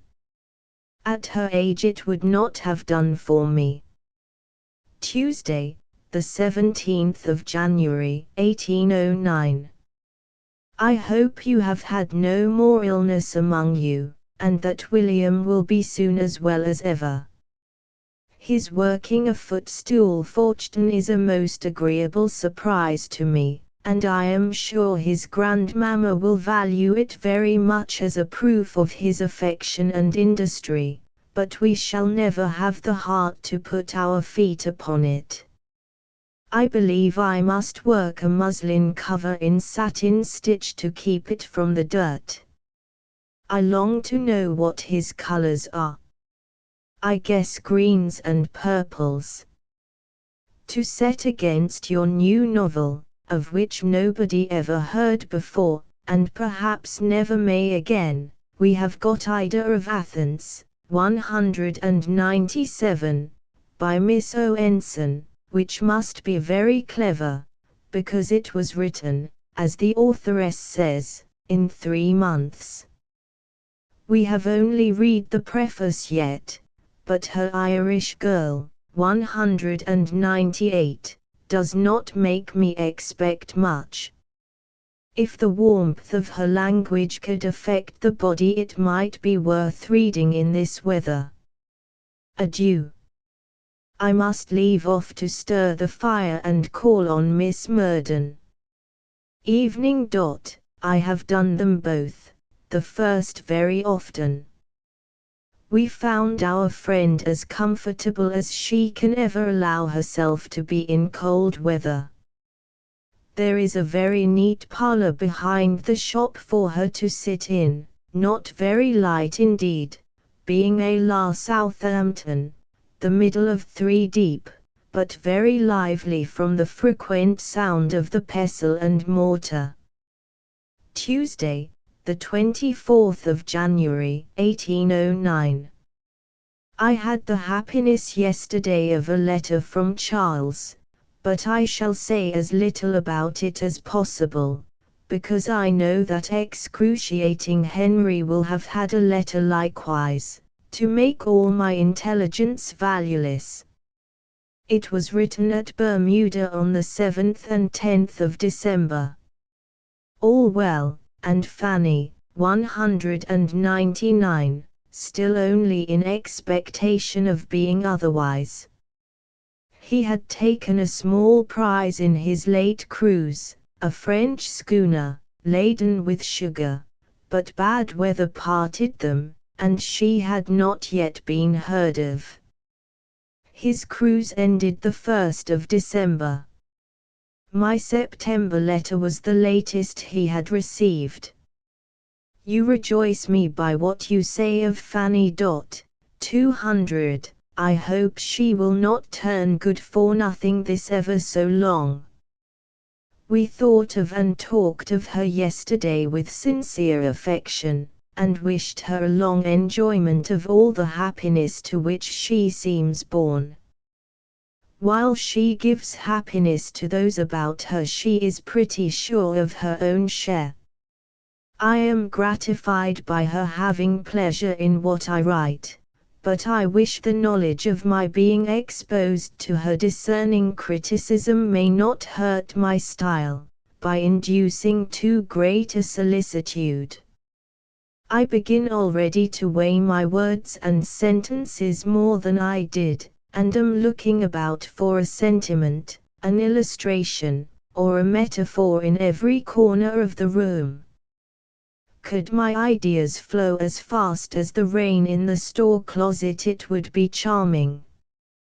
We have been in 2 or 3 dreadful states within the last week, from the melting of the snow, and the contest between us and the closet has now ended in our defeat. I have been obliged to move almost everything out of it, and leave it to splash itself as it likes. You have by no means raised my curiosity after Caleb. 201. My disinclination for it before was affected, but now it is real. I do not like the evangelicals. Of course I shall be delighted when I read it, like other people, but till I do I dislike it. Your silence on the subject of our ball makes me suppose your curiosity too great for words. We were very well entertained, and could have stayed longer but for the arrival of my list shoes to convey me home, and I did not like to keep them waiting in the cold. The room was tolerably full, and the ball opened by Miss Glynn. The Miss Lances had partners. Captain D. Orphan's friend appeared in regimentals, Caroline Maitland had an officer to flirt with, and Mr. John Harrison was deputed by Captain Smith, being himself absent, to ask me to dance. Everything went well, you see, especially after we had tucked Mrs. Lance's neckerchief in behind and fastened it with a pin. Adieu, sweet you. This is grievous news from Spain. It is well that Dr. Moore was spared the knowledge of such a son's death. Monday, the 30th of January. I am not at all ashamed about the name of the novel, having been guilty of no insult towards your handwriting, the diphthong I always saw, but knowing how fond you were of adding a vowel wherever you could, I attributed it to that alone, and the knowledge of the truth does the book no service. The only merit it could have was in the name of Caleb, which has an honest, unpretending sound, but in Celebs there is pedantry and affectation. Is it written only to classical scholars? I am sorry to find that Sir J. Moore has a mother living, but though a very heroic son he might not be a very necessary one to her happiness. Deacon Morel may be more to Mrs. Morel. I wish Sir John had united something of the Christian with the hero in his death. Thank heaven! We have had no one to care for particularly among the troops, no one, in fact, nearer to us than Sir John himself. The store closet, I hope, will never do so again, for much of the evil is proved to have proceeded from the gutter being choked up, and we have had it cleared. We had reason to rejoice in the child's absence at the time of the thaw, for the nursery was not habitable. We hear of similar disasters from almost everybody. Yours very affectionately, J. Austen. Miss Austen, Edward Austens, Esquire, Godmersham Park, Faversham, Kent. This letter brings the Southampton series to an end. The party were not to take up their residence at Chton till the beginning of September, but they left Southampton in April, and we may presume that they carried out the programme mentioned in Jane's letter of the 10th of January, and went by way of Alton to Bookham, and on to Godmersham. In the whole series of letters written from Southampton, there is not a single allusion to Jane's being engaged upon any novel, and it has been inferred, probably correctly, that her pen was idle during these years. The fact that she had already written 3 novels, but had not succeeded in publishing a single one, can hardly have encouraged her to write more. But it seems almost certain that, a few days before she left Southampton, she made an effort to secure the publication of the novel which we know as Northanger Abbey, by the publisher to whom she had sold it as far back as 1803. The circumstances are somewhat involved, but appear to be as follows. Among the letters preserved by Cassandra, is one said not to be in Jane's hand, addressed to Messrs. Crosby, Sick, and Company, 202, of which these are the contents. Gentlemen, in the spring of the year 1803 a MS novel in 2 vols, entitled Susan, was sold to you by a gentleman of the name of Seymour, and the purchase money £10 received. At the same time, 6 years have since passed, and this work, of which I am myself the authoress, has never to the best of my knowledge appeared in print, though an early publication was stipulated for at the time of sale.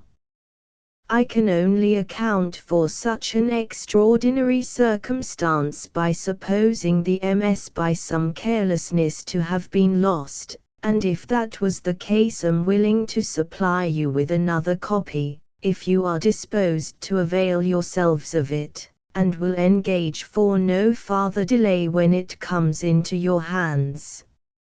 It will not be in my power from particular circumstances to command this copy before the month of August, but then if you accept my proposal you may depend on receiving it.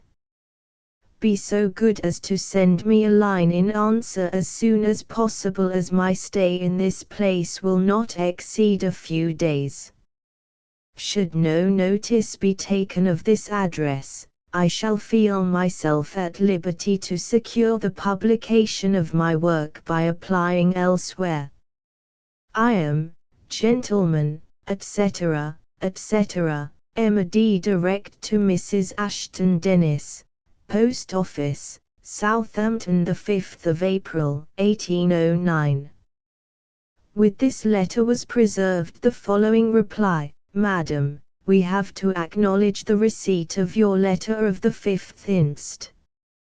It is true that at the time mentioned we purchased of Mr. Seymour a MS novel entitled Susan, and paid him for it the sum of £10, for which we have his stamped receipt, as a full consideration, but there was not any time stipulated for its publication, neither are we bound to publish it. Should you or anyone else publish it, we shall take proceedings to stop the sale. The MS shall be yours for the same as we paid for it. For Crosby and Company.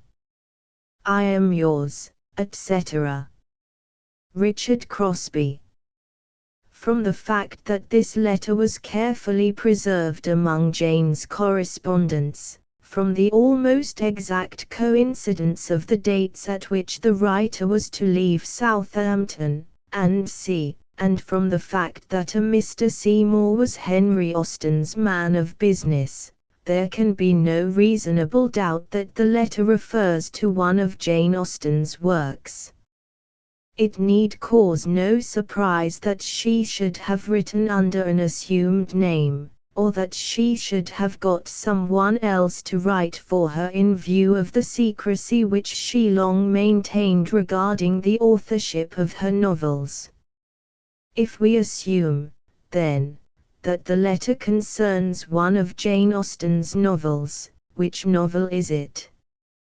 At first sight it might naturally seem to be the story called Lady Susan, which was published in the second edition of the memoir, but there are 2 objections to this. 1.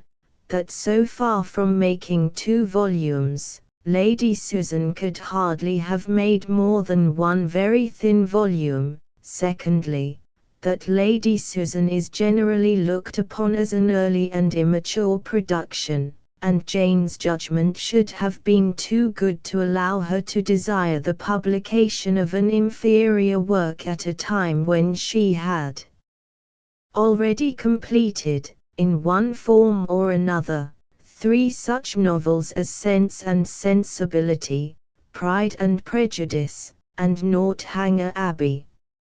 If, therefore, it was not Lady Susan, what was it? We cannot doubt that it was the novel we now know as Northanger Abbey. When that book was prepared for the press in 1816, it contained the following advertisement or prefatory note: "This little work was finished in the year 1803, and intended for immediate publication." It was disposed of to a bookseller, 203. It was even advertised, and why the business proceeded no further, the author has never been able to learn. So far, this accords closely enough with the history of the MS Susan as related in the letter to Messrs. Crosby. For other details we must go to the memoir, 204, where we read, "It, Northanger Abbey, was sold in 1803 to a publisher in Bath for £10, but it found so little favour in his eyes that he chose to abide by his first loss rather than risk further expense by publishing such a work." But when 4 novels of steadily increasing success had given the writer some confidence in herself, she wished to recover the copyright of this early work. One of her brothers undertook the negotiation.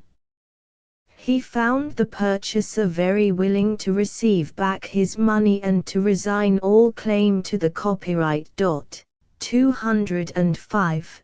This, too, accords closely enough with the history of the MS Susan, with the exception of one expression, namely, publisher in Bath. But probably the writer of the memoir here made a slip, acting on the very natural inference that a book in the main written about Bath, by a writer at that time living in Bath, would naturally have been offered to a publisher in that town. We are, indeed, confronted by 2 alternatives: either that Jane Austen, in the year 1803, sold 2 MSS. for the sum of £10 each, one named Susan, to a London publisher, which has disappeared altogether, unless it is the same as the sketch Lady Susan, which, as we have seen, is improbable, and the other, Northanger Abbey, to a Bath publisher, or that the publisher was really a London and not a Bath publisher, and that the original Christian name of Catherine Morland was Susan. 206, Chapter 14 Sense and Sensibility 1809 to 1811. We are now bringing Jane Austen to the home which she was to occupy through all the remaining 8 years of her life, the home from which she went to lie on her deathbed at Winchester. Into this period were to be crowded a large proportion of her most important literary work, and all the contemporary recognition which she was destined to enjoy. The first 6 of these years must have been singularly happy. So far as we know, she was in good health, she was a member of a cheerful family party, and she was under the protection of brothers who would see that she and her mother and sister suffered no discomfort. The eldest, James, rector of Steventon, could reach his mother's house in a morning's ride through pleasant country lanes. Edward, the squire, occasionally occupied the great house at Chton, and often lent it to one of his naval brothers, while Henry in London was only too happy to receive his sisters, show them the sights of the metropolis, and transact Jane's literary business.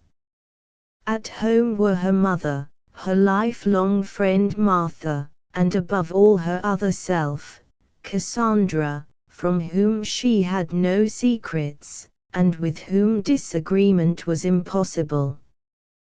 But besides all these living objects of interest, Jane also had her own separate and peculiar world, peopled by the creations of her own bright imagination, which by degrees became more and more real to her as she found others accepting and admiring them. She must have resumed the habit of writing with diffidence, after her previous experience, but the sense of progress, and the success which attended her venture in publishing Sense and Sensibility would by degrees make ample amends for past disappointments. She was no doubt aided by the quiet of her home and its friendly surroundings.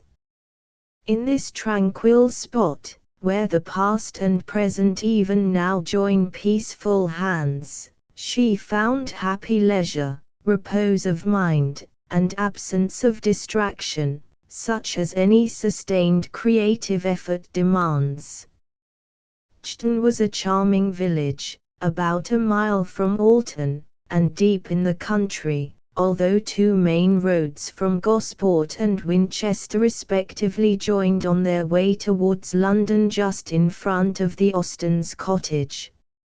Indeed, the place still refuses to be modernized, in spite of 3 converging railways, and a necessary but civil notice in the corner requesting motorists to drive slowly through the village.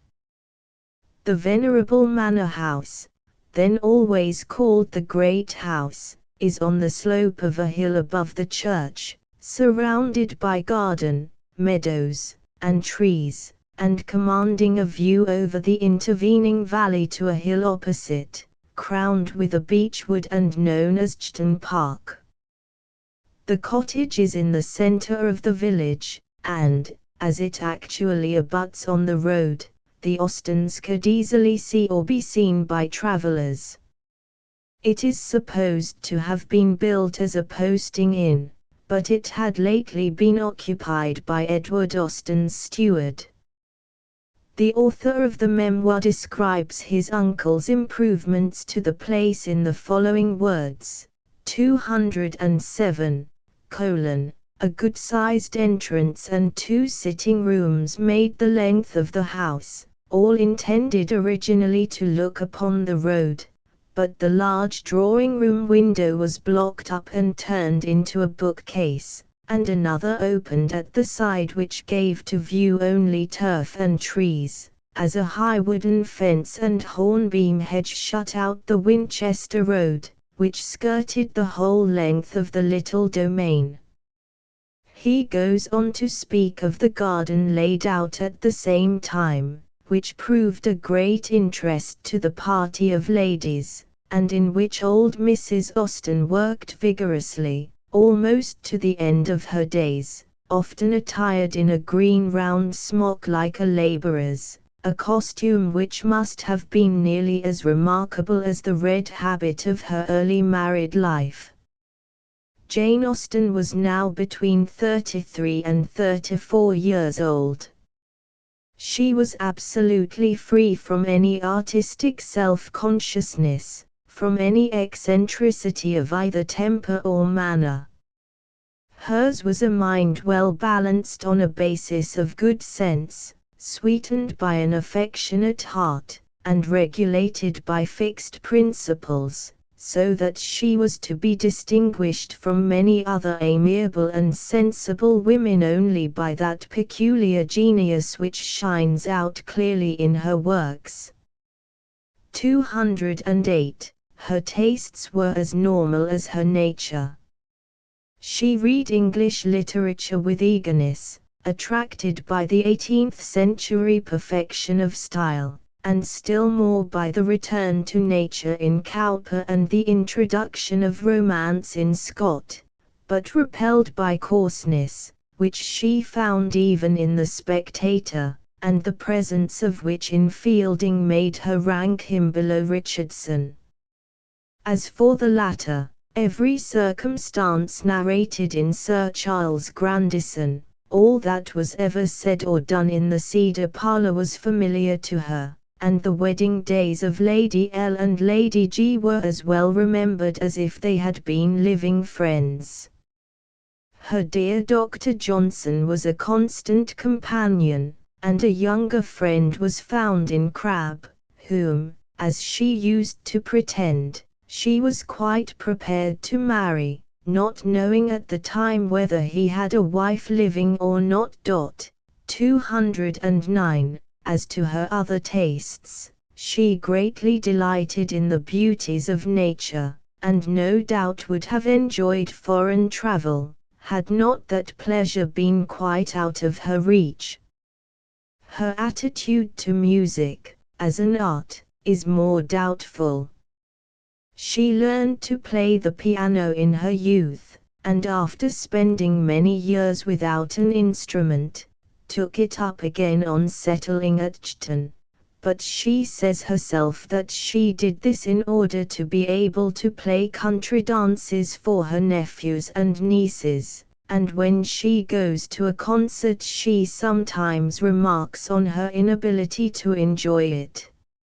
A concert in Sydney Gardens, however, was not perhaps likely to offer to the hearer many examples of high art, and we have no means of knowing whether, if she had had a chance of being introduced to classical music, it would have appealed to her, as it sometimes does to intellectual people who have been previously quite ignorant that they possessed any musical faculty. We are told that she had a sweet voice, and sang with feeling. The Soldier's Adieu and The Yellow-Haired Laddie survive as the names of two of her songs. She was extraordinarily neat-handed in anything which she attempted. Her handwriting was both strong and pretty, her hemming and stitching, over which she spent much time, might have put a sewing machine to shame, and at games, like spillikins or cup and ball, she was invincible. If this description does not seem to imply so wide a mental outlook as we wish to see in a distinguished author, we must remember that Jane Austen, as her nephew tells us, lived in entire seclusion from the literary world and probably never was in company with any person whose talents or whose celebrity equaled her own. 210. She was in the middle of a small family circle, the members of which were well educated according to the fashion of the times, intelligent, and refined, but not especially remarkable for learning or original thought. They accepted the standards and views of their generation, interpreting them in a reasonable and healthy manner. She had therefore no inducement, such as might come from the influence of superior intellects, to dive into difficult problems.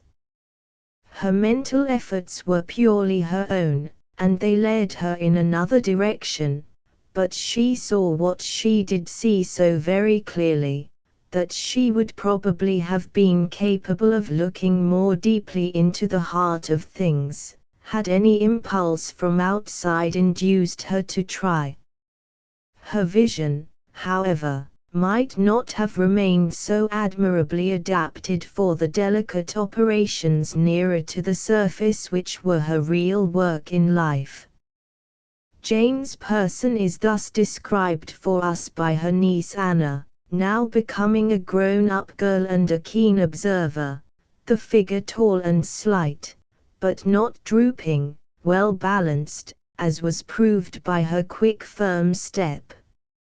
Her complexion of that rare sort which seems the particular property of light brunettes, a mottled skin, not fair, but perfectly clear and healthy, the fine naturally curling hair, neither light nor dark, the bright hazel eyes to match, and the rather small, but well-shaped, nose.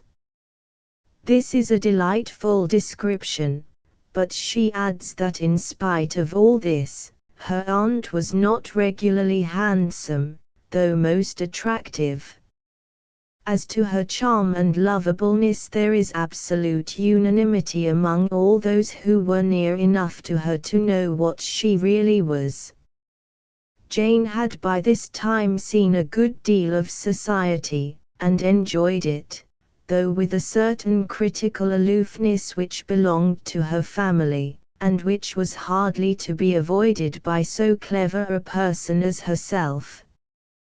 This critical spirit was evidently a quality of which she endeavored to rid herself as of a fault, and one of her nieces, who was too young to know her aunt intimately, until almost the end of her life, was able then to say, she was in fact one of the last people in society to be afraid of.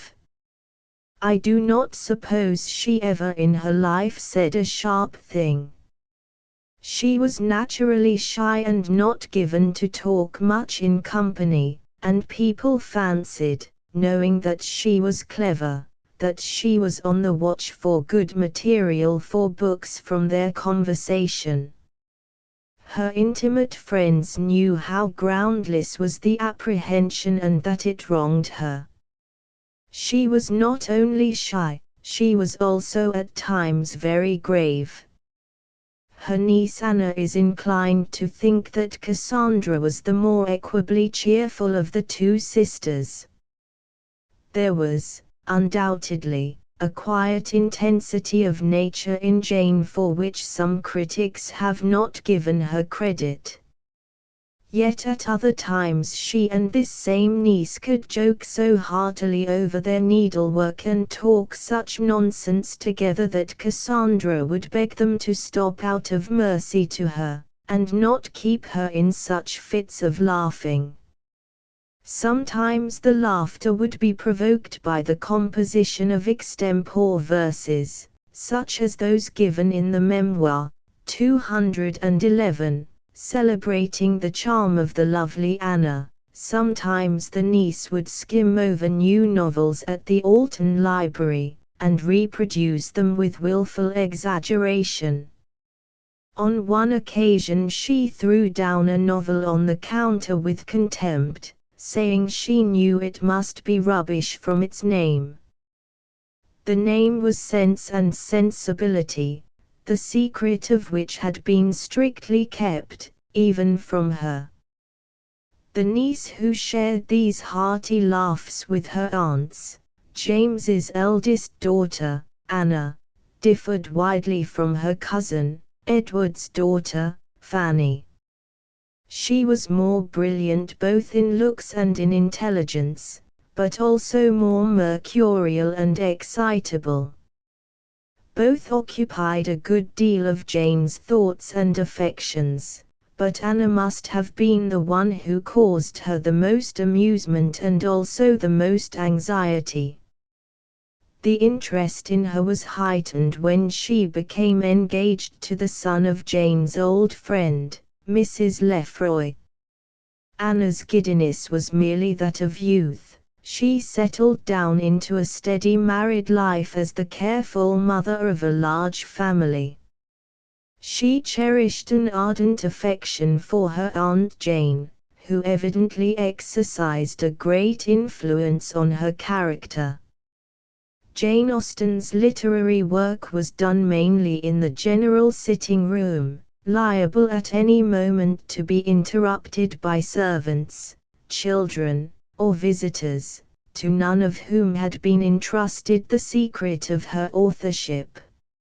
Her small sheets of paper could easily be put away or covered with blotting paper, whenever the creaking swing door, which she valued for that reason, gave notice that anyone was coming. Her needlework was nearly always a garment for the poor, though she had also by her some satin stitch ready to take up in case of the appearance of company. The nature of the work will help to contradict an extraordinary misconception, namely, that she was indifferent to the needs and claims of the poor, an idea probably based on the fact that she never used them as copy. Nothing could be further from the truth. She was of course quite ignorant of the conditions of life in the great towns, and she had but little money to give, but work, teaching, and sympathy were freely bestowed on rustic neighbors. A very good criterion of her attitude towards her own characters is often furnished by their relations with the poor around them. Instances of this may be found in Darcy's care of his tenants and servants, in Anne Elliot's farewell visits to nearly all the inhabitants of Kellynch, and in Emma's benevolence and good sense when assisting her poorer neighbours. So began the Austens' life at Chton, probably a quieter life than any they had yet led, their nearest neighbours being the Middletons, who rented the great house for 5 years and were still its inmates, the Bens at Faringdon, the Harry Digweeds, Mr. Papillon the rector, a bachelor living with his sister, and the Clements and Prouting families.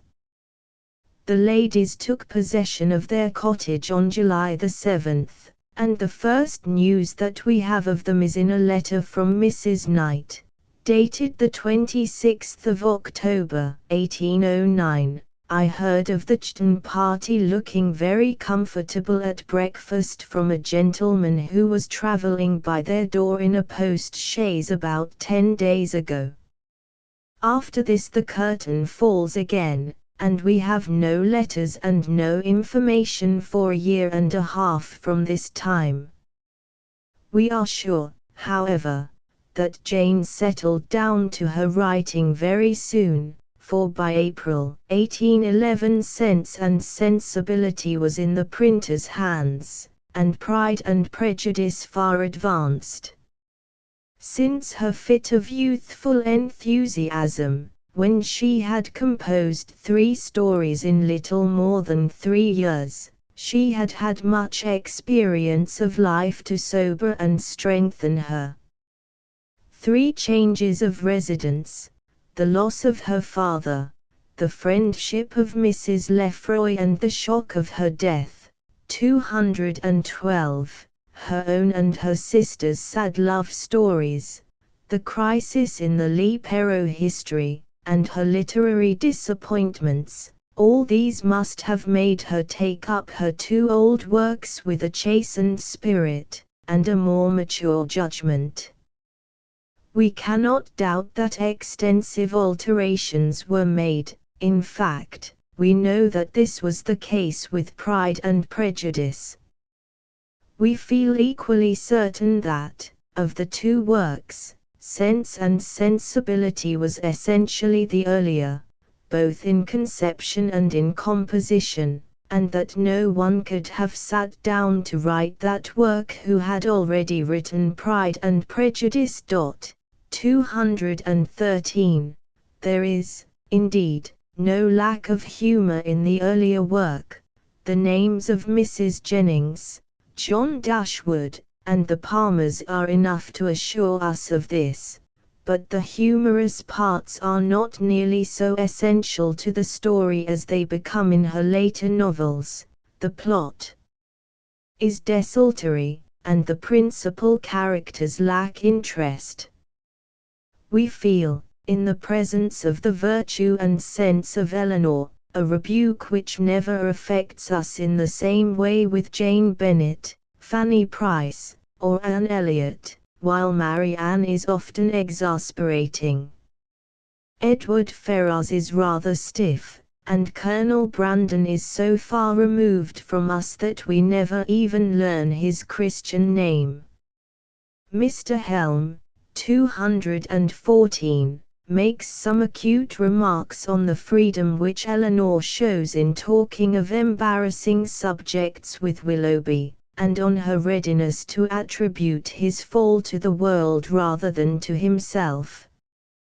We are to imagine, however, that Eleanor had been attracted by him before, and felt his personal charm again while she was under its spell, all the more, because she was herself in a special state of excitement, from the rapid changes in Marianne's condition, and the expectation of seeing her mother.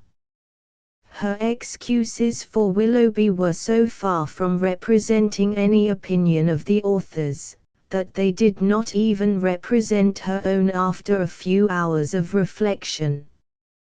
It is one of the many instances which we have of Jane Austen's subtle dramatic instinct.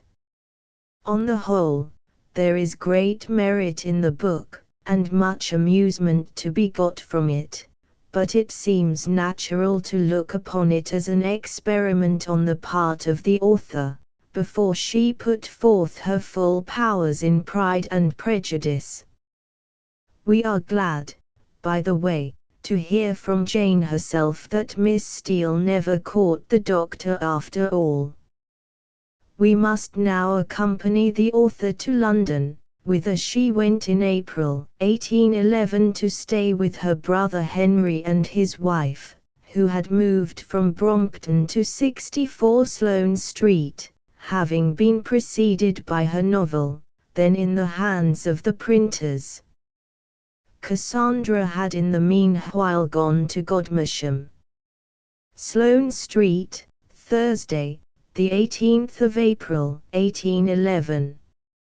My dear Cassandra, the badness of the weather disconcerted an excellent plan of mine, that of calling on Miss Beckford again, but from the middle of the day it rained incessantly. Mary, 215, and I, after disposing of her father and mother, went to the Liverpool Museum, 216, and the British Gallery, 217, and I had some amusement at each, though my preference for men and women always inclines me to attend more to the company than the sight. I did not see Theodot, 218, till late on Tuesday. He was gone to Ilford, but he came back in time to show his usual nothing-meaning, harmless, heartless civility. Henry, who had been confined the whole day to the bank, took me in his way home, and, after putting life and wit into the party for a quarter of an hour, put himself and his sister into a hackney coach. Eliza is walking out by herself.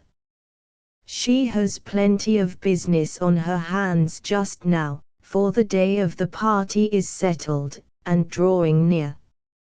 Above 80 people are invited for next Tuesday evening, and there is to be some very good music, 5 professionals, 3 of them glee singers, besides amateurs.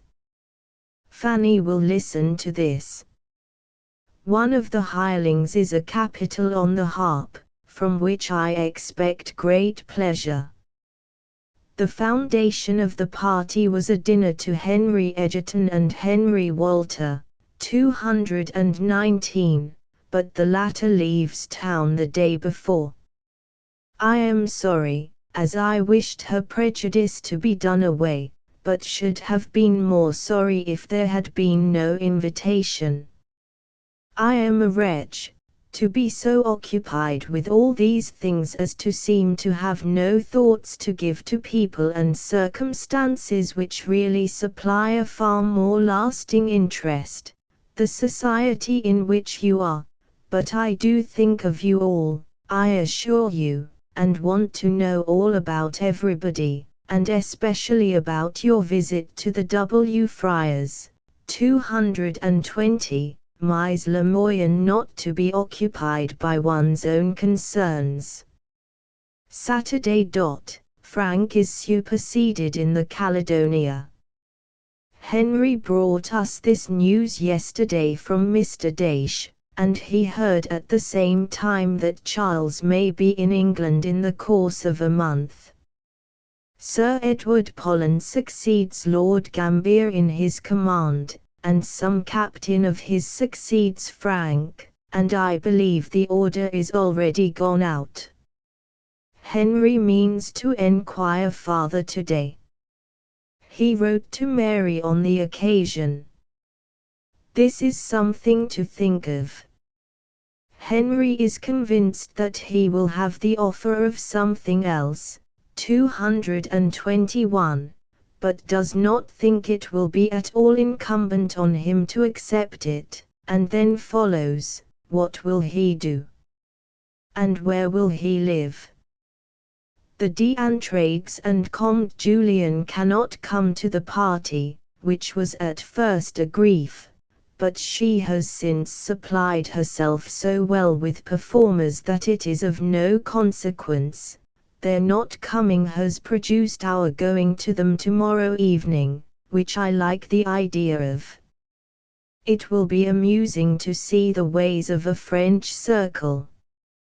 Our first object today was Henrietta Street, to consult with Henry in consequence of a very unlucky change of the play for this very night, Hamlet instead of King John, and we are to go on Monday to Macbeth instead, but it is a disappointment to us both.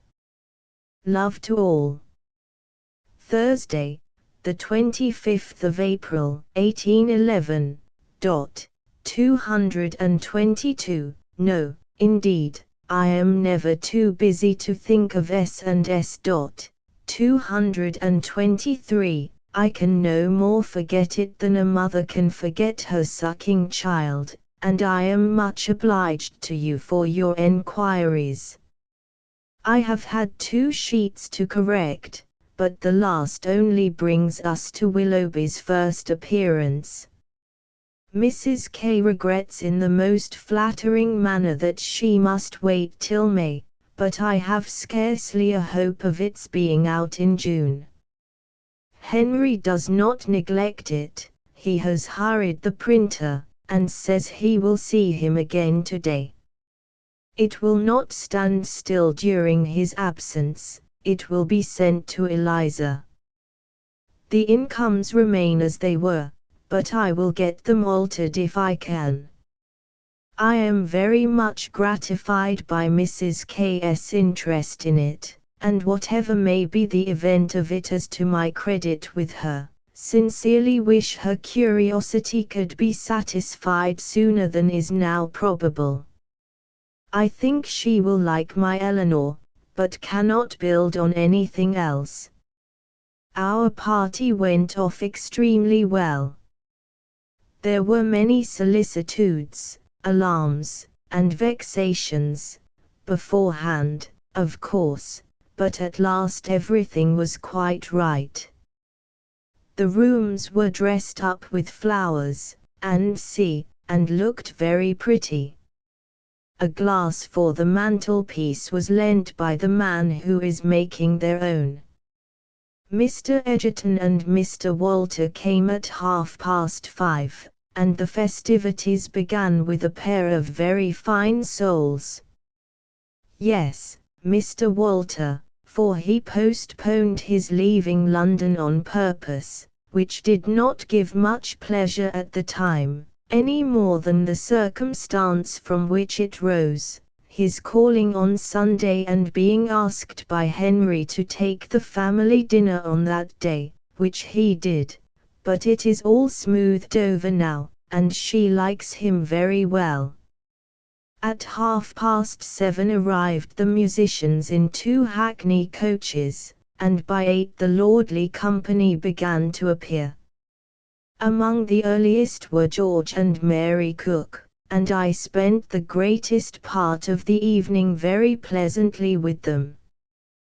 The drawing-room being soon hotter than we liked, we placed ourselves in the connecting passage, which was comparatively cool, and gave us all the advantage of the music at a pleasant distance, as well as that of the first view of every newcomer. I was quite surrounded by acquaintance, especially gentlemen, and what with Mr. Hampson, 224, Mr. Seymour, Mr. W. Knatchbull, Mr. Gillimard, Mr. Cure, a Captain Simpson, brother to the Captain Simpson, besides Mr. Walter and Mr. Egerton, in addition to the cooks, and Miss Beckford, and Miss Middleton. I had quite as much upon my hands as I could do. Including everybody, we were 66, which was considerably more than Eliza had expected, and quite enough to fill the back drawing-room and leave a few to be scattered about in the other and in the passage. The music was extremely good. It opened, "Tell Fanny," with Poik de Parp Pin Praise Pof Prapler, 225, and of the other glees I remember, In Peace Love Tunes Rosabelle the Red Cross Knight and Poor Insect. Between the songs were lessons on the harp, or harp and pianoforte together, and the harp player was Weepart, whose name seems famous, though new to me. There was one female singer, a short Miss Davis, all in blue, bringing up for the public line, whose voice was said to be very fine indeed, and all the performers gave great satisfaction by doing what they were paid for, and giving themselves no airs. No amateur could be persuaded to do anything. This said Captain Simpson told us, on the authority of some other captain just arrived from Halifax, that Charles, 226, was bringing the Cleopatra home, and that she was probably by this time in the Channel, but, as Captain S was certainly in liquor, we must not quite depend on it. It must give one a sort of expectation, however, and will prevent my writing to him any more. I would rather he should not reach England till I am at home, and the Steventon party gone. My mother and Martha both write with great satisfaction of Anna's behavior. She is quite an Anna with variations, but she cannot have reached her last, for that is always the most flourishing and showy. She is at about her third or fourth, which are generally simple and pretty. We did go to the play after all on Saturday. We went to the Lyceum, and saw The Hypocrite, an old play taken from Molière's Tartuffe, and were well entertained.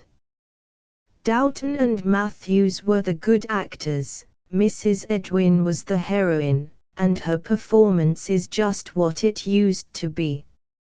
I have no chance of seeing Mrs. Siddons. She did act on Monday, but, as Henry was told by the box-keeper that he did not think she would, the plans, and all thought of it, were given up.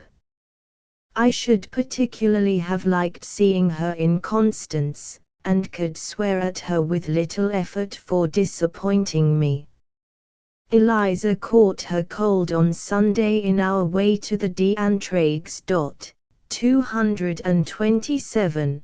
The horses actually gibbed on this side of Hyde Park Gate. A load of fresh gravel made it a formidable hill to them, and they refused the collar. I believe there was a sore shoulder to irritate.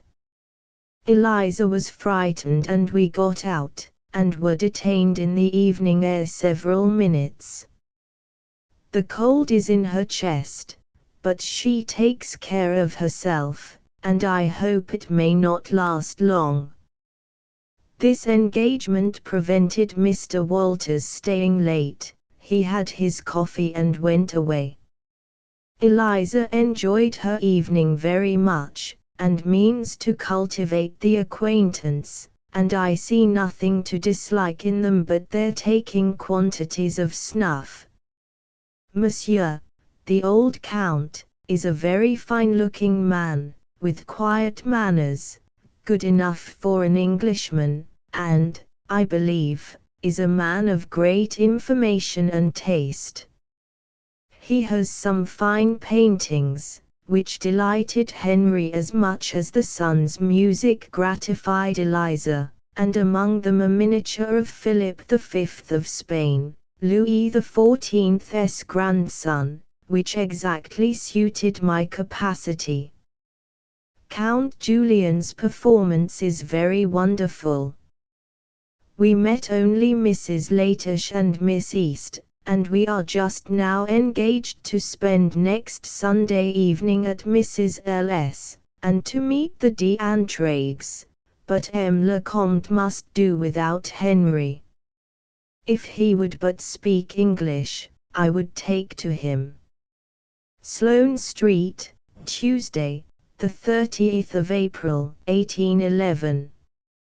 My headdress was a bugle band like the border to my gown, and a flower of Mrs. Tilson's. I depended upon hearing something of the evening from Mr. W.K. Knatchbull, and am very well satisfied with his notice of me, a pleasing-looking young woman. That must do, one cannot pretend to anything better now, thankful to have it continued a few years longer.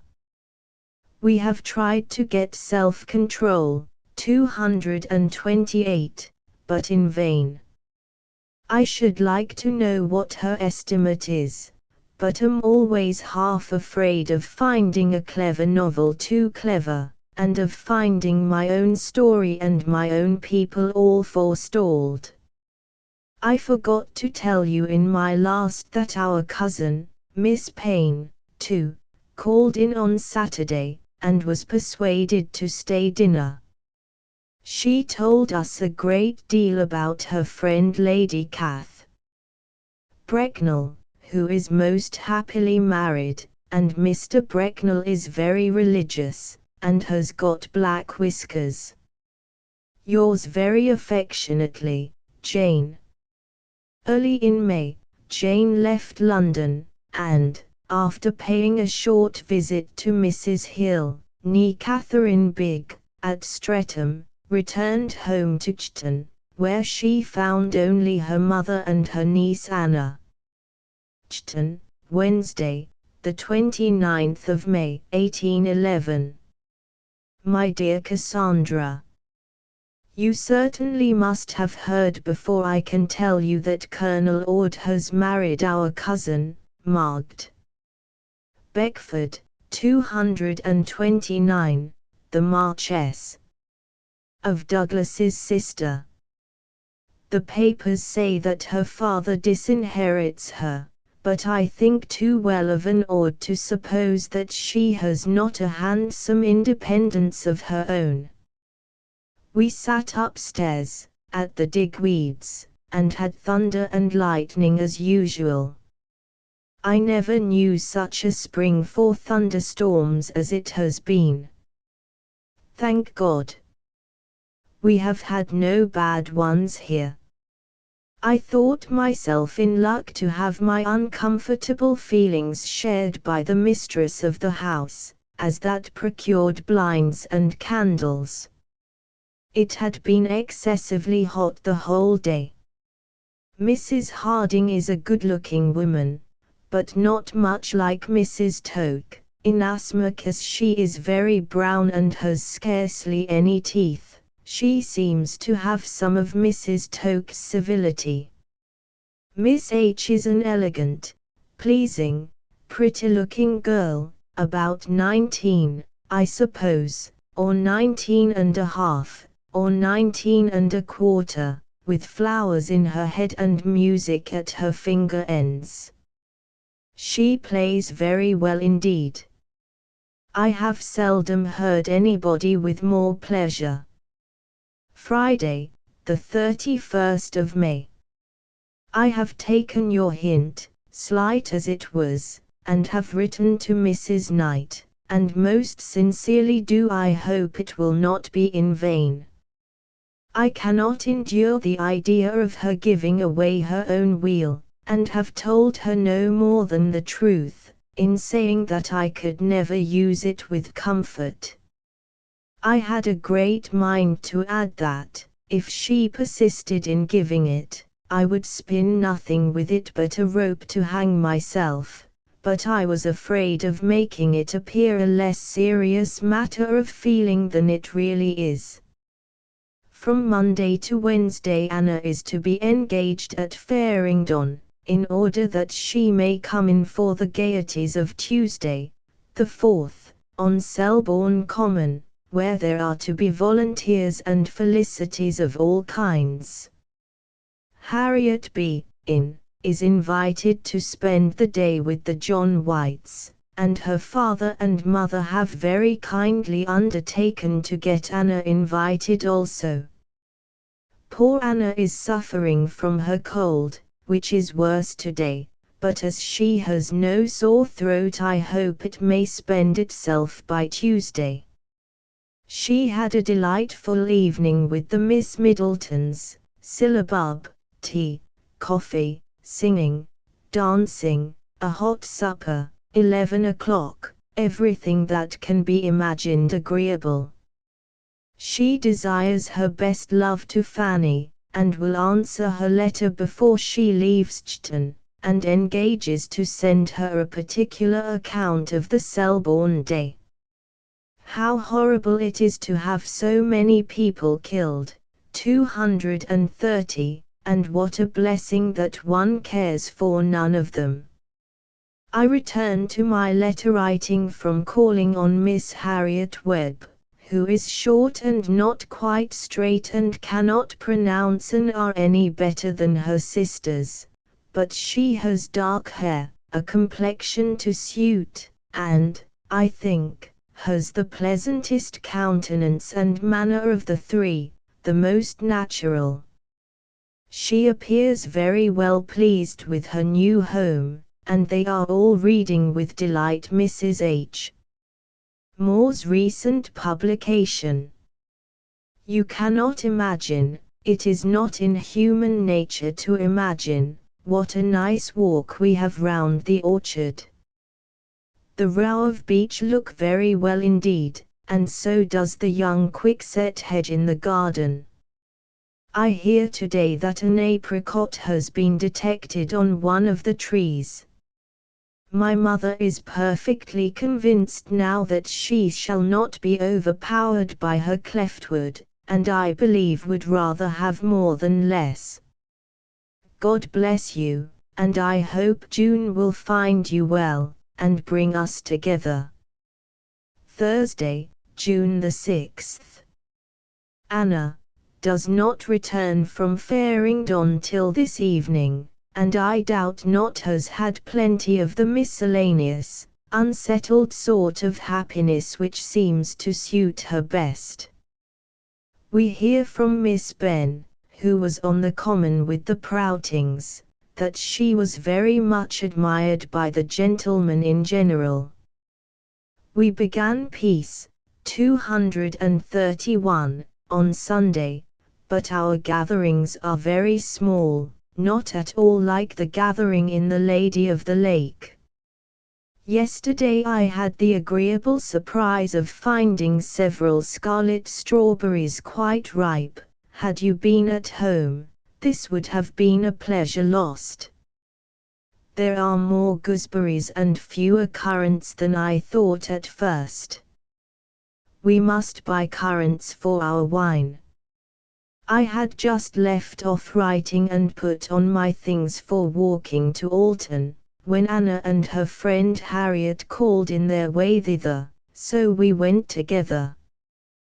Their business was to provide mourning against the king's death, and my mother has had a bombasin bought for her. I am not sorry to be back again, for the young ladies had a great deal to do, and without much method in doing it. Yours affectionately, J.A. The printing of Sense and Sensibility cannot have been very rapid, for in the 28th of September there is the following entry in Fanny Austen's diary, letter from At. Cass to beg we would not mention that Aunt Jane wrote Sense and Sensibility. This looks as if it were still on the eve of publication, and it was not in fact advertised until the 31st of October. Chapter 15 Pride and Prejudice 1812 to 1814. The title page of Sense and Sensibility describes the book as being by a lady. This ascription satisfied the author's desire for concealment, but it puzzled the advertisers. The first advertisement, that in the Morning Chronicle on the 31st of October, 1811, merely describes it as a novel, called Sense and Sensibility, by Lady. In the same paper, on November the 7th, it is styled an extraordinary novel by Lady, while on the 28th of November it sinks to being an interesting novel but is ascribed to Lady A. 232. Jane's expectations were so modest that she laid by a sum out of her very slender resources to meet the expected loss. She must have been delighted at the result. By July 1813 every copy of the first edition had been sold, and not only had her expenses been cleared but she was £140 to the good. 233. If we compare this with the £30 that Fanny Burney received for Evelina, the £100 that Maria Edgeworth got for Castle Rackrent, or the £140 gained by Miss Ferrier for her first novel, we shall see that Jane Austen had no reason to complain. The money was no doubt very welcome, but still more important from another point of view was the favourable reception of the work. Had it been a failure and an expense to its author, she would hardly have dared, nor could she have afforded, to make a second venture. On the success of Sense and Sensibility, we may say, depended the existence of Pride and Prejudice. Now she could return with renewed spirit to the preparation of the more famous work which was to follow, and on which she had already been engaged for some time, concurrently with her first published novel. We have no letters and little news for 1812, but we know that in April Edward Austen and his daughter Fanny came to Chton House for 3 weeks. It was their last visit as Austens, for on the death of Mrs. Knight, his kind and generous patron and friend, in October of that year, Edward and all his family took the name of Knight, 234, a name which had been borne by every successive owner of the Chton estate since the 16th century. In June, Jane went with her mother to stay for a fortnight at Steventon Rectory, the last visit ever paid by Mrs. Austen to any place. When she determined never to leave home again, she said that her latest visit should be to her eldest son. Accordingly she went, and took a final farewell of the place where nearly the whole of her married life had been spent. She was then 72 years old, and lived on for 16 more, but she kept her resolution and never again left Chton Cottage for a single night.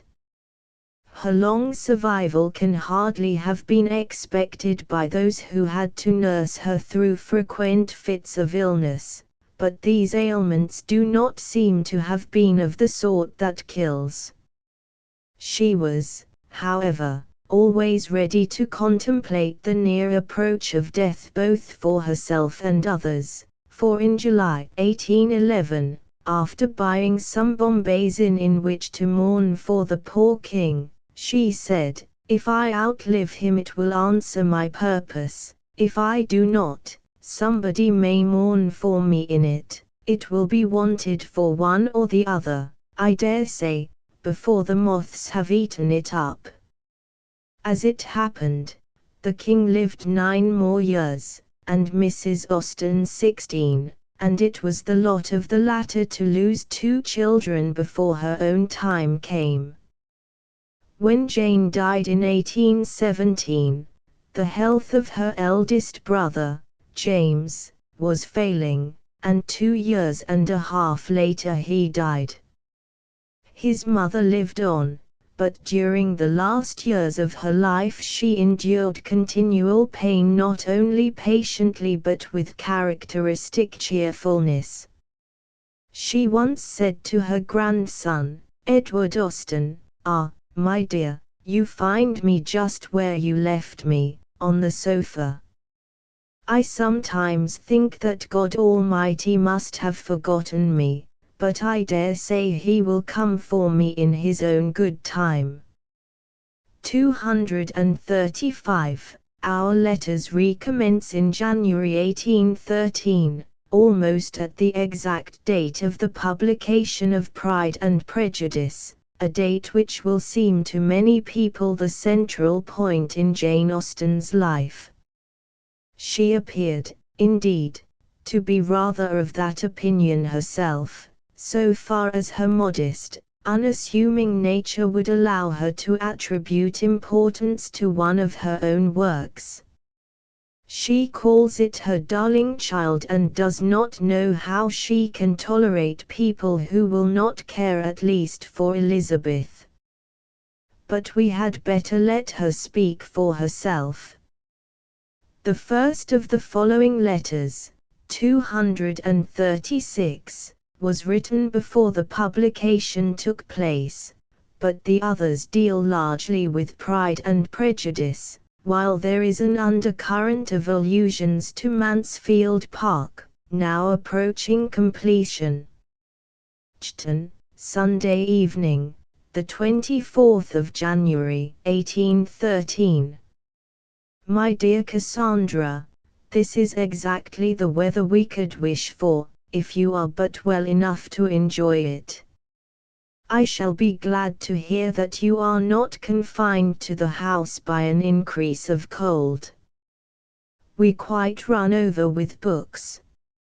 My mother has got Sir John Carr's Travels in Spain from Miss B, and I am reading a Society octavo, an essay on the military police and institutions of the British Empire by Captain Pursley of the Engineers, a book which I protested against at first, but which upon trial I find delightfully written and highly entertaining.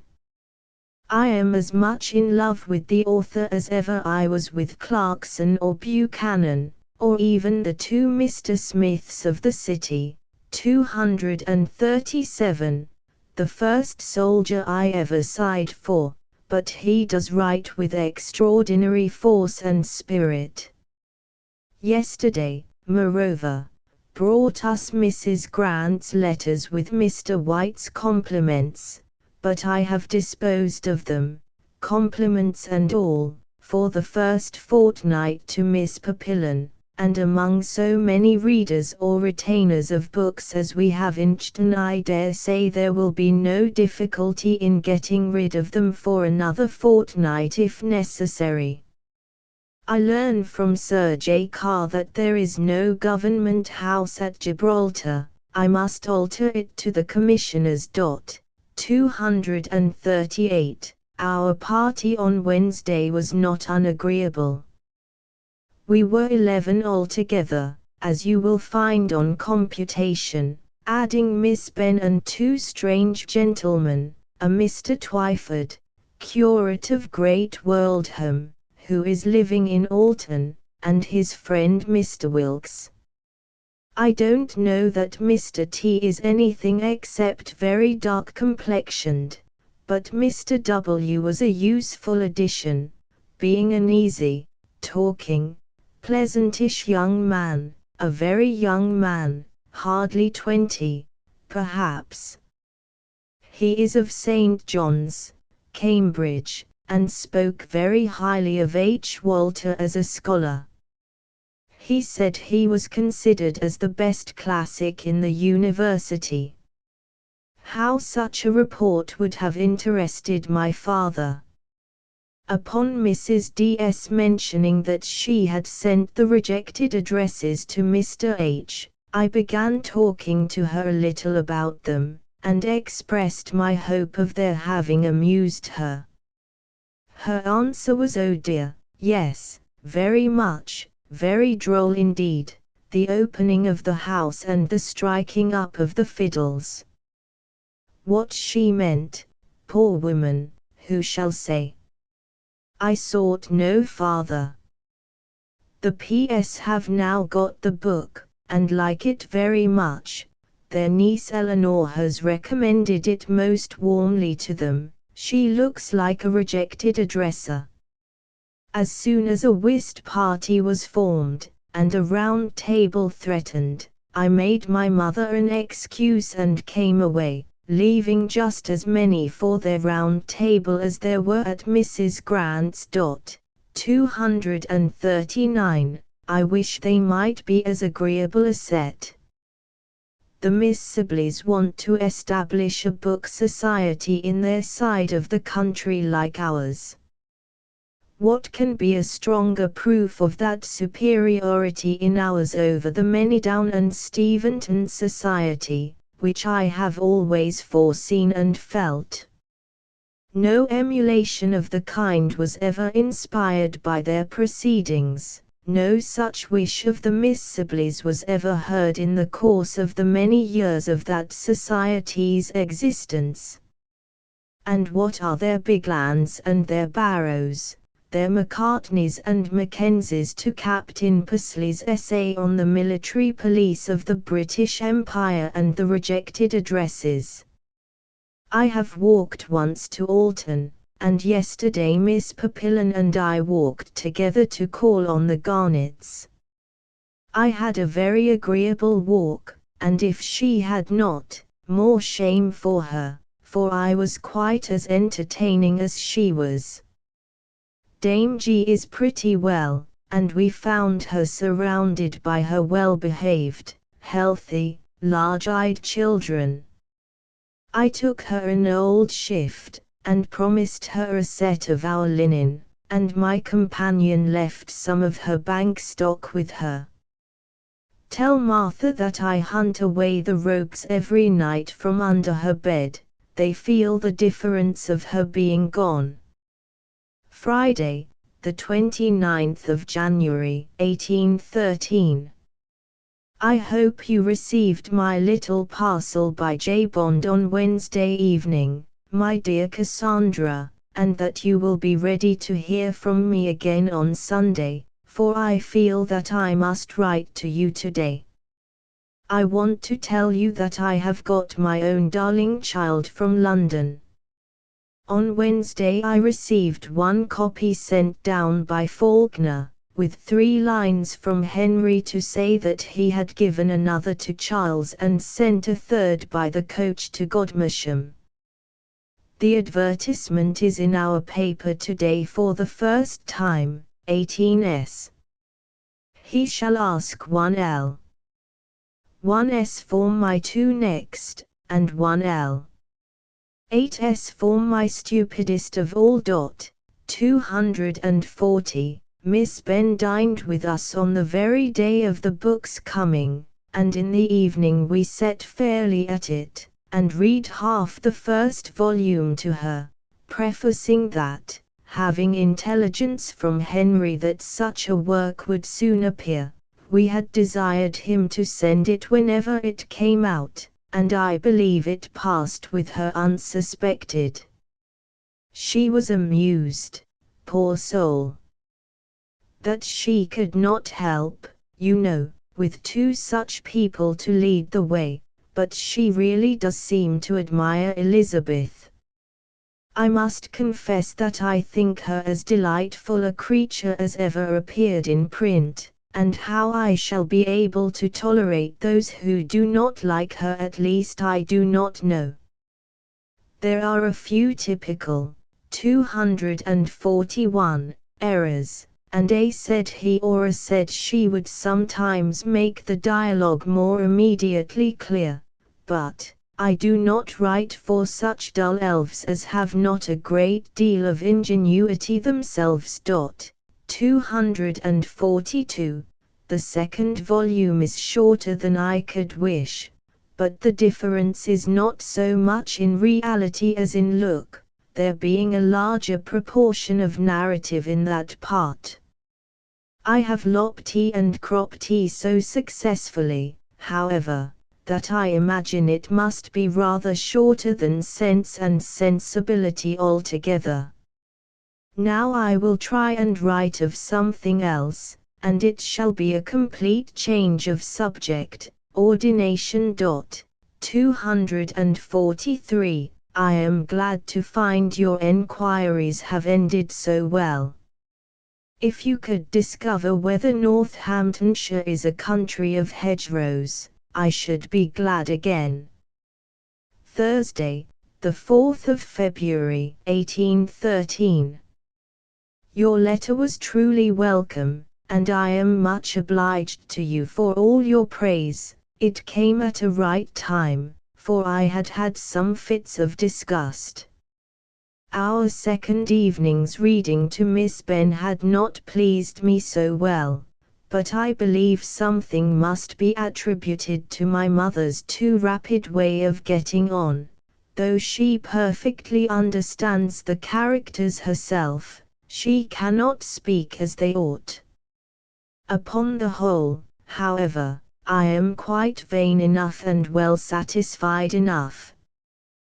The work is rather too light, and bright, and sparkling. It wants shade, it wants to be stretched out here and there with a long chapter of sense, if it could be had, if not, of solemn specious nonsense, about something unconnected with the story, an essay on writing, a critique on Walter Scott, or the history of Bonaparte, or anything that would form a contrast, and bring the reader with increased delight to the playfulness and epigrammatism of the general style.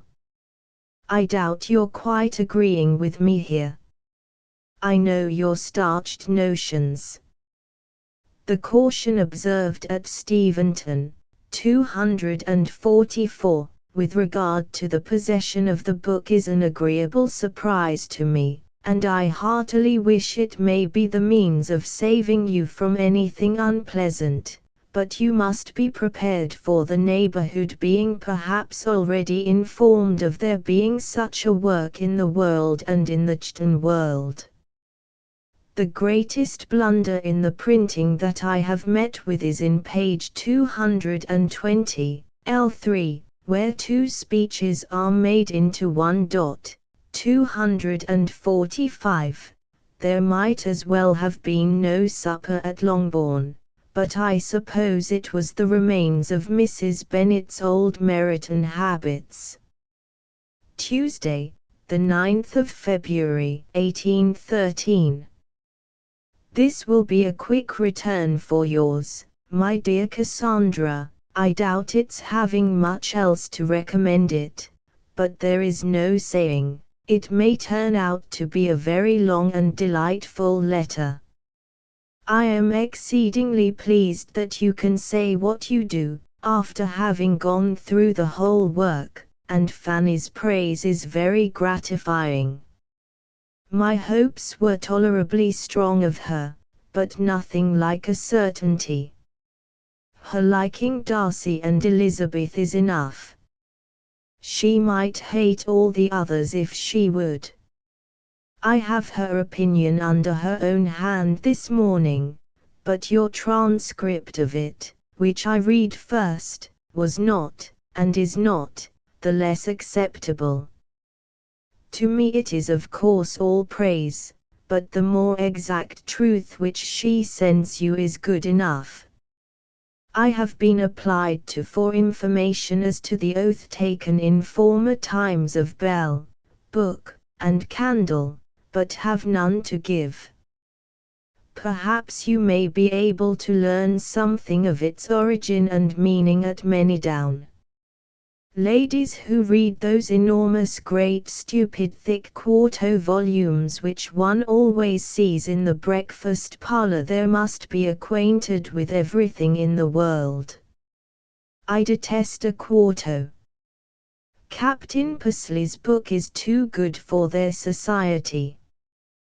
They will not understand a man who condenses his thoughts into an octavo. Miss Benn dined here on Friday.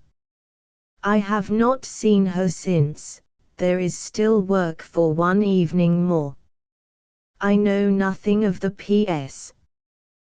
The CS are at home, and are reduced to read. They have got Miss Edgeworth. I have disposed of Mrs. Grant for the second fortnight to Mrs. D. It can make no difference to her which of the 26 fortnights in the year the 3 volumes lay in her house. Yours very affectionately, J. Austen. Miss Austen, Manydown, by favour of Mr. Gray.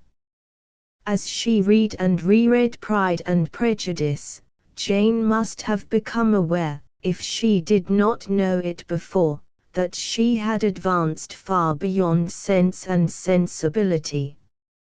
Indeed, the earlier work seems to fade out of her mind, so far as allusions to its principal characters are concerned, while those of the later novel remain vivid and attractive to their creator.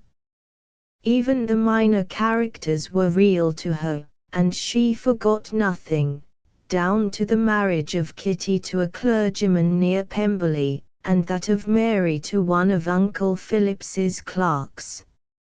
In this work there seemed to be hardly anything for which she need apologize. Here everything is complete. The humor, though brilliant, is yet always subordinate to the progress of the story. The plot is inevitable, and its turning point, the first proposal of Darcy, occurs exactly when it ought, while all fear of a commonplace ending is avoided by the insertion of the celebrated interview between Lady Catherine and Elizabeth. It gives us also an excellent example of the way in which Jane Austen composed her stories. We are always in the confidence of the heroine, who is hardly off the stage throughout the whole novel. We see the other characters with her eyes, even when they are persons, like Jane Bennet, with whom we believe ourselves to be intimately acquainted. At the same time, such is the subtle irony of the author that we are quite aware of her intention to make us understand more of the heroine's state of mind than the heroine herself does, and to distinguish between her conscious and unconscious thoughts. Elizabeth has to change from hatred to love, real hatred and real love, in a volume and a half. But it would wound her self-respect if she acknowledged to herself that the pace at which she moved was so rapid, and the change is constantly only half admitted. Even near the end, when she says that, if Darcy is prevented from seeking her hand by the representations of Lady Catherine, she shall soon cease to regret him, we know that this is far from the truth, that her affection is really steadfast, and that she is only trying to disguise from herself her own anxiety. Other examples might easily be found. On the 25th of April, 1813, occurred the death of Eliza, Henry Austen's wife. She had suffered from a long and painful illness, and the end was a release at last. These circumstances would diminish the grief felt at her loss, but the event must have carried their minds back to early days at Steventon, and Jane was sure to remember with gratitude the affection and attention which Eliza had bestowed upon her much younger cousin. Soon afterwards, Henry went down to Chton, and on the 20th of May he drove Jane up to London in his curricle. This was a short visit, and, owing to Henry's being in deep mourning, no theatres were visited. Jane went, however, to 3 picture galleries, her mind still full of Bennet's and Darcy's. Sloane Street, Thursday, the 20th of May, 1813. 246. My dear Cassandra, before I say anything else, I claim a paper full of halfpence on the drawing-room mantelpiece. I put them there myself, and forgot to bring them with me. I cannot say that I have yet been in any distress for money, but I choose to have my due, as well as the devil. How lucky we were in our weather yesterday! This wet morning makes one more sensible of it. We had no rain of any consequence. The head of the curricle was put half up 3 or 4 times, but our share of the showers was very trifling, though they seemed to be heavy all round us, when we were on the Hog's Back, and I fancied it might then be raining so hard at Chton as to make you feel for us much more than we deserved. 3 hours and a quarter took us to Guildford, where we stayed barely 2 hours, and had only just time enough for all we had to do there, that is, eating a long, comfortable breakfast, watching the carriages, paying Mr. Harrington, and taking a little stroll afterwards. From some views which that stroll gave us, I think most highly of the situation of Guildford.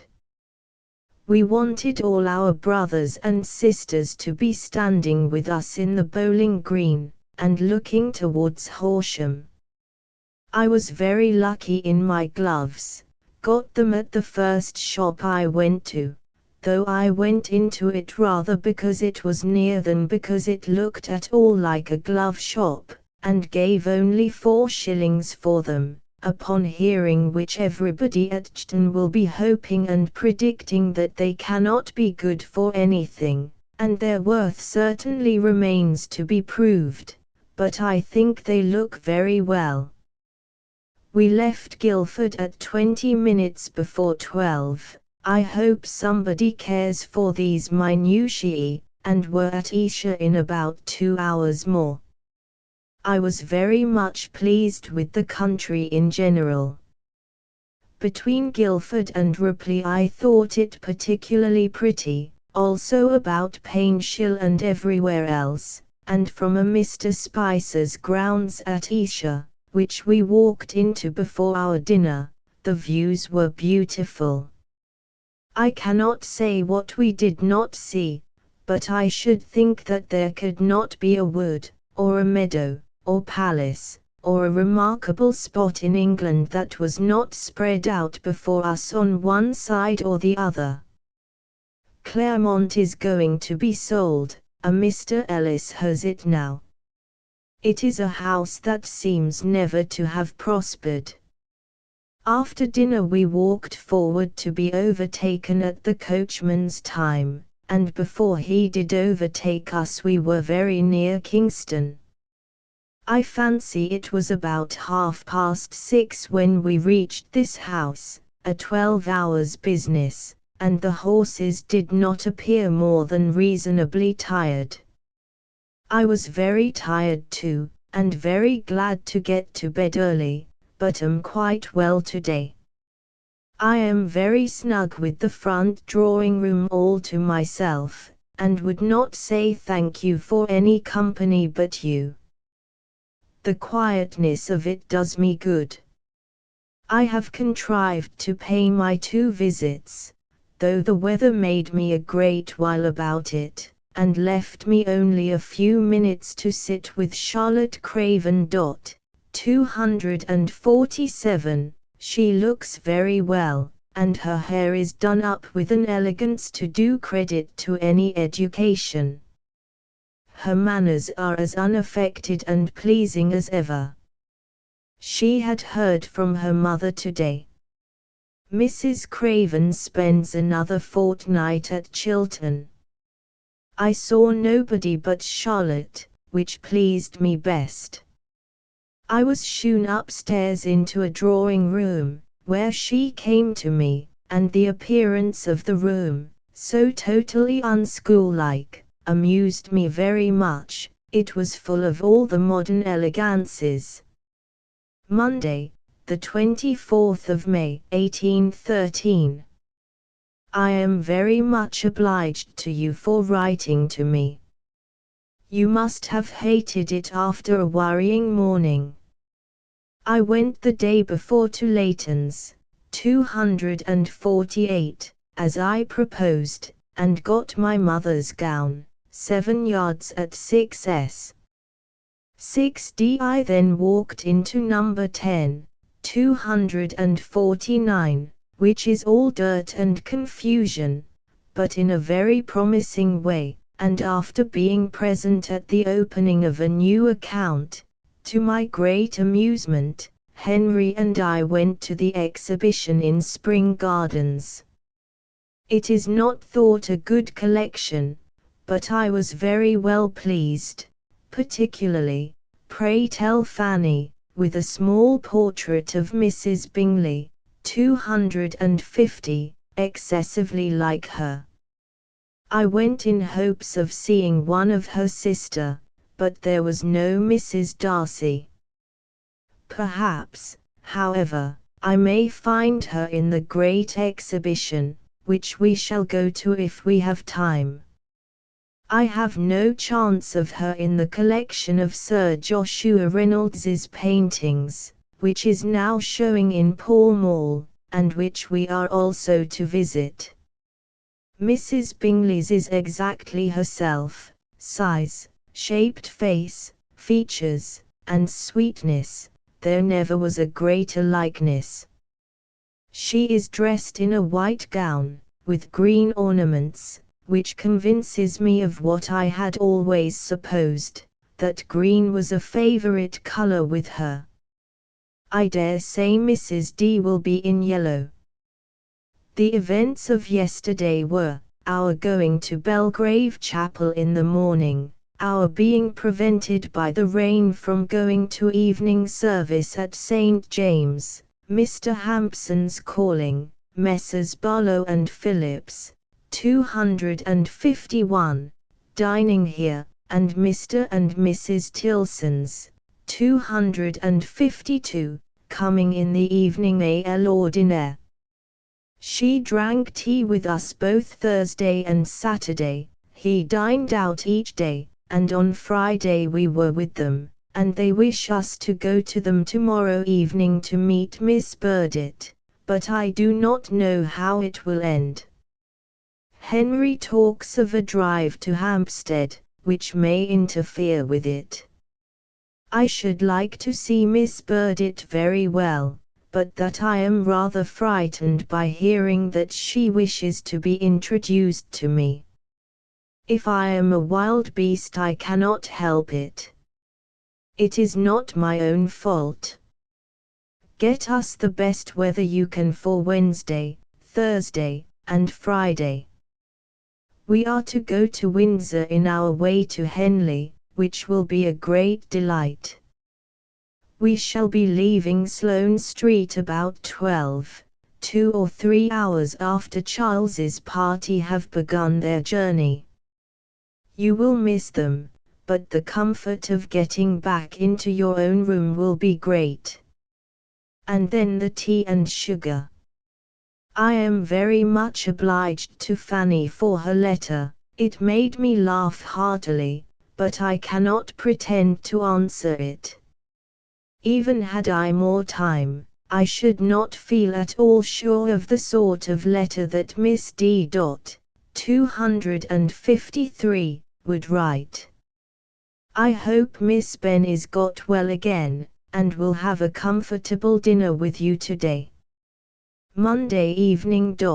We have been both to the exhibition and Sir J. Reynolds's, and I am disappointed, for there was nothing like Mrs. D at either. I can only imagine that Mr. D prizes any picture of her too much to like it should be exposed to the public eye. I can imagine he would have that sort of feeling, that mixture of love, pride, and delicacy.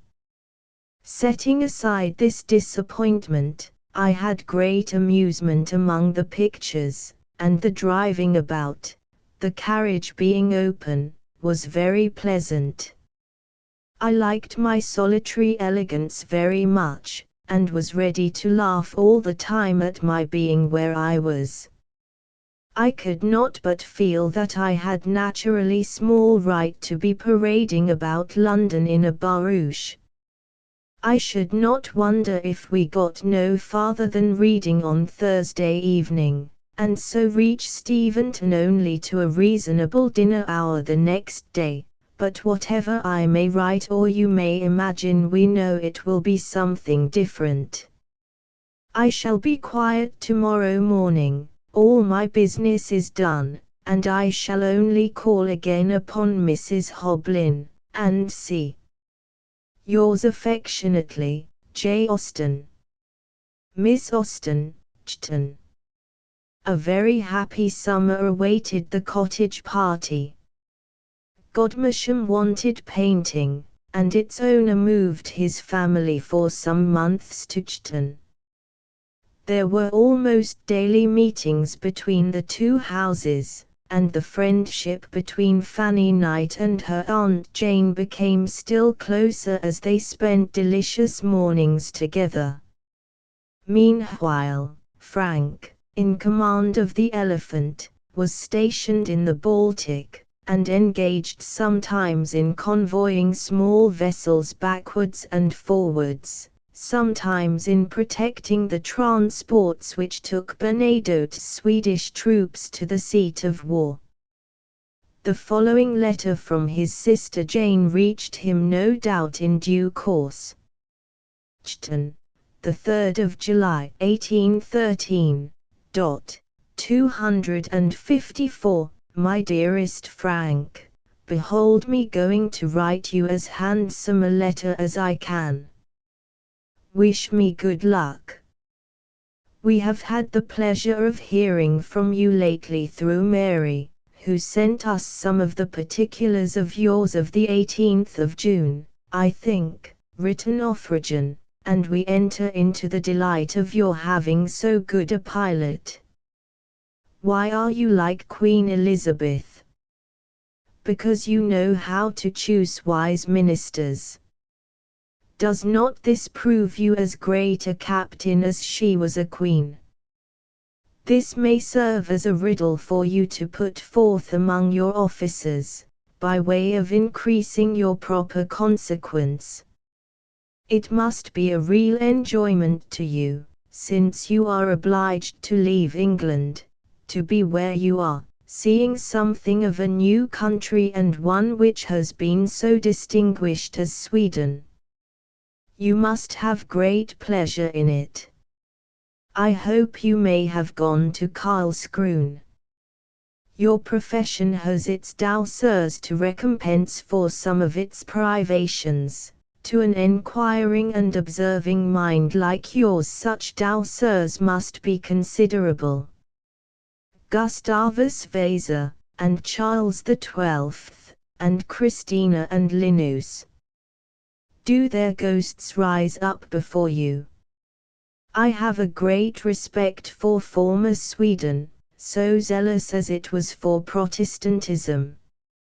And I have always fancied it more like England than other countries, and, according to the map, many of the names have a strong resemblance to the English. July begins unpleasantly with us, cold and showery, but it is often a baddish month. We had some fine dry weather preceding it, which was very acceptable to the holders of hay, and the masters of meadows. In general it must have been a good haymaking season. Edward has got in all his in excellent order. I speak only of Chton, but here he has better luck than Mr. Middleton ever had in the 5 years that he was tenant. Good encouragement for him to come again, and I really hope he will do so another year. The pleasure to us of having them here is so great that if we were not the best creatures in the world we should not deserve it. We go on in the most comfortable way, very frequently dining together, and always meeting in some part of every day. Edward is very well, and enjoys himself as thoroughly as any Hampshire-born Austen can desire. Chton is not thrown away upon him. He will soon have all his children about him. Edward, George and Charles are collected already, and another week brings Henry and William. We are in hopes of another visit from our true lawful Henry very soon. He is to be our guest this time. He is quite well, I am happy to say, and does not leave it to my pen, I am sure, to communicate to you the joyful news of his being deputy receiver no longer. It is a promotion which he thoroughly enjoys, as well he may, the work of his own mind. He sends you all his own plans, of course. The scheme for Scotland we think an excellent one both for himself and his nephew. 255. Upon the whole his spirits are very much recovered. If I may so express myself, his mind is not a mind for affliction, he is too busy, too active, too sanguine. Sincerely as he was attached to poor Eliza Morova, and excellently as he behaved to her, he was always so used to be away from her at times, that her loss is not felt as that of many a beloved wife might be, especially when all the circumstances of her long and dreadful illness are taken into the account. He very long knew that she must die, and it was indeed a release at last. Our mourning for her is not over, or we should be putting it on again for Mr. Thomas Leigh, who has just closed a good life at the age of 79. Poor Mrs. L.P. Leigh Perrot would now have been mistress of Austen-Leigh had there been none of the vile compromise, which in good truth has never been allowed to be of much use to them. It will be a hard trial. You will be glad to hear that every copy of S&S is sold, and that it has brought me £140, besides the copyright, if that should ever be of any value. I have now, therefore, written myself into £250, 256, which only makes me long for more. I have something in hand which I hope the credit of P&P will sell well, though not half so entertaining, and by the by shall you object to my mentioning the Elephant in it, and 2 or 3 other old ships? I have done it, but it shall not stay to make you angry. They are only just mentioned. I hope you continue well and brush your hair, but not all off. Yours very affectionately, J.A. On the 14th of September, Jane left Chton for London and Godmersham, travelling as one of her brother Edward's large family party. Chapter 16 Mansfield Park 1812–1814 Jane was now about to pay what proved to be her last visit to Godmersham. On the way thither she, with one division of the Knight family party, halted for a couple of days in London, to stay with Henry at 10 Henrietta Street. Henrietta Street, Wednesday, the 15th of September, 1813, 8:30. Here I am, my dearest Cassandra, seated in the breakfast, dining, sitting room, beginning with all my might. Fanny will join me as soon as she is dressed and begin her letter. We arrived at 4:15, and were kindly welcomed by the coachman, and then by his master, and then by William, and then by Mrs. Perigord, 257, who all met us before we reached the foot of the stairs. Md. Bygian was below dressing us a most comfortable dinner of soup, fish, bouilli, partridges, and an apple tart, which we sat down to soon after 5, after cleaning and dressing ourselves, and feeling that we were most commodiously disposed of.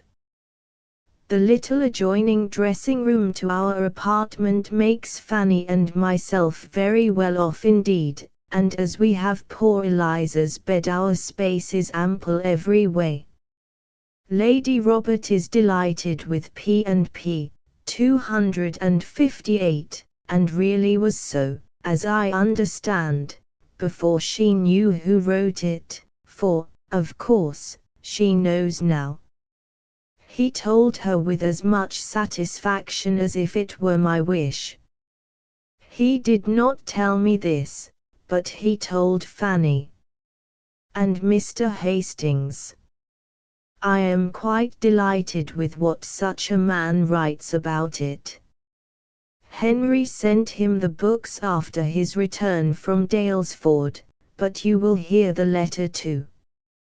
Fanny and the two little girls are gone to take places for tonight at Covent Garden, clandestine marriage and Midas. The latter will be a fine show for L&M.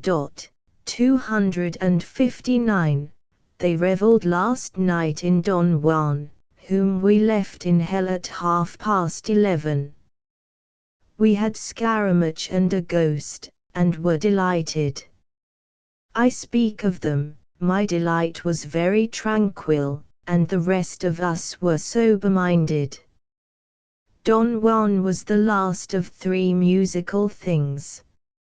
5 hours at Brighton, in 3 acts, of which one was over before we arrived, none the worse, and the Beehive, rather less flat and trumpery. Miss Hare had some pretty caps, and is to make me one like one of them, only white satin instead of blue. It will be white satin and lace, and a little white flower perking out of the left ear, like Harriet Byron's feather. I have allowed her to go as far as £1.16s. My gown is to be trimmed everywhere with white ribbon plaited on somehow or other. She says it will look well. I am not sanguine. They trim with white very much. Mr. Hall was very punctual yesterday, and curled me out at a great rate. I thought it looked hideous, and longed for a snug cap instead, but my companions silenced me by their admiration. We had very good places in the box next the stage box, front and second row, the 3 old ones behind of course. I was particularly disappointed at seeing nothing of Mr. Crabbe. I felt sure of him when I saw that the boxes were fitted up with crimson velvet. It was not possible for me to get the worsteds yesterday. I heard Edward last night pressing Henry to come to Godmersham, and I think Henry engaged to go there after his November collection. 260. Nothing has been done as to S&S. The books came to hand too late for him to have time for it before he went. I long to have you hear Mr. H.'s opinion of P&P. His admiring my Elizabeth so much is particularly welcome to me. Miss Austen, Chton. Her delight at the appreciation of her book by Warren Hastings may be compared with a passage from Madame D'Arblay's diary, which forms a curious link between the two writers. Mrs. Cook, Jane Austen's cousin, my excellent neighbour, came in just now to read me a paragraph of a letter from Mrs. Leigh of Oxfordshire, her sister. 261. After much civility about the new work, Camilla, and its author, it finishes thus: Mr. Hastings I saw just now. I told him what was going forward. He gave a great jump and exclaimed, "Well, then, now I can serve her, thank heaven, and I will. I will write to Anderson to engage Scotland, and I will attack the East Indies myself." 262, Henrietta Street, Thursday, the 16th of September, 1813, after dinner. Thank you, my dearest Cassandra, for the nice long letter I sent off this morning. We are now all four of us young ladies sitting round the circular table in the inner room writing our letters, while the two brothers are having a comfortable cause in the room adjoining.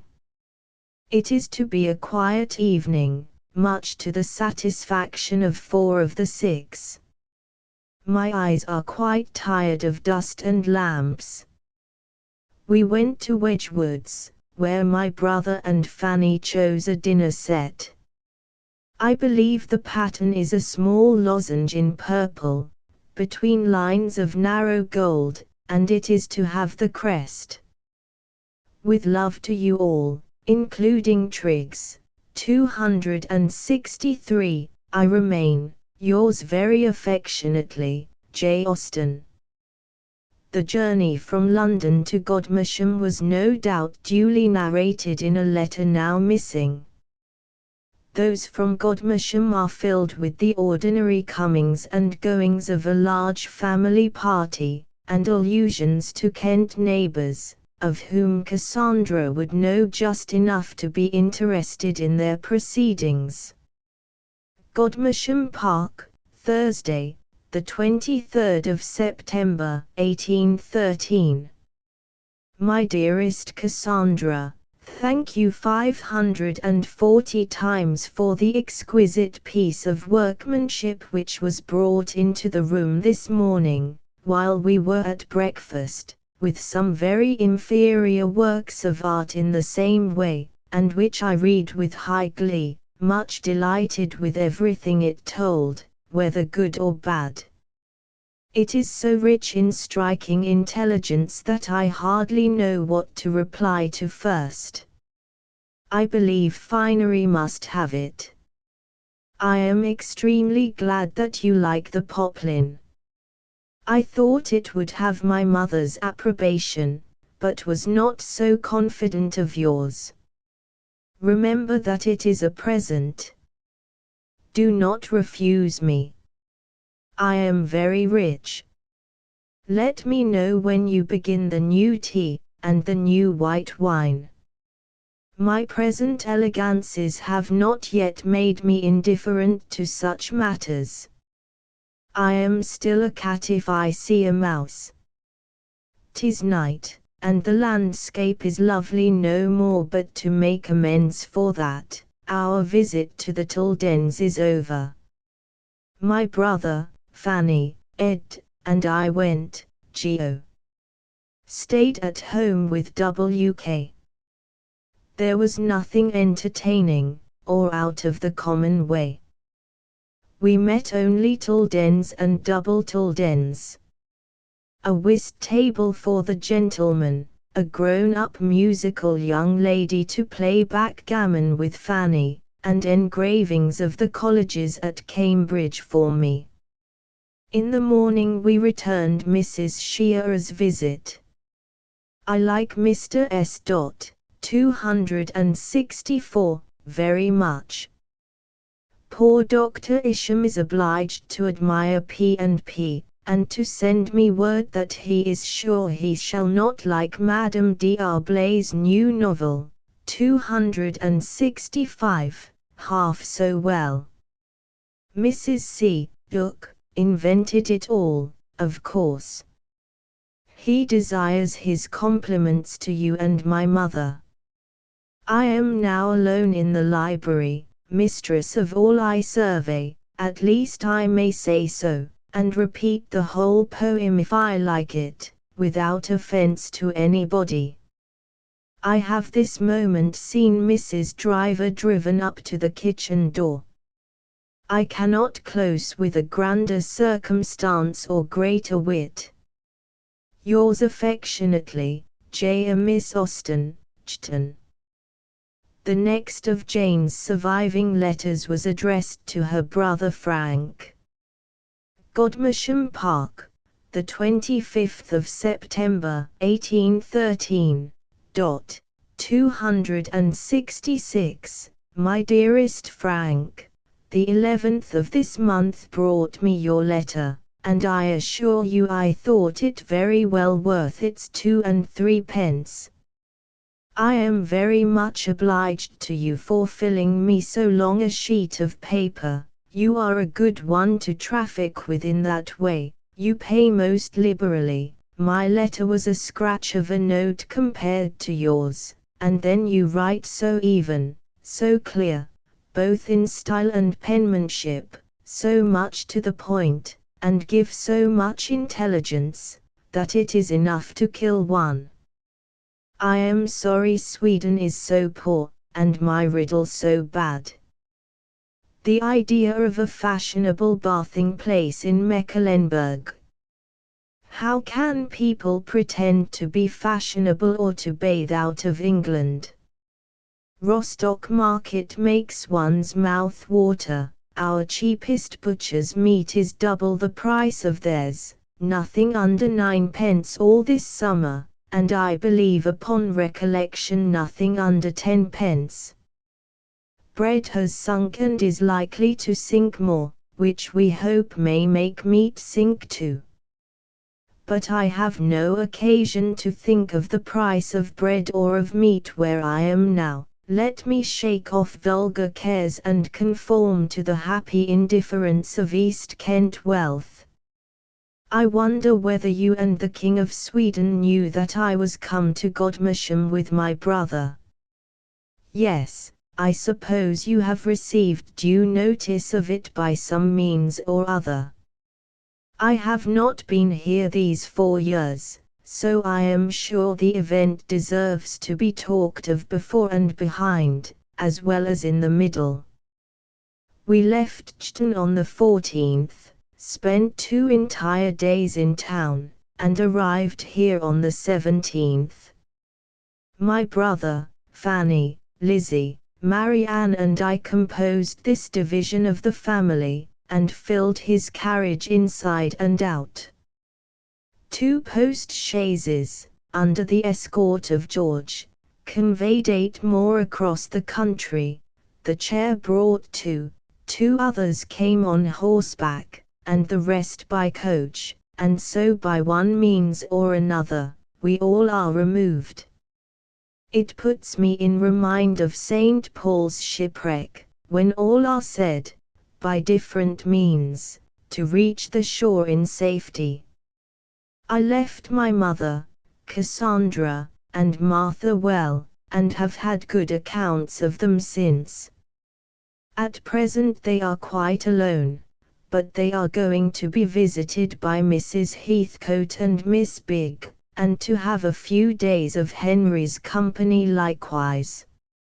Of our 3 evenings in town, one was spent at the Lyceum, and another at Covent Garden. The clandestine marriage was the most respectable of the performances, the rest were sing-song and trumpery, but it did very well for Lizzie and Marianne, who were indeed delighted, but I wanted better acting. There was no actor worth naming. I believe the theatres are thought at a very low ebb at present. Henry has probably sent you his own account of his visit in Scotland. I wish he had had more time, and could have gone further north, and deviated to the lakes on his way back, but what he was able to do seems to have afforded him great enjoyment, and he met with scenes of higher beauty in Roxburghshire than I had supposed the south of Scotland possessed. Our nephew's gratification was less keen than our brother's. Edward is no enthusiast in the beauties of nature. His enthusiasm is for the sports of the field only. He is a very promising and pleasing young man, however, behaves with great propriety to his father, and great kindness to his brothers and sisters, and we must forgive his thinking more of grouse and partridges than lakes and mountains. In this house there is a constant succession of small events, somebody is always going or coming. This morning we had Edward Bridges unexpectedly to breakfast with us, on his way from Ramsgate, where is his wife, to Lengham, where is his church, and tomorrow he dines and sleeps here on his return.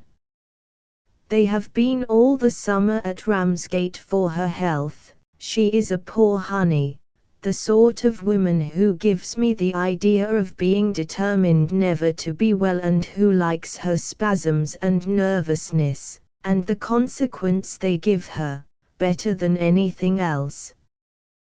This is an ill-natured statement to send all over the Baltic.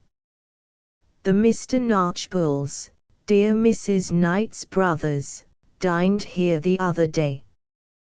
They came from the Friars, which is still on their hands. The elder made many inquiries after you. Mr. Shearer is quite a new Mr. Shearer to me. I heard him for the first time last Sunday, and he gave us an excellent sermon, a little too eager sometimes in his delivery, but that is to me a better extreme than the want of animation, especially when it evidently comes from the heart, as in him. The clerk is as much like you as ever. I am always glad to see him on that account. But the Shearers are going away. He has a bad curate at Westwell, whom he can eject only by residing there himself. He goes nominally for 3 years, and a Mr. Paget is to have the curacy of Godmersham, a married man, with a very musical wife, which I hope may make her a desirable acquaintance to Fanny. I thank you very warmly for your kind consent to my application, 267, and the kind hint which followed it. I was previously aware of what I should be laying myself open to, but the truth is that the secret has spread so far as to be scarcely the shadow of a secret now, and that, I believe, whenever the third appears, I shall not even attempt to tell lies about it. I shall rather try to make all the money than all the mystery I can of it. People shall pay for their knowledge if I can make them. Henry heard P&P warmly praised in Scotland by Lady Robert Kerr and another lady, and what does he do, in the warmth of his brotherly vanity and love, but immediately tell them who wrote it. A thing once set going in that way, one knows how it spreads, and he, dear creature, has set it going so much more than once. I know it is all done from affection and partiality, but at the same time let me here again express to you and Mary my sense of the superior kindness which you have shown on the occasion in doing what I wished. I am trying to harden myself. After all, what a trifle it is, in all its bearings, to the really important points of one's existence, even in this world. Your very affectionate sister, J.A. There is to be a second edition of S&S Egerton advises it. The last paragraph of this letter sets two things plainly before us: a strong preference for remaining unknown if she could, and the invariable sweetness of temper which forbade her to blame a brother whom she loved because he had made such concealment impossible. That this acquiescence, however, was not reached without a struggle the last few words of the paragraph show. Next follows a letter to Cassandra, dated Monday, the 11th of October. We had our dinner party on Wednesday, with the addition of Mrs. and Miss Mills. Both mother and daughter are much as I have always found them. I like the mother, first, because she reminds me of Mrs. Birch, and, secondly, because she is cheerful and grateful for what she is at the age of 90 and upwards. The day was pleasant enough. I sat by Mr. Chisholm, and we talked away at a great rate about nothing worth hearing. Lizzie is very much obliged to you for your letter and will answer it soon, but has so many things to do that it may be 4 or 5 days before she can. This is quite her own message, spoken in rather a desponding tone. Your letter gave pleasure to all of us. We had all the reading of it, of course, I 3 times, as I undertook, to the great relief of Lizzie, to read it to Sacri, 268, and afterwards to Louisa. Mrs. called here on Saturday. I never saw her before. She is a large, ungenteel woman, with self-satisfied and would-be elegant manners. On Thursday, Mr. Lushington, 269, MP for Canterbury, and manager of the Lodge Hounds, dines here, and stays the night. He is chiefly young Edward's acquaintance. If I can I will get a frank from him, and write to you all the sooner. I suppose the Ashford ball will furnish something. I am looking over self-control again, and my opinion is confirmed of its being an excellent lament, elegantly written work, without anything of nature or probability in it. I declare I do not know whether Laura's passage down the American River is not the most natural, possible, everyday thing she ever does. Tuesday. I admire the sagacity and taste of Charlotte Williams. Those large dark eyes always judge well. I will compliment her by naming a heroine after her. Southey's Life of Nelson. I am tired of lives of Nelson, being that I never read any.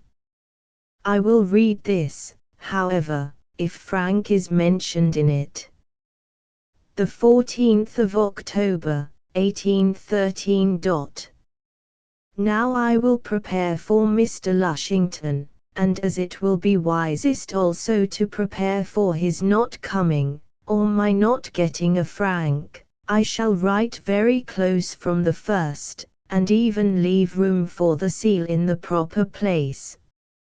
When I have followed up my last with this I shall feel somewhat less unworthy of you than the state of our correspondence now requires.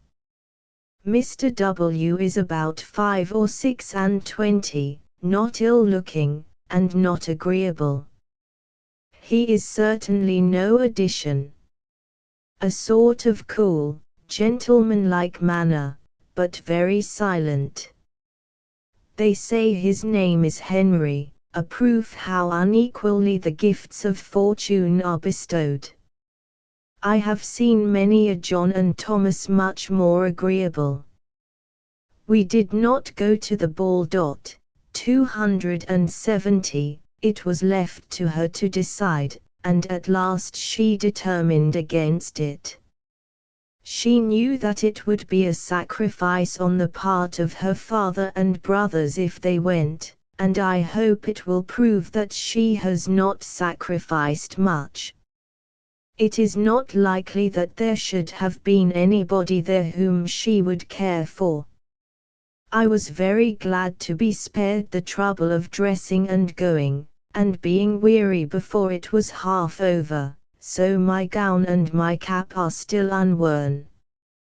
It will appear at last, perhaps, that I might have done without either. I produced my brown bombazine yesterday, and it was very much admired indeed, and I like it better than ever. The comfort of the billiard table here is very great. It draws all the gentlemen to it whenever they are within, especially after dinner, so that my brother, Fanny, and I have the library to ourselves in delightful quiet. Friday. They, 271, came last night at about 7. We had given them up, but I still expected them to come. Dessert was nearly over, a better time for arriving than an hour and a half earlier. They were late because they did not set out earlier, and did not allow time enough. Charles did not aim at more than reaching Sittingbourne by 3, which could not have brought them here by dinner time. They had a very rough passage. He would not have ventured if he had known how bad it would be. However, here they are, safe and well, just like their own nice selves, Fanny looking as neat and white this morning as possible, and dear Charles all affectionate, placid, quiet, cheerful good humor. They are both looking very well, but poor little Cassie is grown extremely thin, and looks poorly. I hope a week's country air and exercise may do her good. I am sorry to say it can be but a week. The baby does not appear so large in proportion as she was, nor quite so pretty, but I have seen very little of her. Cassie was too tired and bewildered just at first to seem to know anybody. We met them in the hall, the women and girl part of us, but before we reached the library she kissed me very affectionately, and has since seemed to recollect me in the same way. It was quite an evening of confusion, as you may suppose. At first we were all walking about from one part of the house to the other. Then came a fresh dinner in the breakfast room for Charles and his wife, which Fanny and I attended. Then we moved into the library, were joined by the dining room people, were introduced, and so forth, and then we had tea and coffee, which was not over till past 10.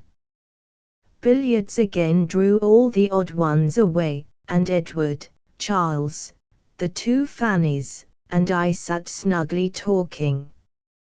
I shall be glad to have our numbers a little reduced, and by the time you receive this we shall be only a family, though a large family, party. Mr. Lushington goes tomorrow. Now I must speak of him, and I like him very much. I am sure he is clever, and a man of taste. He got a volume of Milton last night, and spoke of it with warmth. He is quite an MP, very smiling, with an exceeding good address and readiness of language. I am rather in love with him. I dare say he is ambitious and insincere. He puts me in mind of Mr. Dundas. He has a wide smiling mouth, and very good teeth, and something the same complexion and nose. The 18th of October, 1813.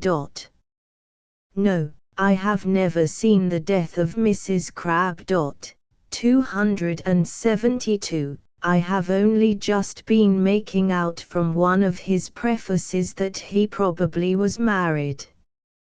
It is almost ridiculous. Poor woman. I will comfort him as well as I can, but I do not undertake to be good to her children. She had better not leave any. The 26th of October. Our Canterbury scheme took place as proposed, and very pleasant it was, Harriet and I and little George within, my brother on the box with the master coachman. Our chief business was to call on Mrs. Mills, and we had, indeed, so little else to do that we were obliged to saunter about anywhere and go backwards and forwards as much as possible to make out the time and keep ourselves from having 2 hours to sit with the good lady, a most extraordinary circumstance in a Canterbury morning. Old Toke came in while we were paying our visit. I thought of Louisa. Miss Mills was queer as usual, and provided us with plenty to laugh at. She undertook in 3 words to give us the history of Mrs. Scudamore's reconciliation, and then talked on about it for half an hour, using such odd expressions, and so foolishly minute, that I could hardly keep my countenance. Owing to a difference of clocks, the coachman did not bring the carriage so soon as he ought by half an hour. Anything like a breach of punctuality was a great offence, and Mr. Moore was very angry, which I was rather glad of. I wanted to see him angry, and, though he spoke to his servant in a very loud voice and with a good deal of heat, I was happy to perceive that he did not scold Harriet at all. Indeed, there is nothing to object to in his manners to her, and I do believe that he makes her, or she makes herself, very happy. They do not spoil their boy. George Hatton, 273, called yesterday, and I saw him for 10 minutes, sat in the same room with him, heard him talk, saw him bow, and was not in raptures. I discerned nothing extraordinary. I should speak of him as a gentleman-like young man, ABN. Tautist dit. We are expecting the ladies of the family this morning. November the 3rd. 1813. I will keep this celebrated birthday by writing to you, and as my pen seems inclined to write large, I will put my lines very close together. I had but just time to enjoy your letter yesterday before Edward and I set off in the chair for Canty, and I allowed him to hear the chief of it as we went along. But now I cannot be quite easy without staying a little while with Henry, unless he wishes it otherwise. His illness and the dull time of year together make me feel that it would be horrible of me not to offer to remain with him, and therefore, unless you know of any objection, I wish you would tell him with my best love that I shall be most happy to spend 10 days or a fortnight in Henrietta Street, if he will accept me. I do not offer more than a fortnight, because I shall then have been some time from home, but it will be a great pleasure to be with him, as it always is. Edward and I had a delightful morning for our drive there, to Canterbury. I enjoyed it thoroughly, but the day turned off before we were ready, and we came home in some rain and the apprehension of a great deal. It has not done us any harm, however. He went to inspect the gaol, as a visiting magistrate, and took me with him. I was gratified, and went through all the feelings which people must go through, I think, in visiting such a building. We paid no other visits, only walked about snugly together and shopped. I bought a concert ticket and a sprig of flowers for my old age. What a convenient carriage Henry's is, to his friends in general. Who has it next? I am glad William's going is voluntary, and on no worse grounds. An inclination for the country is a venial fault. He has more of Cowper than of Johnson in him, fonder of tame hares and blank verse than of the full tide of human existence at Charing Cross. Oh! I have more of such sweet flattery from Miss Sharp. She is an excellent kind friend. I am read and admired in Ireland, too. There is a Mrs. Fletcher, the wife of a judge, an old lady, and very good and very clever, who is all curiosity to know about me, what I am like, and so forth. I am not known to her by name, however. This comes through Mrs. Carrick, not through Mrs. Gore. You are quite out there. I do not despair of having my picture in the exhibition at last, all white and red, with my head on one side, or perhaps I may marry young Mr. D'Arblay. I suppose in the meantime I shall owe dear Henry a great deal of money for printing, and see. I hope Mrs. Fletcher will indulge herself with S&S November the 6th. Having half an hour before breakfast, very snug in my own room, lovely morning, excellent fire, fancy me. I will give you some account of the last 2 days. And yet, what is there to be told? I shall get foolishly minute unless I cut the matter short. We met only the Bretons at Chilham Castle, besides a Mr. and Mrs. Osborne and a Miss Lee staying in the house, and were only 14 altogether. My brother and Fanny thought it the pleasantest party they had ever known there, and I was very well entertained by bits and scraps. By the by, as I must leave off being young, I find many douceurs in being a sort of chaperone, for I am put on the sofa near the fire, and can drink as much wine as I like. We had music in the evening. Fanny and Miss Wildman played, and Mr. James Wildman sat close by and listened, or pretended to listen. Mrs. Harrison, 274, and I found each other out, and had a very comfortable little complimentary friendly chat. She is a sweet woman, still quite a sweet woman in herself, and so like her sister. I could almost have thought I was speaking to Mrs. Lefroy. She introduced me to her daughter, whom I think pretty, but most dutifully inferior to Lamia Bute. I was just introduced at last to Mary Plumtree, but should hardly know her again. She was delighted with me, however, good enthusiastic soul. And Lady B found me handsomer than she expected, so you see I am not so very bad as you might think for. Since I wrote last, my second edit. 275, has stared me in the face. Mary tells me that Eliza means to buy it. I wish she may. It can hardly depend upon any more Fifield estates.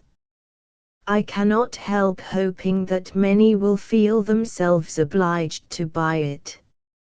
I shall not mind imagining it a disagreeable duty to them, so as they do it. Mary heard before she left home that it was very much admired at Cheltenham, and that it was given to Miss Hamilton. 276. It is pleasant to have such a respectable writer named.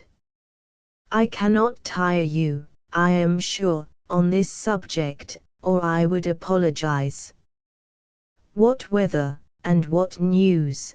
277. We have enough to do to admire them both.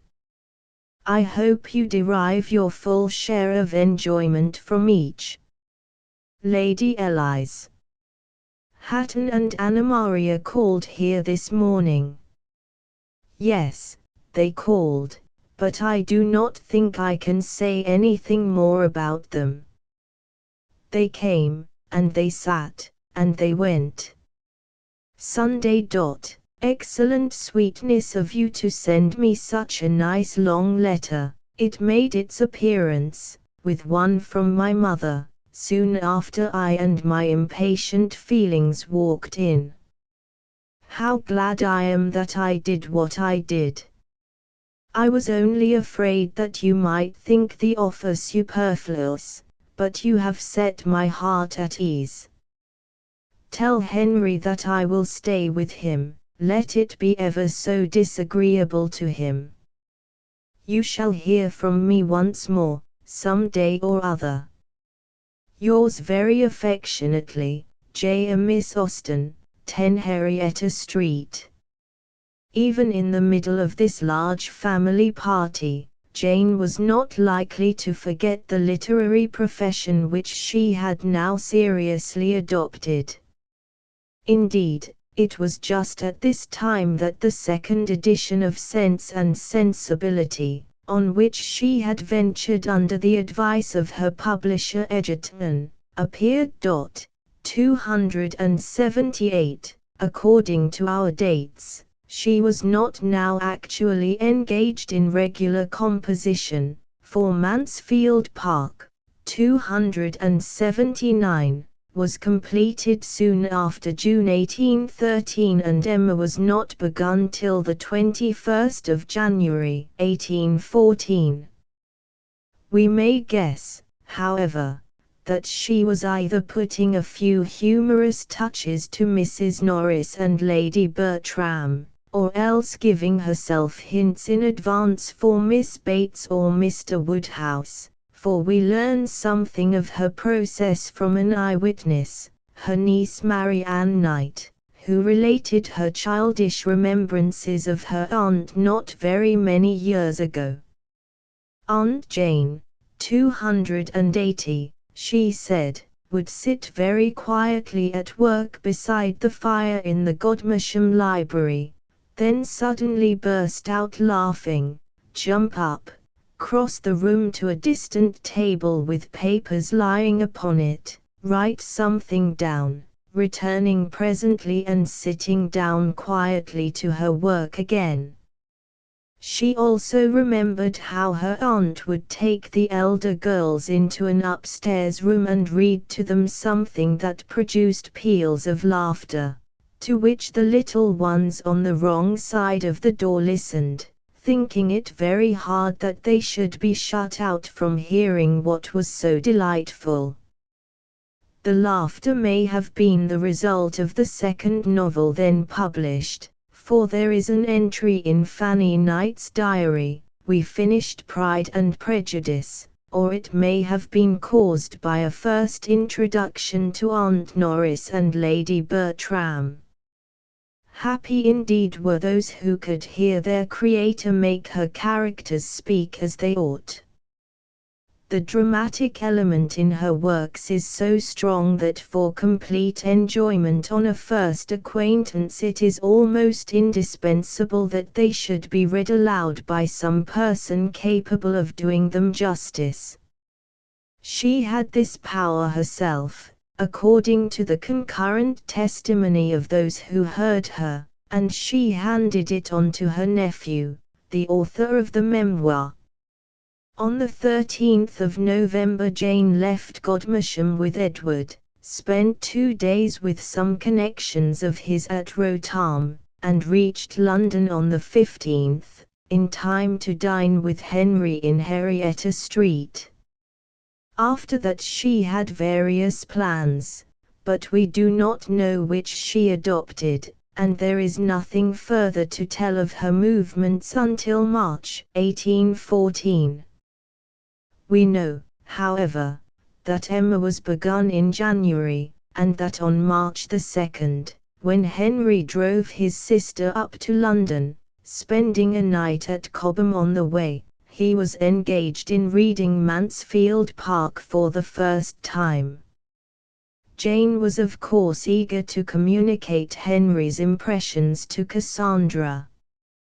Henrietta Street, Wednesday, the 2nd of March, 1814. My dear Cassandra, you were wrong in thinking of us at Guildford last night. We were at Cobham. On reaching G we found that John and his horses were gone on. We therefore did no more there than we did at Farnham, sit in the carriage while fresh horses were put in, and proceeded directly to Cobham, which we reached by 7, and about 8 were sitting down to a very nice roast fowl, and see. We had altogether a very good journey, and everything at Cobham was comfortable. I could not pay Mr. Harrington. That was the only loss of the business. I shall therefore return his bill, and my mother's £2, that you may try your luck. We did not begin reading till Bentley Green. Henry's approbation is hitherto even equal to my wishes.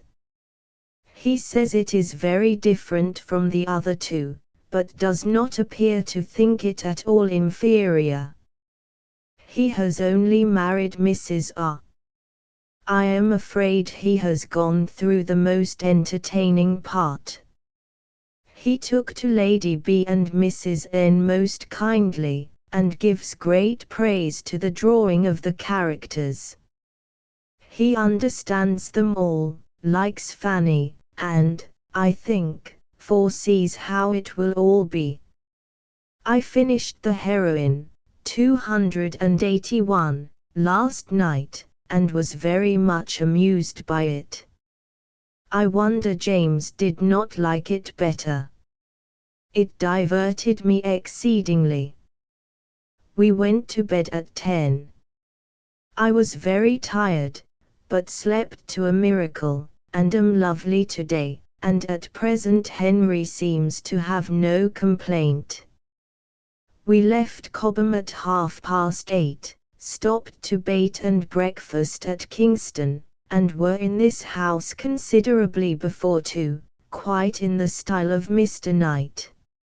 Nice smiling Mr. Barlow met us at the door and, in reply to enquiries after news, said that peace was generally expected. I have taken possession of my bedroom, unpacked my bandbox, sent Miss P.S. 2 letters to the twopenny post, been visited by Md. Bygian and am now writing by myself at the new table in the front room. It is snowing. We had some snowstorms, 282, yesterday, and a smart frost at night, which gave us a hard road from Cobham to Kingston, but as it was then getting dirty and heavy, Henry had a pair of leaders put on from the latter place to the bottom of Sloane Street. His own horses, therefore, cannot have had hard work. I watched for veils as we drove through the streets, and had the pleasure of seeing several upon vulgar heads. And now, how do you all do, you in particular, after the worry of yesterday and the day before? I hope Martha had a pleasant visit again, and that you and my mother could eat your beef pudding. Depend upon my thinking of the chimney sweeper as soon as I wake tomorrow. Places are secured at Drury Lane for Saturday, but so great is the rage for seeing Kean, 283, that only a third and fourth row could be got, as it is in a front box. However, I hope we shall do pretty well. Shylock, a good play for Fanny. She cannot be much affected, I think. Mrs. Perigord has just been here. She tells me that we owe her master for the silk dyeing. My poor old muslin has never been dyed yet. It has been promised to be done several times. What wicked people dyers are! They begin with dipping their own souls in scarlet sin. It is evening. We have drank tea, and I have torn through the third volume of the Heroine. I do not think it falls off. It is a delightful burlesque, particularly on the Radcliffe style. Henry is going on with Mansfield Park. He admires H. Crawford, I mean properly, as a clever, pleasant man. I tell you all the good I can, as I know how much you will enjoy it.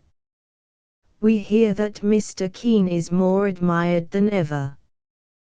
There are no good places to be got in Drury Lane for the next fortnight, but Henry means to secure some for Saturday fortnight, when you are reckoned upon. Give my love to little Cass. I hope she found my bed comfortable last night. I have seen nobody in London yet with such a long chin as Dr. Syntax, nor anybody quite so large as Gogmagolocus. Saturday, the 5th of March, 1814. Do not be angry with me for beginning another letter to you. I have read the Corsair, mended my petticoat, and have nothing else to do. Getting out is impossible. It is a nasty day for everybody. Edwards, 284, spirits will be wanting sunshine, and here is nothing but thickness and sleet, and though these 2 rooms are delightfully warm, I fancy it is very cold abroad. Sunday. We were quite satisfied with Kean. I cannot imagine better acting, but the part was too short, and, excepting him and Miss Smith, and she did not quite answer my expectation, the parts were ill-filled and the play